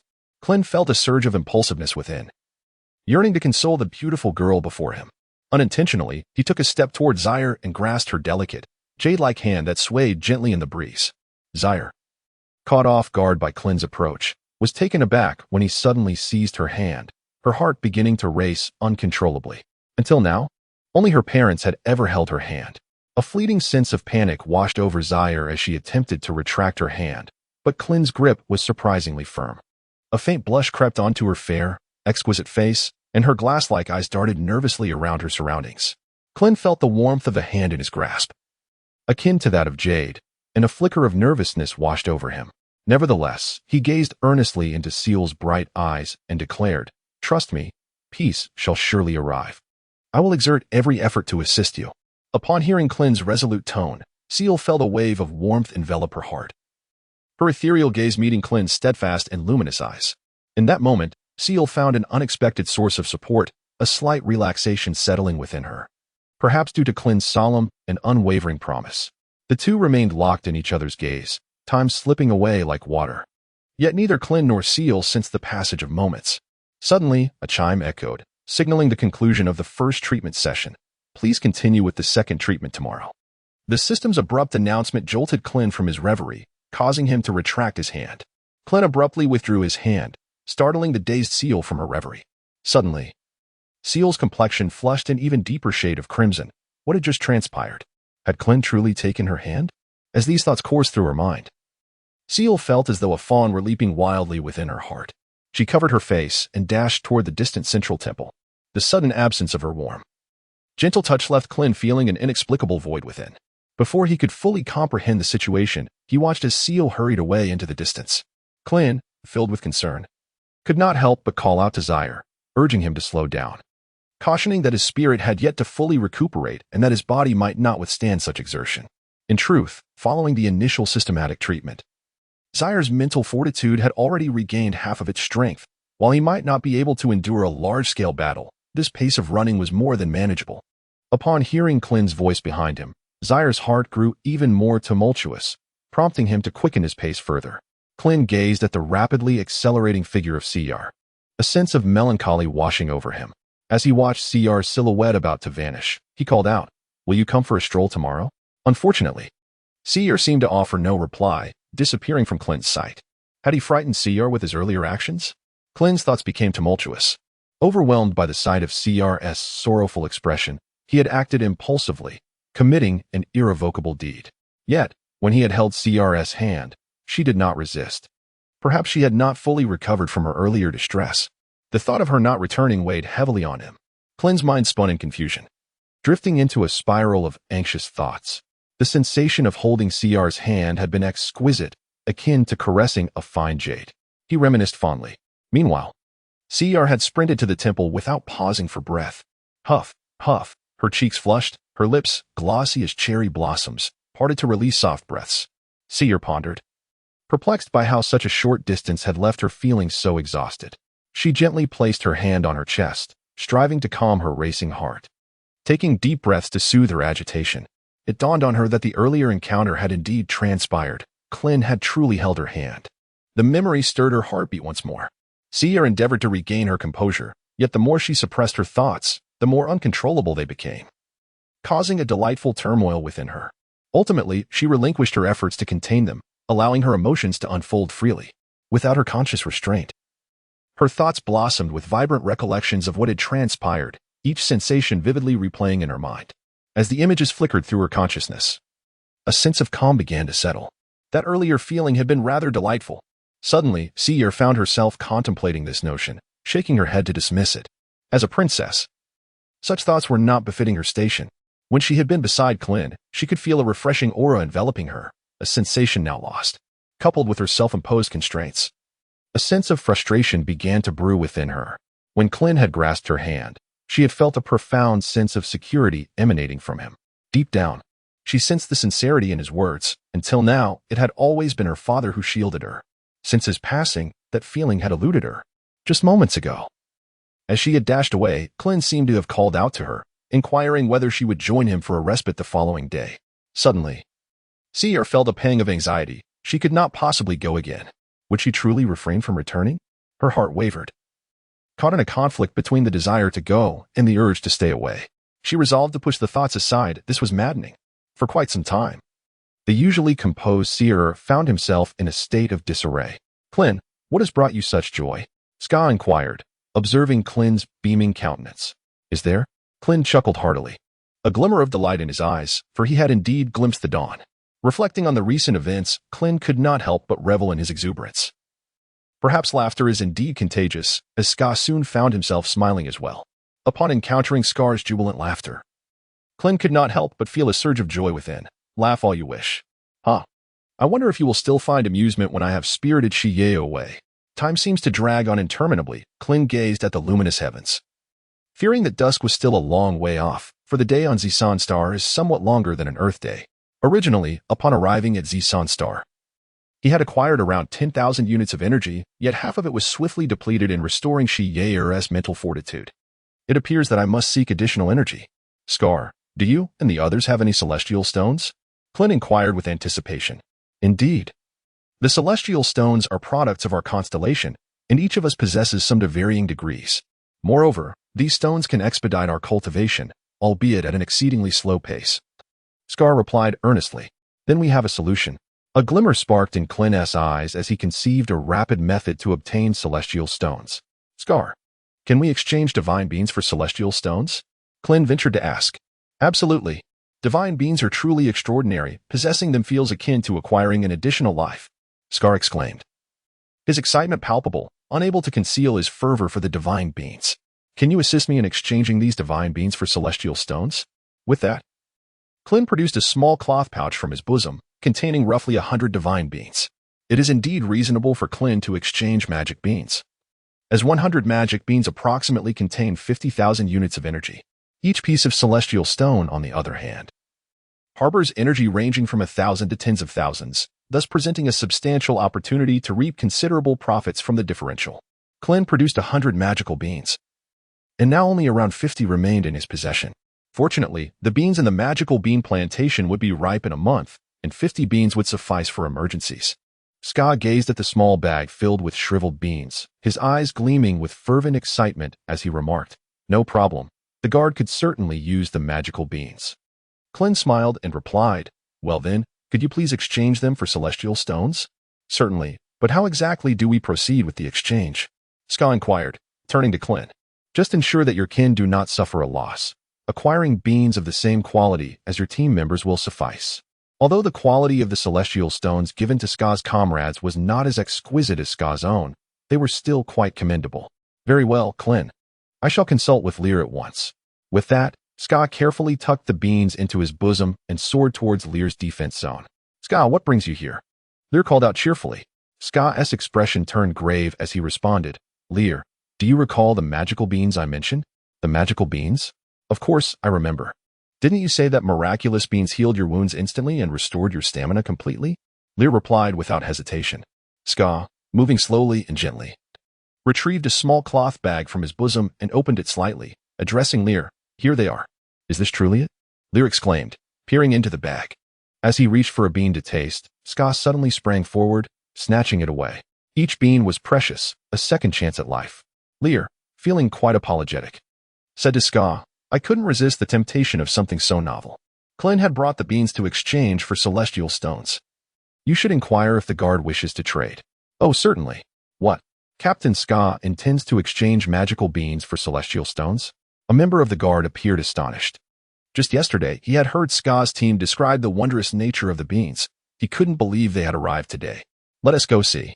"Wait for me. We're coming too." The rest of the team rushed outside. Seeing around 80 combat personnel gathered, Ska began to regale them with tales of the miraculous properties of the beans, sharing how they had enabled his rapid recovery from injuries. "Captain Ska, you needn't elaborate further. We all believe you," a squad member exclaimed eagerly. The others echoed, "We trust Captain Ska. Just tell us how to exchange." Upon hearing that the exchange would be for celestial stones, many combatants eagerly expressed their willingness to participate. After all, they were members of the combat team, and their fighting prowess was undoubtedly formidable. Thus, the utility of the celestial stones was rather limited. Ska allocated the celestial beans based on the quantity of celestial stones they provided, granting 3 to those of exceptional quality, while the majority received merely 1. With a clatter, a small pouch of celestial stones was placed upon the table, and Lear casually remarked, "This is all there is. Just give me 2. Ska, seeing his old comrade in such a light-hearted manner, chuckled and handed him 2 beans without hesitation. Moments later, the exchange was complete. Before him lay a modest pile of celestial stones, and he still had 3 celestial beans left, which was quite satisfactory. Ska packed the celestial stones and informed Lear that he would take his leave. Is there truly something so miraculous? Lear pondered with a hint of skepticism. He then retrieved a celestial bean from his pocket and casually popped it into his mouth. Instantly, he felt his waning strength rejuvenated, and his eyes widened in surprise. Gazing at the solitary celestial bean remaining in his possession, a twinge of regret washed over him for having squandered one so recklessly. Klin gazed with excitement at the returning Ska, who appeared to have gathered quite a bountiful harvest. Upon noticing Klin, Ska placed the celestial stone down with a thud, his face alight with a smile as he proclaimed, "I have fulfilled my duty." With that, he extended the remaining 3 celestial beans towards Klin. Krillin intercepted Ska's hand, smiling as he said, "It's yours." Ska felt a surge of joy upon hearing this. As a frontline warrior, the significance of the Senza beans was undeniable, and thus he did not hesitate to accept. A chime resonated, indicating the detection of substantial energy, totaling 500,000. So much. Krillin had anticipated around 200,000, but was pleasantly surprised by the actual amount. With a chuckle, he contemplated the potential for such exchanges before successfully reclaiming the main star. Regrettably, his supply was dwindling, and he would have to wait for the next batch to mature. After bidding farewell to Ska, Krillin leaped back onto the tree he had previously occupied. The 500,000 units of energy, albeit considerable, would only sustain his training for a month and a half. This was inevitable as Krillin's strength grew. So too would his demand for energy. Why was today dragging on so slowly?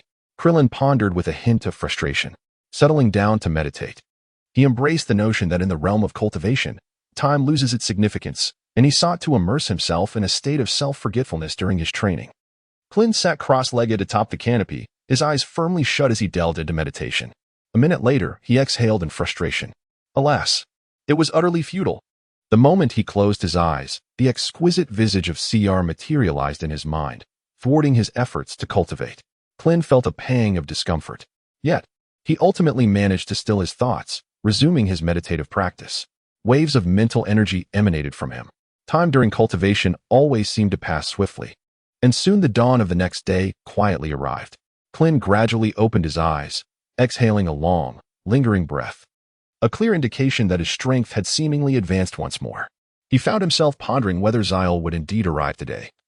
Apprehensive that he might have frightened Xyle the day before, Klin rose to his feet and made his way toward the square he had visited yesterday.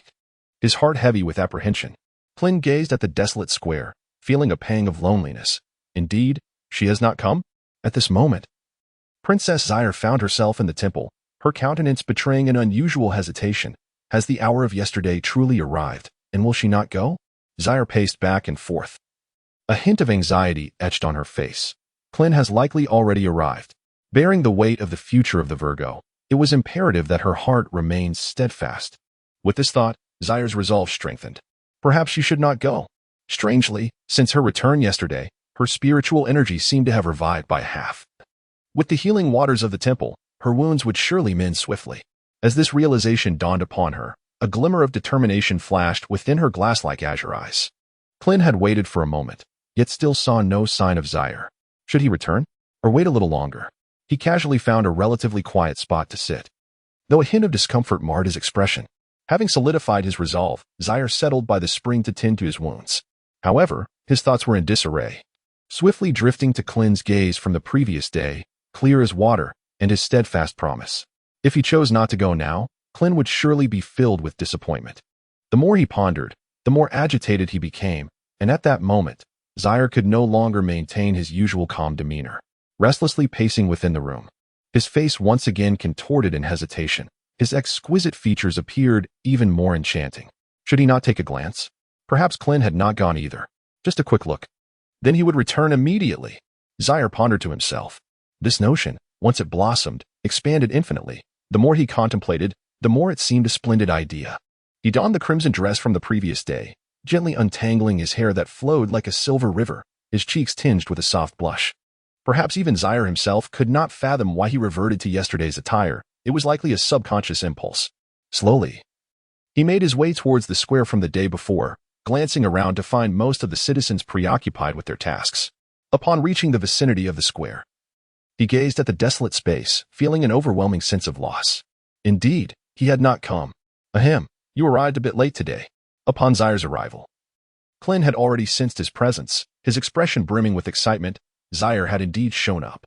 Hearing Klin's voice, Xyle turned to look back, and as Klin approached slowly, a rush of color flooded Xyle's face, rendering it even redder. In a voice barely above a whisper, he replied, before succumbing to silence. Klin observed a slight flush on Siedra's face, suggesting that she had gleaned some understanding of the situation. He refrained from probing further, and, in an effort to maintain a calm demeanor, gently inquired, "Shall we take a stroll today? Perhaps the same as yesterday?" Sierra responded with a soft murmur, though her eyes betrayed a certain unease as she dared not meet Klin's gaze. "Very well, let us proceed at a leisurely pace," Klin remarked, adopting a teasing tone upon noticing her demeanor. Upon hearing his words, Sierra felt a surge of anxiety, hastily turning her head away and gradually sauntering ahead. Her steps deliberately slow, as if she were intentionally dragging her feet. Klin observed as Seal shyly turned her head away, feeling an even greater sense of joy within. Such a Seal is truly endearing. Klin trailed slowly behind Seal, silently uttering a phrase. "System, initiate the second treatment." A chime echoed. "The second treatment has commenced. Please ensure that the host does not exceed a distance of 3 meters from the treatment target." As Seal walked, her heart raced like a startled fawn. Suddenly, a wave of refreshing coolness washed over her mind, causing her steps to falter momentarily before she regained her composure. The sensation was reminiscent of yesterday, as this chill gradually revitalized her mental fortitude. Influenced by the system's energy fluctuations, Seal's previously frantic heart began to settle. This coolness must be connected to Klin. With this thought, her spirits lifted even higher, and her steps took on an enchanting grace. Klin gazed at Seal, who resembled a graceful fawn, his eyes momentarily filled with a hint of infatuation. Seal's hair cascaded down like a silken waterfall, glimmering with the luster of silver satin. Smooth and soft to the touch, her tresses were impeccably arranged, as if they had been meticulously styled just moments before. Before long, 30 minutes had elapsed, and the energy waves emitted by the system had completely dissipated. Sensing the refreshing sensation fade away, Seal surmised that Klin's enigmatic treatment had likely reached its conclusion for the day. A pang of reluctance stirred within her, a sentiment tied to the end of the treatment. For she would soon have to return. Klin observed Seal's small hands joyfully swaying, and his mind was a tumult of impulsive thoughts. Yet he continuously reminded himself to refrain from making any peculiar gestures. In Seal's subconscious, her hands seemed to move of their own accord, harboring a faint anticipation for the act of holding hands. However, Klin remained oblivious, resolutely adhering to the boundaries he had set. As the therapy session drew to a close, Klin lingered without taking action, leaving Seal with a twinge of melancholy. Yet, due to her shyness, she turned to Klin and softly expressed her gratitude. "Thank you, Klin. Why do you keep thanking me?" Klin replied, feigning annoyance. Upon witnessing Klin's exaggerated display of mock anger, Seal could not help but chuckle, feeling a wave of relief wash over her. Deep down, she wished to forego such formalities with Klin. Her previous words had merely been a playful pretense. Seal's enchanting smile possessed an incredible charm, and that singular expression left Klin momentarily entranced once again. Klin's gaze rested upon the delicate visage of Zaire. Unaccustomed to such direct scrutiny, Zaire's complexion flushed a deep crimson, and she stammered, "I shall take my leave now and return tomorrow." In a flurry, Zaire turned to depart. "Wait." Klin, having regained his composure, called out. At the sound of his voice, Zaire hesitated, slowly turning back to face him with a hint of curiosity. As Klein observed Zaire turn around, he gradually approached her. Klin gradually bent down, extending his hands to swiftly grasp Zaires. Taken by surprise, Zaire felt his heart race more fervently. Klin gently grasped Zaire's hands and slowly moved them to his chest, savoring the warmth emanating from Zaire's palms. If yesterday her small hands resembled cold jade, today they had transformed into warm jade through the healing process. As Zaire's hands rested against Klin's chest, she could only perceive the rapid beating of his heart, her mind a blank canvas. After a considerable pause, Klin gradually released Zaire's hands and spoke with a reassuring tone. "You have recovered quite well. It is time to return." "Huh? What did you say?"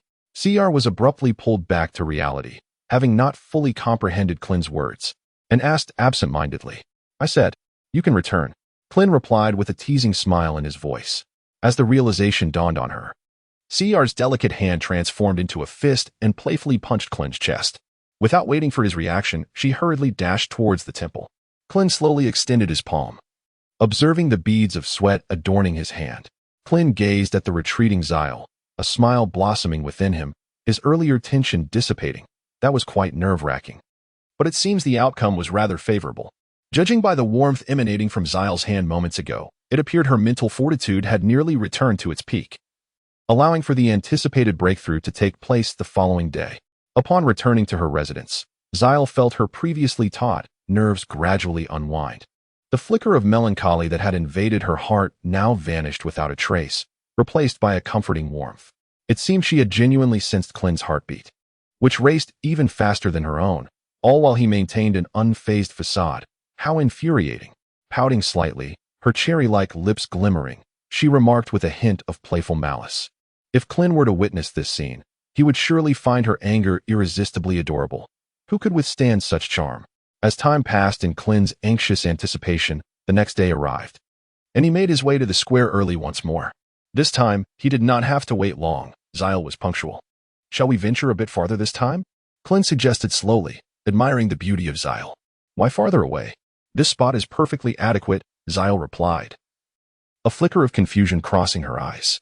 "We are about to assist you in transcending the limits of your mental prowess. This endeavor will require more time, and remaining here is simply unfeasible," Klin mused silently to himself. Klin, with a solemn demeanor, remarked, "It is excessively noisy here. and the scenery is rather monotonous. Perhaps venturing out to explore new sites would be more beneficial for the rejuvenation of your spirit. Seer, upon hearing Klin's words, found them somewhat reasonable and nodded obediently, indeed. Rather than taking to the skies, Seer opted for swift movement upon the ground, perhaps wary of being seen by her subjects. With a formidable combat strength of 150,000, her speed was anything but sluggish. As she moved at high velocity, she occasionally glanced back at Klin, anxious that he might struggle to keep pace. Each time she turned, Klin would greet her with a smile, causing a faint blush to rise on Seer's cheeks. Realizing that he could match her speed, she ceased her backward glances and instantly accelerated further. Moments later, they arrived at a relatively tranquil location, from which they could behold the entire dwelling of the celestial beings.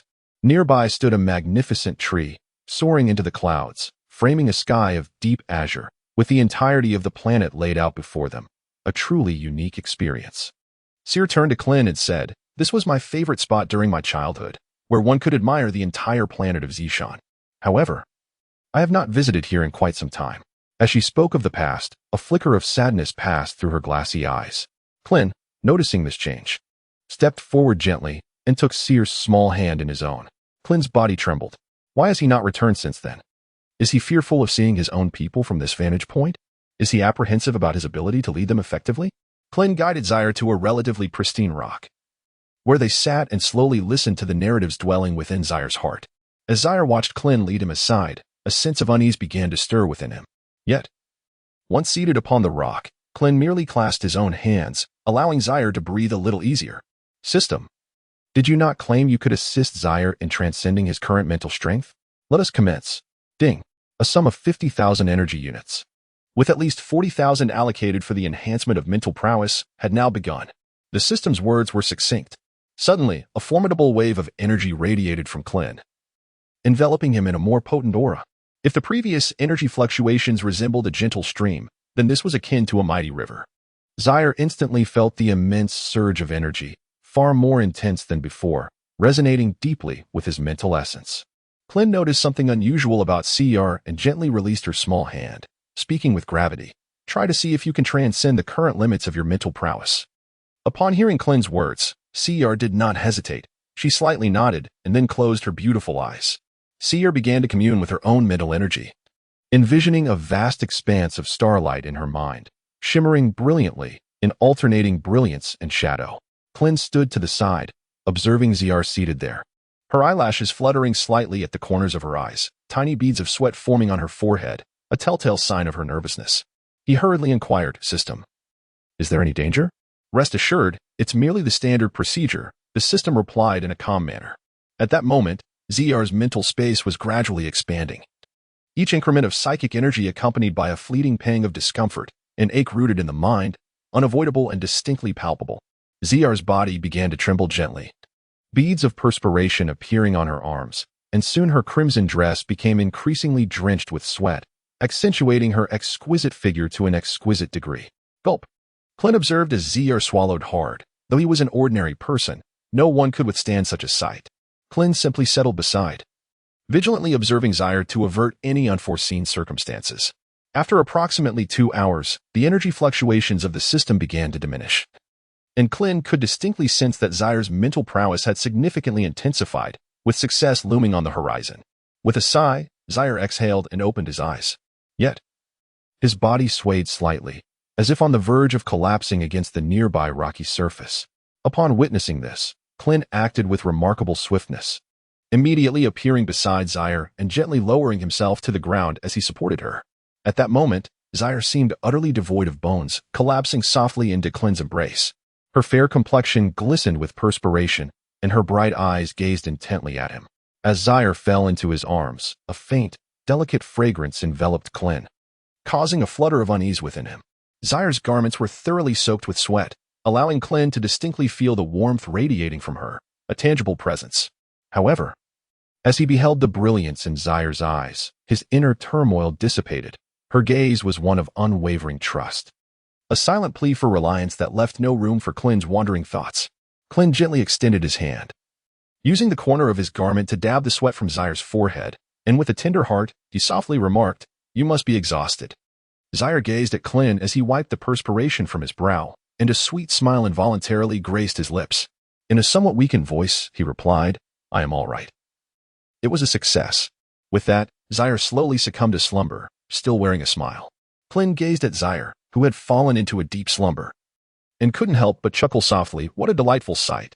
Klin adjusted his posture gently, making it easier for Zaire to nestle comfortably in his embrace. Zaire's sleeping visage was quite enchanting. His eyes were softly closed, long eyelashes fluttering delicately, and a tiny bead of sweat slowly trickled down. Klin gently combed through the silken silver locks of Seal's hair, clearly demonstrating her deep affection for her tresses. Klin hoped that when Seal awoke, her hair would be neatly arranged rather than in disarray. As Klin gently combed through her beautiful locks, she cast her gaze towards the stars he shone. In that moment, everything felt so exquisite that Klin instinctively embraced the cherished Zaire in her arms. Klin remained motionless, fearful that even the slightest movement might disturb the slumbering seer in his embrace. Perhaps Seer had lost loved ones for too long. Or perhaps she had been devoid of security for far too long. At that moment, she merely felt the sudden presence of support. Clinging to Klin with the tenacity of an octopus, her previously furrowed brows now relaxing. Time has a way of slipping away swiftly. 5 hours later, Rael, in a moment of uncharacteristic agitation, demanded, "Ska, how did you allow this to happen? Where is the princess? How will you answer to the citizens of the Andromeda Star?" Ska's eyes mirrored his own guilt. The princess had been missing for over 10 hours, and only now had he learned of it. His escort team was undeniably at fault. At this point, words are futile. We must find the princess immediately. Once she is located, I shall leave her fate in your hands. Ska's demeanor was now somewhat frantic. Very well. Although Rael was filled with fury, the priority was now to locate the princess. You will mobilize the remaining defensive forces and prepare the starship. Since the princess has vanished from Zishan Star, the enemy is likely to traverse the wormhole towards the Andromeda system, Ska calmly analyzed. Ska, have you considered that the enemy's strength allowed them to abduct the princess without a sound? Rael inquired with concern. What of it?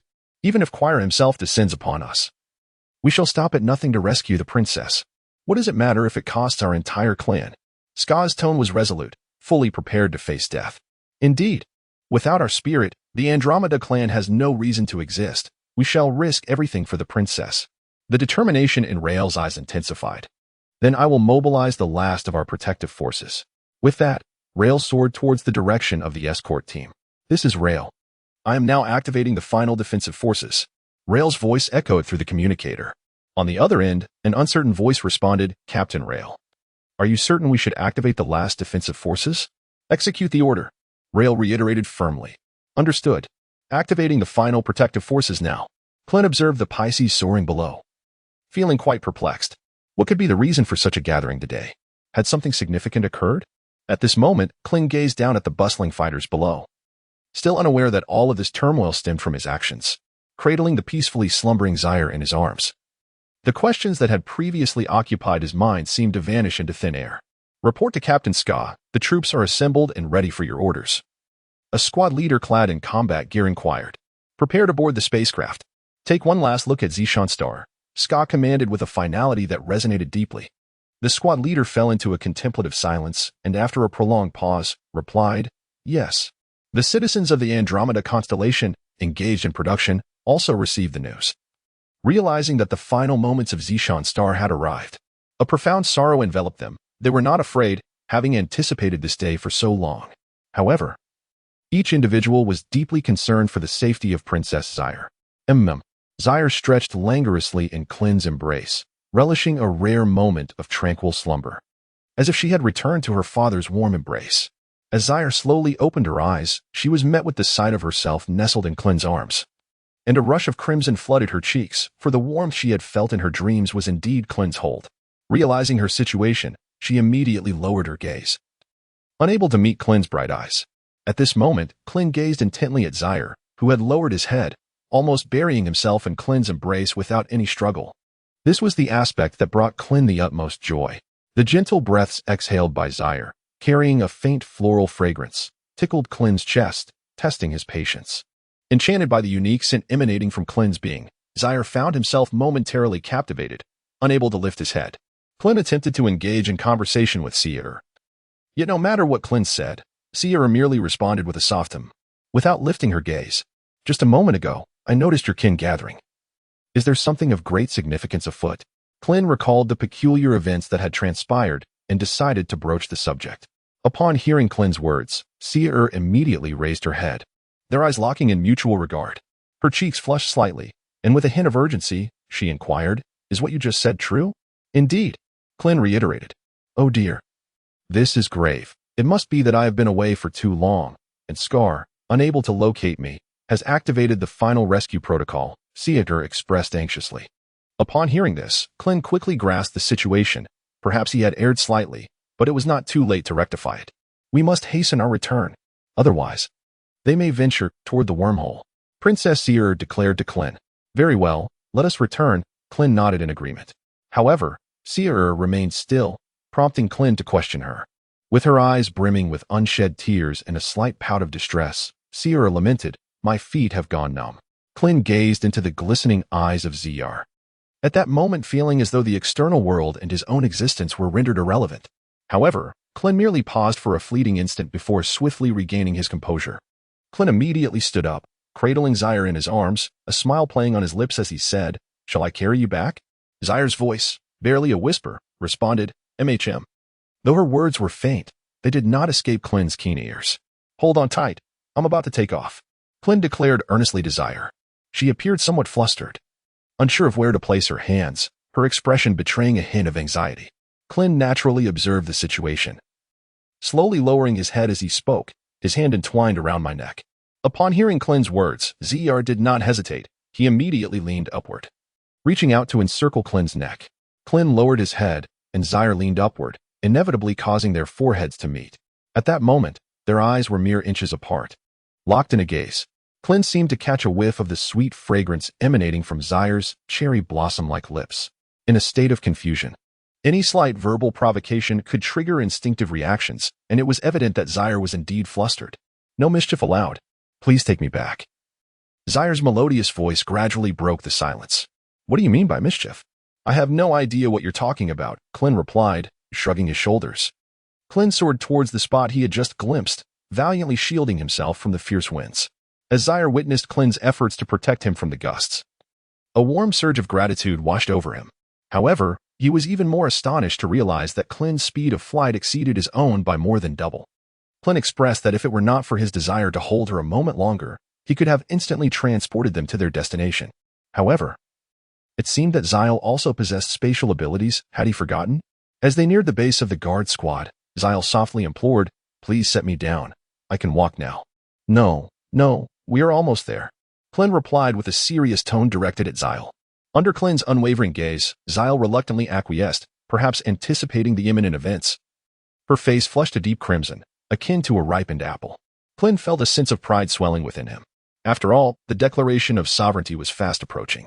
How could he possibly let her down so easily? In the midst of their conversation, the duo arrived at the designated area for the guard squad spacecraft. Ska observed Klin's descent with a hint of curiosity. However, upon noticing the Princess Zyle cradled in Klin's arms, his surprise transformed into overwhelming joy, leading him to tears of elation. Not only Ska, but the other members of the guard also rushed towards Klin, their hearts filled with excitement. Seeing her subjects hastening toward her, Zyle urgently urged Klin, "Please, set me down quickly." Her tone was laced with a sense of urgency. Klin, aware that he had done enough, gently bent down to place Cr on the ground. Cr, suddenly standing upright, wobbled momentarily before Klin swiftly steadied her, expressing concern. "Take it easy. I'm not a child," Cr muttered under her breath as she made her way towards Ska and the others. "Princess, where have you been? We were truly worried." Ska inquired eagerly, his tone devoid of reproach, instead imbued with genuine concern. Recognizing her own fault in causing anxiety among her companions, Cr explained, "My mental strength has fully recovered, and I encountered an opportunity for a breakthrough. I chose to pursue it and forgot to inform the guards."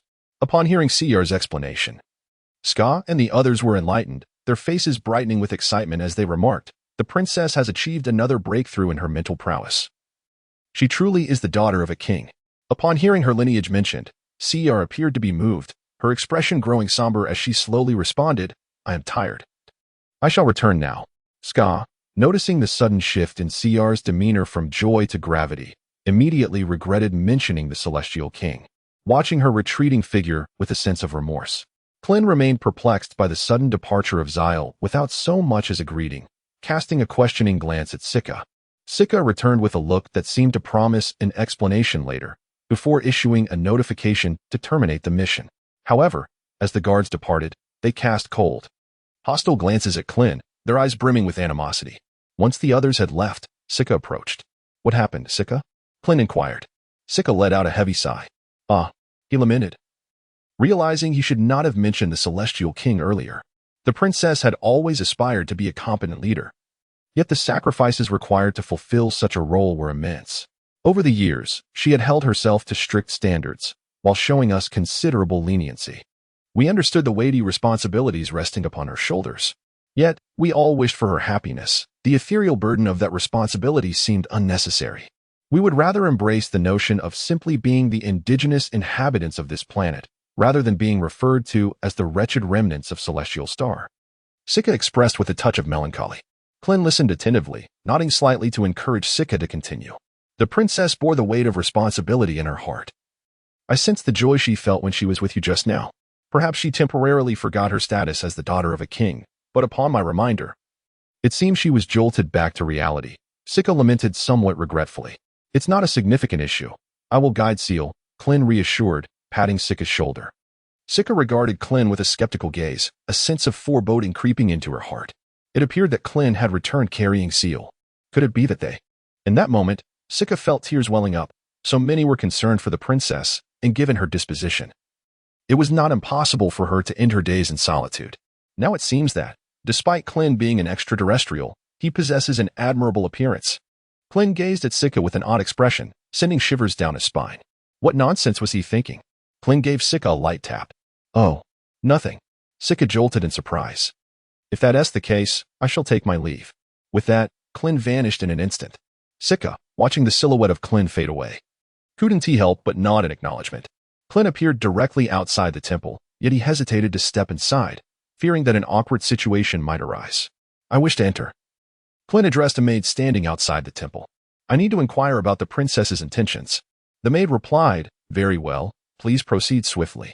Klin offered a polite smile, which caused the maid to regard him with a touch more esteem. A courteous individual seldom encounters closed doors. After relaying the princess's consent, the maid informed him. The princess is inside, you may enter. Excellent. Klin responded with a smile as he moved inside. Seal sat there in a daze, lost in thought.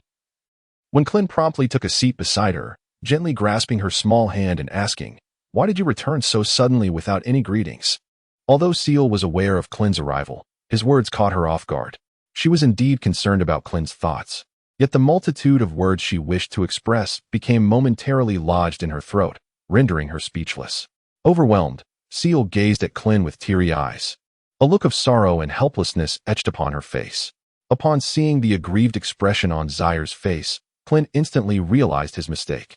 Klin suddenly leaned closer to Zaire, enveloping her in his embrace once more. Gently, he wiped away the tears from the corners of her eyes with his fingers, speaking in a tone laden with compassion. You need not say anything. I understand you. The 4 words, I understand you, resonated deeply within Zaire, instantly liberating the grievances that had long been pent up inside her. She succumbed to her emotions, weeping bitterly in Klin's arms. Klin gently patted Seal's shoulder, as one might soothe a child, and spoke softly, in the days to come, I shall share your burdens. Upon hearing Klin's words, Seal nodded, yet did not lift his gaze. After a considerable time, the sobs in Seal's embrace diminished significantly. Klin gently threaded his fingers through Zaire's silvery hair and spoke, enough now. If you continue to cry, you will become a little flower. Lift your head and let me see. Zaire, shaking her head vigorously, playfully retorted, no way. I look terrible when I cry. You mustn't look. You look beautiful. And anyone who dares to say otherwise shall face my wrath. I take pleasure in your tears, Klin shamelessly asserted. Nevertheless, Zaire's heart swelled with sweetness upon hearing Klin's words, and she gradually raised her head. Having just wept freely, her eyes were slightly swollen, and the crystalline quality of her gaze was enhanced by the glistening tears, rendering them even more luminous and transparent. Klin was captivated by the mesmerizing gaze of Zyle. Isn't it unappealing? Zyle inquired, observing Klin's attentive stare. Not at all. On the contrary, It is extraordinarily beautiful, Klin replied candidly. From Klin's earnest response, Zyle discerned that he was indeed truthful and could not help but chuckle softly. That is more like it. With such beauty, you ought to smile more often. Zyle reflected on this, recalling a time when he used to smile frequently. A thought flickered in his mind. Since Klin enjoyed his laughter, he resolved to embrace it more often. Shall we take a stroll? It feels stifling to remain indoors, Klin suggested to Zyle. Nodding in agreement, Zyle concurred, finding the prospect of lingering inside rather dull. Klin rose to his feet, poised to assist Zyle, only to find Zyle with arms outstretched, gazing at Klin with a cheerful smile. Klin burst into laughter and bent down, wrapping his arms around Zyr's waist, gently lifting her up. Let us go. As Zyr stood up, she grasped Klin's hand and led him towards the door. This was the true essence of Zyr. Klin felt a pang of nostalgia, pondering what kind of pressure could transform this girl into someone entirely different. Nevertheless, Klin did not hesitate, following Zyr as they dashed outside. Time, like fine sand, slips away quietly. 10 days later, during this period, Klin and Zyr resembled a newly enamored couple, spending an extended time in each other's embrace. Klin merely held Zyr's hand daily or embraced her while frolicking on Zishanstar. He refrained from any excessive actions. Zyr had only just begun to open her heart. Klin's intention was to gradually influence her rather than to achieve everything in one fell swoop. At this moment, Zyr remained quite fragile, and Klin could only share delightful experiences with her, steering clear of any pressures or fears. Both Zyr and Klin found joy in their time together on Zishanstar. Klin consistently radiated affection towards himself, never imposing undue stress, always mindful of his own well-being. Klin returned to the tree where he resided, initially contemplating spending the night on the ground in Zyr. However, he ultimately decided that the comfort of the tree was preferable, and he feared that suggesting otherwise might put Zyr in a difficult position. Is there something troubling you, Sika? Zyr inquired as he observed Sika approaching in haste, a sense of foreboding creeping into his heart. Your Highness, news has arrived from the remnants of the Outer Realm. The Evening Star has re-emerged. Sika's expression bore a trace of anguish, as he had intended to keep this information concealed. Yet, with the Evening Star's return, the populace would inevitably sense its presence, especially those with heightened spiritual awareness. It was prudent to inform the princess promptly to facilitate preparations. Upon hearing the news, Zyr reluctantly accepted the grim truth. He closed his eyes, channeling all his mental energy to perceive the situation, before gradually seating himself. Prepare at once. Zyr's tone was somber, tinged with sorrow. Sika, upon hearing this, felt a lump in his throat, struggling to articulate his thoughts. Such was the duty of every generation of the celestial monarch. He had no authority to question, only to obey. Understood. Sika's face reflected a profound sense of desolation, and his voice wavered slightly. As he departed to make the necessary arrangements, tears welled up in Zyr's eyes, and his thoughts turned to Klin. Strong individuals typically grapple with their challenges alone, and Zyr had always borne immense pressure in solitude.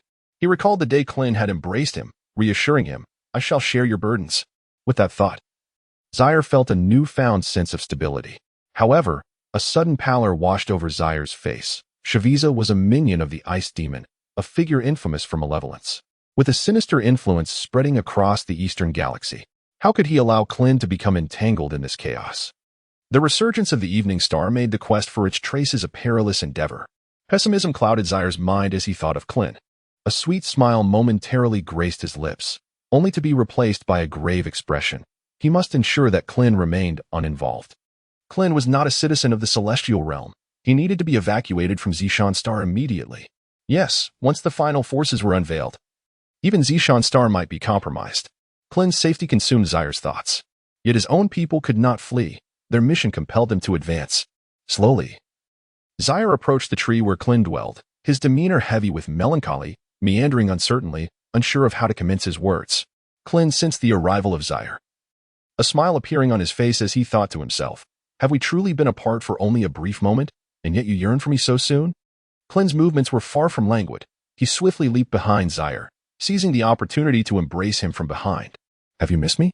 Klin teased with a mischievous smile. Zyr, seemingly accustomed to Klin's sudden ambushes, playfully retorted, of course I've missed you. Now let me down. Ah, so you admit it, Klin replied, gradually lowering Zyr to the ground. In a swift turn, Zyr lunged into Klin's arms, and before Klin could fully comprehend the situation, he felt his lips enveloped by a warm and tender kiss. Zyr clung to Klin, his movements appearing somewhat awkward and inexperienced. Klin gazed at Saiyans' lips, which shimmered like cherry blossoms, and for a moment felt a surge of warmth within his heart. Saiyans had already taken the initiative to this extent. If Klin were to remain passive now, he would indeed be less than a beast. Klin gently swept aside the delicate strands of Saiyans' hair from her forehead, cradling her exquisite face in his hands as he took the initiative to advance. Saiyans, being rather inexperienced, had no idea what a true kiss entailed. She merely assumed that a simple peck would suffice. However, Klin was a seasoned veteran in such matters. As Saiyans sensed Klin's bold approach, her eyes widened in astonishment as she gazed at him in disbelief. Klin gazed at Saiyans, who was nestled in his arms, her eyes wide open, shimmering like glass, brimming with tears as she struggled slightly in his embrace. Yet, Klin was resolute, unwilling to relinquish his hold. Gradually, under Klin's gentle persuasion, Saiyans ceased her resistance and closed her eyes. This kiss felt eternal, transcending time itself. After a considerable moment, Klin discerned a faint saltiness in his mouth. A tear streak trailed down Saiyans' cheek, slowly cascading to the corners of their mouths. Upon witnessing this, Klin felt a surge of anxiety and gradually released Saiyans, exclaiming in a flustered tone, "Saiyans, please do not weep." With that, Klin tenderly wiped away the traces of tears from Saiyans' face. Saiyans, slightly breathless, felt a subtle sweetness blossoming in her heart. As Klin observed that Saiyans remained silent, his anxiety intensified. "Leave Zishan star," Saiyans uttered softly, and the tears that had just subsided began to well up in her eyes once more. "What?" Klin thought he must have misheard. "Leave Zishan star," Saiyans repeated. And this time, the tears flowed uncontrollably down her cheeks. Klin playfully tapped a few times on Saiyans' little head, exclaiming, "What nonsense are you speaking? It's still daytime." Upon witnessing Klin's gesture, Saiyans suddenly threw herself into Klin's embrace, weeping uncontrollably. "I told you to leave, so just go. Why all this unnecessary chatter?" Klin embraced Saiyans tightly, while his other hand gently caressed Saiyans' back, softly murmuring, "Did I not tell you? I shall bear your burdens alongside you." He continued with a hint of jest, "Moreover, I have become somewhat of a half-virtuous being myself." Upon hearing Klin refer to himself as a half-virtuous being, Saiyans felt a flicker of curiosity within. Lifting her gaze to meet Klin's, her eyes shimmering like crystal, brimming with unspoken questions. Upon hearing this, Klin smirked and pointed to his lips, saying, "Look, it's already stamped. I am half a celestial being now, and you can be considered half an Earthling." Upon hearing Klin's words, Saiyans was suddenly reminded of the moment when Klin had just reached out. Saiyans' face flushed a deep crimson, and she found it difficult to meet Klin's gaze. Klin helped Saiyans to a nearby seat and inquired, "What has transpired?" Upon hearing Klin's words, Saiyans' expression revealed a hint of hesitation. Yet, Saiyans remained reluctant to divulge the truth, further solidifying the resolve to protect Klin. Klin gazed at Saiyans, who merely shook his head in denial. Feigning anger, Klin declared, "If you do not divulge the truth now, I shall seek out Scar, and then it will be too late." "Stop," Saiyans interjected, grasping Klin's arm as he feigned a departure. "The evening star has reappeared." These words were uttered by Saiyans with palpable weakness. Once more, "The evening star, could it be yet another falsehood?" Klin instinctively inquired, recalling his previous misjudgment. Saiyans offered a wry smile but shook his head resolutely. "I have felt it. The evening star has indeed returned." "When did this occur?" Klin pressed further. "It should have been 10 days ago. At that time, I sensed a mere flicker, initially believing it to be an illusion. However, today's scar arrived, and I genuinely felt the evening star's resurgence," Saiyans replied, a hint of melancholy in his tone. "We must depart. Once we navigate through the wormhole, you should leave us," Saiyans murmured, unable to meet Klin's gaze. "Look into my eyes," Klin commanded coldly. Saiyans trembled slightly, but did not lift his head. "Look into my eyes." Klin's voice was now more forceful, imbued with undeniable authority. Feeling a profound sense of injustice, Saiyans finally raised his head, fixating his gaze intently upon Klin. Klin's eyes sparkled brightly, yet Saiyans discerned the message conveyed within them. "Do not fear, I am here. There is nothing to be concerned about. I stand with you." As Saiyans gazed into Klin's eyes, the overwhelming sense of grievance that had once consumed her dissipated like mist. She leaped into Klin's embrace, holding on tightly, resolute in her unwillingness to let go.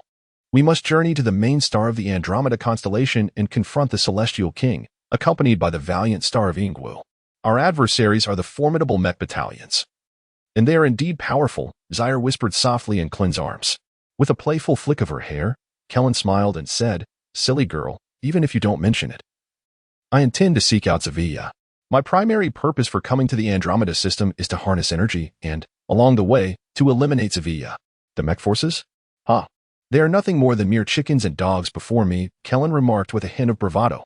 Zavia possesses nearly 200,000 in combat power. And coupled with his squat, Zaire expressed her concerns. Upon hearing this, Klin chuckled heartily while gently patting the tear-streaked face of Cr. I currently possess a combat power of 470,000. Cr's eyes widened in astonishment, leaving her momentarily speechless. She was aware that Klin's strength likely surpassed her own. Yet she never fathomed that he could boast such an extraordinary combat power. With her own strength merely at 150,000, Cr was utterly astounded. This revelation was indeed monumental. Klin observed Zaire's dazed expression beside him, and with a gentle smile, he cradled Zaire's exquisite face in his hands, articulating each word with care. Now you can rest assured. Can't you? What a delightful little fool you are. Klin, with a tender affection, gently caressed Zaire's soft, flowing hair. It was only then that Zaire realized. Her cheeks puffed in indignation, as if reproaching Klin for not informing her sooner, leaving her to appear rather ungraceful in his presence. When shall we depart? She pondered. Aware that Zishan had already received the news, and that Shavija, residing in the Persis constellation, must have known even earlier. Promptly, Zaire sensed. The evening star is on the verge of emergence. We must secure it. Observing Klin's earnest inquiry, she composed herself, setting aside her earlier petulance. Ska is already making preparations. We can set off tomorrow. Zaire reiterated to Klin. That won't do. It suffices for the two of us to go. Ska and the others are too weak. Their presence would only heighten the peril, Klin stated with a grave analysis. Zaire, however, merely shook her head and replied, They will undoubtedly accompany us. It is our mission. Upon hearing the mission, Klin felt an inner surge of frustration. Damn it, there is nothing to be done. I shall simply ensure their protection, unless Quira herself intervenes. Very well then, Klin reluctantly responded. Zaire had anticipated that Klin would devise a way to thwart Scar and his companions, but was taken aback by Klin's immediate capitulation. Klin's steadfast commitment to his own interests stirred a warm current within Zaire's heart. Overcome with a mix of guilt and emotion, Zaire embraced Klin tightly. Klin sensed a gentle pressure from the hand that embraced him, and turned his gaze towards Seer, who was slowly closing her eyes, delicately rising onto her toes as she leaned towards Klin. Upon witnessing this, Klein couldn't help but smile inwardly. He understood perfectly well that this young girl was seeking a kiss. Klin leaned slightly forward, capturing the lustrous petals of Zaire's lips, reminiscent of cherry blossoms. A chill brushed against Zaire's lips, causing her body to shiver gently as she instinctively extended her small tongue. The princess was ready, prepared to embark at any moment. Scar had donned his battle attire. Zaire, addressing her subjects below, proclaimed, People of the Andromeda, the Twilight Star has reappeared. I shall bring back the Twilight Star. And we shall return to our home planet. Her voice resonated with clarity, igniting fervor among the Andromeda citizens. With the return of the Twilight Star, they would attain freedom. And the mission of protection would be deemed fulfilled. Long live the princess! Long live the princess! Echoed the impassioned voices below. Each survivor acutely aware that this was their final stand. Should they fail, the Andromeda civilization might vanish into obscurity. Let us depart. Zaire issued her final command. Klin gazed at the stage, where the eyes of Seer glimmered with a chilling bloodlust, a demeanor likely honed through countless brutal battles. Had fate not intertwined their paths, such a sanguinary coldness might have been inscribed in her very essence. Fortuitously, their encounter occurred early on. Once Seer announced their departure, Klin, with a mere thought, instantaneously transported herself aboard the spacecraft.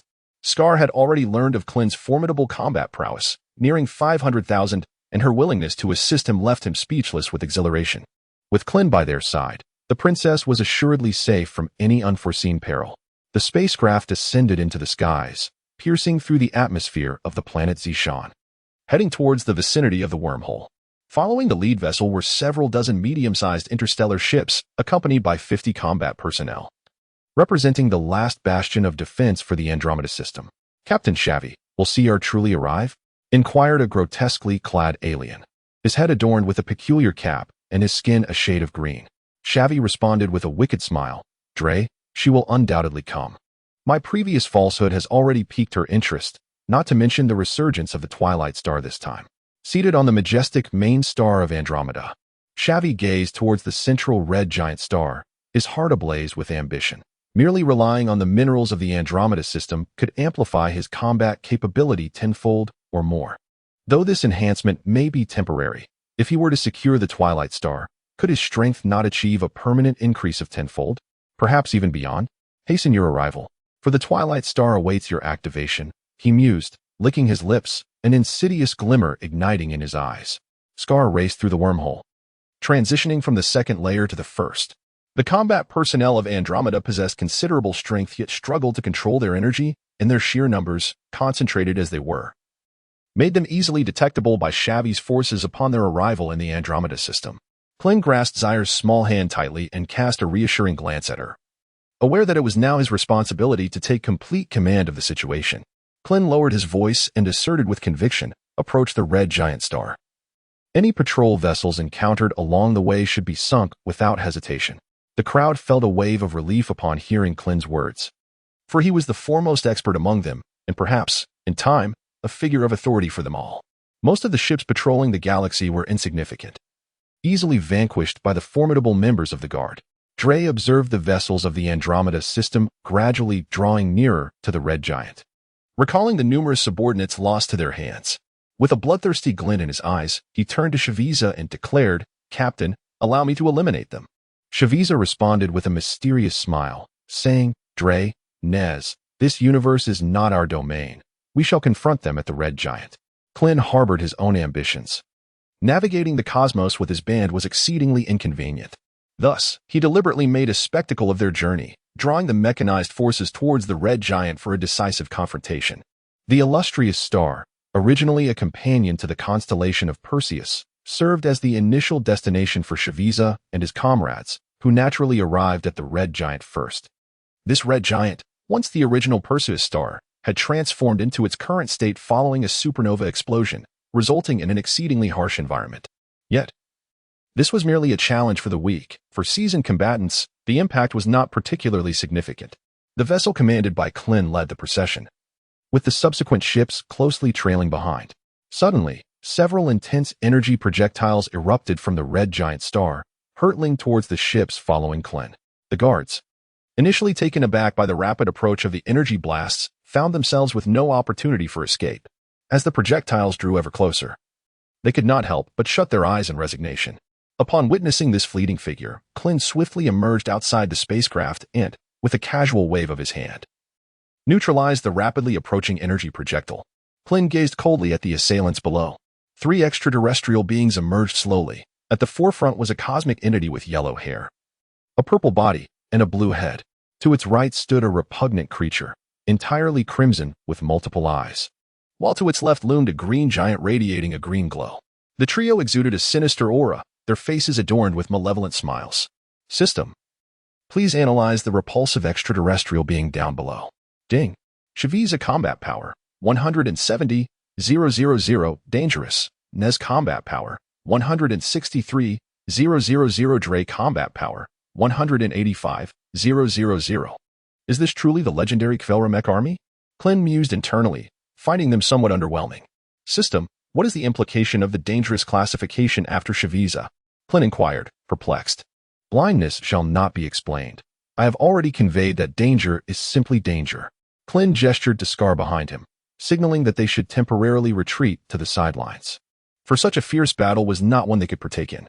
Scar comprehended Klin's intent and relayed instructions to the other team members, while Seal swiftly darted towards Klin. Klin descended straight down, gazing at the 3 individuals before him. After a prolonged silence, he suddenly spoke. "Is it just the 3 of you? A mere bunch of insignificant individuals?" Shaviza regarded Klin with a hint of trepidation, for Klin had effortlessly deflected his energy blast, suggesting he possessed considerable strength. Meanwhile, Nez, somewhat bewildered, patted Shaviza and inquired, "Boss, what does a bunch of insignificant individuals mean?" Shaviza felt a twinge of embarrassment at Nez's question. However, as the captain, he certainly understood more than his subordinates. After a moment of contemplation, Shaviza replied, "Perhaps it is a form of praise directed at us, though it is hard to say for certain." Klin couldn't help but find a hint of amusement in Shaviza's words, yet he chose not to expose it. Seal gently descended, nestling beside Klin. Shaviza's gaze turned greedy as he beheld Seal's arrival. Klin swiftly perceived the covetous glint in Shaviza's eyes, and irritation welled up within him. Damn it. I truly wish to pluck your eyes out and feed them to a husky. A radiant white light erupted from Klin's hand, hurtling towards the three individuals. The trio, sensing the formidable energy projectile approaching, did not dare to underestimate its power and hastily sought refuge to the side. Klin's energy blast resembled a colossal dragon, carving a deep chasm in its wake, from which wisps of white smoke ascended. The savage squad, witnessing the extensive damage inflicted by the energy blast, swallowed hard in trepidation. A bead of sweat trickled down Saviza's brow as he promptly activated the detector around his eyes. Ding ding, the device chimed, revealing a combat power of 50,000. Saviza exhaled in relief upon seeing Klin's combat strength, which was still inferior to that of Zaire. Despite this, the three had been momentarily intimidated by Klin's overwhelming presence. Nez, deal with that bald fellow. I'll handle Zaire. Saviza commanded, delegating tasks with authority. Understood, Captain, Nez replied.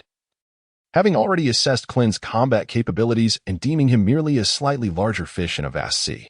Dre, let us confront Zaire together. Although Saviza possessed a final trump card, there was no immediate need to employ it. Meanwhile, Zaire, feeling a surge of delight at Klin's anger directed towards him, was lost in a moment of intimacy with the others when Nez's untimely voice broke the silence. Hey, you insignificant little fish over there, what is your name? Come and meet your demise at my hands. Klin pointed to himself, inquiringly. You are the one I am referring to, Nez exclaimed before leaping toward the two. Having deliberately shouted moments before to divert his opponent's attention, aiming for a decisive strike. Shaviza and Dre exchanged glances, both nodding in agreement as they surged toward Zaire with fervent determination. Klin's figure flickered as he flew out, the three of them leaning forward. Klin sneered. Don't blame me for what happens next. With a swift motion, he executed the Kunlun 3 kicks, striking each of their chins. Like kites severed from their strings, they soared backward. Thud, thud. The trio etched 3 beautiful lines across the surface of the hard red giant star, bouncing incessantly until they finally came to a halt after soaring over 100 meters. The guards hiding nearby wore expressions of confusion. Lear pinched his own cheek and inquired, What just happened, Scar? Scar, still reeling from the shock, shook his head repeatedly. I have no idea. All I saw was Klin's figure flash. And then those 3 were sent flying. Damn it. Shaviza gritted his teeth against the pain and slowly rose, glaring fiercely at Klin as he pressed the detection device again. Beep beep. Combat power. 50,000. Shaviza was instantly infuriated, hurling the detection device away in frustration. Dre and Nez also gradually stood up, no longer underestimating Klin. How long until the Twilight Star reappears? Klin suddenly turned to ask Zaire. Zaire, having regained his composure from the earlier battle, replied, 5 minutes. 5 minutes. It seemed there was still time for some fun. Klin chuckled mischievously. Klin suddenly charged at the trio with a fierce shout. The 3, having underestimated their opponent, had just suffered a significant setback, and now dared not let their guard down, focusing intently on fending off Klin's assault. The 4 engaged in close combat. Klin's punches were swift and formidable, and even in their united effort, the 3 could barely withstand his onslaught. Nez, whose combat prowess was relatively weaker, naturally became Klin's primary target. Klin's heavy punches were aimed squarely at Nez, who could palpably feel the immense pressure bearing down on him, causing him to respond in a flustered and hasty manner. Klin suddenly erupted with fury, sending shockwaves that pushed Saviza and Dre back. A flickering light emanated from his left hand. As Saviza and Dre stumbled backward, they recognized the movement in Klin's left hand and could not help but exclaim, This is bad. What is it? Nez inquired, somewhat perplexed.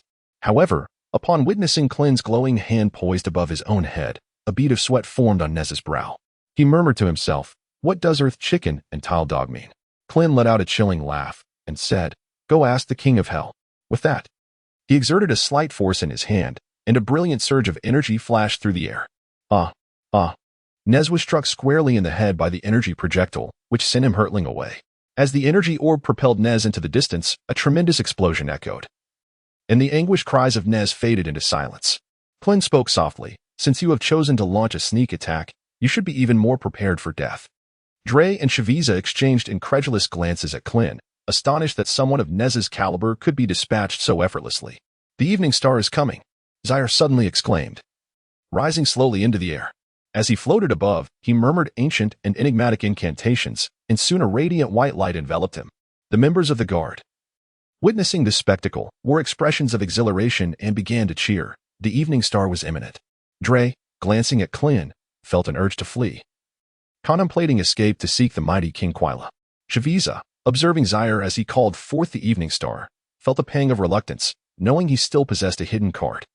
However, he needed Dre to stall Klin long enough for him to gather his energy. Shaviza cast a knowing glance at Dre. Seizing the moment when Klin was distracted by Zaire to discreetly retreat, Dre received Shaviza's message. Hold Klin for 2 minutes. I will gather energy. Once I am ready, it will be Klin's end. Dre was puzzled, unaware that the captain had such a final trump card, but he understood the importance of following his leader's directive. With energy coalescing in his hands, Dre directed it towards Klin. Klin was momentarily interrupted while observing Zaire, which stirred a sense of irritation within him. How audacious. To still have the courage to launch an attack. With that thought, Klin charged towards Dre. Rather than opting for defense, Dre decided to confront Klin head-on. Possessing nearly 200,000 in combat prowess, he fought as if his life depended on it, making it difficult for Klin to gain the upper hand. However, the disparity in their strengths was ultimately insurmountable, and a single misstep led to Dre being sent flying by Klin's strike. Kieran pressed his hands together once more, a radiant blue light emanating from his palms as he shouted, Kamehameha. Dre, possessing a formidable combat talent, swiftly regained his composure after being launched into the air, utilizing energy to gracefully descend back to the ground.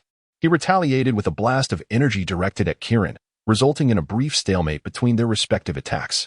A sinister smile crept upon Dre's lips, causing an ominous premonition to stir within Kieran's heart. At that moment, Zaire floated in midair. His eyes tightly shut as he harnessed his mental energy to summon the evening star.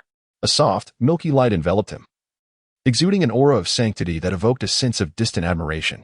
The rugged surface of the red giant emitted a deep rumbling sound, revealing the onset of wrinkling. The immense pressure within the red giant exacerbated the fissures on its surface, from which fiery light began to radiate. Zaire's heart swelled with joy upon witnessing this spectacle. It mirrored the ancient legends, where the resurgence of the evening star heralded a great light and the surface would yield to vast oceans. Fully engrossed in channeling his mental prowess, Zaire meticulously guided the evening star, entirely oblivious to any looming danger. Meanwhile, Shaviza concealed himself nearby, covertly utilizing pure, high-energy minerals from the celestial lineage, experiencing a nearly tenfold surge in power within a short span. He chose not to rescue Dre, but instead remained in the shadows, awaiting the moment Zaire would summon the evening star. Though the Celestials observed Zaire from afar, they remained oblivious to Shaviza's presence. With a thunderous crack, the ground fissured further, and the evening star exuded an even more intense crimson glow that saturated the skies above the celestial realm. Witnessing this, an insatiable greed surged within Shaviza's heart. A powerful energy blast hurtled towards Zaire, jolting him from his elation. As he beheld the incoming projectile, he attempted to activate his spatial abilities to escape, only to find himself seemingly frozen in place, engulfed by an overwhelming sense of helplessness, his complexion turning ashen. Klin's energy wave clashed momentarily with Dre's energy orb, and upon seeing Dre's smile, an ominous feeling washed over Klin. Klin instinctively cast a glance at Zaire, only to witness a formidable energy projectile hurtling directly towards him. Should Zaire be struck by this energy blast, it would likely result in his immediate demise. Not good, Klin shouted as the energy in his hands surged, amplifying several times over, causing his ki wave to thicken significantly. Dre, engulfed by the overwhelming energy, cried out, Shaviza, why won't you save me? Dre was consumed by Klin's ki wave, his form contorted by the sheer power of the energy. Klin gazed at the energy projectile hurtling towards Zaire, sensing the immense and terrifying power it harbored. Even if he exerted every ounce of his strength, he feared he would be unable to withstand it. Observing the approaching energy orb, Klin did not hesitate for a moment and activated his instantaneous movement. The energy projectile had reached Zaire's very front, and in despair, Zaire had closed his eyes.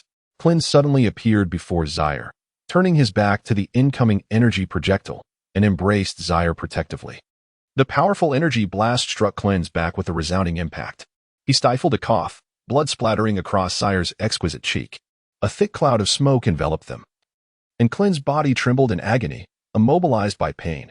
He felt as though his back no longer belonged to him, as dark, viscous blood dripped down, evidence of charred flesh. Zaire merely sensed a slight warmth on her face, her body fluctuating momentarily. Slowly, she opened her eyes to see Klin shielding her. However, Klin was drenched in sweat, his face contorted in evident suffering. Panic gripped Zaire as she realized Klin had taken the fatal blow meant for her. Her eyes welled with tears, and as she wiped the blood from Klin's lips, she caught a glimpse of the horrific damage on his back. Klin, despite his pain, managed to maintain a strained smile, attempting to shield Zaire's view. Upon witnessing Klin's injuries, Zaire was taken aback, her heart swelling with intense fury. Klin understood that he could no longer delay. The combat prowess exhibited by Shaviza had undoubtedly surpassed 1 million. He needed to hasten the departure of Zaire and the others.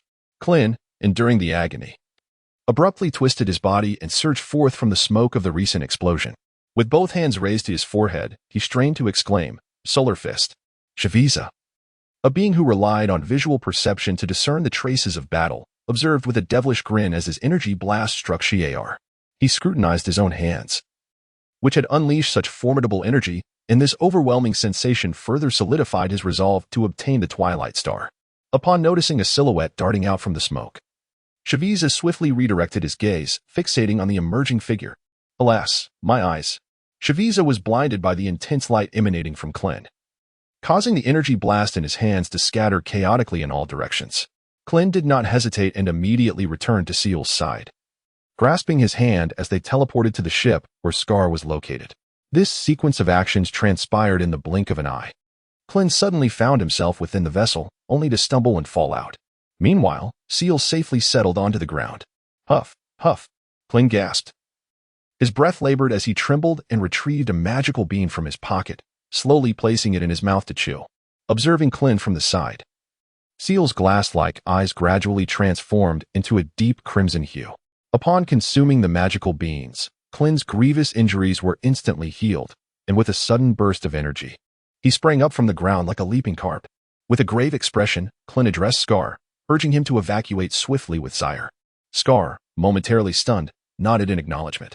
However, Zaire remained unmoved, standing silently to the side. Klin grasped Zaire's arm, but Zaire forcefully shook off Klin's hold, a chilling aura of bloodlust emanating from him as he darkly declared, "I shall kill him." Klin observed that Zair's pupils had entirely transformed into a hue reminiscent of bloodstone. Realizing that Zaire had succumbed to fury, eclipsing all rational thought, Klin understood that any words spoken now would be futile, so he repeated, "Scar, evacuate at once." However, Princess Scar expressed her unease. "You can rest assured with me here," Klin replied nonchalantly. After uttering these words, he gently cradled Seal's face in his hands, gazing intently into her eyes as he earnestly instructed, "Hide well, and do not come out, under any circumstances." Seal appeared unfazed, her eyes still ablaze with crimson. "Do you hear me?" Klin admonished firmly. Seal's blood-red eyes flickered with a hint of brightness before being engulfed once more in crimson. She clenched her fists tightly, grasping an unfamiliar, chain-like red object. Klin grasped Seal and teleported away, placing Seal at the opposite corner of the red giant star. "Stay here and do not move," Klin exclaimed loudly before vanishing once more. Seal stood there, gazing in the direction of Klin, as if he could perceive the battlefield miles away.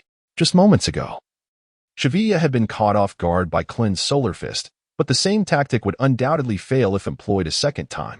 As the smoke dissipated, Shaviza realized that both Seal and the little bald man who had ambushed him had vanished, inciting his fury. "Damn it, my evening star." With that, Shaviza soared toward the direction from which he had hurled the detector. Having discarded it in his anger, he now needed it to locate Seal's position. In an instant, Klin reappeared behind Shaviza and delivered a swift kick towards him.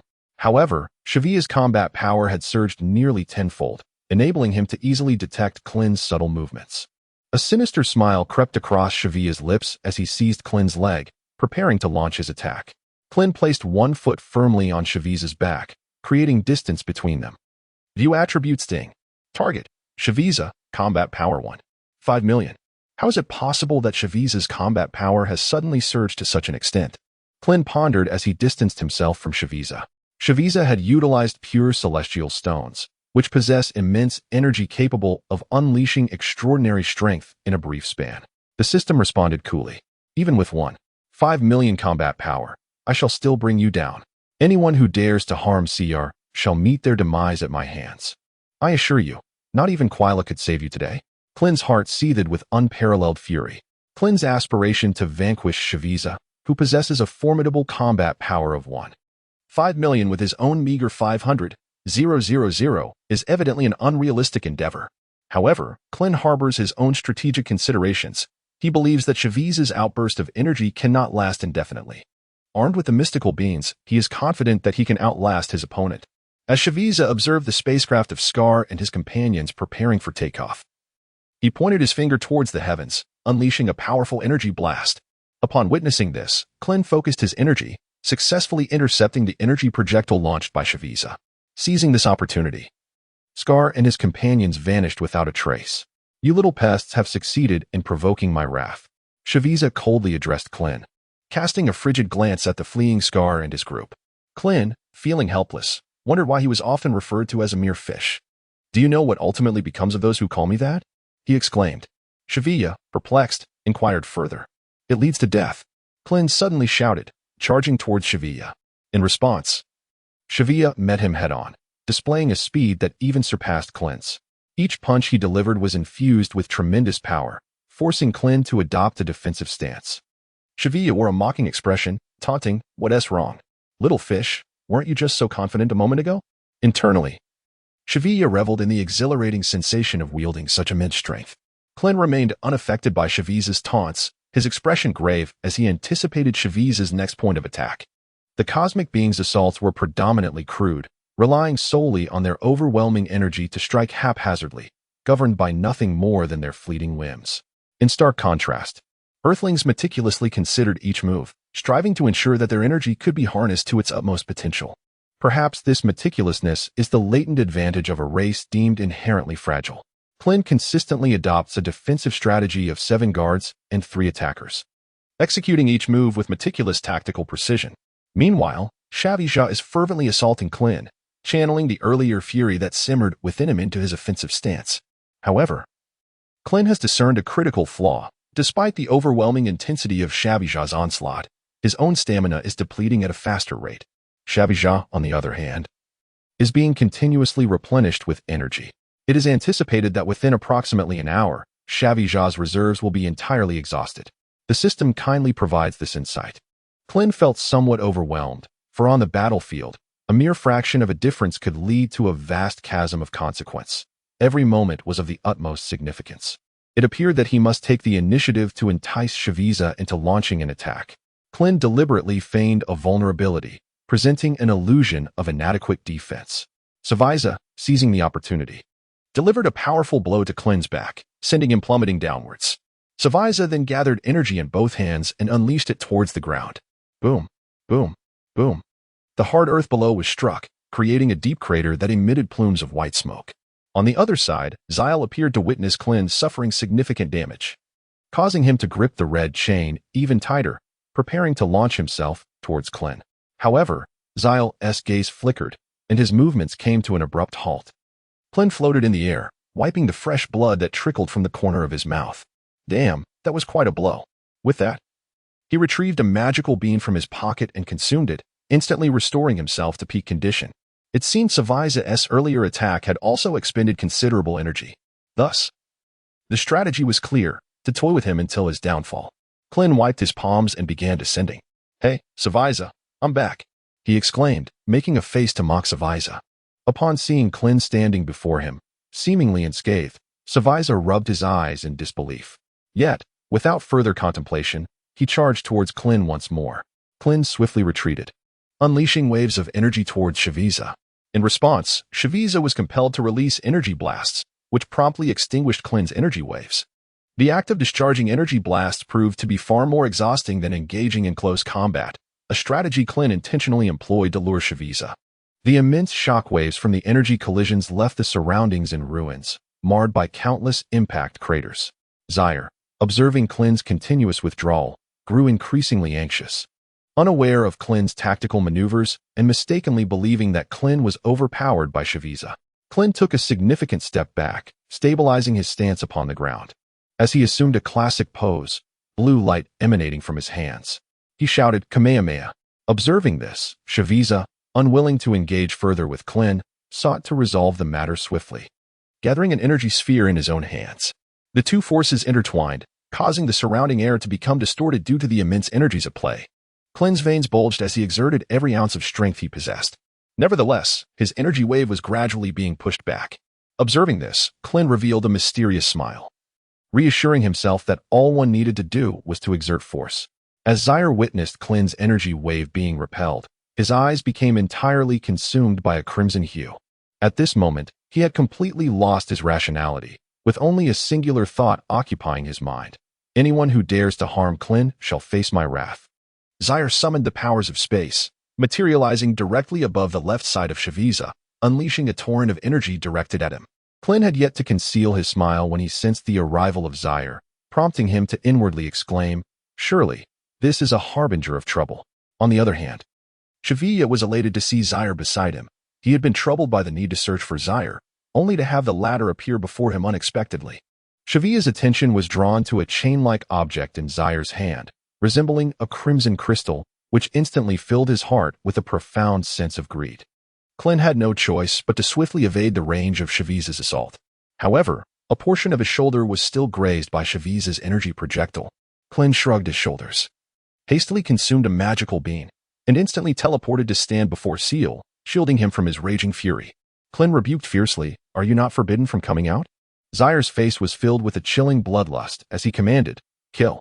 Upon witnessing the unfolding events, Klin found himself with no alternative but to shield Zaire as he retreated. Zaviza, upon spotting the evening star, could hardly relent and pursued Klin relentlessly. As Zaviza unleashed a barrage of energy orbs, Klin clutched Zaire closely, evading the onslaught until he was cornered. "Haha," Zaviza cackled, blocking Klin's path with a malevolent grin. "System, how long until his energy is depleted?" Klin inquired. 5 minutes. However, should he continue to release energy at this rate, only a minute remains, the system responded, prompting a sigh of relief from Klin. "Zaire, step aside. I shall handle this from here," he declared, gently setting her down. Yet, Zaire's blood-red, glassy eyes remained unwavering. She said nothing but coldly shook her head, prepared to engage Zaviza. In this moment, Zaire fought for Klin. Anyone who dared to harm him was her enemy. Allow her to join the fray. Klin attempted to interject once more, but the system's voice resonated again. "Zaire, this battle is for you. Afterward, you may emerge purified and renewed." Klin could only nod, while the irrational Zaire was solely attuned to the voice of that individual within his subconscious. At that moment, with Klin's nod of affirmation, Zaire instinctively surged forward. A flash of crimson light flickered, and Zaire found himself standing before Shaviza. What? How has Zaire's power surged to such heights? Klin observed as Zaire engaged Shaviza in a fierce struggle, neither side yielding an inch. Soon, Klin noticed that each of Zaire's attacks was preceded by a glimmer of red light. Could this be the fabled Twilight Star? Klin pondered boldly. It is imperative that Shaviza does not acquire the Twilight Star. He has been in search of it and must know something significant. Should he obtain it, the situation could become precarious. After a moment of reflection, Klin charged toward Shaviza. "Damn it," Shaviza exclaimed, feeling overwhelmed. Why has this woman suddenly exhibited such formidable combat prowess? Is the Twilight Star truly that powerful? At this juncture, Shaviza began devising a plan to seize the Twilight Star. Once it was in his grasp, he could secure an eternal source of immense energy. As Shaviza contemplated this, Klin launched a swift kick, sending him hurtling through the air. "Use your wits. You think you can take the Twilight Star while I am here?" Klin stated coldly. Upon seeing Klin approach, Shaviza felt the pressure intensify, compounded by Zaire, who was no weaker than himself. A thought of retreat began to take root in his mind. Klin gazed at the fallen Shaviza, instantly sensing the mischief that must be brewing in his mind. With his own prowess, the previous kick had hardly inflicted any substantial harm upon Shaviza. "Huh. This strike has drained your entire energy," Klin scoffed quietly. "Huh." Klin unleashed a powerful wave of energy. As Shaviza, contemplating escape, witnessed Klin's energy wave hurtling towards him, he reluctantly abandoned the thought of fleeing and gathered his strength to confront the oncoming force. "How I dread your refusal to engage, now that you have. There is no path but to doom." The two energies clashed fiercely, intertwining in a tumultuous struggle. Initially, Shaviza's energy surged with greater potency than Klin's, gradually pushing Klin's force back. Yet, before Shaviza could revel in his advantage, an overwhelming sense of weakness washed over him. Klin was also enduring a great deal of strain, yet he sensed a sudden alleviation of pressure on his hands, signaling to him that the time has come. Krillin's hands exerted tremendous force, and the previously stalemated energy wave abruptly transformed into an overwhelming victory. As Shaviza witnessed his energy being repelled, his eyes widened in disbelief. The terror within his pupils magnified infinitely. Boom! Shaviza was struck directly, resulting in a colossal explosion in the distance. Seeing this, Zaire attempted to advance. But Krillin grasped Zaire's hand, gently pulling her into his embrace with all his might. "It's over. We have defeated Shaviza," Krillin murmured softly while tenderly stroking Zaire's hair. Although Zaire did not immediately find her composure, Krillin's embrace was incredibly reassuring, firmly enveloping the restless Zaire. Klin gradually offered solace, and after a considerable time, it seemed to have a significant effect. CR quietly nestled against Klin's chest, as if listening to the steady rhythm of his heartbeat, her gaze softening considerably. How infuriating! The annihilation of his entire mech battalion today was an unbearable reality for the proud Shaviza. In a state of disarray, Shaviza slowly writhed, his body charred and emitting a faint hissing sound. "I must report to King Quila." Shaviza painstakingly crawled out of the massive impact crater. "You may find that you have no opportunity left." Klin approached, speaking in a calm tone. Upon hearing Klin's voice, Shaviza's eyes widened in terror, his pupils dilating significantly. "I am a subordinate of King Quila. Do you dare to kill me?" In a state of extreme panic, Shaviza invoked Quila's name, hoping to instill fear in Klin. Upon witnessing this, Klin burst into hearty laughter, exclaiming, "Why is it so difficult for people to grasp such a simple truth?" "What?" Shaviza instinctively inquired. Klin suddenly bellowed, "How can someone like you ever change? You are destined for death." With that, Zaire closed his eyes. Klin pressed the furious Zaire, who was glaring fiercely at Shaviza, into his embrace. With a swift motion, a spherical wave of energy coalesced in Klin's hand, and with a gentle flick, Shaviza was cleaved in two. Shaviza's eyes widened in disbelief as he slowly succumbed to the ground, his face etched with resentment. Now, Klin had more pressing matters at hand. The troops of Shaviza remained on the starship, and Klin's objective was to seize their resources. However, what occupied Klin's thoughts more was the abundance of celestial stones left behind by Shaviza's forces.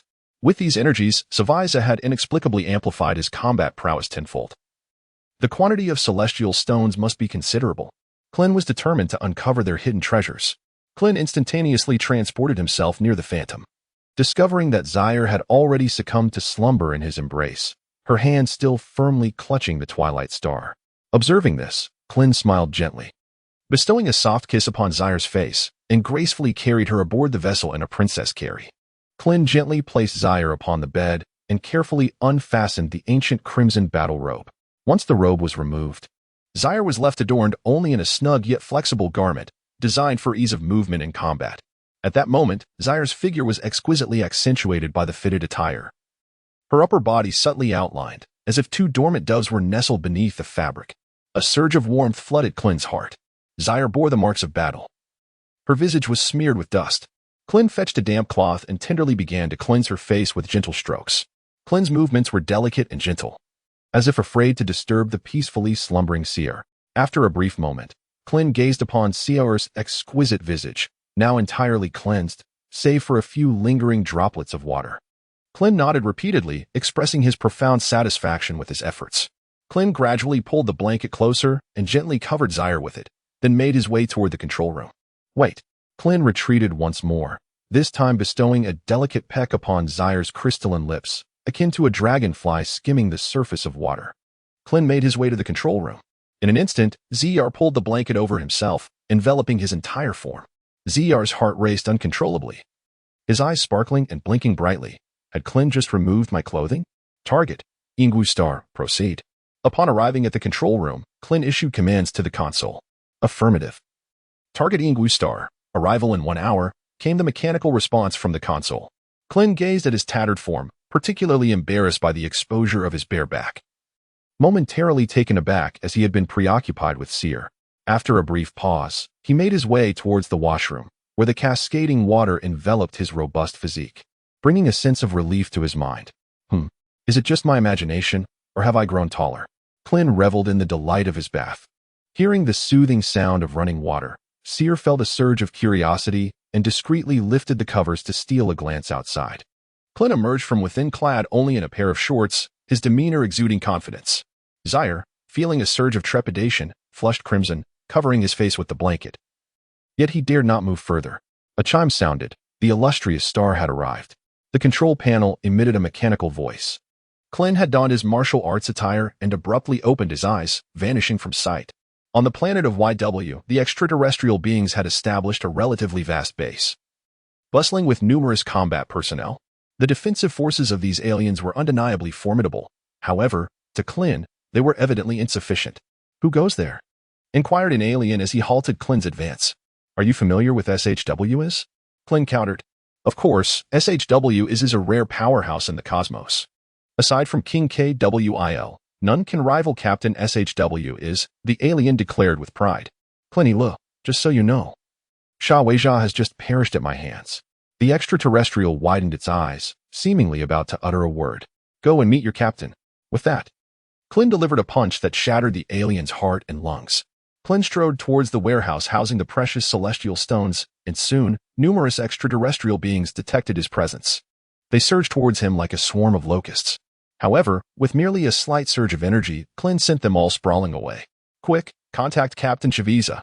A terrified squad leader among the aliens shouted at the sight of Klin. "We can't reach him." A panicked communications officer responded. "What about Lord Dre and Lord Ness?" The alien captain inquired, visibly at a loss. Klin had arrived at the warehouse of the celestial stone, gazing at the mounds of celestial stones piled high. He couldn't help but grin widely and exclaimed, "You have truly worked hard. System, collect." Ding. The system's voice seemed to quiver slightly as it announced, "You have acquired 10.5 million energy." Damn, such an abundance of energy. Klin was also taken aback. Klin ascended slowly into the heavens, gazing down upon the alien base below, a formidable energy wave coalescing in his grasp. "May it be reduced to cosmic dust," Klin declared with serene determination. A robust energy wave surged swiftly towards the alien stronghold. Within the confines of the base, crimson lights flickered ominously, accompanied by the blaring alarms, "Immense energy incoming, beep beep beep." The earth trembled violently as a resounding explosion erupted. In an instant, the alien base was obliterated, and countless extraterrestrials were left wailing in agony. The detonation triggered a chain reaction, resulting in the catastrophic self-destruction of numerous alien weapons and spacecraft. Klin gazed down at the sea of flames below, devoid of any sympathy. These were ruthless invaders, each with blood on their hands. Conversely, Klin thought that by eliminating them, he might still accrue a measure of merit. With a fleeting motion, Klin materialized within the confines of the phantom vessel, the turbulence in his heart swiftly quelled. "Destination, Zishan Star," he declared to the control panel. "Set course for Zishan Star." "Full speed ahead," came the mechanical response. Zaire also sensed the violent explosions occurring outside. Ingwu Companion Star was, in a sense, a part of his homeland. Stirring a twinge of melancholy within him, Klin suddenly appeared beside Seer, grasping her hand with urgency before slowly settling down. "What are you looking at?" he inquired. Seer, fully aware it was Klin, merely shook her head in silence. They were both deserving of their fates. There was no need for her to feel sorrow for them. Seer, being a kind-hearted girl, couldn't he help but feel a twinge of compassion upon witnessing so many souls consumed by flames. Klin, recognizing her distress, sought to divert her attention. "You don't realize how fierce you were just now. You nearly frightened me," he remarked deliberately. Upon hearing that she had startled Klin, Seer's focus swiftly shifted. Her expression turned anxious as she cast worried glances at him, perplexed by her earlier outburst. It seemed as though years of repressed anger had been suddenly unleashed, leaving her unable to regain control. Klin, observing the anxious expression in Zaire's eyes, chuckled heartily and, with a playful twist of his body, leaned closer to Zaire. Klin, embracing Zaire with a hint of tenderness, remarked playfully, "I was merely teasing you. How could someone as adorable as you ever frighten me?" Upon realizing Klin's mischievous intent, Zaire's heart fluttered with understanding. Seizing the moment, she attempted to free her hands to strike Klin, yet he was well prepared, firmly grasping her wrists. As Zaire struggled, discovering the futility of her efforts against Klin's iron grip, desperation surged within her, prompting her to part her lips and attempt to bite him. Klin gazed at the lustrous lips of Zaire, a smirk playing upon his lips. "Fortune has smiled upon me, and I shan't hold back." "Oh dear," Klin exclaimed, immediately contorting his face in a semblance of agony. Zaire, realizing her earlier exuberance, hurriedly stepped forward to support Klin, her voice tinged with concern. "Are you all right?" "I did not mean to." Klin deliberately bit his tongue and spoke in a muffled voice. "It hurts. I'm bleeding." "Indeed." Zaire noticed traces of blood at the corner of Klin's mouth, which made his expression more anxious, with his eyes darting in their sockets. Upon encountering Zaire in such a state, Klin dared not jest any longer and promptly lowered his hand, exclaiming, "I am perfectly fine. See for yourself." Zaire, seemingly skeptical, reached out to gently touch the corner of Klin's mouth. Once satisfied that Klin was indeed unharmed, she pouted, her cheeks puffed in a feigned display of indignation, and said, "I knew you were just teasing me." Klin stepped forward to embrace Zaire, resting his forehead against hers, their noses gently touching, gazing into Zaire's wide eyes. Klin spoke with deep affection, "I care for you too much to ever mistreat you." Zaire relished the tender attention Klin bestowed upon her, a playful smile gracing her lips as she quipped, "I don't care. You are the one who bullies me. Very well, then I shall bully you." Klin replied with mock ferocity. "I am not afraid. You cannot defeat me now," Zaire declared confidently. Klin suddenly recalled that Zaire had just been able to hold his own against the frenzied Savaiza. He quickly inquired, "Did you obtain the Twilight Star?" Zaire nodded earnestly, extending his hand. A flash of crimson light illuminated the scene, revealing a chain-like red object in his grasp. Klin then scrutinized the Twilight Star with great care. Is this truly the Twilight Star? For this, an entire clan has been tethered to this expanse of starlit sky, unable to relocate even in the face of brutal slaughter? Here, take it. Seal bestowed the Twilight Star upon Klin. Klin jested lightly. "Aren't you afraid that I might sneak away under the cover of twilight? You wouldn't dare." Zaire retorted, her trust in Klin unwavering. At this moment, she would willingly follow him anywhere. Flustered, Zaire exclaimed, "If you dare to run, I'll bite you to death." She bared her teeth, attempting to feign a fierce demeanor. Klin smirked mischievously and asked, "Shall I bite like just now?" Zaire's face flushed as she muttered softly, "I do not wish to converse with you. System, check the Star of Twilight." Klin retracted his playful demeanor and spoke earnestly. "Ding dong, the chain of the Star of Twilight." Key. The system provided only this scanned information. A key? Klin's heart churned tumultuously. After expending such effort, the Star of Twilight was merely a key? Klin returned the Twilight Star to CR and inquired earnestly, "What is the legend? How can one harness the Twilight Star?" CR took the Twilight Star, pondered for a moment, and then spoke. "The radiance of the Twilight Star neither intensifies nor diminishes. It is eternal, unchanging." This echoed what Scar had said previously, prompting Klin to reflect deeply. Observing Klin lost in thought, CR strived to recall as well. "CR, remember this. When the Twilight Star descends, the power of time and space will manifest, and our mission in the Perseus constellation will be complete." The benevolent Perseus king said to young CR. A glimmer of light flashed in young CR's eyes as he replied with a clear voice, "Father, where can one witness the power of time and space?" The Perseus king contemplated for a moment before responding slowly, "Return to the Zishan star." CR's reflective gaze was abruptly pulled back to reality, and he murmured, "Returning to the Zishan star may hold the answers." What? Klin caught CR's mumbling. "Perhaps returning to the Zishan star will reveal the answers. The power of time and space shall descend." CR spoke with a hint of uncertainty.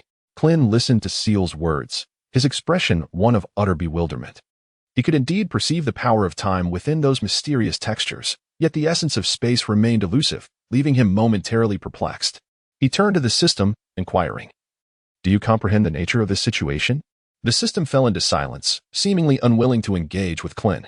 "I shall offer a reward of 1,000 energy," Klin tempted. "I implore the host to explore this on their own." The system appeared insulted by Klin's offer of 1,000 energy, and after uttering this, it ceased to respond. It seemed that all paths led back to Zishan Star, Klin mused inwardly. Having written for 43 days, he was excited to announce that his work would be available on QQ Reading starting tomorrow. He expressed his heartfelt gratitude to all the readers for their unwavering support, as well as to his editor, Miss Yonya. This would be his first publication, and he felt a thrilling sense of anticipation. "It has been quite challenging. After all this time, I have yet to see what a recommendation looks like," he lamented.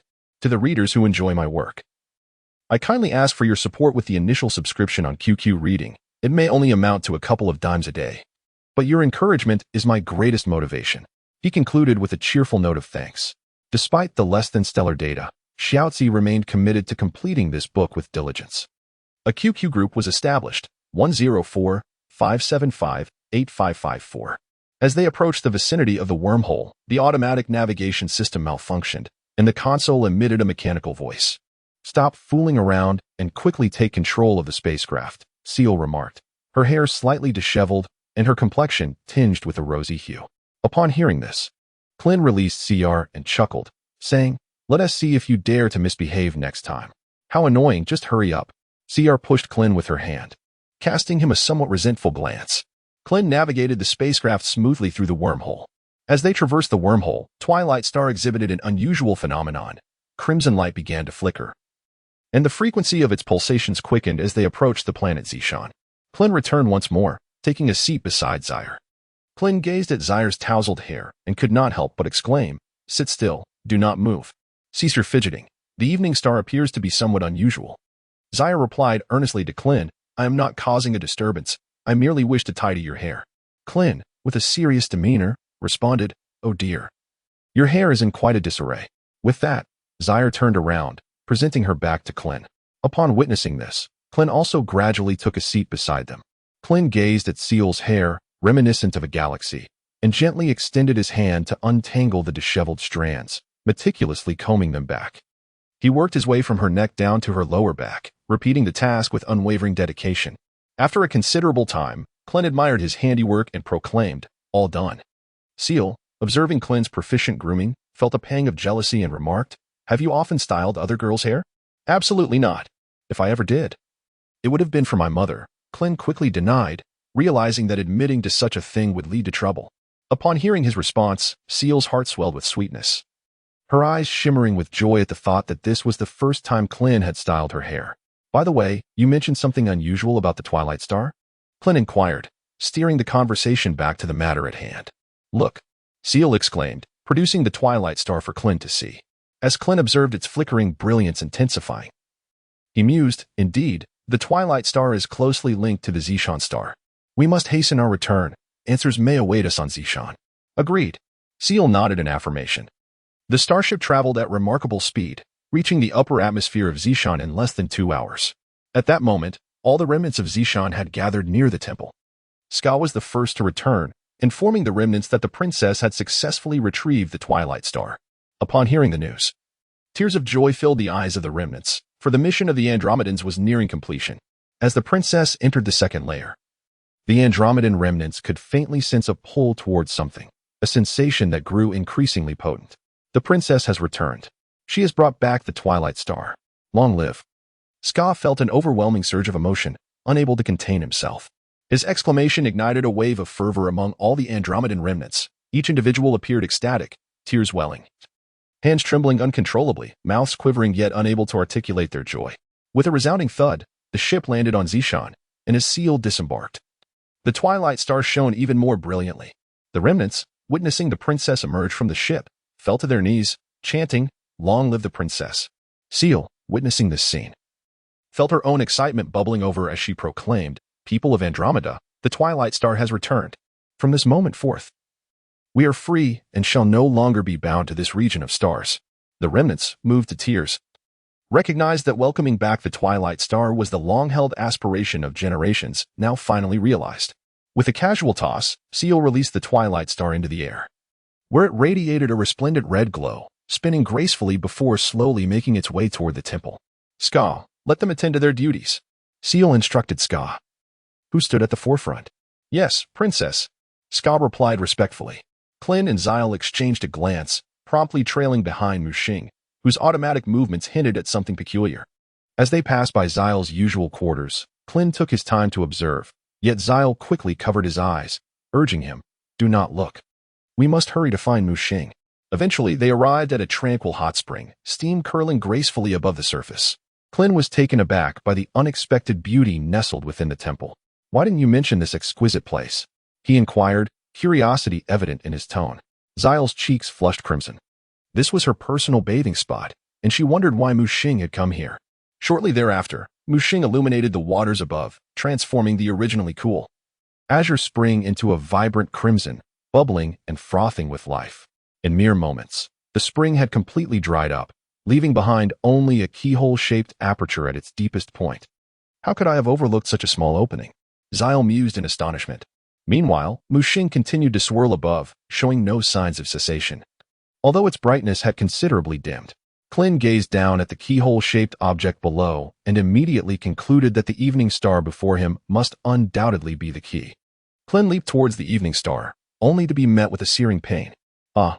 It burned, and with a hissing sound. White smoke emanated from his hand as he staggered back a few steps, his palm turning a vivid crimson. Are you all right, Klin? Sayal hurriedly approached Klin, gently grasping his wrist while examining the singed palm. Huff!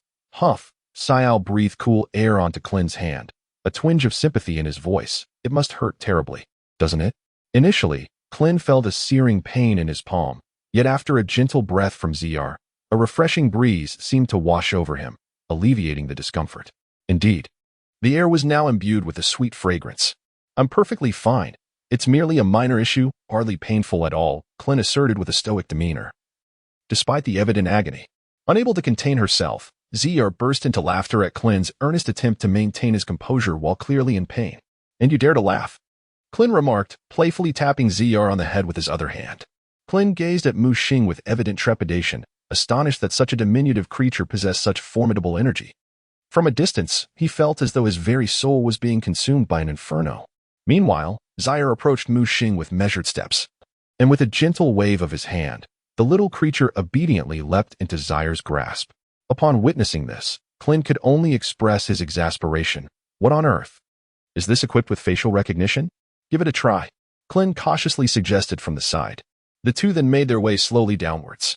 As they approached, they indeed noticed a depression at the cave's entrance, precisely mirroring the shape of the twilight star held by Zaire. What could this possibly be? Klin pondered with growing curiosity.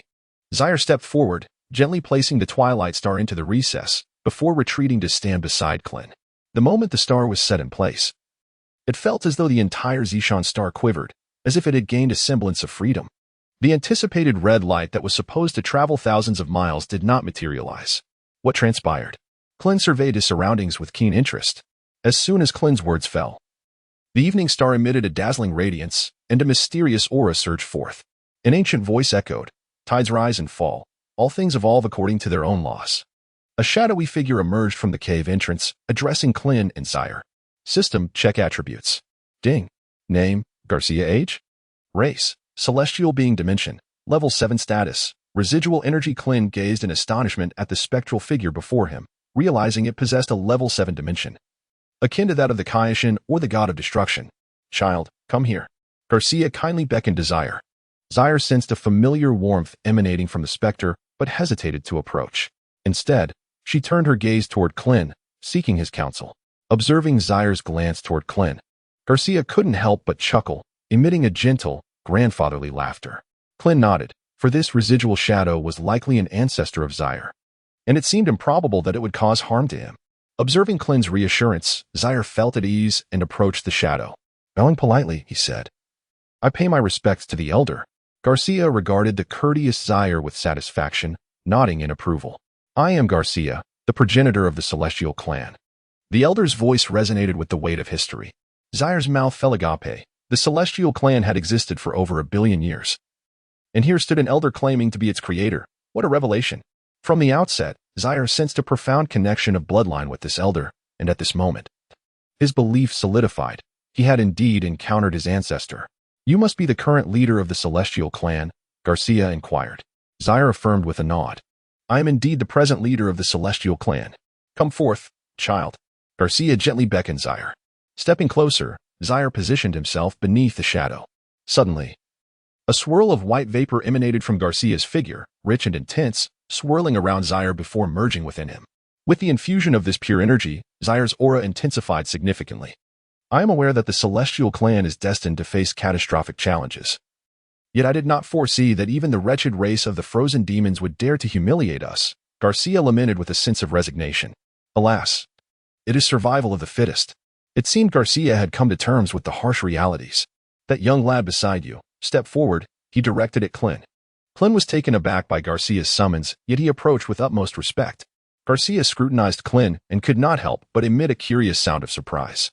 Although his talent appeared lacking, his character was undeniably exceptional. Strangely, he found himself unable to perceive the temporal continuum of Klin. "With you, the civilization of the celestial realm shall never cease." Garcia laughed heartily. Klin, upon encountering the enigmatic texture reminiscent of that peculiar day, boldly inquired, "Might I ask, esteemed elder, if you possess the power to manipulate time and space?" Garcia, amused by Klin's question, smiled even wider and responded with satisfaction. Ah, young one. You possess quite a discerning eye. With such perceptiveness, I, Garcia, shall accept you as my son-in-law. The very power that Garcia held in high regard had been effortlessly discerned by the young Klin, filling him with a sense of pride. Indeed, I am one of the overseers of time and space, and also the former god of time. That texture is a remnant of my power over time. Garcia proclaimed with pride. The revelation that he was a custodian of time and space left Klin in a state of astonishment. The gravity of the knowledge weighing heavily upon him. The god of time was shrouded in greater mystery than even the god of destruction, wielding powers far more peculiar. While the god of destruction could obliterate everything within a particular timeline, one could still exist in alternate realms. However, should the god of time choose to erase you, it would be as if you were expunged from the very river of destiny itself. To be erased by the god of time meant that one would cease to exist across all timelines within the universe, a terrifying power that left Klin in awe. Ancestor, where do you currently reside? Zaire, intrigued, asked. Klin himself shared a sense of curiosity. Such a formidable being, with an existence extending across countless ages, surely would not perish so easily. It was none other than that old rascal, Salama, who brought about my predicament. Garcia realized he had misspoken and promptly sealed his lips. In any case, this is merely an energy I have left behind. The rest is of no concern to you. Garcia mused to himself. That old Salama could never have anticipated that I still possessed this ability. If I can shape a powerful guardian from my lineage to protect the celestial beings, victory in this wager shall surely be mine. Salama. Klin shivered at the mere mention of that name, as if recalling that the power to create Dragon Balls had been bestowed by the dragon god Salama himself. Klin felt momentarily bewildered, as the ancient matters were indeed intricate and convoluted. Suddenly, a quaint ring soared through the air towards Klin. Klin carefully examined the ring he had received. It was quite antiquated, adorned with intricate patterns reminiscent of peculiar textures, exuding a profound aura steeped in the essence of time. This was the ring of the timekeeper. And now you have been temporarily appointed as an apprentice timekeeper. Whether you can gain the approval for a permanent position depends solely on your own efforts.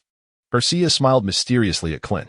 Astonished by the significance of the timekeeper's token, Klin was taken aback. Such a prestigious entity was indeed remarkable. He recalled that in Dragon Ball, Goku and Vegeta were ultimately chosen as timekeepers. A gift from the elders I dare not decline, Klin shamelessly proclaimed. Upon hearing this, Garcia burst into laughter, saying, If you wish to have it, just state so plainly, why all the pretense? The elders' bestowal is yours. You have borne such immense pressure alone, and this is rightfully yours. As Garcia spoke, a rich essence of energy surged forth from him. The mysterious aura fused with the celestial presence of Zaire, who stood still, seemingly unchanged. Zaire gradually absorbed the enigmatic essence, and Garcia continued.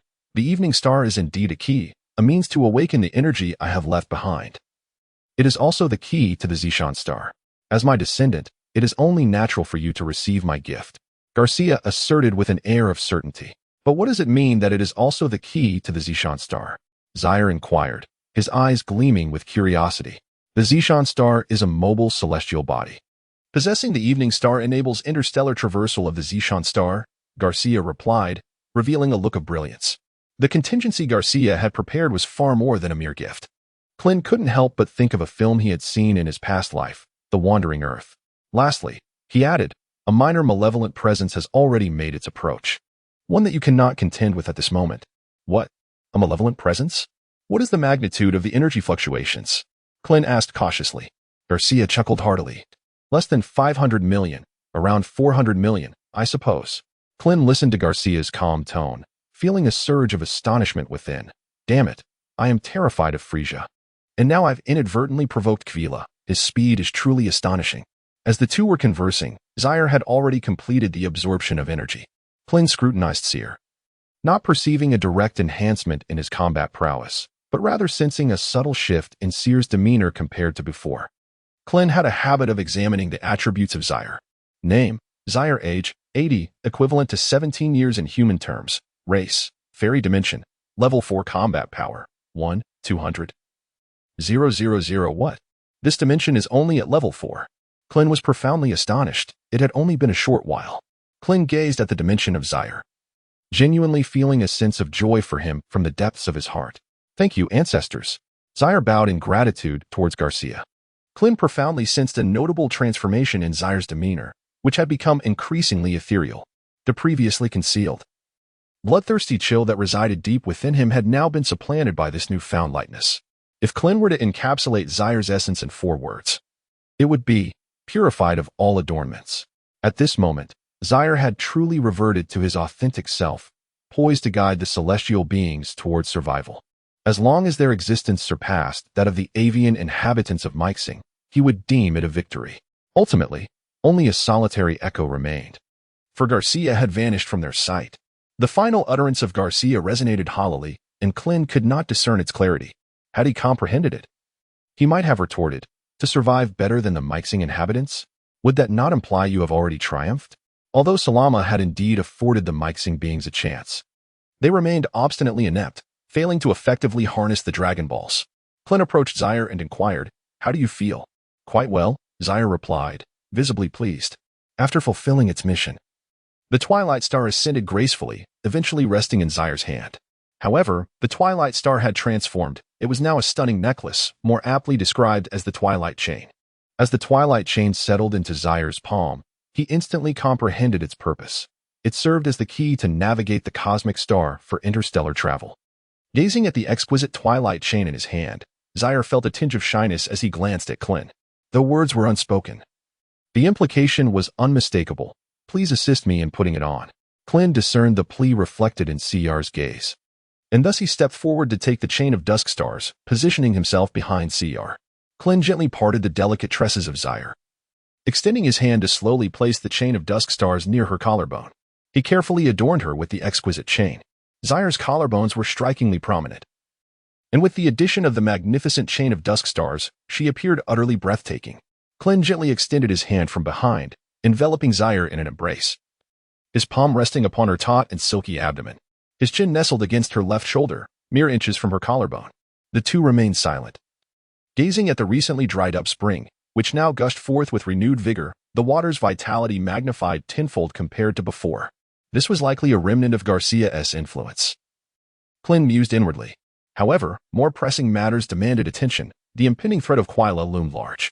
With no options left, he and Zaire were compelled to choose the path of the wandering planet. With Quila's combat power reaching an astounding 470 million, staying put would surely mean certain death. Klin suddenly grasped Zaire's hand, turning his body towards her, and with a look of deep remorse, he said, "I am truly sorry, but we must make our escape. Quila's strength is overwhelming, and I am far from being his match at present." Zaire gazed at Klin's apologetic expression, unable to suppress a smile as she replied, "It matters not. Wherever you go, I shall follow." This declaration could not have been more evident in its confession of affection. Klin gazed affectionately at Zaire, gently caressing her delicate cheek, his eyes resolute as if conveying a message. "This is but a temporary retreat, and I shall undoubtedly return for you in the future." With that, Klin and Zaire simultaneously appeared at the guard center. "Scar," Klin called out. Upon seeing Klin, Scar hurried towards them, brimming with excitement as he exclaimed, "Just now." The light of the evening star illuminated the entire planet of Zishan, and it felt as though the shackles binding each person had vanished. Scar, filled with fervor, spoke incessantly. Klin, alongside Zaire, smiled faintly as they listened to Sika recount his tale. Once Sika concluded, Klin spoke slowly. "Sika, we must evacuate." "Evacuate?" Sika questioned, a hint of doubt in his voice. "Indeed, the enemy we face is formidable beyond measure. Neither Zaire nor I stand a chance against them. We must retreat." Klin explained the reasoning behind his urgency. "Are we evacuating the entire clan?" "With the shackles now lifted, a mass exodus seems plausible," Sika pondered, not finding fault with the idea. "Indeed, the entire clan shall evacuate," Zaire interjected, affirming Klin's statement. "Very well, I shall prepare the ship," Sika declared, ready to set forth on his task. "Wait, that won't be necessary," both Zaire and Klin exclaimed in unison, their harmony evident. Klin chuckled lightly, gesturing for Zaire to elaborate. "Now that we possess the Twilight Star, we can relocate the entire Zishan star for our evacuation," Zaire said with a smile. Sika appeared taken aback. Although Zishan star was not particularly large, moving an entire celestial body was an immensely daunting task. He muttered to himself, "No wonder it is said to have existed since time immemorial." At this moment, Klin sensed an ominous and powerful presence approaching, and he spoke, "Prepare for evacuation." Meanwhile, Zaire closed his eyes, gradually establishing a connection with the Twilight Star. As the Twilight Star shimmered, it received the command, and subsequently, the entire Zishan star trembled slightly before diverting from its original orbit, heading towards the first layer.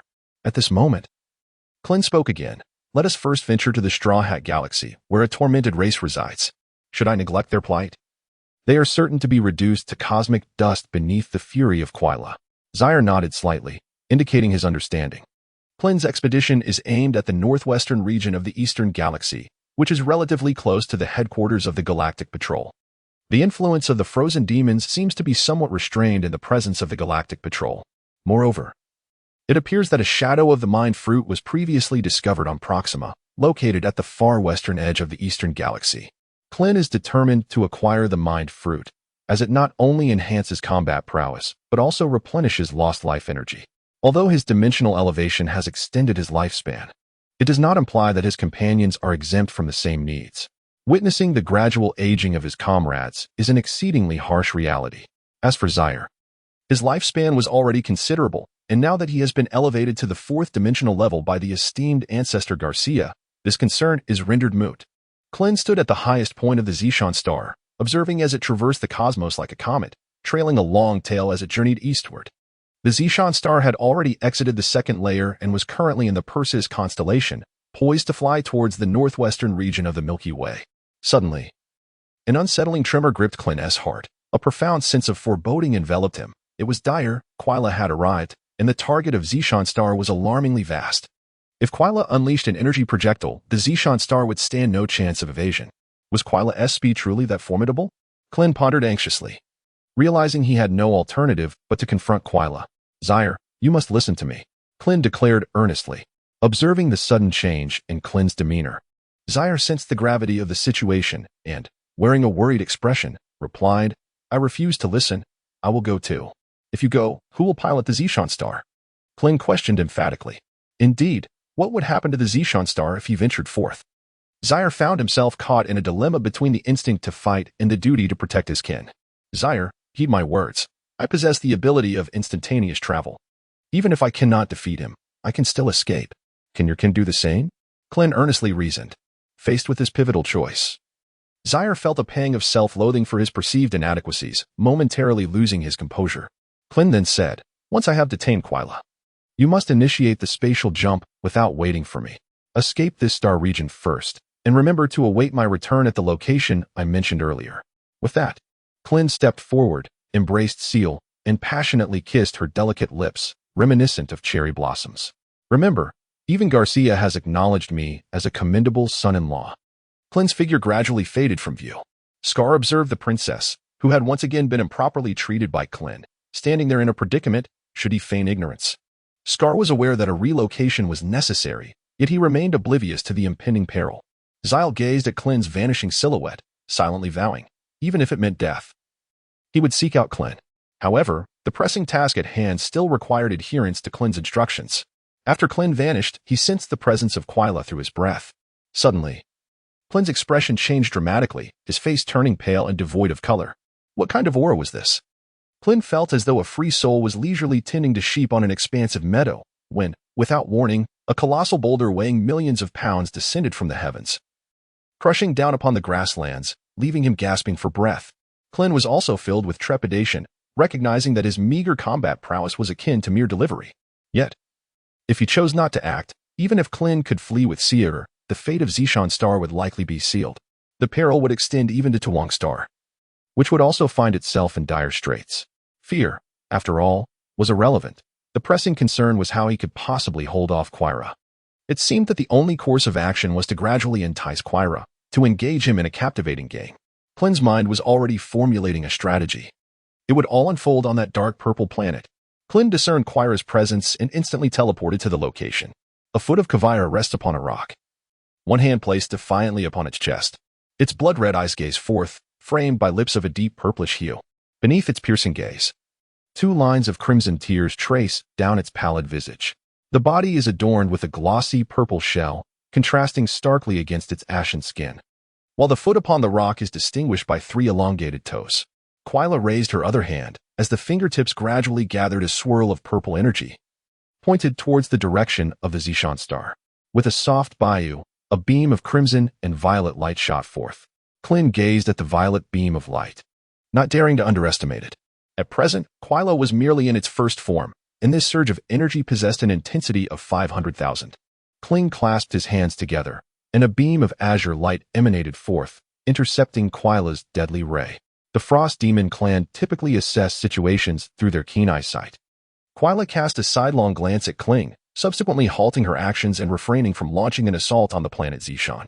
Klin gently descended, gradually coming to a halt before Quila. Name, Quila race. Frozen Demon Combat Power, 800,000. First form, total combat power, 470,000. Klin had already acquired knowledge of Quila's attributes through the system. Quila exerted immense pressure on Klin, emanating a sinister chill. Quila's alluring lips curled into a smile as her voice, tinged with a sinister undertone, inquired, "Did you annihilate my mech battalion?" Kellen's primary objective at present is to buy time. Thus, he skillfully diverts the conversation, responding innocuously, "What? A mechanized army? I have never encountered one. I have only heard of a fool named Shavager." Upon hearing Klin's words, Quila revealed a sinister smile at the corners of his mouth. Gulp. Klin swallowed hard. Quila was far too cunning. His earlier attempt to manipulate him had utterly failed. Now, you are presented with two choices: serve as my subordinate, or choose the path of death, Quila said in a voice tinged with mockery. Very well, you appear quite formidable. It seems like a rather appealing option, Klin replied, feigning submission towards him. Ha ha ha. Quila, however, laughed heartily from the side. The pupils of Klin flickered with a hint of anxiety. Damn it. It appears that your submission is unattainable. I shall have no choice but to reduce you to mere cosmic dust, Kvira remarked with an unexpectedly indifferent tone. At this moment, Kellen comprehended. Quila's recent utterance was merely a deliberate attempt to lure him in. Given his ability to effortlessly annihilate Quila's mecha forces, it was evident that he possessed considerable prowess. How could such an individual, endowed with skill, thoughtlessly pledge allegiance to another?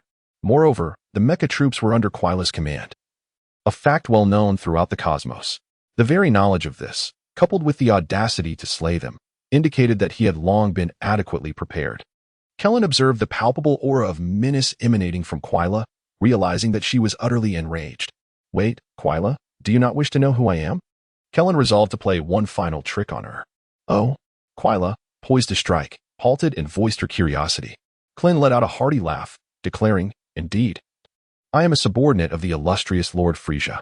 Your mech battalions have been vanquished, and henceforth, Frisia's Jinyu force shall reign as the supreme power in the cosmos. Upon finishing his words, Klin burst into a hearty laugh, striving to maximize the effect of his mockery. Upon hearing that it was the subordinates of her dear brother, Quila could hardly contain the fury that surged within her as they resorted to such measures to stifle her expansion. With a swift movement, Quila surged towards Klin, delivering a kick aimed at his head with 3 toes poised for impact. Klin was already intently observing Quila's movements, and a flicker of panic crossed his eyes as he narrowly evaded one of Quila's powerful strikes. Klin stepped back, only to be unexpectedly struck by Quila's tail, which whipped out with force and struck him squarely in the face. With a resounding thud, Klin was sent flying into a pile of rubble, stirring up a considerable cloud of dust. Quila gazed at the swirling clouds of dust, poised to pursue before hesitating once more. The Frost Demon clan had always maintained an air of elegance, typically toasting with their goblets of crimson wine while observing planets succumb to invasion, ever vigilant in preserving their own pristine image. Surrounded by debris, Klin was reluctant to advance towards Quila in such a state. By all that is sacred, what immense force! Klin gradually emerged from the rubble, brushing off the dust clinging to him. Bah! He spat out fragments of stone, his face ablaze with pain, marked by a prominent crimson bruise. If I were to be disfigured, I would utterly annihilate your Frost Demon clan, Klin declared with fierce intensity. Quila stood unmoved. Suddenly, the two engaged in battle once more. Although Klin's combat prowess was inferior to Quila's, his fighting techniques were remarkably adept, making it difficult for Quila to secure victory. Klin observed every lethal move executed by Kvera and could not help but mockingly retort, If you were to slay me, would you not fear the wrath of King Frisia? Upon hearing the increased intensity of Frisia's grip, Kvila found the rhythm of battle somewhat disordered. Within Krillin's heart, a sense of urgency welled up as he inwardly cursed himself for lacking those high-impact techniques.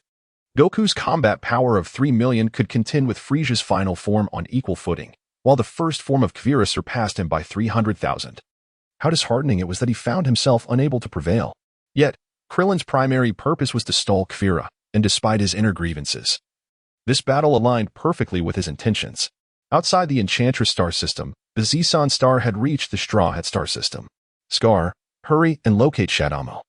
Krillin has informed us that Shadamo is already prepared, Seer urged, with every moment feeling excruciatingly urgent. Understood, Princess. Scar responded to her urgency with a prompt and agile demeanor. Setting off in search of Shadamo. Boom.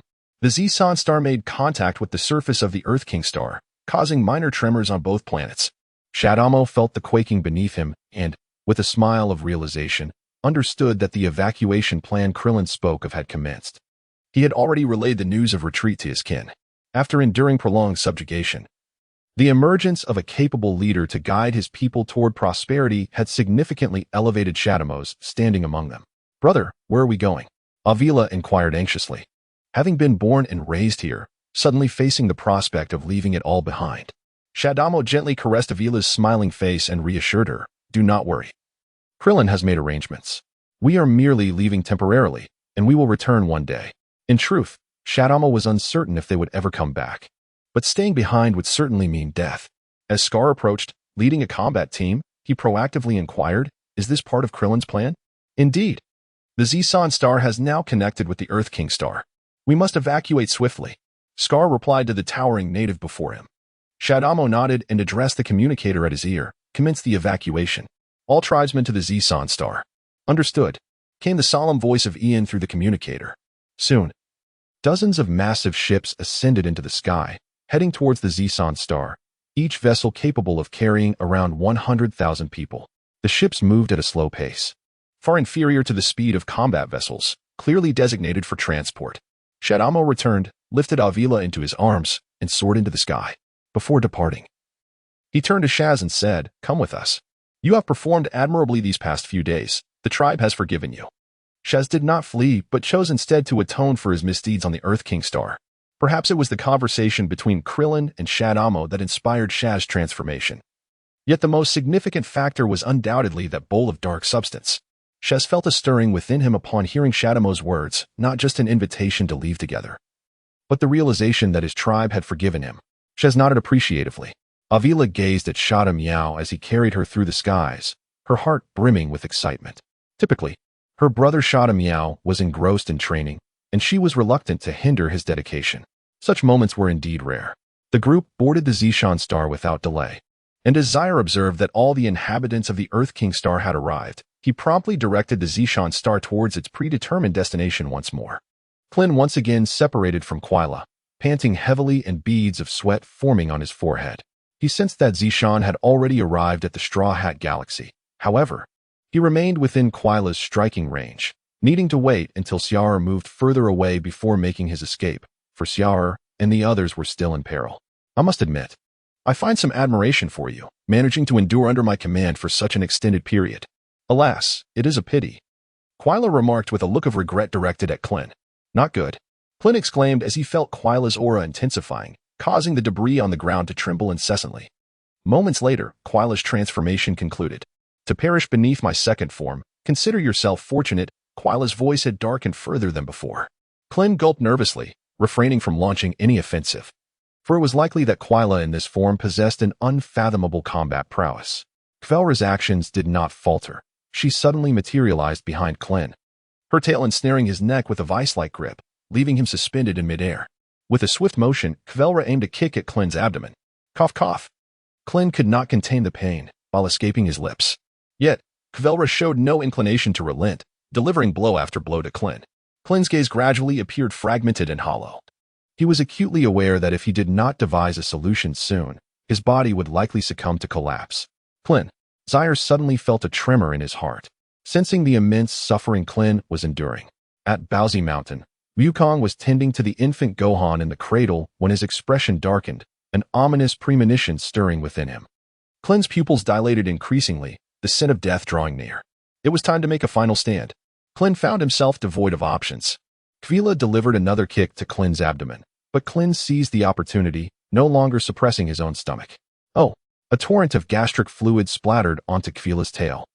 Quira felt a peculiar warmth at the tip of her tail, only to discover that Klin had vomited upon it. With a swift motion, she flung her tail away, causing Klin to crash violently against the rocks. Meanwhile, Quira scampered to a nearby pillar, vigorously rubbing her tail in an effort to rid it of the repulsive substance. Ugh. Ah! Klin emitted a pained cry, feeling as though his internal organs had shifted and realizing that several of his ribs were fractured. His hand trembled as it reached toward his mouth, gingerly offering himself a magical being. With a jolt, Klin sat upright, gasping for breath. Damn it! How humiliating it was to rely on such a trick to survive. A sense of relief washed over him, for he knew that a careless encounter with Quira could easily prove fatal. Klin's injuries have fully healed, and now he finds himself back on the battlefield, only to witness a comical scene. What is this? Quira stands before a stone pillar, swaying gently as its tail vigorously rubs against the column, causing dust to cascade down from its surface. Quira, upon seeing Klin once more, felt a surge of indignation. How could her beloved tail be subjected to such repulsive actions by Klin? With the intention to launch another assault on Klin, she advanced. However, Klin raised his hand, signaling her to halt, and uttered, "Wait." Quira gazed at Klin with a hint of curiosity. Klin had just sensed that Zaire had successfully escaped the Straw Hat Galaxy, and should now be safe. Thus, his mission could be considered accomplished. Farewell, Quira. Next time, I shall deal with you. Quira regarded the audacious Klin, utterly perplexed by the audacity that emboldened him to provoke her so brazenly. In an instant, Klin activated his teleportation ability and vanished from sight. Quira stood in stunned silence as she watched Klin vanish abruptly, her eyes desperately searching for any trace of him, but her efforts proved futile. At this moment, Klin has teleported to a planet 500 light-years away. Valera, momentarily incensed, unleashed a barrage of energy rays into the surroundings. However, she quickly regained her composure. Her gaze fixated on the spot where Zishan Star had vanished, a sinister smile creeping across her lips. Oh, ha, ha.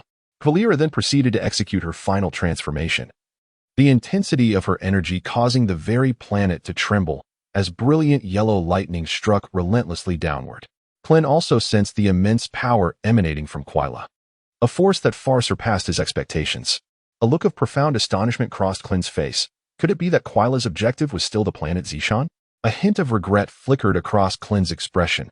Had he known, he would have delayed him a little longer. Now, Quira's energy intensity was more than sufficient to catch up with Zishan Star. Indeed, Quira's target was none other than Zishan Star. As a colossal surge of energy coalesced and surged towards it, Klin gazed at the swiftly advancing energy, a wave of despair washing over him. How could he possibly halt this formidable force? Even if he attempted to intercept it, what difference would it make? He could indeed position himself before the energy, yet the system would expend a tremendous amount of energy to erect a barrier capable of withstanding it. After a moment of hesitation, the system finally spoke. Klin seemed to suddenly grasp a glimmer of hope. While energy may be depleted, it can always be regained, for it is talent that holds the utmost significance. Klin, devoid of hesitation, activated his instantaneous movement, arriving before the ominous beam of death. As he gazed at the radiant light, a palpable sense of mortality enveloped him, prompting a bitter smile as he murmured, "Indeed, weakness is a grave sin." In the distance, Wukong from Baobao Mountain, his expression grim, suddenly turned his face towards Klin, shouting, "Xiaolin!" The sudden outburst startled Gohan, who was nestled in his cradle, causing him to wail loudly. Upon hearing the cries, Chi-Chi rushed over, scooping Gohan into her arms, gently swaying him while softly cooing, "Gohan, my dear, do not weep." Meanwhile, Wukong felt an inexplicable anxiety bubbling within him, a tumultuous storm of emotions he could not quell. On the Zishan Star, Zaire felt a fierce palpitation in her heart, sensing that the specter of death loomed ominously before Klin. She fixed her gaze on Muxing, inquiring, "Will you guide the Zishan Star to its destination?"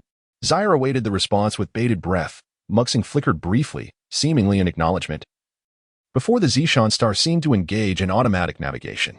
Observing this, Zaire promptly activated her spatial abilities, vanishing from Zishan Star in search of Klin.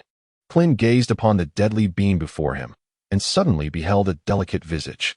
Was it not Zaire? At that moment, Zaire stood with her back to the lethal light, a sweet smile gracing her face. Upon witnessing this, Kellen silently exclaimed in his heart, "What a foolish girl, willingly marching towards her own demise." Klin thought to himself that it would be disingenuous to claim he was not moved. What greater fulfillment could one desire than for a girl to be willing to sacrifice her life for him? Klin held Zaire close, admonishing her in a tender tone. Do not act in such a manner again. A circular barrier, 2 meters in diameter, formed around Klin, enveloped by a dense layer of energy that prevented the lethal rays of death from penetrating their bodies. Zaire found it peculiar that this energy effectively kept the deadly force at bay, leaving both her and Klin unscathed. This transpired in a mere moment, as Quila's deadly rays were completely obstructed, and at that instant, Zishan had already made her escape. Klin then embraced Zaire once more and activated the power of instantaneous movement. Klin gazed coldly at Quila, who met his gaze with equal intensity, their eyes locked in a silent understanding. Fear not, I shall return before long. With that, Klin's figure vanished from sight. Kuvara gazed at the vanishing figure of Krillin, her anger simmering before swiftly dissipating, as she ascended into the vast expanse of the cosmos.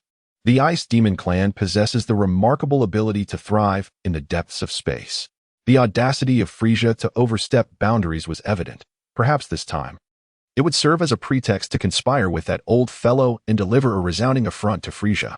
The Ice Demon clan reproduces asexually, devoid of any semblance of familial affection, embodying only a chilling indifference. In recent years, Frisia's rapid expansion had long since ignited discontent in King Cold's heart. It was only after Frisia annihilated planet Vegeta that the tensions between them somewhat eased. Although Frisia's strength pales in comparison to his own, it is imperative to impart a lesson this time. However, with the destruction of his mech battalion, the endeavor to re-establish a special forces unit would likely demand considerable time. A sense of gloom deepened within Kuvara. In an instant, Krillin's figure reappeared on the previously nameless green planet. Ding. The expenditure of 10 million energy units has rendered the energy barrier obsolete. As Klin listened to the voice of the system, his heart bled. Damn it. Just when I finally achieved some prosperity, I find myself back to square one. Fortunately, the system had not been overly ruthless. He still possessed 500,000 units of energy, sufficient to sustain his membership for another 2 months. In the Celestial Bean Plantation, a significant batch of celestial beans was on the verge of ripening, with an anticipated yield of approximately 1,000 beans, which would translate into another 50,000 units of energy. Klin's mind engaged in a slight calculation, providing a flicker of solace to his bleeding heart. Let us take a moment to rest here, and once Quila has moved further away, we shall pursue Zishan Star, Klin said, glancing at the small, kitten-like seal nestled in his arms. Having just witnessed the terrifying energy, Seal had unconsciously been drawn into Klin's embrace, shutting her eyes. Now opening them, she joyfully exclaimed, "Isn't this the planet where we used to frequently dock for supplies?" Realizing she was still clinging to Klin, Seal felt a sudden rush of embarrassment and promptly disengaged, casting a timid glance at Klin, seemingly bracing herself for his impending critique. Klin gazed into Zaire's innocent eyes, reflecting on the recent moment when Zaire had bravely shielded him from the deadly beam. At that instant, a profound warmth enveloped him, leaving no room for blame towards Zaire. However, the perilous encounter had been too close for comfort. He resolved to take the time to properly train Zaire. Klin gently tapped Seal's small head, exclaiming, "Do you have any idea how perilous that was? You were on the brink of disaster, just a hair's breadth away from losing everything." Aware of his own negligence and disregarding Klin's warnings, Seal pouted and murmured softly, "I was merely concerned for your safety. Now you place the blame on me." Klin, unable to contain himself, reached out to pinch Zail's cheek, exclaiming, "How dare you doubt me, when I say there is nothing to worry about? You should take my word for it. Do you think I would engage in anything uncertain?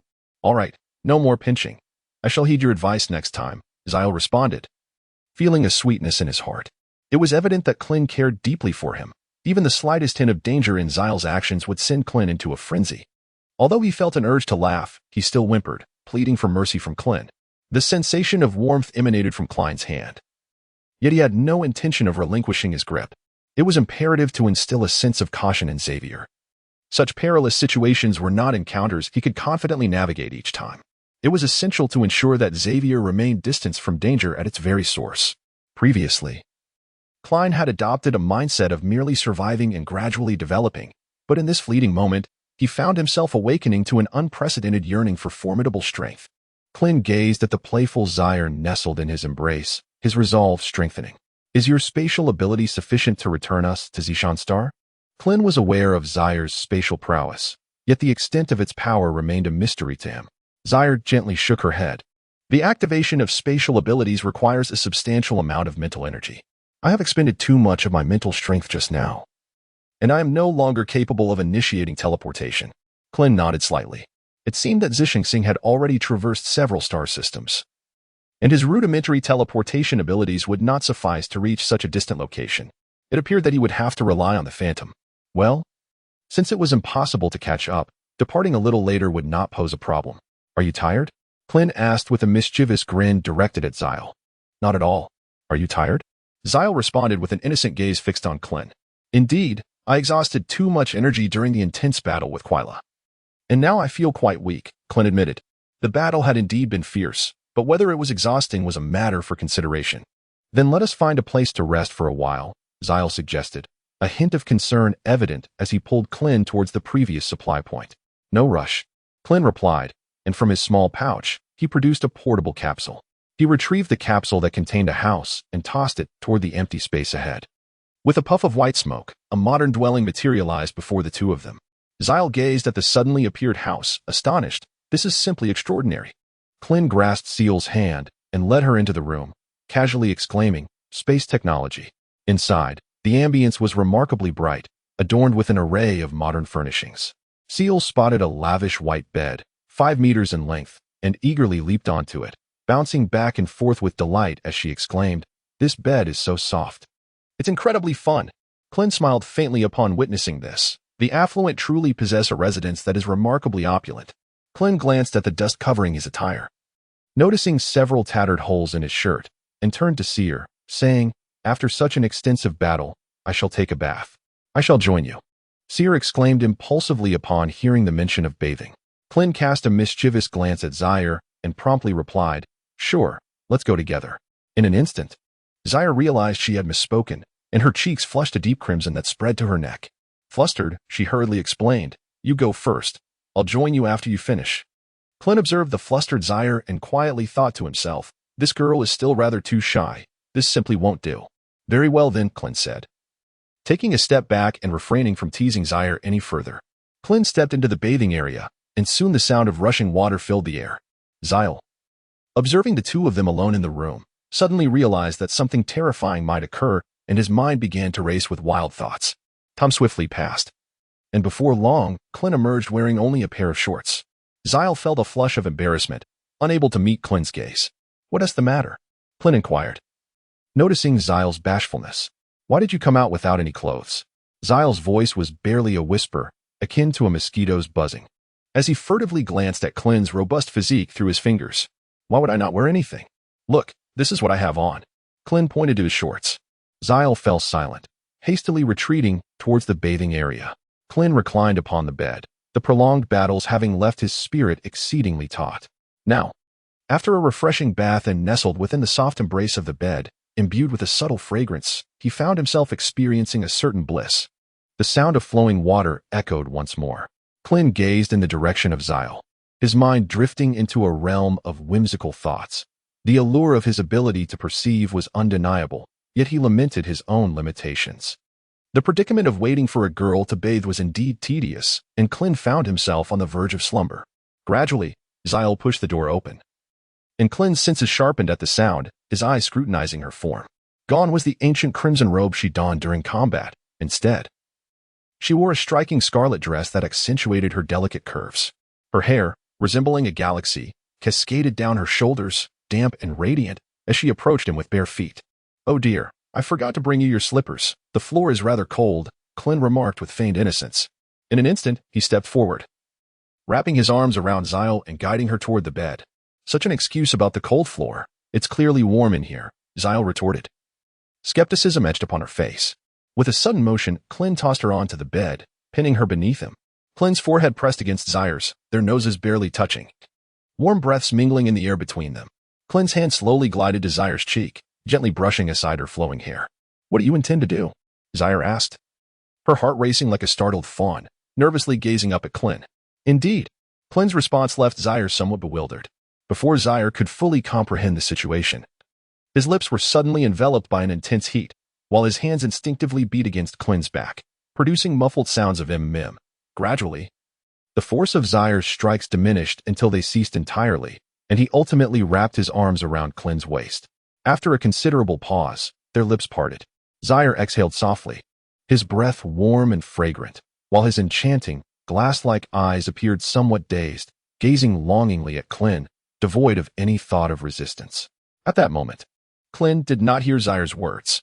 Suddenly, he was startled awake by Zaire's soft sobs. He quickly released his hold on her. Observing Klin's retreat, Zaire hastily burrowed into the blankets, wrapping herself tightly, leaving only her cunning little head exposed as she mischievously remarked, "I knew you would bully me." Upon witnessing this, Klin merely smiled faintly and lightly tapped the top of Zaire's little head, saying, "Quite clever." Klin lunged once more, playfully tickling Zaire, this time purely in jest. He had no intention of pursuing further. The moment would unfold naturally, and one must not be overly hasty. "It's rather chilly outside, Zaire. Might you allow me into the warmth of your blankets?" he implored. Zaire tightly wrapped the quilt around himself, making it quite difficult for Klin to intrude. So he resorted to a playful plea. "I find it hard to believe you. You spend your days tormenting me."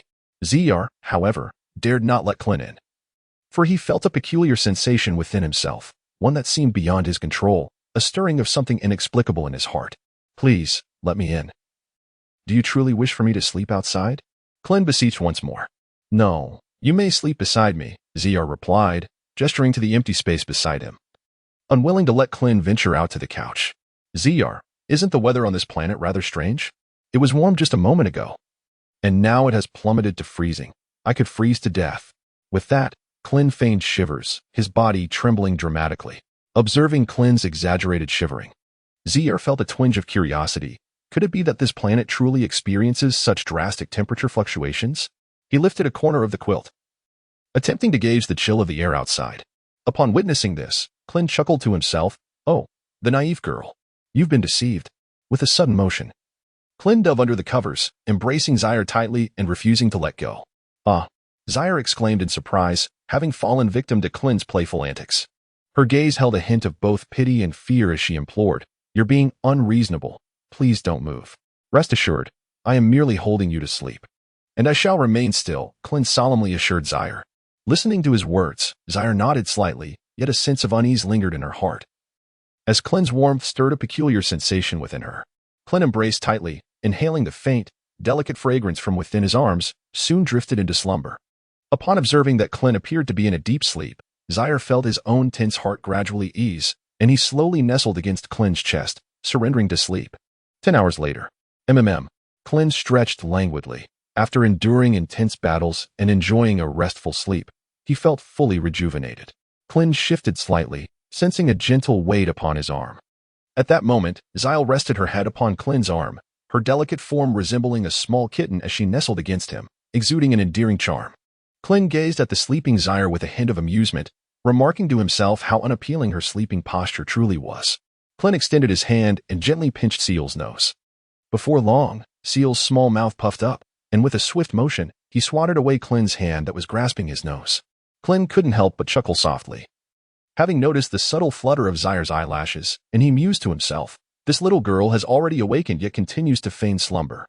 Klin was aware that Zaire might be feeling somewhat embarrassed at the moment, caught in such an ungraceful sleeping position. Klin gently rose and laid Zaire flat on the bed, casually remarking, "I shall go outside to fetch some food. Do rest well." After speaking, Klin gazed at Zaire's exquisite visage and could not resist leaning in to bestow a tender kiss upon Zaire's smooth forehead, whispering, "Wooden horse." Klin deliberately stepped outside. Recalling the delicious fruit Scar had shared with him last time, he intended to procure some for breakfast. Upon hearing Klin's intention to leave, Zaire felt a wave of relief wash over his anxious heart. As he watched Klin depart, Zaire stole a glance, and, once assured of Klin's absence, he slowly sat up. Exhaling deeply, with a cautious demeanor, he donned his clothes. A warmth crept into Zaire's cheeks as he pondered to himself. Was his sleeping posture truly so ungraceful? Would Klin find it amusing? Was there a possibility of having children? He remembered his mother's words about sharing a bed leading to the arrival of a baby. Lost in such whimsical thoughts, he eventually gazed peacefully at his abdomen, a flicker of anticipation evident in his eyes. Moments later, 10 minutes had passed. Zaire rose to eat, and Klin's voice echoed through the main hall. "Coming." Zaire called out in response, hurriedly making his way to Klin. He was greeted by a table adorned with an array of his favorite fruits, his eyes sparkling with delight, and his appetite awakened. Siyar's dining posture remained remarkably elegant. As he nibbled delicately on a piece of fruit, savoring each bite with a gentle sucking motion, Klin gazed at Zaire with a gentle smile. "What are you looking at?" Zaire inquired with a hint of curiosity. Klein chuckled softly. "It's nothing, just reminiscing about Garcia's words." Upon hearing the name of the venerable Garcia, Zaire's face flushed with embarrassment, and she swiftly picked up a piece of fruit, shoving it into Klein's mouth in an attempt to interrupt his continuation. Klein mumbled through the fruit, indistinctly protesting. "Let me finish." After their meal, the pair prepared to pursue the star of Zishan. Following another 10 hours of flight, it was likely that Zishan had traversed hundreds of star systems by now. Klin also brought forth the Phantom starship, and the two had already boarded the vessel. Their destination, Zishan star, as they surged forth at full speed. Klin commanded from the control panel. With a whoosh, a fleeting shadow vanished. At this moment, the starship had emerged into the cosmos, hurtling towards Zishan star at an astonishing velocity. 2 days later, the ship was but a mere star system away from Zishan star. And Klin, accompanied by Zaire, activated the instantaneous teleportation. In a flash, their figures materialized before the temple of Zishan star. A sigh of relief escaped Klin's lips. They had finally returned, a feat not easily accomplished. Zaire gazed upon the familiar grounds of Zishan star, her eyes glimmering with joy. They had finally arrived home. Ska was stationed near the temple, and upon spotting Klin returning with the princess, he exclaimed, "The princess has returned safely." Overcome with emotion, Ska shed tears of joy. The day the princess had vanished, everyone had understood that the journey was fraught with peril. Yet, there had been no means to intervene. So the princess's safe return was met with immense elation. "What? Lord Klin has returned?" The eager voice of Shadami resonated, as if he had never considered himself an outsider on Zishan star. Shadami, known for his forthright nature and earnest demeanor, had quickly familiarized himself with the members of the guard within just 2 days. "Lord Klin, I have missed you dearly," Shadami exclaimed, rushing forward to embrace Klin. Klin made a gesture to halt, smiling as he inquired of Shadamiel, "Are you enjoying your role as the leader?" Shadamiel, feeling a bit embarrassed, scratched the back of his head and replied, "Actually, it's Ian and the others who handle the management. I'm not particularly interested in these matters." "Indeed. My brother is occupied with training every day and has little time to play with me." At that moment, Avila rushed over, reporting to Klin. "What a beautiful sister. You must be the princess of the Virgo clan, right?" Avila exclaimed, tugging at CR's crimson robe with admiration. "Just call me Sister CR, little sister." "What is your name?" CR kindly asked Avila. "My name is Avila. I heard from Uncle Scar and the others that Sister CR is incredibly formidable, leading the Virgo clan all on her own. I aspire to be like you." Avila's eyes sparkled with enthusiasm. Upon hearing this, Seer smiled gently. "No problem. You too can become someone remarkable." Klin, standing nearby, gazed at Scar with palpable indignation. How dare he assert that Zaire surpassed him in prowess? This was intolerable. Yet it seemed the truth after Zaire acquired the Evening Star. Scar, swiftly diverting the conversation, declared, "I must scout the situation ahead. I shall take my leave." With that, he hastily exited. Name, Shada. Combat power, 3000. Klin discreetly observed Shada's attributes. Klin patted Shadamo's shoulder with a sense of relief and remarked, "It appears you have not been idle. Your combat prowess has increased by over 2000. When Klin departed, Shadaman's combat power was barely below 1000. In just a month and a half, Shadaman's prowess surged to 3000, indicating he had undergone rigorous training. Upon hearing Klin's praise, Shadaman's face brightened with joy. Receiving acknowledgement from Lord Klin for his diligent efforts felt as sweet as honey. "Here, take this." Klin retrieved several pieces of relatively high-energy celestial ore from his portable capsule. He refrained from absorbing them all at once, preserving a few pieces of the undamaged ore. Although the energy within the celestial stones remained substantial, the remnants of their previous users had perhaps absorbed too much, diminishing their efficacy. However, they would still be of great benefit to individuals from other races. Shadaman gazed at the familiar celestial stones with delight, convinced that they would expedite his training, enabling him to grow stronger in a short span. "Thank you, Lord Klin," he said, treating the celestial stones as treasures and carefully placing them in his embrace. "There's no need for Lord, simply call me Klin," Klin replied, smiling at Shadaman. "Understood." Shadaman responded, even more elated than at the prospect of the celestial stones, for it signified that he was truly regarded as one of their own. Currently, Shadaman's 1 million kin were scattered across Zishan star, akin to a single cup of water poured into a stream, merely stirring a few ripples. After Shadaman departed with Avila, Only Klin and CR remained before the temple. Will you sleep with me tonight? How about it? Klin asked, playfully. Absolutely not. I reside in the temple. Don't you have a house? Go stay there, CR replied, recalling how Klin had previously bullied her, shaking her head in panic. That house is far too large. It would be quite lonely for one person, Klin replied, feigning seriousness. Now, it's either we share my place or we stay in the temple together. The choice is yours.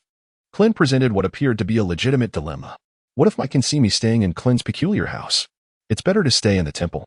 CR failed to recognize the trap in Klin's choices, but as soon as she spoke, she realized her error. Klin promptly stepped forward to halt Seal's change of heart, saying, Very well, let us reside in the temple. Without waiting for Seal's response, Klin grasped her hand and led her toward the temple. Although Seal initially rejected Klin's suggestion out of a girl's modesty, deep within her heart, there lingered a flicker of intrigue. Klin currently does not hold any significant power over Zaire. He is acutely aware of his own limitations. Even the first form of Quila is beyond his capabilities. What then? Can he possibly rely on to protect anything while striving to establish himself? The dwelling of Zaire is steeped in antiquity, exuding a sense of timelessness, suggesting that this temple has existed for many ages. Klin sat upon Seal's bed, a broad smile illuminating his face as he declared, From this day forth, I shall sleep here. Upon hearing Klin's words, Seal felt a wave of comfort wash over him. Klin had come to regard this place as home, and in his heart, a sense of belonging had finally taken root. Klin suddenly tossed Seal onto the bed, teasingly scratching the soft, ticklish flesh of Seal's body. Ha ha ha, stop it, it tickles. Seal laughed to the point of tears, pleading with Klin for mercy. Klin feigned a fierce demeanor as he declared, From now on, disobedience shall avail you nothing. Even your pleas for mercy will be in vain. Klin, however, halted his movements, and the two lay side by side on the bed, breathing heavily. Klin raised his gaze, as if he had stumbled upon something extraordinary. How peculiar, Klin voiced his curiosity. What is it?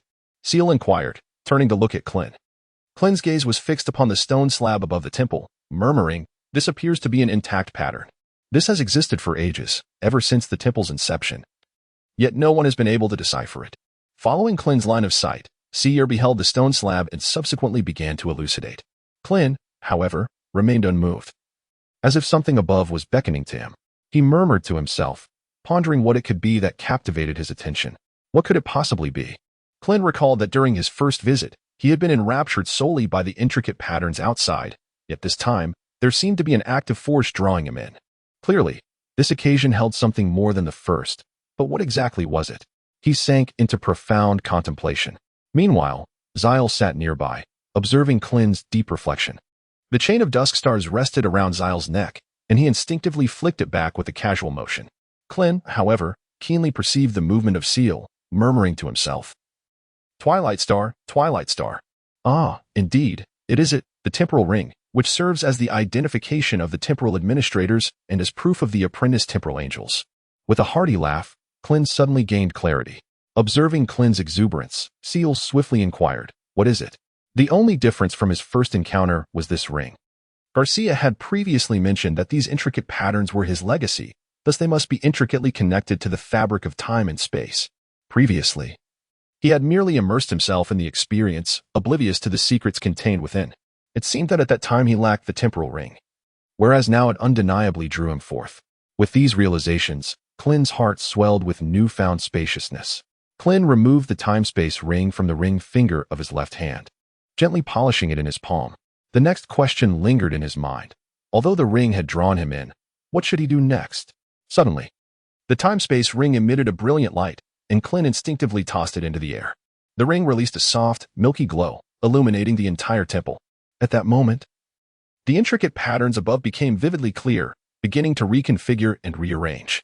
After a considerable time, the pattern stabilized, no longer shifting.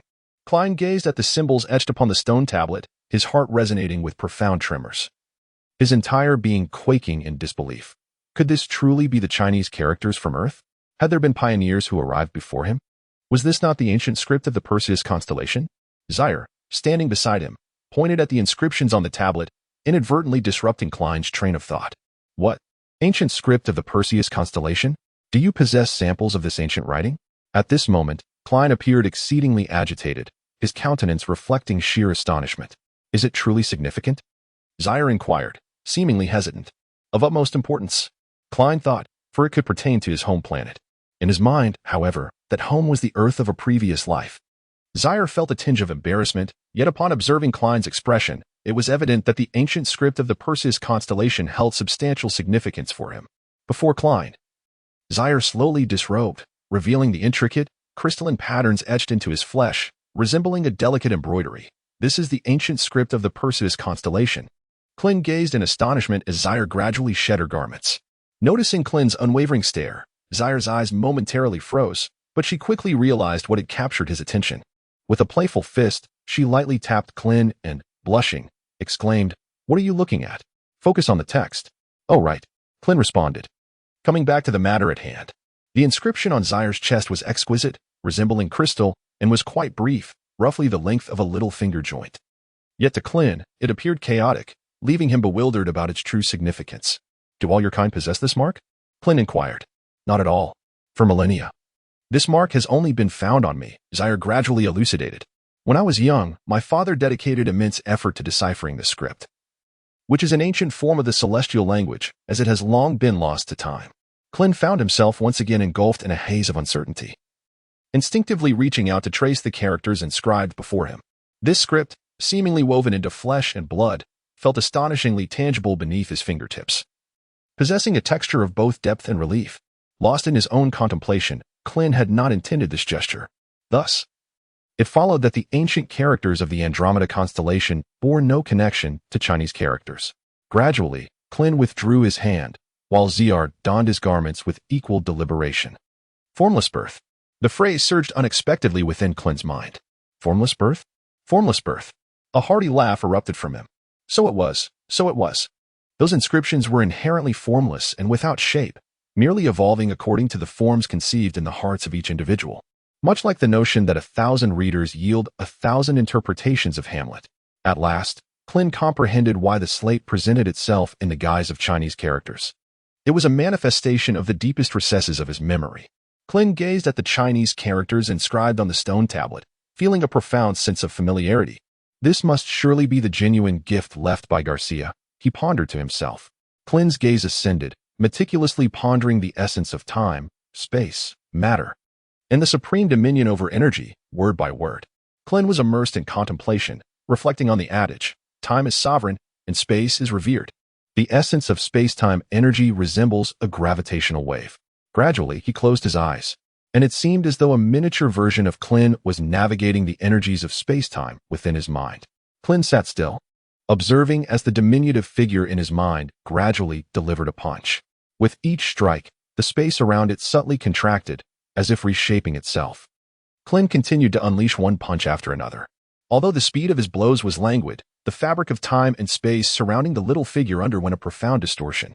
In Klin's mind, a diminutive figure suddenly unleashed a surge of energy towards the distance. This energy beam traveled forward in a straight line until, abruptly, a rift in the fabric of space and time materialized. Shortly thereafter, the energy beam emerged from the other side of the temporal fracture. This was no ordinary phenomenon. It transcended mere dimensional boundaries, simultaneously traversing the continuum of time. The energy beam might have journeyed through the vast river of time, returning to a moment 10 seconds prior, or perhaps venturing into the realm of 10 seconds hence. Klin could not help but feel a surge of joy. The manipulation of time and space was indeed formidable. The disturbances inflicted upon adversaries through such techniques always caught them off guard, resulting in damage that far surpassed that of ordinary maneuvers. If he could infuse this energy into his regular techniques, could he not unleash a multiplied combat prowess? Sitting there, Klin suddenly opened his eyes wide, gently leaped into the air, and unleashed a punch. This time, the space merely quivered slightly. Nonetheless, Klin could not contain his elation. Moments ago, he had been conceptualizing techniques within the vast ocean of his consciousness, and the energy fluctuations he had experienced then were exponentially stronger than those now. Haha. From now on, my chi element / shall be transformed into the time-space chi element / as I diligently cultivate my mastery over temporal and spatial energy. This technique will undoubtedly become a nightmare for my foes. Klin descended and beheld Seer, who was also seated there, surrounded by a gentle radiance of white light. As if immersed in the profound energies of time and space, Klin did not disturb Zaire. Instead, he soared into the skies. Resolute in his determination to thoroughly test his newfound technique, Klin arrived at a relatively open expanse. With a breath, he gathered a surge of energy into a spatial slash, though it contained merely a faint trace of temporal energy. With a swift motion, Klin hurled it forth, and the energy slash soared through the air, cleaving a distant mountain in twain. The corners of Klin's mouth curved into a subtle smile, a detail that might elude the notice of those around him. Yet, Klin was acutely aware of a fleeting pause of 0.5 seconds as the Qi Yuan slash was unleashed. Though this interval was minuscule, it would undoubtedly expand as Klin's mastery deepened, enhancing his manipulation of temporal energy. Perhaps in the future, he might even engage in legendary battles beyond his current capabilities. Klin mused to himself, reflecting on how he consistently found himself pitted against weaker opponents, whenever his adversary's combat power exceeded his by a mere several hundred thousand. Victory became a daunting challenge. It was quite vexing, and he lamented that he should have taken the time to learn the Kaioken technique earlier. Klin turned his gaze towards the temple, noticing that Seal appeared to have succeeded. In an instant, Klin's figure flickered and vanished from sight. "What did you find?" he inquired eagerly as he approached. "My mental abilities seem to have significantly increased," Seal replied, a hint of joy in his tone. "While I cannot decipher the characters above, I feel as if I can sense their underlying meaning." Klin chuckled. "What a delightful surprise this is, even if the comprehension eludes me at present. As my strength grows and my realm evolves, I shall surely gain new insights upon revisiting it, leading to further advancement." Klin gently beckoned, and the time-space ring, suspended in midair, gradually floated back into his hand. By the time the two had comprehended the engravings on the stone tablet, the sky had begun to dim. As the Zishan star traversed its path, it was devoid of the brilliance of any stellar bodies. Nevertheless, the heavens above Zishan retained a cerulean glow, which would eventually fade into darkness. Initially, Klin had attributed this phenomenon to the influence of the stars of the Perseus constellation, but it now appeared otherwise. Klin retrieved numerous portable capsules from his small pouch and tossed them onto the ground. Puff, puff, puff. A cloud of white smoke enveloped the area, revealing a plethora of modern, earthly products. "What is this?" Zyle inquired, pointing at the delectable array of food. "It's food. I prepared it for you." Klin replied with a warm smile. As time slipped away like fine sand, half a month passed, and after 20 days of travel, Zishan star finally approached the northwestern part of the eastern galaxy. Shah Damon cried out in agony, collapsing onto the floor beside him. "I must say, your cries are more jarring than a pig being slaughtered. If you can't bear it, perhaps you should step outside. After all, this is 100-fold gravity." Klin remarked with a chuckle, devoid of any mockery. On the contrary, Klin held great faith in Shadaman's potential, recognizing that he had remarkably adapted to the intense gravity in just 20 days. One might say he was half a genius. "I'm still hanging in there. I can persevere," Shah Damon insisted, although his expression betrayed his struggle. Klin smiled faintly as he approached the control panel and adjusted the gravity to 10 times its normal level. The sudden absence of gravity caused Shada to relax completely, collapsing onto the ground and inhaling the fresh air deeply. System, check attributes. Ding. Name, Klin combat power, 700. 000. During the past 20 days, Klin had refrained from mingling with CR, as the overwhelming strength of his adversaries imposed significant psychological pressure on him.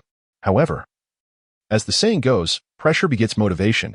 Klin's combat power had increased by approximately 10,000 in a day under 100-fold gravity.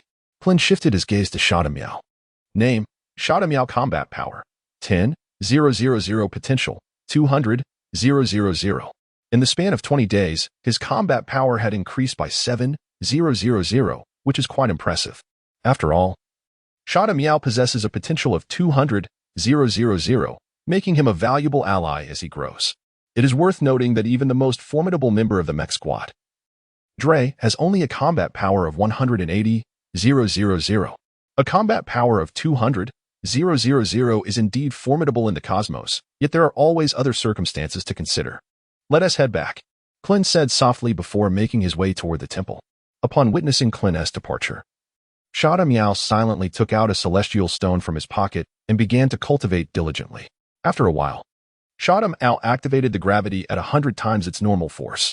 Ever since Avila met Zaire, it seemed she had found a kindred spirit, frequently seeking her company, which made Klin quite uncomfortable, as their time together was increasingly limited. Fortunately, Avila did not come today, and Klin let out a sigh of relief. Zaire's method of cultivation was rather peculiar, resembling that of the Meccans, focusing on enhancing mental strength, which in turn augmented her combat power. Klin stood by, contemplating that Zaire's training for the day would soon come to a close. Typically, Zaire preferred to don relatively loose attire when not engaged in battle. However, today, Klin observed an extraordinary aura surrounding Zaire. Indeed, just a minute later, Zaire emerged from his meditative state. Klin suddenly launched a surprise attack from behind, wrapping his arms around Sia's waist and bursting into laughter. Sia had grown accustomed to such antics. After each of his training sessions, Klin would invariably offer him delightful surprises. Moreover, Sia's current combat prowess far surpassed Klin's, making it effortless for him to evade Klin's playful ambush. Sia placed his hands gently over Klin's, leaning comfortably against him, savoring the warmth that followed their training. Recently, I have opted for a single update, as I am currently stockpiling content. The performance since the book's release has been disheartening. Though not entirely unexpected, it remains a source of mild disappointment. I plan to resume bi-weekly updates next month. However, readers can rest assured that this book will continue its serialization for at least another 2 months, if only to honor the commitment of 3 months of consistency. Finally, I extend my heartfelt gratitude to all the readers for their unwavering support. The tender moment did not linger for long, as Sia nestled in Klin's embrace, overwhelmed by emotion. He turned and playfully nibbled at Klin, his arms tightening around Klin's back. After what felt like an eternity, their lips parted. Sia's breath came in soft gasps. Reminiscent of an ethereal orchid, his cheeks flushed, yet he did not release his hold on Klin. Instead, he clung even tighter, burying his head against Klin's chest. His eyes shut tight, lashes quivering delicately. Upon witnessing this, Klin couldn't help but smile knowingly. The little girl had become increasingly obedient lately, resembling a small creature that clung to him after the fervor of their romance. Klin gently caressed Zaire's head, murmuring softly, "Be good. I shall change into a fresh set of clothes. My current attire is entirely soaked with perspiration from training." Zaire obediently nodded, yet showed no inclination to release his grasp. "Are you truly unwilling to let go?" Klin asked with a playful grin. Zaire remained nestled in Klin's embrace, affirmatively nodding once more. "Then let us proceed," Klin declared, embracing Zaire as he activated the teleportation spell. With a splash, water erupted around them, as the spring behind the temple had reached its brim. The surface gently emitting wisps of white steam, the temperature indistinguishable from the ambient warmth. Klin, however, embraced Sia and instantaneously teleported above the spring, plummeting downwards with great force. Taken by surprise, Sia plunged headfirst into the water, flailing in a state of panic. In a frantic attempt to find stability, she grasped Klin's hand, instantly entangling herself around him like an octopus. The spring had already soaked Sia's garments, causing them to cling closely to her figure, thereby accentuating her silhouette in its entirety. Klin felt a warmth enveloping him as he gazed at the adorable visage of Sia, bursting into laughter. "Is this your spring water? You have no idea how deep it is." Upon hearing this, Sia realized, "Oh, I was far too anxious. The spring water is quite shallow." Immediately, she leaped off Klin, pouting in mock indignation, exclaiming, "I'll bite you." With a playful spirit, Sia splashed Klin with the spring water, exhibiting a childlike exuberance, and Klin joined in the merriment. After a while, the two settled by the water's edge, with Sia nestled against Klin, gazing at the azure sky. Her face adorned with a smile as she recounted tales from the past. Time drifted by unnoticed until Sia, lulled by comfort, fell asleep in Klin's embrace, her smile reflecting the joy within her heart. Klin gazed at the slumbering Zaire nestled in his arms, gently caressing her flowing tresses. In the next moment, he activated his teleportation ability and returned to the temple. Kellen gently placed Zaire on the bed, tenderly covering him with a blanket, and kissed the corner of his mouth before reappearing beside the spring. "System, do you not find this spring somewhat peculiar?" At that moment, Kellen returned to discover some unusual aspects of the spring. "Indeed, it is somewhat unusual," the system replied in a harmless manner. "I have observed that the life energy here is exceptionally rich. While it may not rival the vitality of the celestial bean plantation, it is at least half as potent." Kellen remarked, "Precisely, the life energy is extraordinarily abundant. This spring could aptly be called the fountain of life." The system finally spoke with earnestness. "The fountain of life?" Kellen queried, somewhat perplexed. "Healing liquid, do you comprehend? It is akin to that vibrant green substance," the system reiterated. In Krillin's mind, a scene of Vegeta and Goku during their healing process suddenly emerged. Could it be that? The principle is the same, given the richness of energy here.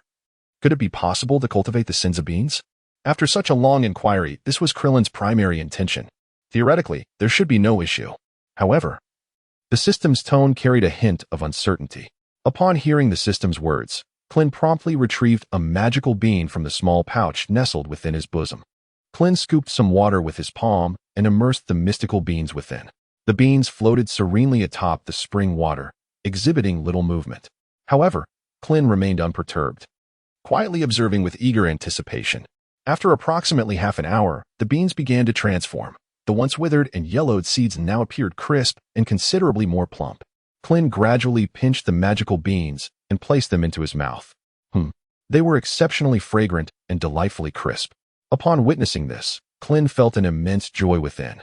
It seemed that the vicinity could indeed serve as a fertile ground for the extensive cultivation of celestial beans, which could then be nourished with spring water. Astonishingly, a certain man remarked in jest, "Is he truly soaking beans in bathwater?" "Begone," Klin retorted, resuming his analysis. Even if the spring water lacked sufficient life energy, its abundance could still be harnessed to pursue economies of scale. The celestial beans in the celestial bean plantation had begun to ripen, and Klin diligently harvested them. The plantation, brimming with vitality, yielded an astonishing output of approximately 1,000 beans, which could collectively provide 500,000 units of energy. The energy from these celestial beans was indeed remarkable, as each bean could furnish 500 units of energy. If scaled up in the future, the potential would be extraordinary. Klin, following the sage's method, cautiously pruned 2 branches from the mother plant of the magical beans, first planting these 2 saplings to see if they would thrive. He hesitated to make a complete cut, for he understood that such pruning would inflict some damage to the plant's vital energy, thereby prolonging the time until the next harvest. Klin sought a spot on the opposite side of the spring, observing the ground below, still somewhat damp. He resolutely decided that one of the plants would be chosen here. Klin gradually excavated the soil, using his hands to carve out a small hole. His fingers sensed the dampness of the earth, and he gently planted one of the young seedlings into the prepared space. Klin rose once more and planted another seedling in a drier area, relatively distant from the spring. Then, with a gentle motion of his hand, he drew some of the spring water and sprinkled it upon the young plant. Klin was uncertain whether the celestial beans thrived in moist or arid conditions, whether they required continual irrigation from springs or merely occasional watering. To err on the side of caution, he deemed it prudent to cultivate them separately. After completing all necessary tasks, Klin rose, a glimmer of anticipation illuminating his expression. Now, all that remained was to wait. Having traveled for over 20 days, they had finally arrived at their destination, and he needed to locate a suitable planet hidden within the vast expanse of the starry sea for the elusive Zishan star. With that, Klin settled into a nearby space, mentally sifting through potential planets. This planet was too small. It would not suffice.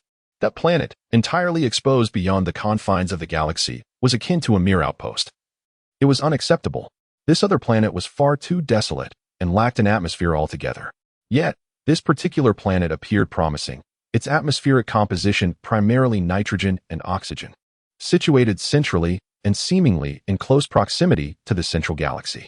Klin was quite taken with this one, but his attention was soon captivated by another binary planetary system. Klin observed the galaxy, which resembled a pair of twins composed of 2 overlapping spiral galaxies. Their radiant light illuminated the surrounding dust belt, akin to a beacon, casting brilliance over an area 6 times the radius of the galaxy. These 2 galaxies were formed by 2 principal celestial bodies, one large and luminous, the other small and dim. Much like Earth, these 2 planets perpetually revolved from west to east, and what fascinated Klin the most was their elusive nature. The planets orbited at differing speeds, creating a visual blind spot. Although these celestial bodies appeared as twins, they were separated by a considerable distance in the vastness of the cosmos, a gap that allowed the planet Zishan to be ensnared in between. Orbiting alongside the 2 planets and creating a magnificent alignment of 3 celestial bodies, Klin activated his teleportation and, in the blink of an eye, found himself atop a larger planet. This celestial body was quite remarkable. Not only did it possess an atmospheric boundary, but it also harbored liquid. Standing at a higher elevation, Klin surveyed the landscape below. Given the presence of a water-like substance, it was only logical to deduce that life must exist here. Indeed, Klin sensed a faint, yet undeniable, presence of vitality. The single planet of Zishan seemed rather diminutive in comparison. It would undoubtedly be necessary to migrate to these 2 planets in the future. For the moment, However, it was prudent to extend a greeting to the indigenous inhabitants. He silently hoped they were a peace-loving race. With that thought, Klin activated his teleportation once more. Klin arrived at the settlement, where the indigenous people resembled amphibious beings, possessing reddish skin and adorned with two antennae on their heads. Their average height was approximately 1 meter, and they appeared to be in an agrarian age. Klin leaped down and greeted the frogmen, saying, "Hello." The frogmen, startled by the arrival of an outsider, hastily croaked a few sounds and hurriedly retreated towards their home.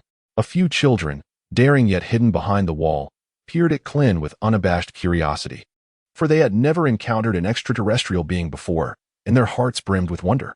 Klin also smiled faintly, remarking that this race appeared to be rather feeble. Otherwise, their demeanor upon encountering him would not have been so timid. Shortly thereafter, an elderly man emerged from a dwelling. The elder's skin lacked the smoothness of the younger frog-like beings and bore the marks of age. Leaning on a cane, he approached Klin, followed closely by numerous kin, who regarded Klin with evident trepidation. "Stranger, may I inquire about your purpose in visiting the planet Paysol?" The elder, unlike his apprehensive companions, exuded a sense of worldly wisdom, though his tone carried a hint of gravity. "Honorable elder, our homeland has been ravaged by malevolent forces. Thus, after enduring a prolonged journey through the cosmos, we have arrived here. We harbor no ill intentions. We merely seek to immigrate to this place." Klin slowly articulated the purpose of their expedition. Upon hearing Klin's words, the elder's furrowed brow began to ease. He recognized them as a beleaguered race, and the recent rapid expansion of the dark forces weighed heavily on his mind. Memories of his youth, filled with battles, resurfaced. "This planet is vast and not owned by any single race, so there should be no issue with your migration here." The elder, wishing to avoid conflict, understood that outright rejection could provoke an attack from Klin and his companions, which they would be ill-equipped to withstand. Therefore, acquiescing to Klin's request seemed the most prudent course of action. "I am truly grateful to you. We are also a peace-loving race. Any necessary conflict is solely to uphold tranquility." As the elder absorbed Klin's words, he felt a slight relaxation within, though he knew that mere platitudes might not suffice. There is no need for Klinsmen to provide extensive explanations. With time and increased familiarity, understanding will naturally unfold. Klin once again activated his teleportation, returning to the planet Zishan. The indigenous people gazed in astonishment at Klin's sudden disappearance. The elder murmured to himself, "I wonder whether this is a blessing or a curse." With a deep sigh, the elder subsequently dismissed the gathered crowd. Upon returning to the planet of Zishan, Klin convened a gathering of senior management, including the Andromedan Scar, Rael, the Plutonian Shadaman, and Ian. The destination had been reached. With that, Klin extended his finger towards the binary star system. Upon hearing this, everyone was filled with immense joy. After wandering for nearly a month, they could finally find solace.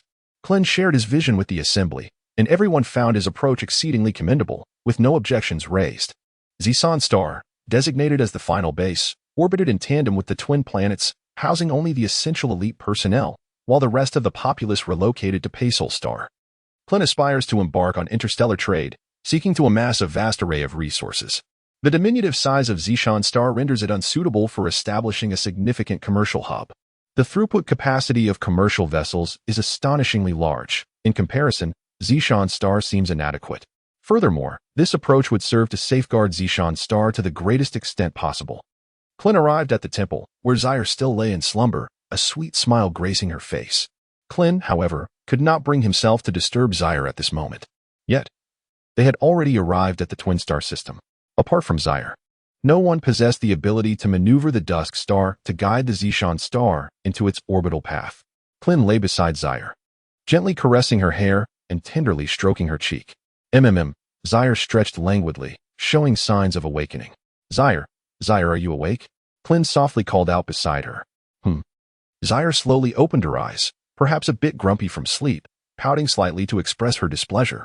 "Haha, we have arrived at our destination," Klin exclaimed with a smile, rolling over and enveloping Zaire in his embrace. "Have we really arrived?" Zaire's crystal-like eyes blinked, still glistening with remnants of sleep. The planet Zishan had gradually entered its orbital path, orbiting alongside the binary star. "Shadamo, Ska, you may commence the migration of your people to Paysol Star. Take your time." "There's no need to rush," Klin instructed Shadamo and Ska. "Understood," they replied in unison. Subsequently, a multitude of transport ships ascended from Zishan. with many inhabitants embarking towards Star. Alas, they have indeed come, sighed an elder from Star as he gazed at the sky filled with colossal ships. Klin, what is this? Zaire inquired, her gaze fixed on the growing celestial bean plants. Hiki, these are extraordinary. Consuming them can revive even the most exhausted of oxen in an instant. Klin replied with an air of mystery. Is this a celestial bean? Upon hearing Klin's description, Zaire immediately thought of the celestial beans. Quite astute indeed. Although Zaire had only encountered celestial beans once, her quick association with them demonstrated her cleverness. A day had passed, and the growth of the celestial beans appeared promising. On the surface, the two plants showed no discernible differences in form. Klin gradually released his psychic energy to examine two immortal beans. The one closer to the spring radiated a robust vitality, while the more distant one appeared somewhat lackluster. It seemed that the immortal beans thrived in moisture, and an abundance of spring water could enhance their growth. Klin pondered to himself. Can they be cultivated here? Seal cast a puzzled glance at Klin. It should be feasible, though the maturation process might take a little longer, Klin replied. Seal, well aware of the benefits of the immortal beans, could hardly contain his delight upon hearing that they could be grown in this location. Klin gradually communicated with the fairy bean plantation, and after a moment, he found himself holding 10 additional seedlings. At this point, these 10 seedlings represented the maximum limit that could be harvested within the space. Zaire observed the sudden increase of seedlings in Klin's hands, her face reflecting a hint of surprise. However, she did not inquire further. Her man was inherently enigmatic, and she was simply reassured by the knowledge that Klin would not conceal anything from her. Klin crouched down and carefully dug a small pit, gently placing a plant into the earth. Meanwhile, CR was intently absorbing the techniques of cultivation beside him. Klin once again found himself entrapped by a young seedling. Allow me to give it a try, Sale remarked, her eyes glimmering with curiosity and eagerness. Very well, Klin chuckled, handing over a seedling he held in his hand. Sale, imitating Klin, carefully dug a small hole in the ground and gently planted the magical bean seedling within it. Klin shook his head and said, when planting, it is essential to press the soil down to ensure it becomes compact, allowing the young seedlings to stand upright. ZR was left in a state of confusion, unsure of how to proceed. However, Klin approached him, bent down, and gently placed his hands on the soil, demonstrating the technique.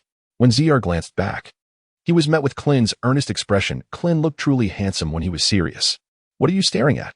Klin playfully flicked ZR's forehead. Oh, nothing, ZR replied. His cheeks flushed as he hurriedly returned to pressing the soil. Klin chuckled and remarked, this one is already fine. No need to press it any further. With that, he handed another seedling to Zaire. Oh, Zaire replied obediently, her nose dusted with a bit of soil, rendering her utterly adorable. As the saying goes, teamwork alleviates the burden. Soon enough, the pair had planted all the celestial beans. You become a little flower, Klin exclaimed, laughing heartily as he pointed at Zaire. Where? Zaire protested, glancing at her reflection in the spring. Her face, forehead, and nose were all speckled with dirt, making her look quite disheveled. Do not laugh, Zaire said through clenched teeth, feigning a fierce demeanor. Sit by the spring. I shall assist you in cleaning up, Klin replied, suppressing his laughter and adopting a serious tone. Zaire obediently settled beside the spring. Klin slowly approached the spring, gently swirling his hand in the water, droplets glistening on his fingers as he lightly splashed them on Zaire's face. In no time, her disheveled appearance vanished, reverting to that of a charming young girl. The arrangements had been meticulously made. All the clan members had been successfully relocated to Star. Shadaman and Ska stood nearby, reporting back to Klin. To them, Klin had become the de facto leader, and he, without pretense, willingly embraced the responsibilities that came with this role. You two have been remarkably efficient, Klin remarked with a nod of approval. Given our differing races, we cannot adopt a singular approach to governance. Autonomy must be implemented, Klin continued, while Shadaman, somewhat perplexed by his words, finally said, you are our leader now. Whatever decisions you make, I will support. Klin listened with a smile and said, we shall implement a system of joint autonomy. Joint autonomy? Both Shada and Siko were perplexed, their minds clouded with confusion. However, Zyle stepped forward to elucidate. We are establishing the Interstellar Federation, wherein each race will constitute a state, and several states shall unite to form a cohesive interstellar federation. The federation shall wield supreme authority, governed by a council composed of leaders from each state. The head of the Interstellar Federation will be elected by this council. while each state will enjoy a high degree of autonomy, determining its own affairs. Zyle expressed great admiration for Klin's proposal, recognizing that under the current circumstances, a federal system was indeed the most prudent course of action. Shada and Sika stood in astonishment, their hearts filled with shock.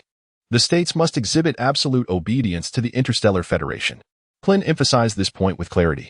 Shada, recovering from his earlier astonishment, beamed with joy, exclaiming, "It would be splendid for Lord Klin to assume the leadership of the Interstellar Federation." Sika also expressed his agreement. Although it may not adhere strictly to protocol, the framework was still being established, and thus, Klin became the inaugural leader of the Interstellar Federation. Klin established that the leader of the Galactic Federation shall be titled the Supreme Leader, serving a term of 10 years. Shada Mo, being the sovereign of the planet Tuwang. And Zaya remains the ruler of the planet Zishan. Supreme Leader, what shall be our next course of action? Shada Mo inquired with reverence towards Klin, with a mysterious smile. Klin remarked, "Have you ever heard of the Great Emperor and the Mighty Emperor?" Shadaman and Scar exchanged bewildered glances. "We must learn from the Galactic Organization. For we are currently far too backward, our defensive capabilities exceedingly feeble. Let us first dispatch 50,000 personnel to acquire their advanced technologies," Klin analyzed earnestly. "As I am still a patrol officer of the Galactic Organization, I can pursue this knowledge openly." Shadaman's eyes gleamed with excitement upon hearing this. The technology of the Galactic Organization undoubtedly represented the pinnacle of advancement in the galaxy. "We shall wholeheartedly develop a commercial star, transforming Paysol Star into a new cosmic transit hub, thereby securing abundant resources," Klin articulated methodically. "However, our foremost priority now is to restore production. While Zishan Star still has ample food supplies, we must also establish production bases on Paysol Star." Finally, he called for personnel from various nations to form a federal guard. "Understood," Shadaman and Scar responded, promptly setting about to implement Klin's directives. As events unfolded gradually, Klin immersed himself in his training once more, much like in days gone by. In one corner of Paysol Star, the Terran inhabitants were constructing buildings in their distinctive style, having cultivated extensive farmland outside their settlement. Meanwhile, in another corner of Paysol Star, the remnants of the Andromeda system were fervently engaged in their own construction efforts. On Zishan Star, a group of youths, equivalent in age to Earth's 17 or 18-year-olds, were undergoing training. These were the seed candidates for the Guard, comprised of 100 individuals from 2 different nations. To comprehend what it is to be as tranquil as the sky and as swift as lightning, Klin diligently instructed from the sidelines. "Sister Cr, could you teach me to fly?" Avila inquired, leaning close to Cr, eager for her martial arts instruction. Cr's training regimen primarily focused on cultivating mental fortitude, which was particularly suitable for young girls, allowing them to practice in a serene manner without the need for constant movement. Klin gazed at Cr, who was attentively instructing Avila, a blissful smile gracing his face, reminiscent of a fairy-like girl. Had he been on his original Earth, he might never have crossed paths with someone like her. There are many beautiful girls, yet none felt destined for him. At this moment, everything seemed rather delightful. However, he mused inwardly, too much comfort could be detrimental. He must cultivate greater strength to safeguard those he cherishes. The spiritual fruit tree became his next ambition. Much like the mystical beans, each spiritual fruit could yield a fixed energy of 500. Unlike the beans, the production of spiritual fruits was astonishingly abundant, being the essence born from an entire planet. It seemed that traces of spiritual fruits could be found on Prot Star. Although this was merely his conjecture, he deemed it necessary to investigate further. Much time had elapsed, and Dales might have already concealed himself. The subsequent matters concerning Zishan Star had been meticulously arranged, requiring only adherence to Klin's plan for development. In the temple, Klin was partaking in a meal, while Cr served him a light porridge. "I must depart for a while," Klin said, his words muffled by food. "Where to?" Cr pushed the bowl toward him, unable to suppress her curiosity. "To seek something that will make me stronger. It might take 2 months at the shortest. Possibly a year at the longest," Klin replied, his eyes sparkling, feigning a casual demeanor. Cr was momentarily taken aback, having been inseparable from Klin. She had never anticipated a day of separation. "Very well," she said, holding back tears. "If you dare not return, I shall go to Earth to find you." After a brief silence, her voice held a note of determination. "With you here, how could I not return? Such a wonderful girl, I would never let you go." Klin replied earnestly, stroking Cr's cheek. Cr, however, was amused by his words and let out a soft laugh. Don't make it sound like a farewell of life and death. I'm merely leaving for a bit. Rest assured. With that, he refrained from pinching her cheek. Leave after dinner, and take good care of yourself at home. CR nodded in agreement. After the meal, Klin boarded the Phantom and waved farewell to Zaire. As he observed Klin depart, Zaire understood perfectly the purpose of his journey. Klin was setting out to cultivate his skills. A resolute glimmer shone in Zaire's eyes. He too must dedicate himself to rigorous training, so as not to burden Klin with undue hardship. The saying, "In the embrace of beauty lies the grave of heroes," has endured for millennia, and it holds profound truth. Cultivation is akin to rowing against the current. One must either advance or regress. Klin is an individual of grand aspirations, and naturally, he will not indulge in the tender comforts that surround him, for the pressure is immense. Destination: Proteus. Klin commanded towards the console. Estimated travel duration: 5 days. Came the mechanical response from the console. Klin once again entered the training chamber to pursue his cultivation. 5 days later, Klin has just finished his bath and changed into a fresh set of clothes. Name: Klin. Combat Power: 750,000. Dimension: Level 1. Limit: 5,000,000 in 5 days. He has increased his combat power by 50,000, and his speed can only be described as mediocre. A minor breakthrough for a Saiyan could easily surpass 10 million. Ding! The Pro.Star has arrived. Prepare for landing. The console chimed once more, reminding Klin. He gazed out the window. Is this Pro.Star? Before him lay an expanse of yellow sand, devoid of any hint of greenery. With a resounding thud, the spacecraft successfully landed in a corner. Klin slowly emerged from the spacecraft, and his first impression of Protet was one of desolation, devoid of any semblance of life. Below him lay quicksand, which, should one tread upon it, would surely swallow them halfway. The entire planet appeared to be enveloped in this treacherous mire.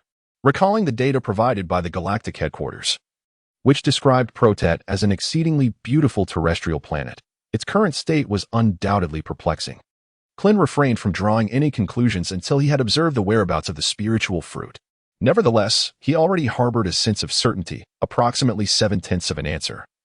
Within his mind, Klin executed the art of aerial maneuvering, soaring above the vast expanse of Prot-Star, encircling the entire planet. Prot-Star was indeed quite immense. Klin had been gliding for half a day without encountering anything of value.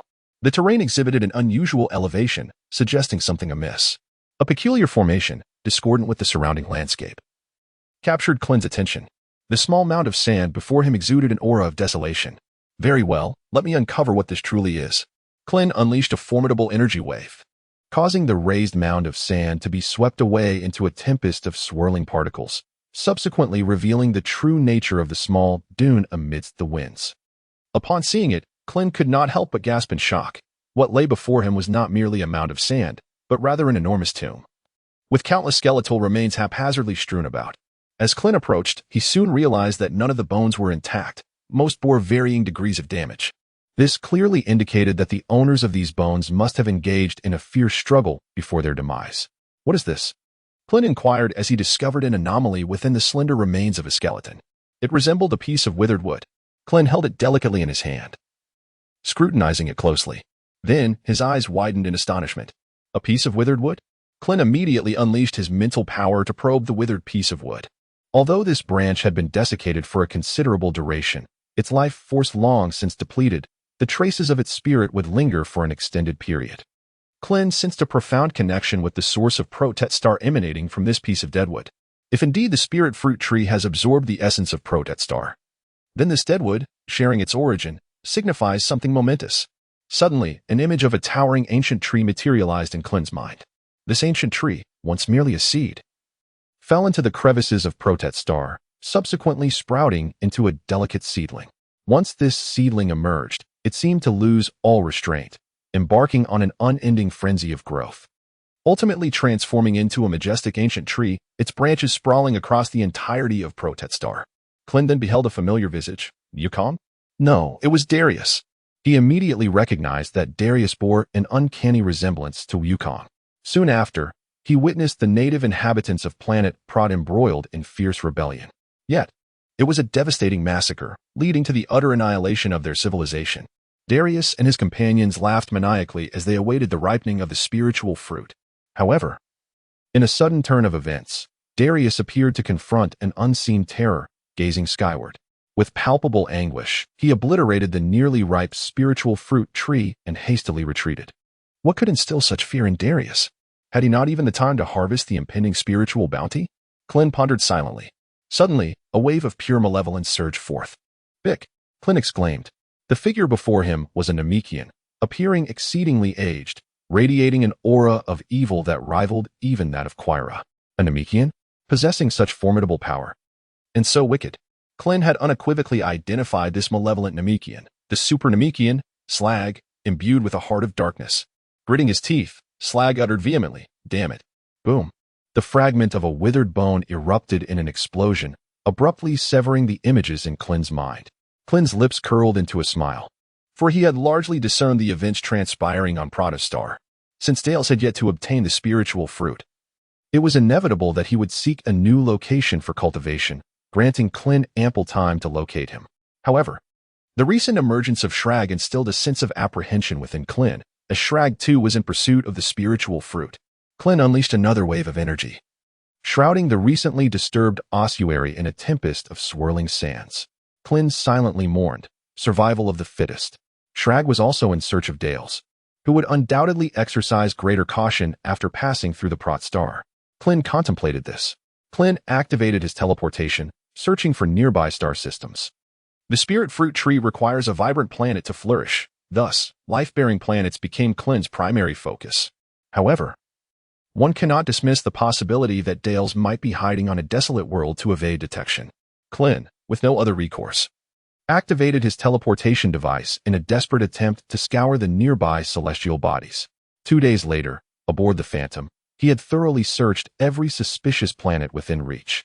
Yet, despite his exhaustive efforts, no traces were found. The vastness of the universe rendered the quest for a single star akin to searching for a needle in a haystack. The only certainty for Klin is that Dales must be situated in the northwest of the eastern galaxy. To the east lies the domain of the Galactic Patrol, while to the west resides the territory of the Frozen Demons. Dales would undoubtedly refrain from taking any risks. Is there a method for the system to ascertain Dales' location? Klin feels somewhat overwhelmed and is reluctant to seek assistance from the system. The system has the capability to activate the radar function, albeit at a cost of 10,000 energy units per minute, with a detection range encompassing 3 star systems. Activating energy localization in the cosmos proves to be quite intricate, and extending the range to 3 star systems further complicates matters. Fortunately, this time the system has not deceived Klin.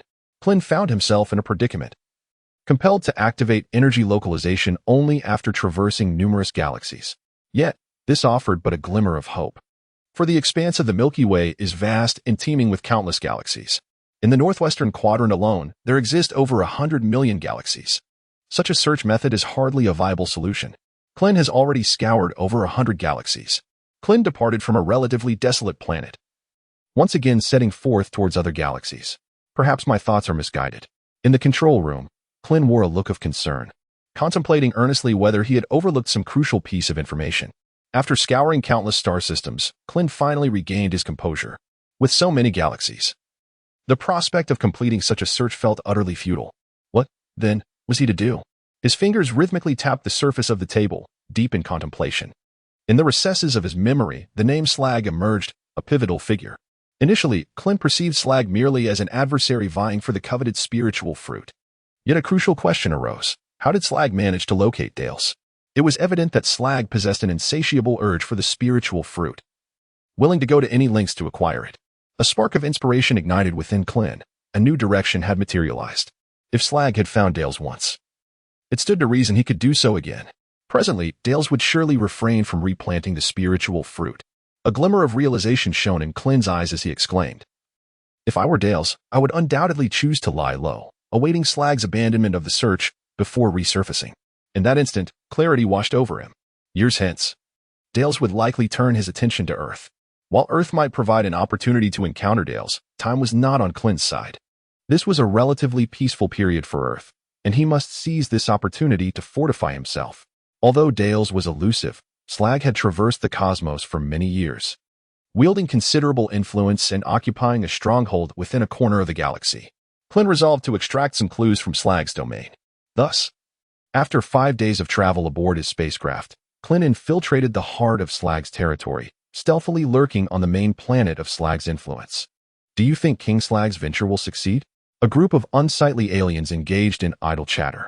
One green-skinned alien erupted into laughter, proclaiming, "This time, the king has expended immense resources to secure results. Success is inevitable." What exactly is the king searching for? It's so shrouded in mystery. For years, our territory has been devoured by Frisia, and yet King Slag remains silent, one alien lamented. Klin eavesdropped on their conversation, silently pondering. Indeed, Shrag possesses a means to locate Dales. Enough of your nonsense. The king's sagacity has led you to these wild speculations, admonished the green-skinned extraterrestrial. The assembly of aliens shared a knowing smile, their faces reflecting a newfound reverence, yet they dared not inquire further. Observing his subordinate's demeanor, the green-skinned alien could not resist uttering, "Very well, today I shall divulge some truths. However, should anyone dare to speak of this, the consequences will be dire." He gestured ominously across his throat. The aliens below nodded solemnly, their expressions tinged with excitement, now fully prepared for the unfolding drama. Shrag the king has aged. You all are aware of this. Are you not? The assembly nodded in agreement, having witnessed the king's waning vigor firsthand. Shrag's health had deteriorated significantly, and now, in his old age, he found himself outmatched by Frisia. This was why, over the years, Frisia had consumed so much of their territory without any significant retaliation. The green-skinned alien sighed. Reflecting on the dire situation, a sense of urgency swept through the crowd. Their king's decline posed a grave concern. Observing their anxious expressions, the green-skinned alien smiled mysteriously. Recognizing the opportune moment to solidify his position, he gestured for his subordinates to draw closer and whispered, "This time, the king has ventured forth in search of the divine tree that can restore his youth. Once the king regains his vitality, the lands consumed by Frisia will inevitably be reclaimed, and perhaps we shall even assault Frisia's stronghold." The revelation ignited a wave of exhilaration among the ranks. A rejuvenated king would elevate their standing and expand their realms of conquest. The green-skinned alien made a shushing gesture, cautioning them, "Do not speak carelessly. Should this reach Captain Ankira's ears, none shall be able to save you." "Thank you," came Klin's cold voice from behind, having absorbed every word, now intent on discovering Shrag's precise whereabouts. Who? The crowd trembled with apprehension. If news of this reached Captain Ankira, their fates would surely be sealed. Klin gradually emerged from a corner. "Wow, ha ha ha." The crowd erupted in laughter upon seeing a bald extraterrestrial. After all, this was the lair of King Slag. And how dare he show his face here? The green-skinned alien cast a glance at his subordinates, signaling them to advance and eliminate Klin. The surrounding extraterrestrials surged forward, eager for the opportunity to prove themselves. Klin, reluctant to utter more, swiftly advanced, seizing the green-skinned extraterrestrial by the throat. The alien, caught off guard, felt a wave of asphyxiation wash over him. In the next moment, he beheld a far more horrifying sight. Klin's minions, who had charged towards him, lay sprawled on the ground, tongues lolling, necks drooping, each exhibiting a distinct manifestation of death. The green-skinned alien's eyes brimmed with the terror of mortality. Yet he dared not struggle. "Now I ask you, should you utter a single lie, this shall be your fate," Klin intoned coldly. The alien nodded vigorously, his eyes pleading for the gift of life. "When did Schlag depart?" Klin inquired. The alien, with a hint of timidity, responded, "A year ago." "How many followers did Schlag take with him? How did he track down the god tree?" Klin pressed further. "None. The great king Schlag ventured forth alone. I cannot say how he discovered the god tree's whereabouts. I only heard it cost an immense price," the alien replied, trembling with fear. "Speak the truth." Klin tightened his grip on the alien's throat. Nearing tears, the alien whimpered, "I swear I am not deceiving you. Truly, I overheard Captain Ankila mention it by chance." Klin observed the extraterrestrial, and it did not appear as though he was being deceitful. He then inquired, "One final question. Do you now know the whereabouts of Shrag?" The alien replied, "I truly do not know." In a moment of desperation, the extraterrestrial cried out, "Captain Ankira must know. He surely knows." Klin smirked and retorted, "Well, if he knows, then your existence holds no value." As Klin tightened his grip slightly, the alien's fear magnified exponentially, causing him to faint from sheer terror. "Is this all the courage you possess?" Klin jested, shaking the alien gently in his grasp. Klin casually tossed the extraterrestrial aside, intending merely to frighten it. To his surprise, it succumbed to unconsciousness so easily. Klin activated his teleportation and, in the next moment, materialized within the control room. "Hello," Everyone. He greeted the assembly of extraterrestrial beings. The multitude of aliens were taken aback by Klin's sudden appearance, immediately adopting a posture of vigilance. Klin, however, paid them no heed and boldly proclaimed, "Who is Ankira? Step forward and speak.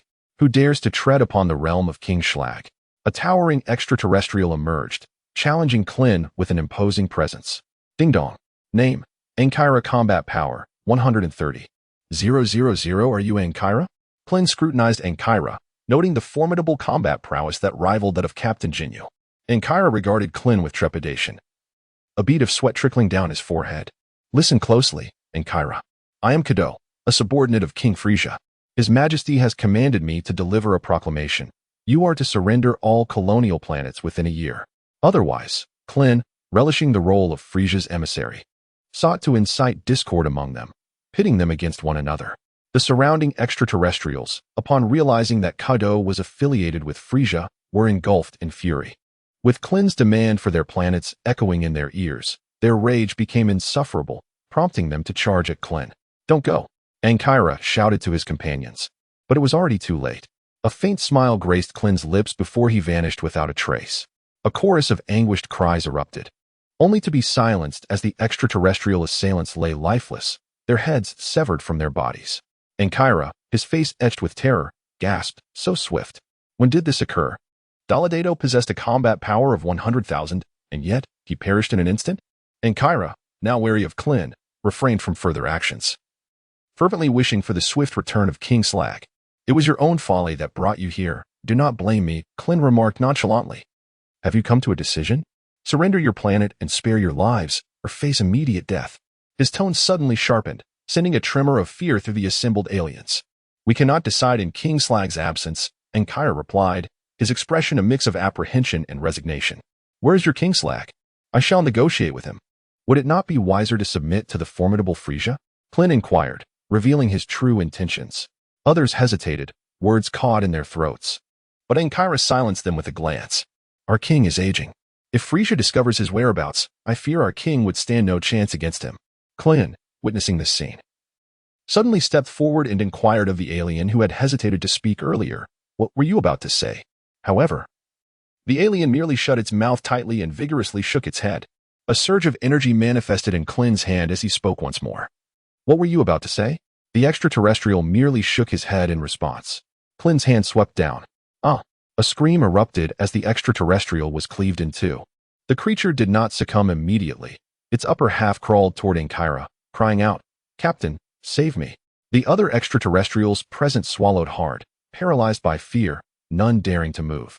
Klin's piercing gaze suddenly fixed upon Ankila, and in a chilling tone, he uttered, "Ankila, do you wish to test your limits?" In that moment, Ankila felt as though she had plunged into a frigid abyss, the icy breath of death enveloping her. She swallowed hard several times. In Klein's hand, a swirling vortex of energy gradually coalesced as he intoned, 10, 9. Perhaps King Shrag had already acquired the divine tree and, rejuvenated, was now in the prime of his youth. The king, restored to his former glory, should have no fear of Frisia. Confronted with death, Ankira had now chosen the path of self-preservation. 3, he thought, overwhelmed with despair as his mind teetered on the brink of collapse. Klin listened to Angela's words, displaying a benevolent expression, as if acknowledging her wisdom. The energy blade in his hand gradually dissipated. Observing the vanishing of the energy blade, Angela exhaled sharply, feeling a wave of relief wash over her. Swiftly, she unfurled the star map of the entire northwest quadrant of the eastern galaxy, pointing to a rather obscure planet, and declared, "King Shrag's next destination is there." Klin gazed at the planet pointed out by Ankila, feeling a sense of relief. Had he not been vigilant, he surely would have overlooked this celestial body, which was more aptly described as a star. "Where is Sherlag now?" Klin inquired once more. "Over there." Ankila indicated towards another corner of the galaxy. It was still quite distant, which explained why Sherlag had ultimately failed to obtain the psychic fruit. Klin pondered internally. "Can you establish contact with Sherlag now?" A new idea struck Klin. "I communicate with King Sherlag every 5 days," Ankila replied candidly, revealing everything without reservation. Very well. Speak the truth then. I must report to King Frisia now. Enjoy your final year together." With that, Klin activated his instantaneous movement and vanished from sight. The multitude of extraterrestrial beings watched Klin disappear, a collective sigh of relief escaping their lips. How infuriating. Frisia is exceedingly arrogant. Ankila slammed a fist onto the control panel. No, I must swiftly notify King Sherlag. Ankila activated the emergency communication device. At this moment, Klin was consumed by anxiety, having learned of Dale's whereabouts. It was imperative that he catch up to Dale's before the latter could flee. Clearly, Shrag had arrived too late and failed to pursue Dale's, resulting in Dale's and his entourage invading Earth. Next month, I shall resume 2 updates or more. For now, I have a backlog of material, but this month, Xiaozi has lost face. How detestable. For years, I have been in search of the spiritual fruit, and now I was just a step away. Upon reaching planet Prodot, the spiritual fruit tree had been utterly destroyed. Shrag gritted his teeth, the veins on his forehead pulsating. How infuriating. Do not let me discover who has obliterated my spiritual fruit tree. Shrag raged aboard his spacecraft, then sat down heavily in the captain's chair. Shrag gasped, gazing at his wrinkled hands, his agitation intensifying. For years, he had been suppressed by Frisia. If only he were still young. Frisia would be no match for him. The emergency communication device aboard Shrag's spacecraft suddenly beeped. What is it, Angela? Shrag's voice was cold, a sense of foreboding creeping into his heart. Typically, he communicated with Angela every 5 days, yet this time, the emergency device had been activated. Bad news, King Shrag. Frisia's subordinates have ambushed the base and are likely heading in your direction. Angela spoke with apprehension. What? Shrag's eyes widened with fury. He had not yet regained his youth and would surely be no match for Frisia. Without hesitation, Shrag terminated the emergency communication and accelerated towards Dale's location. Anxiety began to gnaw at Shrag's heart. He could not allow Frisia to obtain the spiritual fruit tree. Otherwise, retrieving it from Frisia would be utterly impossible. Frisia had been his long-standing rival, and he was also fearful of Shrag at his peak. Even if Frisia destroyed the spiritual fruit tree, he would never allow Shrag to possess it. No one can prevent me from reclaiming my youth. Shrag gritted his teeth, his expression twisted in rage. However, Klin chose to forego the journey aboard the spaceship. At this moment, he could no longer concern himself with such matters.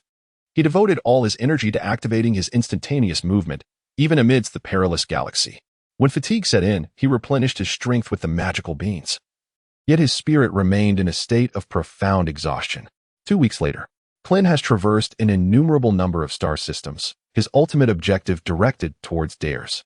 Nearby, upon an unnamed planet, the environment appeared exceedingly harsh, devoid of any vitality. Dares, when shall we be able to depart from this wretched place? Grumbled a corpulent extraterrestrial in discontent. At that moment, a Saiyan, strikingly similar in appearance to Goku yet exuding a malevolent aura entirely distinct from him, emerged. Not yet. Dares replied. Schlag is currently searching for us. Venturing out now would be tantamount to courting death. Dare's companions were well aware of Schlag's terrifying reputation, and indeed, he was relentlessly pursuing the spirit fruit tree, plunging the group into a profound silence. Although their hearts were heavy with trepidation, they were equally gripped by a fear of Schlag. Once we evade Schlag's pursuit, we shall find a lesser planet to plant the spirit fruit tree. When we consume the spirit fruits, we shall no longer fear anyone in the cosmos. Dares began to reassure his team, painting an enticing vision of the future.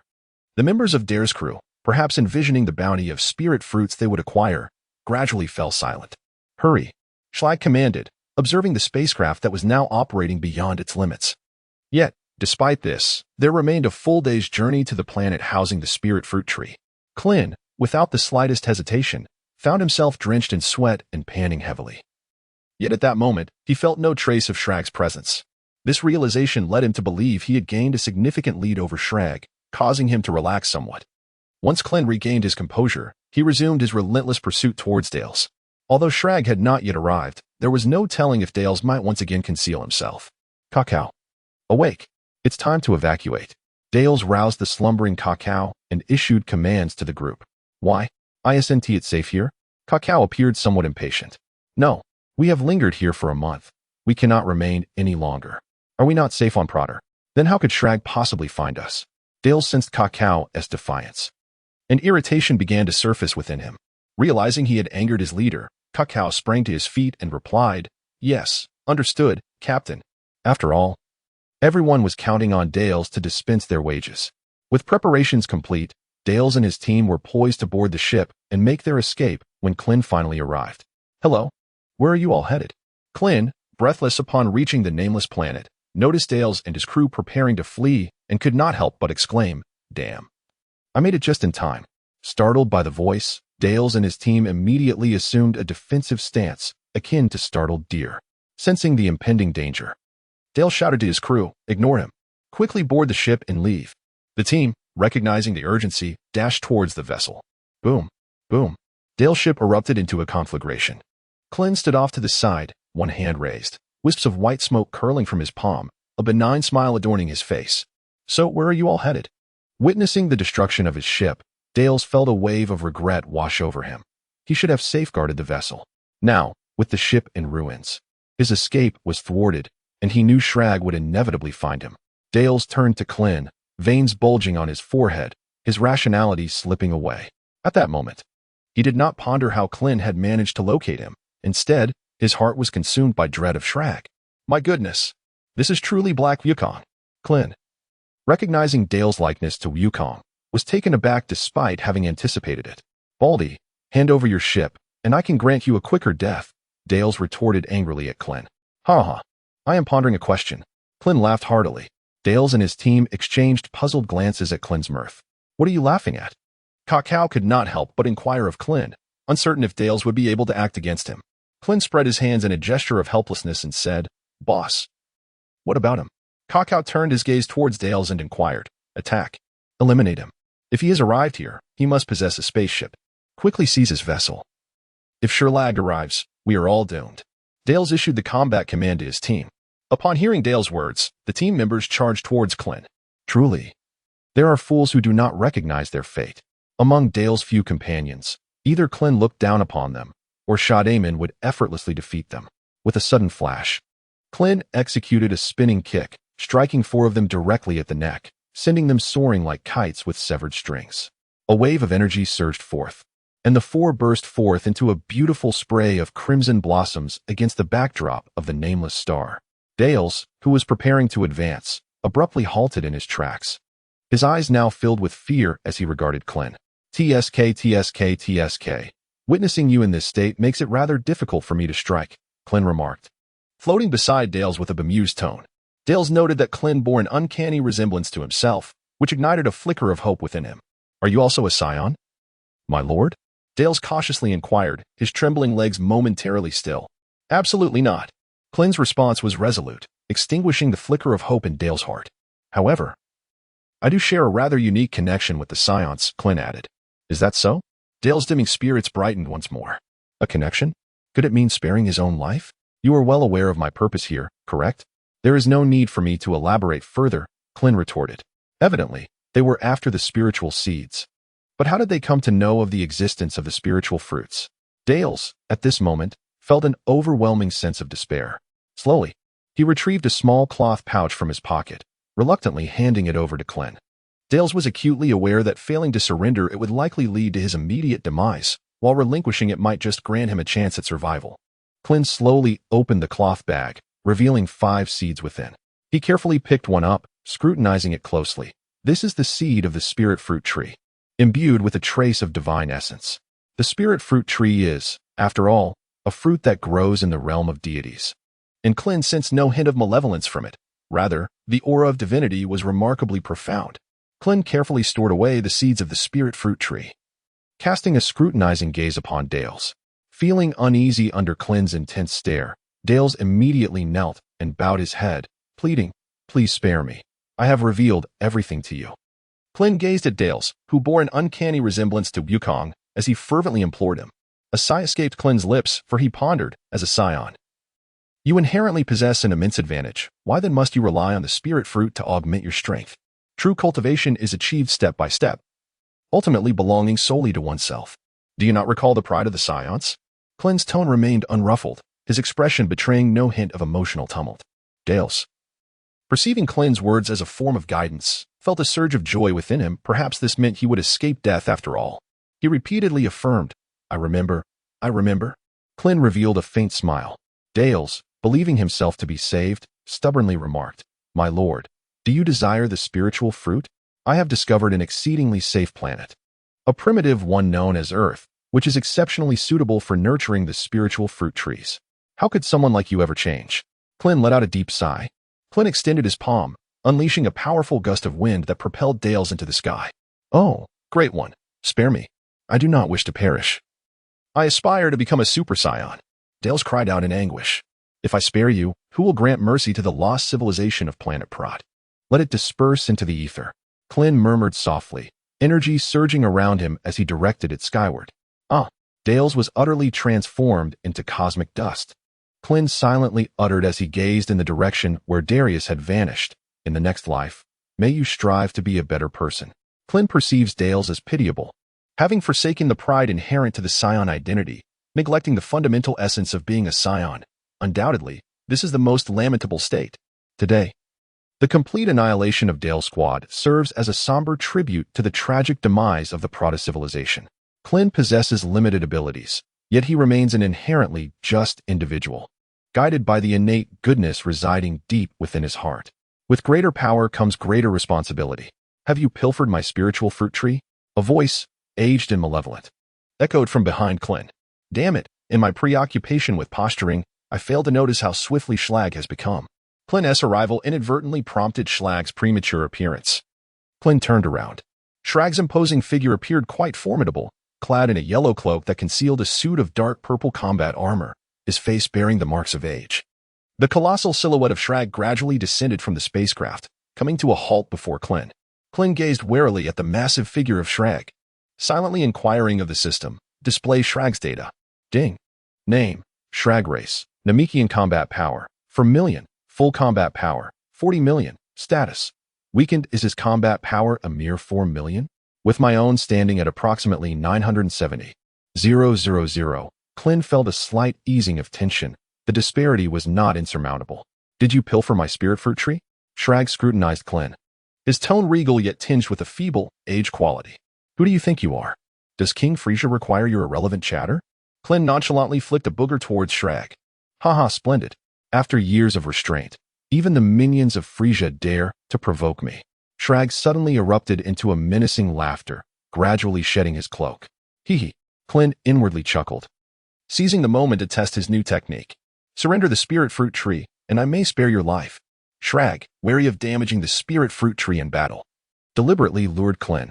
Listen well, I am Kudo, the foremost warrior in the service of King Frisia. If you beg for mercy now, perhaps I might intercede on your behalf before the king, reluctantly allowing you to live. I could even consider accepting you as a subordinate if I am feeling benevolent. Klin, with his nostrils flared in disdain, unleashed a blast of air towards Schlag. Seeking death. Klin's words genuinely incensed Schlag, who bellowed and charged at him. Schlag's speed remained formidable.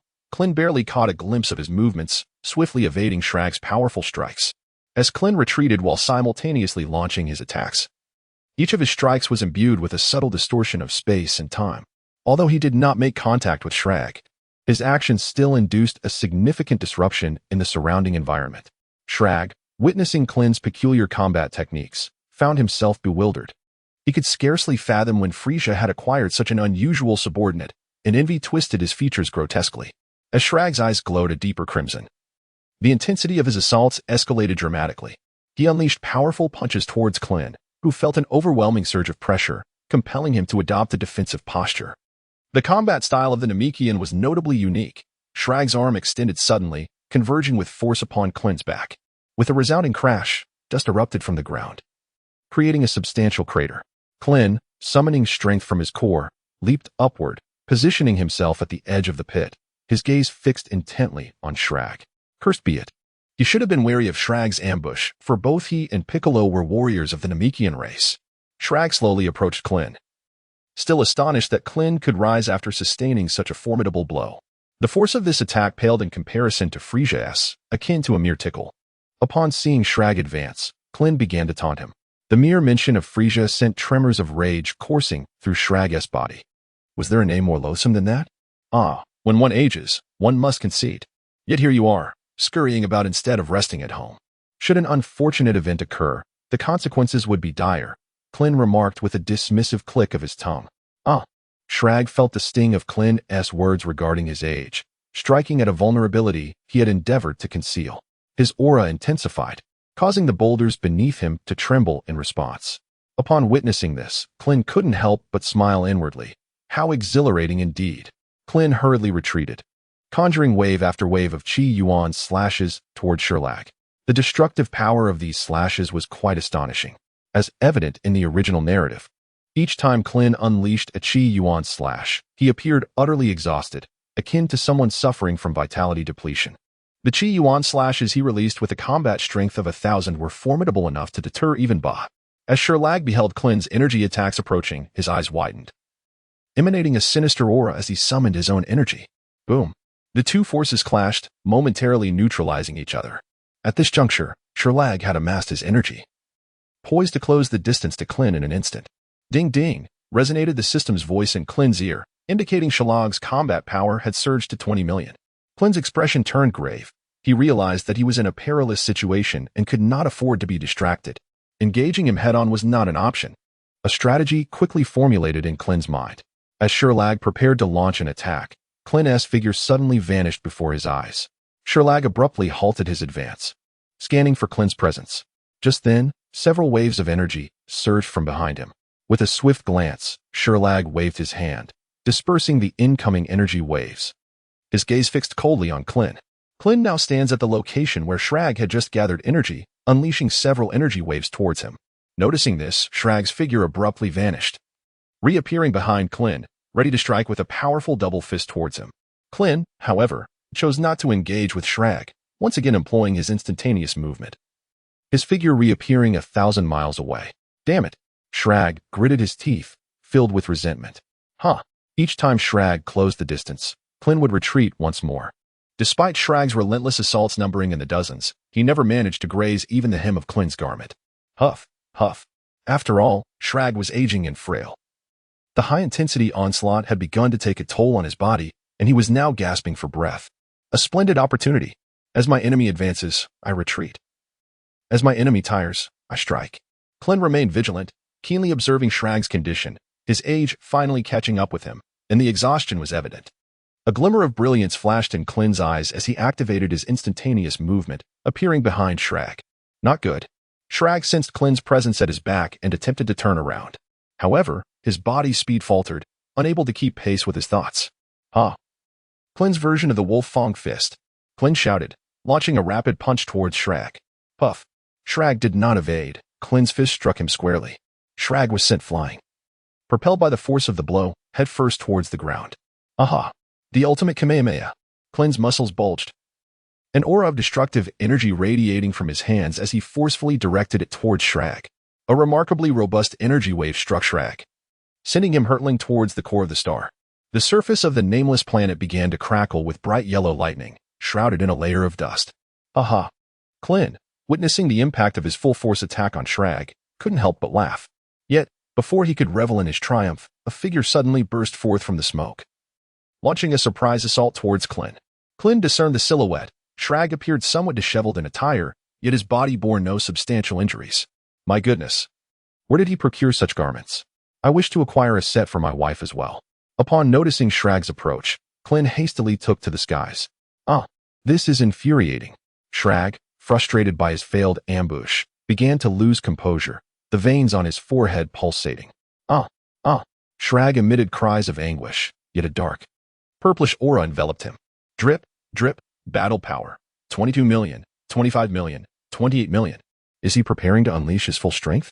Klin felt an unprecedented pressure, one that rivaled but slightly diminished the intensity of Kfera's might. This is no game. If I linger any longer, my life will be forfeit. Klin contemplated retreat. That wretched beetle. No, Sherag, hear me. I must report back to Lord Frisia now. If you have time, seek our lord for amusement. Klin earnestly addressed Sherag. Upon hearing Klin's words, Sherag was gripped by an ominous premonition. Without delay, Klin activated his instant transmission and vanished from sight. Where did that little brat go? Sherag exclaimed in panic, racing to the spot where Klin had disappeared. He frantically searched for Klin's presence, but to no avail. My spirit fruit. Sherag's energy erupted in full force. That despicable creature. I shall not spare you. Driven to madness, Sherag unleashed his fury, energy surging uncontrollably around him. Klin had already fled to another galaxy, yet he still sensed the furious presence of Sherag. If Sherag were to encounter me again, he would surely tear me apart. However, I have successfully ensnared him this time. Boom. The nameless star erupted in a tremendous explosion. Shrag, aboard his spacecraft, gazed at the exploding planet, seemingly hoping to catch a glimpse of Klin's shadow, but his efforts were in vain. Frisia, just you wait.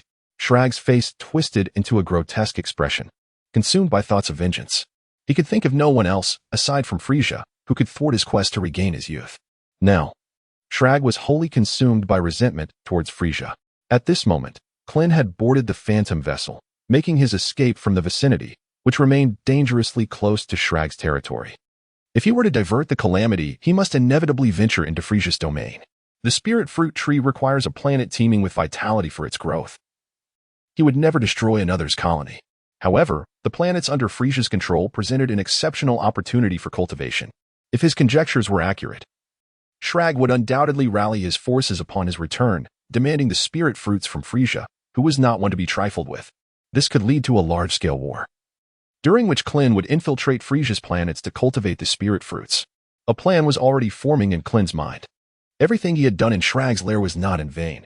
It was to provoke Shrag and leave a contingency. War's on the brink. Klin could not help but admire his own cunning. He set his course towards Frisia's influence. Half a month later, Klin approached Frisia's colonial region. The great King Shrag has returned. Let us go and greet him. Ankiro announced to the crowd, leading the charge. Boom. The ship carrying Shrag successfully landed at the base. Click, click, click. The hatch slowly opened. Welcome back, King Shrag. The many extraterrestrials called out in unison. Yet, Ankiro noticed the grim expression on King Shrag's face, still bearing that aged appearance, causing his legs to tremble uncontrollably. After all, he had exposed Shrag's location. Ankiro bowed his head, unable to meet Shrag's gaze. Drenched in cold sweat. Where is Daladedo? Shrag inquired, his countenance darkening as he realized one of his elite team members was missing. Your Majesty, Daladedo. He was killed by Frisia's subordinates, Ankiro cautiously reported, his voice faltering with fear. What did you say? Shrag's brow furrowed, pressing for clarification. Hearing the king's inquiry, Ankiro dared not hesitate, his voice trembling as he explained. Frisia has given us 1 year to surrender all our forces and submit to him, or else. You think I, Shrag, fear Frisia?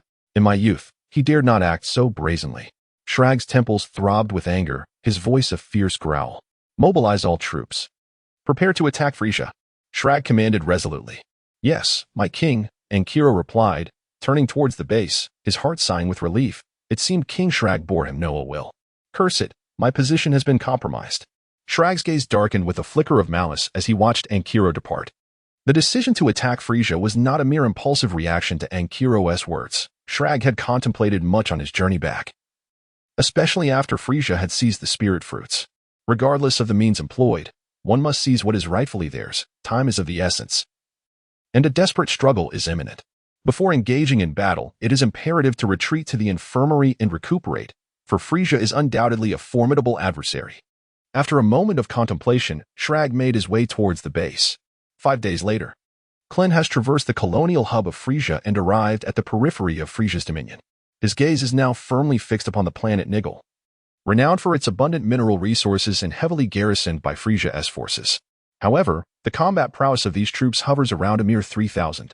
Klin now hesitates to directly plant the spirit fruit tree, for this planet is a source of Frisia's energy ores, and the maturation of the spirit fruit tree requires a considerable span of time. During this period, any misstep is utterly unacceptable. Should Frisia become aware of its impending ripeness, this location would undoubtedly transform into a battleground for half the universe, and even Shrag would likely rush to seize it. Thus, Klin remains patient, awaiting the opportune moment. Within a colossal circular spacecraft, seated upon his throne, Frisia swirled the goblet in his hand, gazing at the crimson liquid within, a look of sheer indulgence gracing his features. Frisia the Great! Exclaimed Dodoria, rushing into the chamber. What is it, Mr. Dodoria? Frisia inquired with his usual elegance, his tone slow and measured. The forces of Shrag are gathering en masse, and their target is us, Dodoria replied, a hint of urgency in his voice. Oh, what does that old fool Shrag intend to do? Frisia set down his goblet and rose, the floor creaking beneath his feet. Your Majesty, should we recall the Jinyu force? Shrag's special troops are also being mobilized. Dodoria sought Frisia's counsel. Frisia tapped his fingers thoughtfully, seemingly perplexed by Shrag's intentions. Logically, the old wretch should be awaiting his demise, daring to provoke him instead. Your Majesty, trouble is brewing. A panicked alien rushed in. Frisia's blood-red eyes flashed with fury, and the agitated alien, realizing he had disturbed the great Frisia, hastily composed his thoughts. Your Majesty, reports from the front indicate that Shrag has launched a full-scale assault against us. Captain Zabo is on the brink of collapse, the messenger exclaimed in one breath. What? Frisia's tail flicked, his anger simmering beneath a facade of poise. Mr. Dodoria, I believe it is time to summon the Jinyu force back. Yes, Your Majesty. Dodoria swiftly dispatched an alien to recall the Jinyu force. Captain, Frisia the Great has issued an urgent command for us to return to headquarters immediately, Jisoo shouted towards Jinyu, who was engaged in battle. Upon hearing his name, Jinyu swiftly dismissed his playful thoughts and promptly eliminated the last of the natives on the planet. What happened? Why has Frisia the Great called us back so suddenly? Raikum inquired of Jisoo. Jisoo shrugged, signaling his own uncertainty. No need to ask so many questions. Since Frisia the Great has given an urgent order, we should return post-haste. As the leader of the special forces, Jinyu remained quite rational. All right, Jinyu, special forces. 5 individuals once again struck a pose they deemed fashionable before embarking on their journey. On a primitive planet, the brash Naba shouted at Raditz. Raditz, you lazy rascal. Why aren't you preparing our meal? Yes, Lord Naba, I will attend to it immediately, Raditz replied, appearing submissive as he scurried away. Vegeta, has King Frisia issued an urgent command? Are we truly not returning? Naba inquired, his tone tinged with anxiety. At that moment, a proud man sat aloof upon a gnarled tree, clutching an unknown beast's bone, his hair standing defiantly on end as he cast a sidelong glance at Naba. You can return on your own, Vegeta responded in a voice as cold as ice. Aware that he had possibly irked Vegeta, Naba quickly adopted a more respectful demeanor, saying, Naba acknowledges his mistake and seeks your forgiveness. Vegeta, seated on the gnarled tree, paid Naba no heed, letting out a disgruntled snort. Frisia.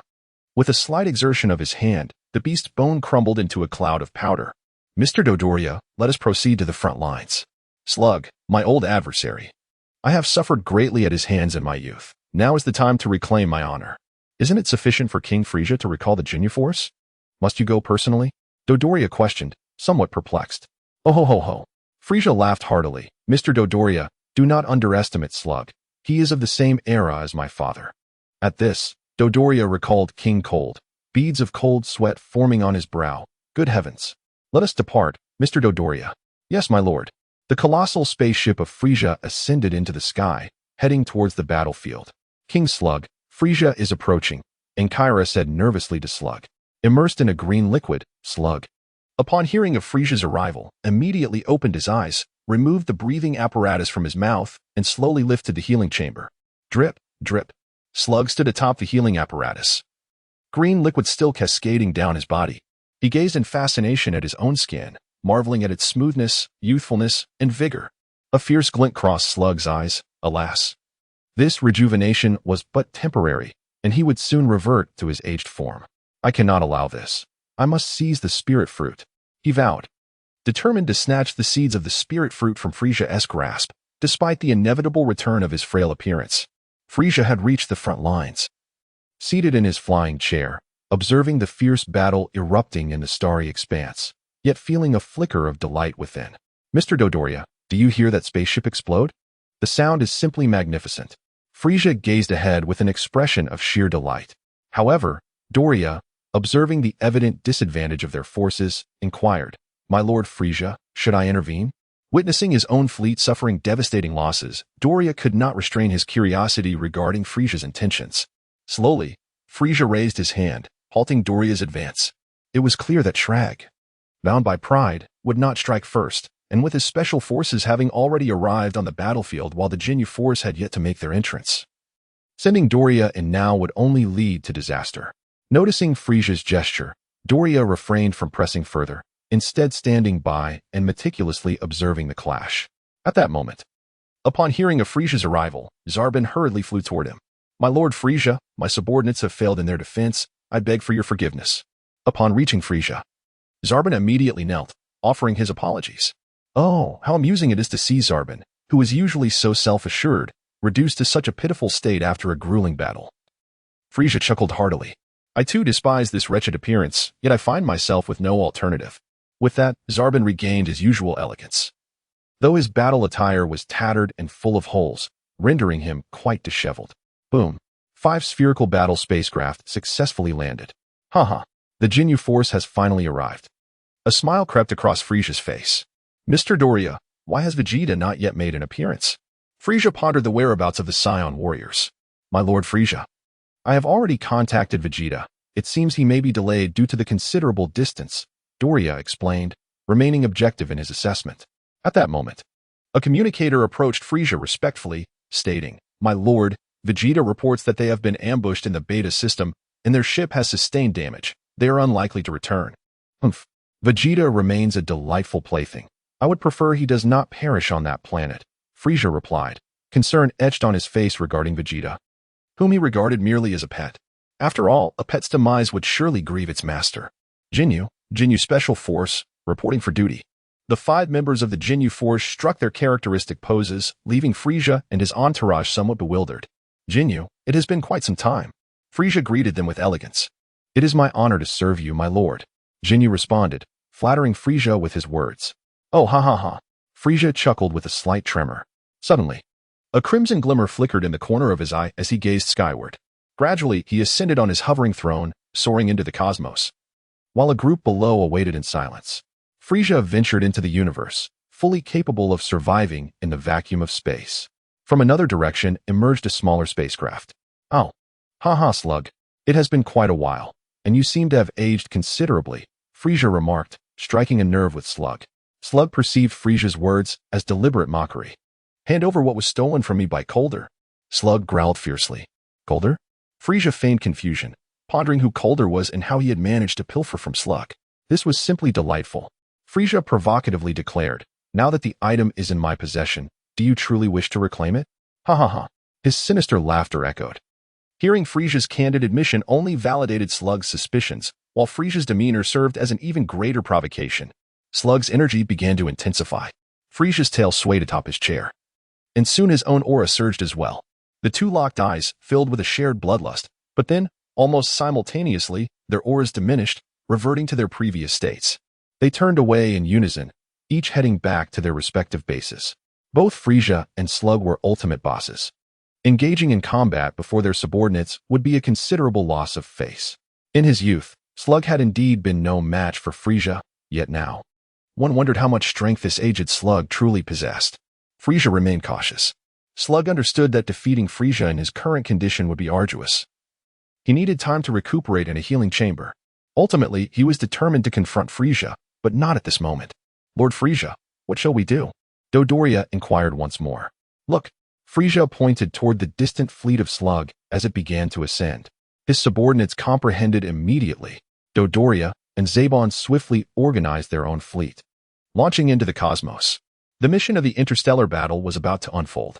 Recently, it had been rumored that Frisia's dear brother's mech army had been utterly decimated. An exhilarating moment indeed. Henceforth, the Jinyu Force would be the supreme team in the universe, Frisia announced to the Jinyu Force nearby. Is that true? The members of the Jinyu Force appeared visibly excited. Slug Special Forces are the final obstacle preventing you from becoming the universe's premier special team. Frisia's smile darkened as he gazed in Slug's direction. Jinyu, Rikuum, Berta, Jees, Guldo, Jinyu Force. The 5 struck their signature poses. Lord Frisia, please allow us to engage in battle. 5 individuals stood by, their faces alight with fervor. Previously suppressed by the might of the mech army, they now found themselves on the brink of proving their team as the foremost in the universe, with only a single step remaining. Oh ho ho! Frisia settled once more upon his throne, a malevolent glint flashing in his eyes. Boom! The ships of Frisia's forces clashed fiercely with those of the Slag faction, with numerous vessels succumbing to the onslaught and dissolving into cosmic dust. Dodoria and Zarbin swiftly joined the fray, amplifying Frisia's firepower manifold. It is our turn now. Angela directed her team. With Daladedo fallen, Angela summoned a new warrior from the base to replenish her elite squad. The newly added member possessed only 30,000 in battle power, yet any addition was better than none. Upon witnessing Angela's team spring into action, the Jinyu Force hesitated not a moment and rushed to the front lines. Your opponent is us, Jinyu proclaimed to Angela aboard her ship. Angela was well acquainted with Jinyu. His combat prowess was akin to her own, making him a formidable adversary. She gestured towards Jinyu, indicating the nameless planet below. In unison, their teams soared towards the uncharted world, both aware that engaging in open space would yield no advantage to either side. Thus, they harmoniously descended to the surface. Boom boom. 10 circular ships struck the nameless planet, 10 plumes of white smoke slowly ascending into the cosmos. Crack, crack, crack. Both fleets simultaneously opened their hatches. "Where's Guldo?" Angela inquired, attempting to engage Jinyu. "Guldo?" Jinyu gazed at his teammates in confusion, only familiar with Guldo, having never heard of Aikido. Seeing Jinyu's lack of response, Angela assumed he was dismissing her. Meanwhile, Angela's squad had readied themselves for battle. Jinyu, unconcerned, noted the readiness of Angela's team, and his own squad struck a classic pose. "The time for proof has arrived," Jinyu bellowed, and his comrades charged forward. It was the captain against captain, with Guldo facing the newly recruited member of Angela's team. As Jinyu and Angela collided, their figures a blur. Jinyu's battle power stood at 120,000, while Angela boasted 130,000, placing Jinyu at a slight disadvantage in strength. Unable to match force with force, Jinyu chose to evade, leveraging his agility to dodge and engage in tentative skirmishes with Angela. On this nameless planet, 5 battlefields emerged, each area reverberating with tremendous impact, as the clashes unfolded with exceptional intensity. Far away, on Nigglestar, Klin observed the patrolling squad passing by from a corner and deliberately made some noise with his foot. The last member of the team, upon hearing the sound, inquired cautiously, "Who is there?" Klin chose to disregard him, attributing the alien to his own illusion, and intended to proceed forward. Just as he turned his head, Klin emitted a sound once more, causing the alien to lose its composure and approach Klin's corner. At that moment, the patrolling troops had already moved far away. "Come in, won't you?" Klin exclaimed as he noticed the alien peering in, then swiftly delivered a decisive strike. The alien had barely grasped the situation before bidding farewell to this world. Klin swiftly changed his attire, darkened his face, and infiltrated the patrol squad. Following the shift change, the patrol team returned to base, and Klin naturally accompanied them. At this moment, the members appeared to be at leisure, idly chatting amongst themselves. One of the squad leaders, with an air of mystery, addressed his comrades. "Have you heard? Have you heard? King Frisia has engaged in battle with Slug." The surrounding soldiers, seemingly inexperienced, perked up their ears, attentively absorbing the leader's words. As the leader noted their keen expressions, he grew even more animated. "Even the Jinyu force has been fully recalled. It seems they are participating in the war. Do you think the king might summon us?" A particularly eager alien gazed expectantly at the leader. The leader hesitated for a moment, uncertain himself. As this information had come from the captain, yet he feigned confidence in his response. "Perhaps there is a possibility we might be summoned." "Wonderful." Klin, mingling among them, sought to glean information. After all, this was the periphery of Frisia's dominion, and news was somewhat stifled here. Once Frisia engaged Slug, it would be my prime opportunity. A glimmer of determination flashed in Klin's eyes as he quietly plotted. 5 days later, on the front line of the interstellar battlefield, both sides relentlessly deployed their warships. This was a conflict monumental enough to be recorded in the annals of cosmic history. The earliest fleets had been decimated, entire battalions obliterated, and replacements filled their ranks as casualties mounted on both sides. Meanwhile, at the galactic headquarters, urgency permeated the air. "Quickly investigate why Frisia has clashed with Slug." The voice of the Galactic King trembled with concern, for the site of their confrontation lay perilously close to his headquarters. "Gak has already been dispatched to investigate. He should be returning shortly," a staff member replied, visibly anxious. As they spoke of Gak, he was indeed aboard a ship, hastily making his way back. Upon landing, he rushed to the Galactic King's side, his legs trembling. "Your Majesty," Gak recounted the harrowing details of the intense interstellar battle he had witnessed. The Galactic King's complexion paled. He murmured, "Such a large-scale war will surely lead to one side emerging as the dominant power. This could inevitably impact the galactic headquarters." After a lengthy pause, he commanded, "Hasten the return of all warriors stationed in the Eastern Galaxy. I cannot afford to offend either side at this juncture." On the nameless star, 2 teams had endured 5 days of fierce combat, leaving them gravely injured. Frisia and Slug were closely observing the battlefield. Noticing that his Jinyu force seemed to be at a disadvantage, Frisia's eyes glowed red, and a beam of death shot towards Angira. Angira, witnessing the impending death ray, felt a surge of terror, realizing that after such intense fighting, evasion was impossible. Suddenly, a green beam erupted, countering Frisia's lethal attack. Frisia, seeing this, merely flicked his tail, as if the previous incident had not involved him at all. Anjira, relieved at his salvation, exhaled a deep sigh of relief. Then, reinforcements from both sides arrived. Calling out to the battlefield below, Frisia, King Slug commands a retreat. Upon delivering the order, both sides withdrew from the fray. The nameless star was now riddled with wounds, teetering on the brink of destruction, as if it might explode into cosmic dust at any moment. At this juncture, further combat was unnecessary. Both factions were evenly matched, and neither could secure victory in the near term. Their stamina had been severely depleted, and Frisia's previous strike had merely been a test of waters, with Slug indeed monitoring the battlefield closely. Given this, prolonging the conflict was pointless, as both Frisia and Slug needed to maintain acute vigilance over that battleground. Any momentary distraction could lead to their subordinates being reduced to cosmic ash. The Jinyu Force and Anjira's team, in a rather disheveled state, flew back to their base, where they were promptly directed to the medical ward. Dodoria also returned from the front line, looking disheveled, with several large holes in his battle uniform. "Why the haste, Mr. Dodoria?" Frisia inquired languidly from his throne. "Lord Frisia, our frontline troops are dwindling. Our fleet is nearly depleted." Dodoria replied, visibly anxious. Frisia, however, appeared unfazed, remarking that if his subordinates were exhausted, they could always recruit anew. Yet, the thought of his beloved brother's mech troops being annihilated made him chuckle heartily. "Lord Frisia, Slug has mobilized his troops from the rear." Zaban reported to Frisia. "Has Slug lost his mind? Has he summoned all his forces?" Dodoria asked, alarmed. Frisia merely smiled faintly, remarking that even a multitude of weaklings remain just that, weaklings. "Should we gather our forces?" Dodoria tentatively inquired. "It has been far too long since I have enjoyed myself so thoroughly. This time, I shall play with Slug properly," Frisia exclaimed, reminiscent of a child at play. At that moment, Dodoria understood Frisia's intent, to summon their forces and fight to the bitter end. Dodoria once again made his way towards the communication room, whereupon a summons was dispatched. On planet Nigger, the former squad leader, brimming with enthusiasm, addressed his subordinates. "I knew King Frisia would call us to battle, and now the orders have arrived." Following the command, the majority of the extraterrestrial beings from Nigger boarded a larger transport vessel, hastening towards the interstellar battlefield. The control room of the Nigger aliens sent a reply. "All is well. The support troops have departed." A sinister grin crept across Klin's lips, as he thought, "I cannot allow you to leave so easily." Klin then activated his instant transmission, arriving upon a distant star.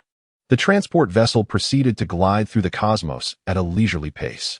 Klin stood atop the celestial body, his hands clasped together, emanating a faint glow. At that moment, Klin possessed an astonishing combat power of 1/4,000,000. Klin focused on the transport vessel ahead and shouted, "Full power, Kamehameha." A robust blue beam emanated from Klin's hand, hurtling towards the transport vessel with remarkable speed. Boom! It pierced through the ship, and before the extraterrestrial occupants could comprehend the unfolding events, they were transformed into cosmic dust amidst a violent explosion. Klein gazed ahead with a faint smile. These individuals were truly deserving of such a fate. Klin, once again employing instantaneous movement, returned to the planet Niggle. However, the opportune moment for action had not yet arrived. The ideal time to cultivate the spiritual fruit trees would be when Frisia engaged in combat with Shrag. Within the expansive confines of Shrag's colossal spacecraft, he abruptly opened his eyes. Having undergone recuperation, he was now capable of unleashing his combat prowess for a brief yet fierce confrontation. Gradually, Shrag ascended into the skies. Frisia, sensing Shrag's emergence, smirked with malevolent delight, realizing that he had successfully provoked Shrag into action. Indeed, throughout their skirmish, Frisia had maintained a playful demeanor, treating the encounter with levity. Now, with Shrag personally approaching, Frisia ascended straight into the air. The two transformed into streaks of light, soaring to a larger, nameless planet, where the high-ranking combatants on both sides ceased their battles, turning their attention towards their leaders. "Frisia, surrender what is mine, and I shall withdraw from the battlefield. Relinquishing half of my territory to you," Shrag declared for the final time, addressing Frisia. "Oh ho ho, even if you hadn't mentioned it, I was already contemplating devouring you." Frisia laughed heartily. Indeed, Frisia's intentions mirrored exactly what Klin had described, as Shrag prepared to launch an assault. A sudden eruption of white energy enveloped Frisia, who had been secretly gathering his power during his approach. In an instant, he transformed into his ultimate form. Frisia was no fool. He understood Shrag's formidable strength. If he did not assume his true form beforehand, he would likely find himself with no opportunity to defend himself once the battle commenced. At this moment, Frisia's stature diminished, his physique becoming sleek, his aura unfathomably deep. "Very well, now we can begin," Frisia said coolly to Shrag. In response, Shrag unleashed a staggering 20 million units of combat energy, launching a surprise attack on Frisia. The two clashed, descending from the skies to the ground, and then plunging into the depths below. Observing their leaders engaged in such a fierce battle, the underlings felt a rush of adrenaline, throwing themselves back into the fray with renewed fervor. In that moment, each individual harbored a singular thought. If their leaders fought with such tenacity, what value did their own lives hold? Klin lay in wait within the control room of planet Niggle, having successfully intercepted the commencement of the battle between Frisia and Shrag. A wave of delight surged through him. For all his arduous efforts had not been in vain. Klin leaped into the distance, once again channeling immense energy in his hands. With the control console of Niggle Star as his intended target. Boom! A powerful energy blast surged forth, transforming the base of the Niggle Star aliens into a desolate ruin. At that moment, Niggle Star had lost all communication with Frisia's headquarters. Klin swiftly soared above a vast canyon, clutching a seed from the spirit fruit tree, which he gently cast into the crevice of the gorge. A minute later, as the seed floated down, Klin beheld a sprout imbued with divine essence emerging from the canyon's fissure. With each gust of wind, the sapling flourished even more, and in the blink of an eye, the spirit fruit tree had grown to a girth befitting several men. "Ha ha, little tree, grow faster." Klin laughed heartily, eagerly anticipating the tree's maturation. Meanwhile, Shrag had engaged in battle with Frisia for several hundred rounds, with Frisia gradually expending 50% of his combat energy, causing Shrag to find himself at a disadvantage. Witnessing his inability to prevail against Frisia, Shrag succumbed to a surge of rage, his energy intensifying to a formidable 50 million. The two combatants, evenly matched, became entwined in a fierce struggle, neither able to gain the upper hand. Shrag, a Namekian with a heart steeped in pure malevolence, was undeniably a warrior of exceptional talent. Though he had strayed down a dark path, on Namek, the Great Elder, who had been peacefully slumbering, was jolted awake from his dreams, gasping for breath. Beside him, Molu, filled with trepidation, inquired, "What troubles you, Great Elder?" "I am unscathed," the Elder replied, "but I sense an unusually sinister aura." With that, he sank into deep contemplation, eventually drifting back into slumber. Molu, observing the Elder's unusual behavior, was consumed by worry, pondering what force could invoke such tremors in the Great Elder. As the Elder returned to sleep, Molu's taut heart began to ease slightly. On the battlefield of the Nameless Star, Shrag had unleashed 60 million in battle energy, his combat suit now showing signs of wear. Frisia, diminutive yet extraordinarily agile, adeptly evaded Shrag's powerful blows. Observing the stalemate in their confrontation, Shrag felt a pang of anxiety. His explosive power was only a temporary surge, and soon he would enter a prolonged period of weakness, rendering him no match for Frisia. "I have no choice." A malevolent glimmer ignited in Shrag's eyes as his combat prowess surged once more, reaching a terrifying 80 million. At this moment, Frisia had only exerted 50% of his power, totaling a mere 60 million. Shrag's speed noticeably increased. A perfect opportunity. He extended his arms suddenly, grasping Frisia's feet. "This is bad." Frisia's eyes flickered with caution as he exerted more force to break free. However, Shrag was unwilling to grant Frisia any chance. Seizing the moment while Frisia was momentarily restrained, Shrag opened his mouth wide and unleashed the Sky Demon Light cannon towards Frisia. Clang! Clang! Frisia was sent hurtling away, crashing into the Earth's crust. Observing their king gain the upper hand, Shrag's subordinates could not contain their excitement, cheering, "All hail the king, the mightiest in the universe." As Frisia's subordinates beheld their sovereign suffering grievous wounds, their countenance reflected a profound despondency, causing their fervor for assault to diminish significantly.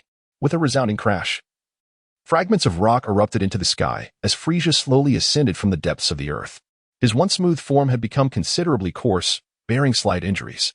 At that moment, Frisia's physique swelled slightly, and he vehemently proclaimed, "You have wounded me."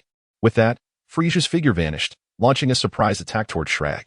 At this juncture, Frisia unleashed 80% of his formidable power, achieving a terrifying battle strength of 96 million, surpassing Shrag. Observing Frisia's wrath, Shrag immediately assumed a defensive stance. With a thunderous impact, Frisia harnessed the force of his flight, delivering a powerful kick to Shrag's chest. Despite the immense force, Shrag was propelled backward for several hundred miles. Frisia, relentless in his pursuit, teleported behind Shrag, striking him with his tail, sending him hurtling once more. Shrag barely stabilized himself, his visage contorted with rage. Cursed be it. I did not anticipate Frisia's strength to be so formidable. Ah, what is the matter, Shrag? Have you grown old? Frisia taunted once more. Hearing Frisia's insinuation of his age ignited a fiercer wrath within Shrag, prompting him to unleash his full might and charge at Frisia once again. In the realm of the Supreme Kai observed with concern as the fierce interstellar battle between Frisia and Shrag unfolded. I fear for the situation, he expressed to Jebbet. We must not ignore them. Pay heed to Babbidi's movements. They have been unusually active lately, and we cannot allow Majin Buu to awaken once more. Understood, Jebbet replied respectfully. Meanwhile, half a month had passed on Nigel Star. The spirit fruit tree had enveloped the entire planet, its trunk soaring into the clouds, casting a shadow over the whole sphere. The main trunk of the spirit fruit tree was remarkably robust, its diameter comparable to that of Nigel Star itself. At this time, the tree had borne countless small fruits, each roughly the size of a child's fist, still in their unripe state. Klin gazed at the abundant spiritual fruits, his heart brimming with exhilaration. Oh, with such a plethora of fruits, he would likely never again find himself wanting for energy. Klin gazed at the unripe spiritual fruit, a sense of curiosity bubbling within him. He slowly extended his hand and plucked one from its perch. With a crisp bite, he sank his teeth into it. The taste was tart, reminiscent of a green apple, and rather delightful. Klin offered his appraisal of the flavor of the spiritual fruit. As it slid down his throat, he felt a faint surge of vital energy gently nourishing him, albeit so feeble that it was nearly imperceptible. Klin couldn't help but furrow his brow. The energy contained within the spiritual fruit was somewhat lacking, wasn't it? The spiritual fruit had reached a sufficient growth stage. For the previous fortnight, the spiritual fruit tree had tirelessly driven its roots deep into the ground, continuously expanding itself. Yet it had not yet absorbed the essence of the plant.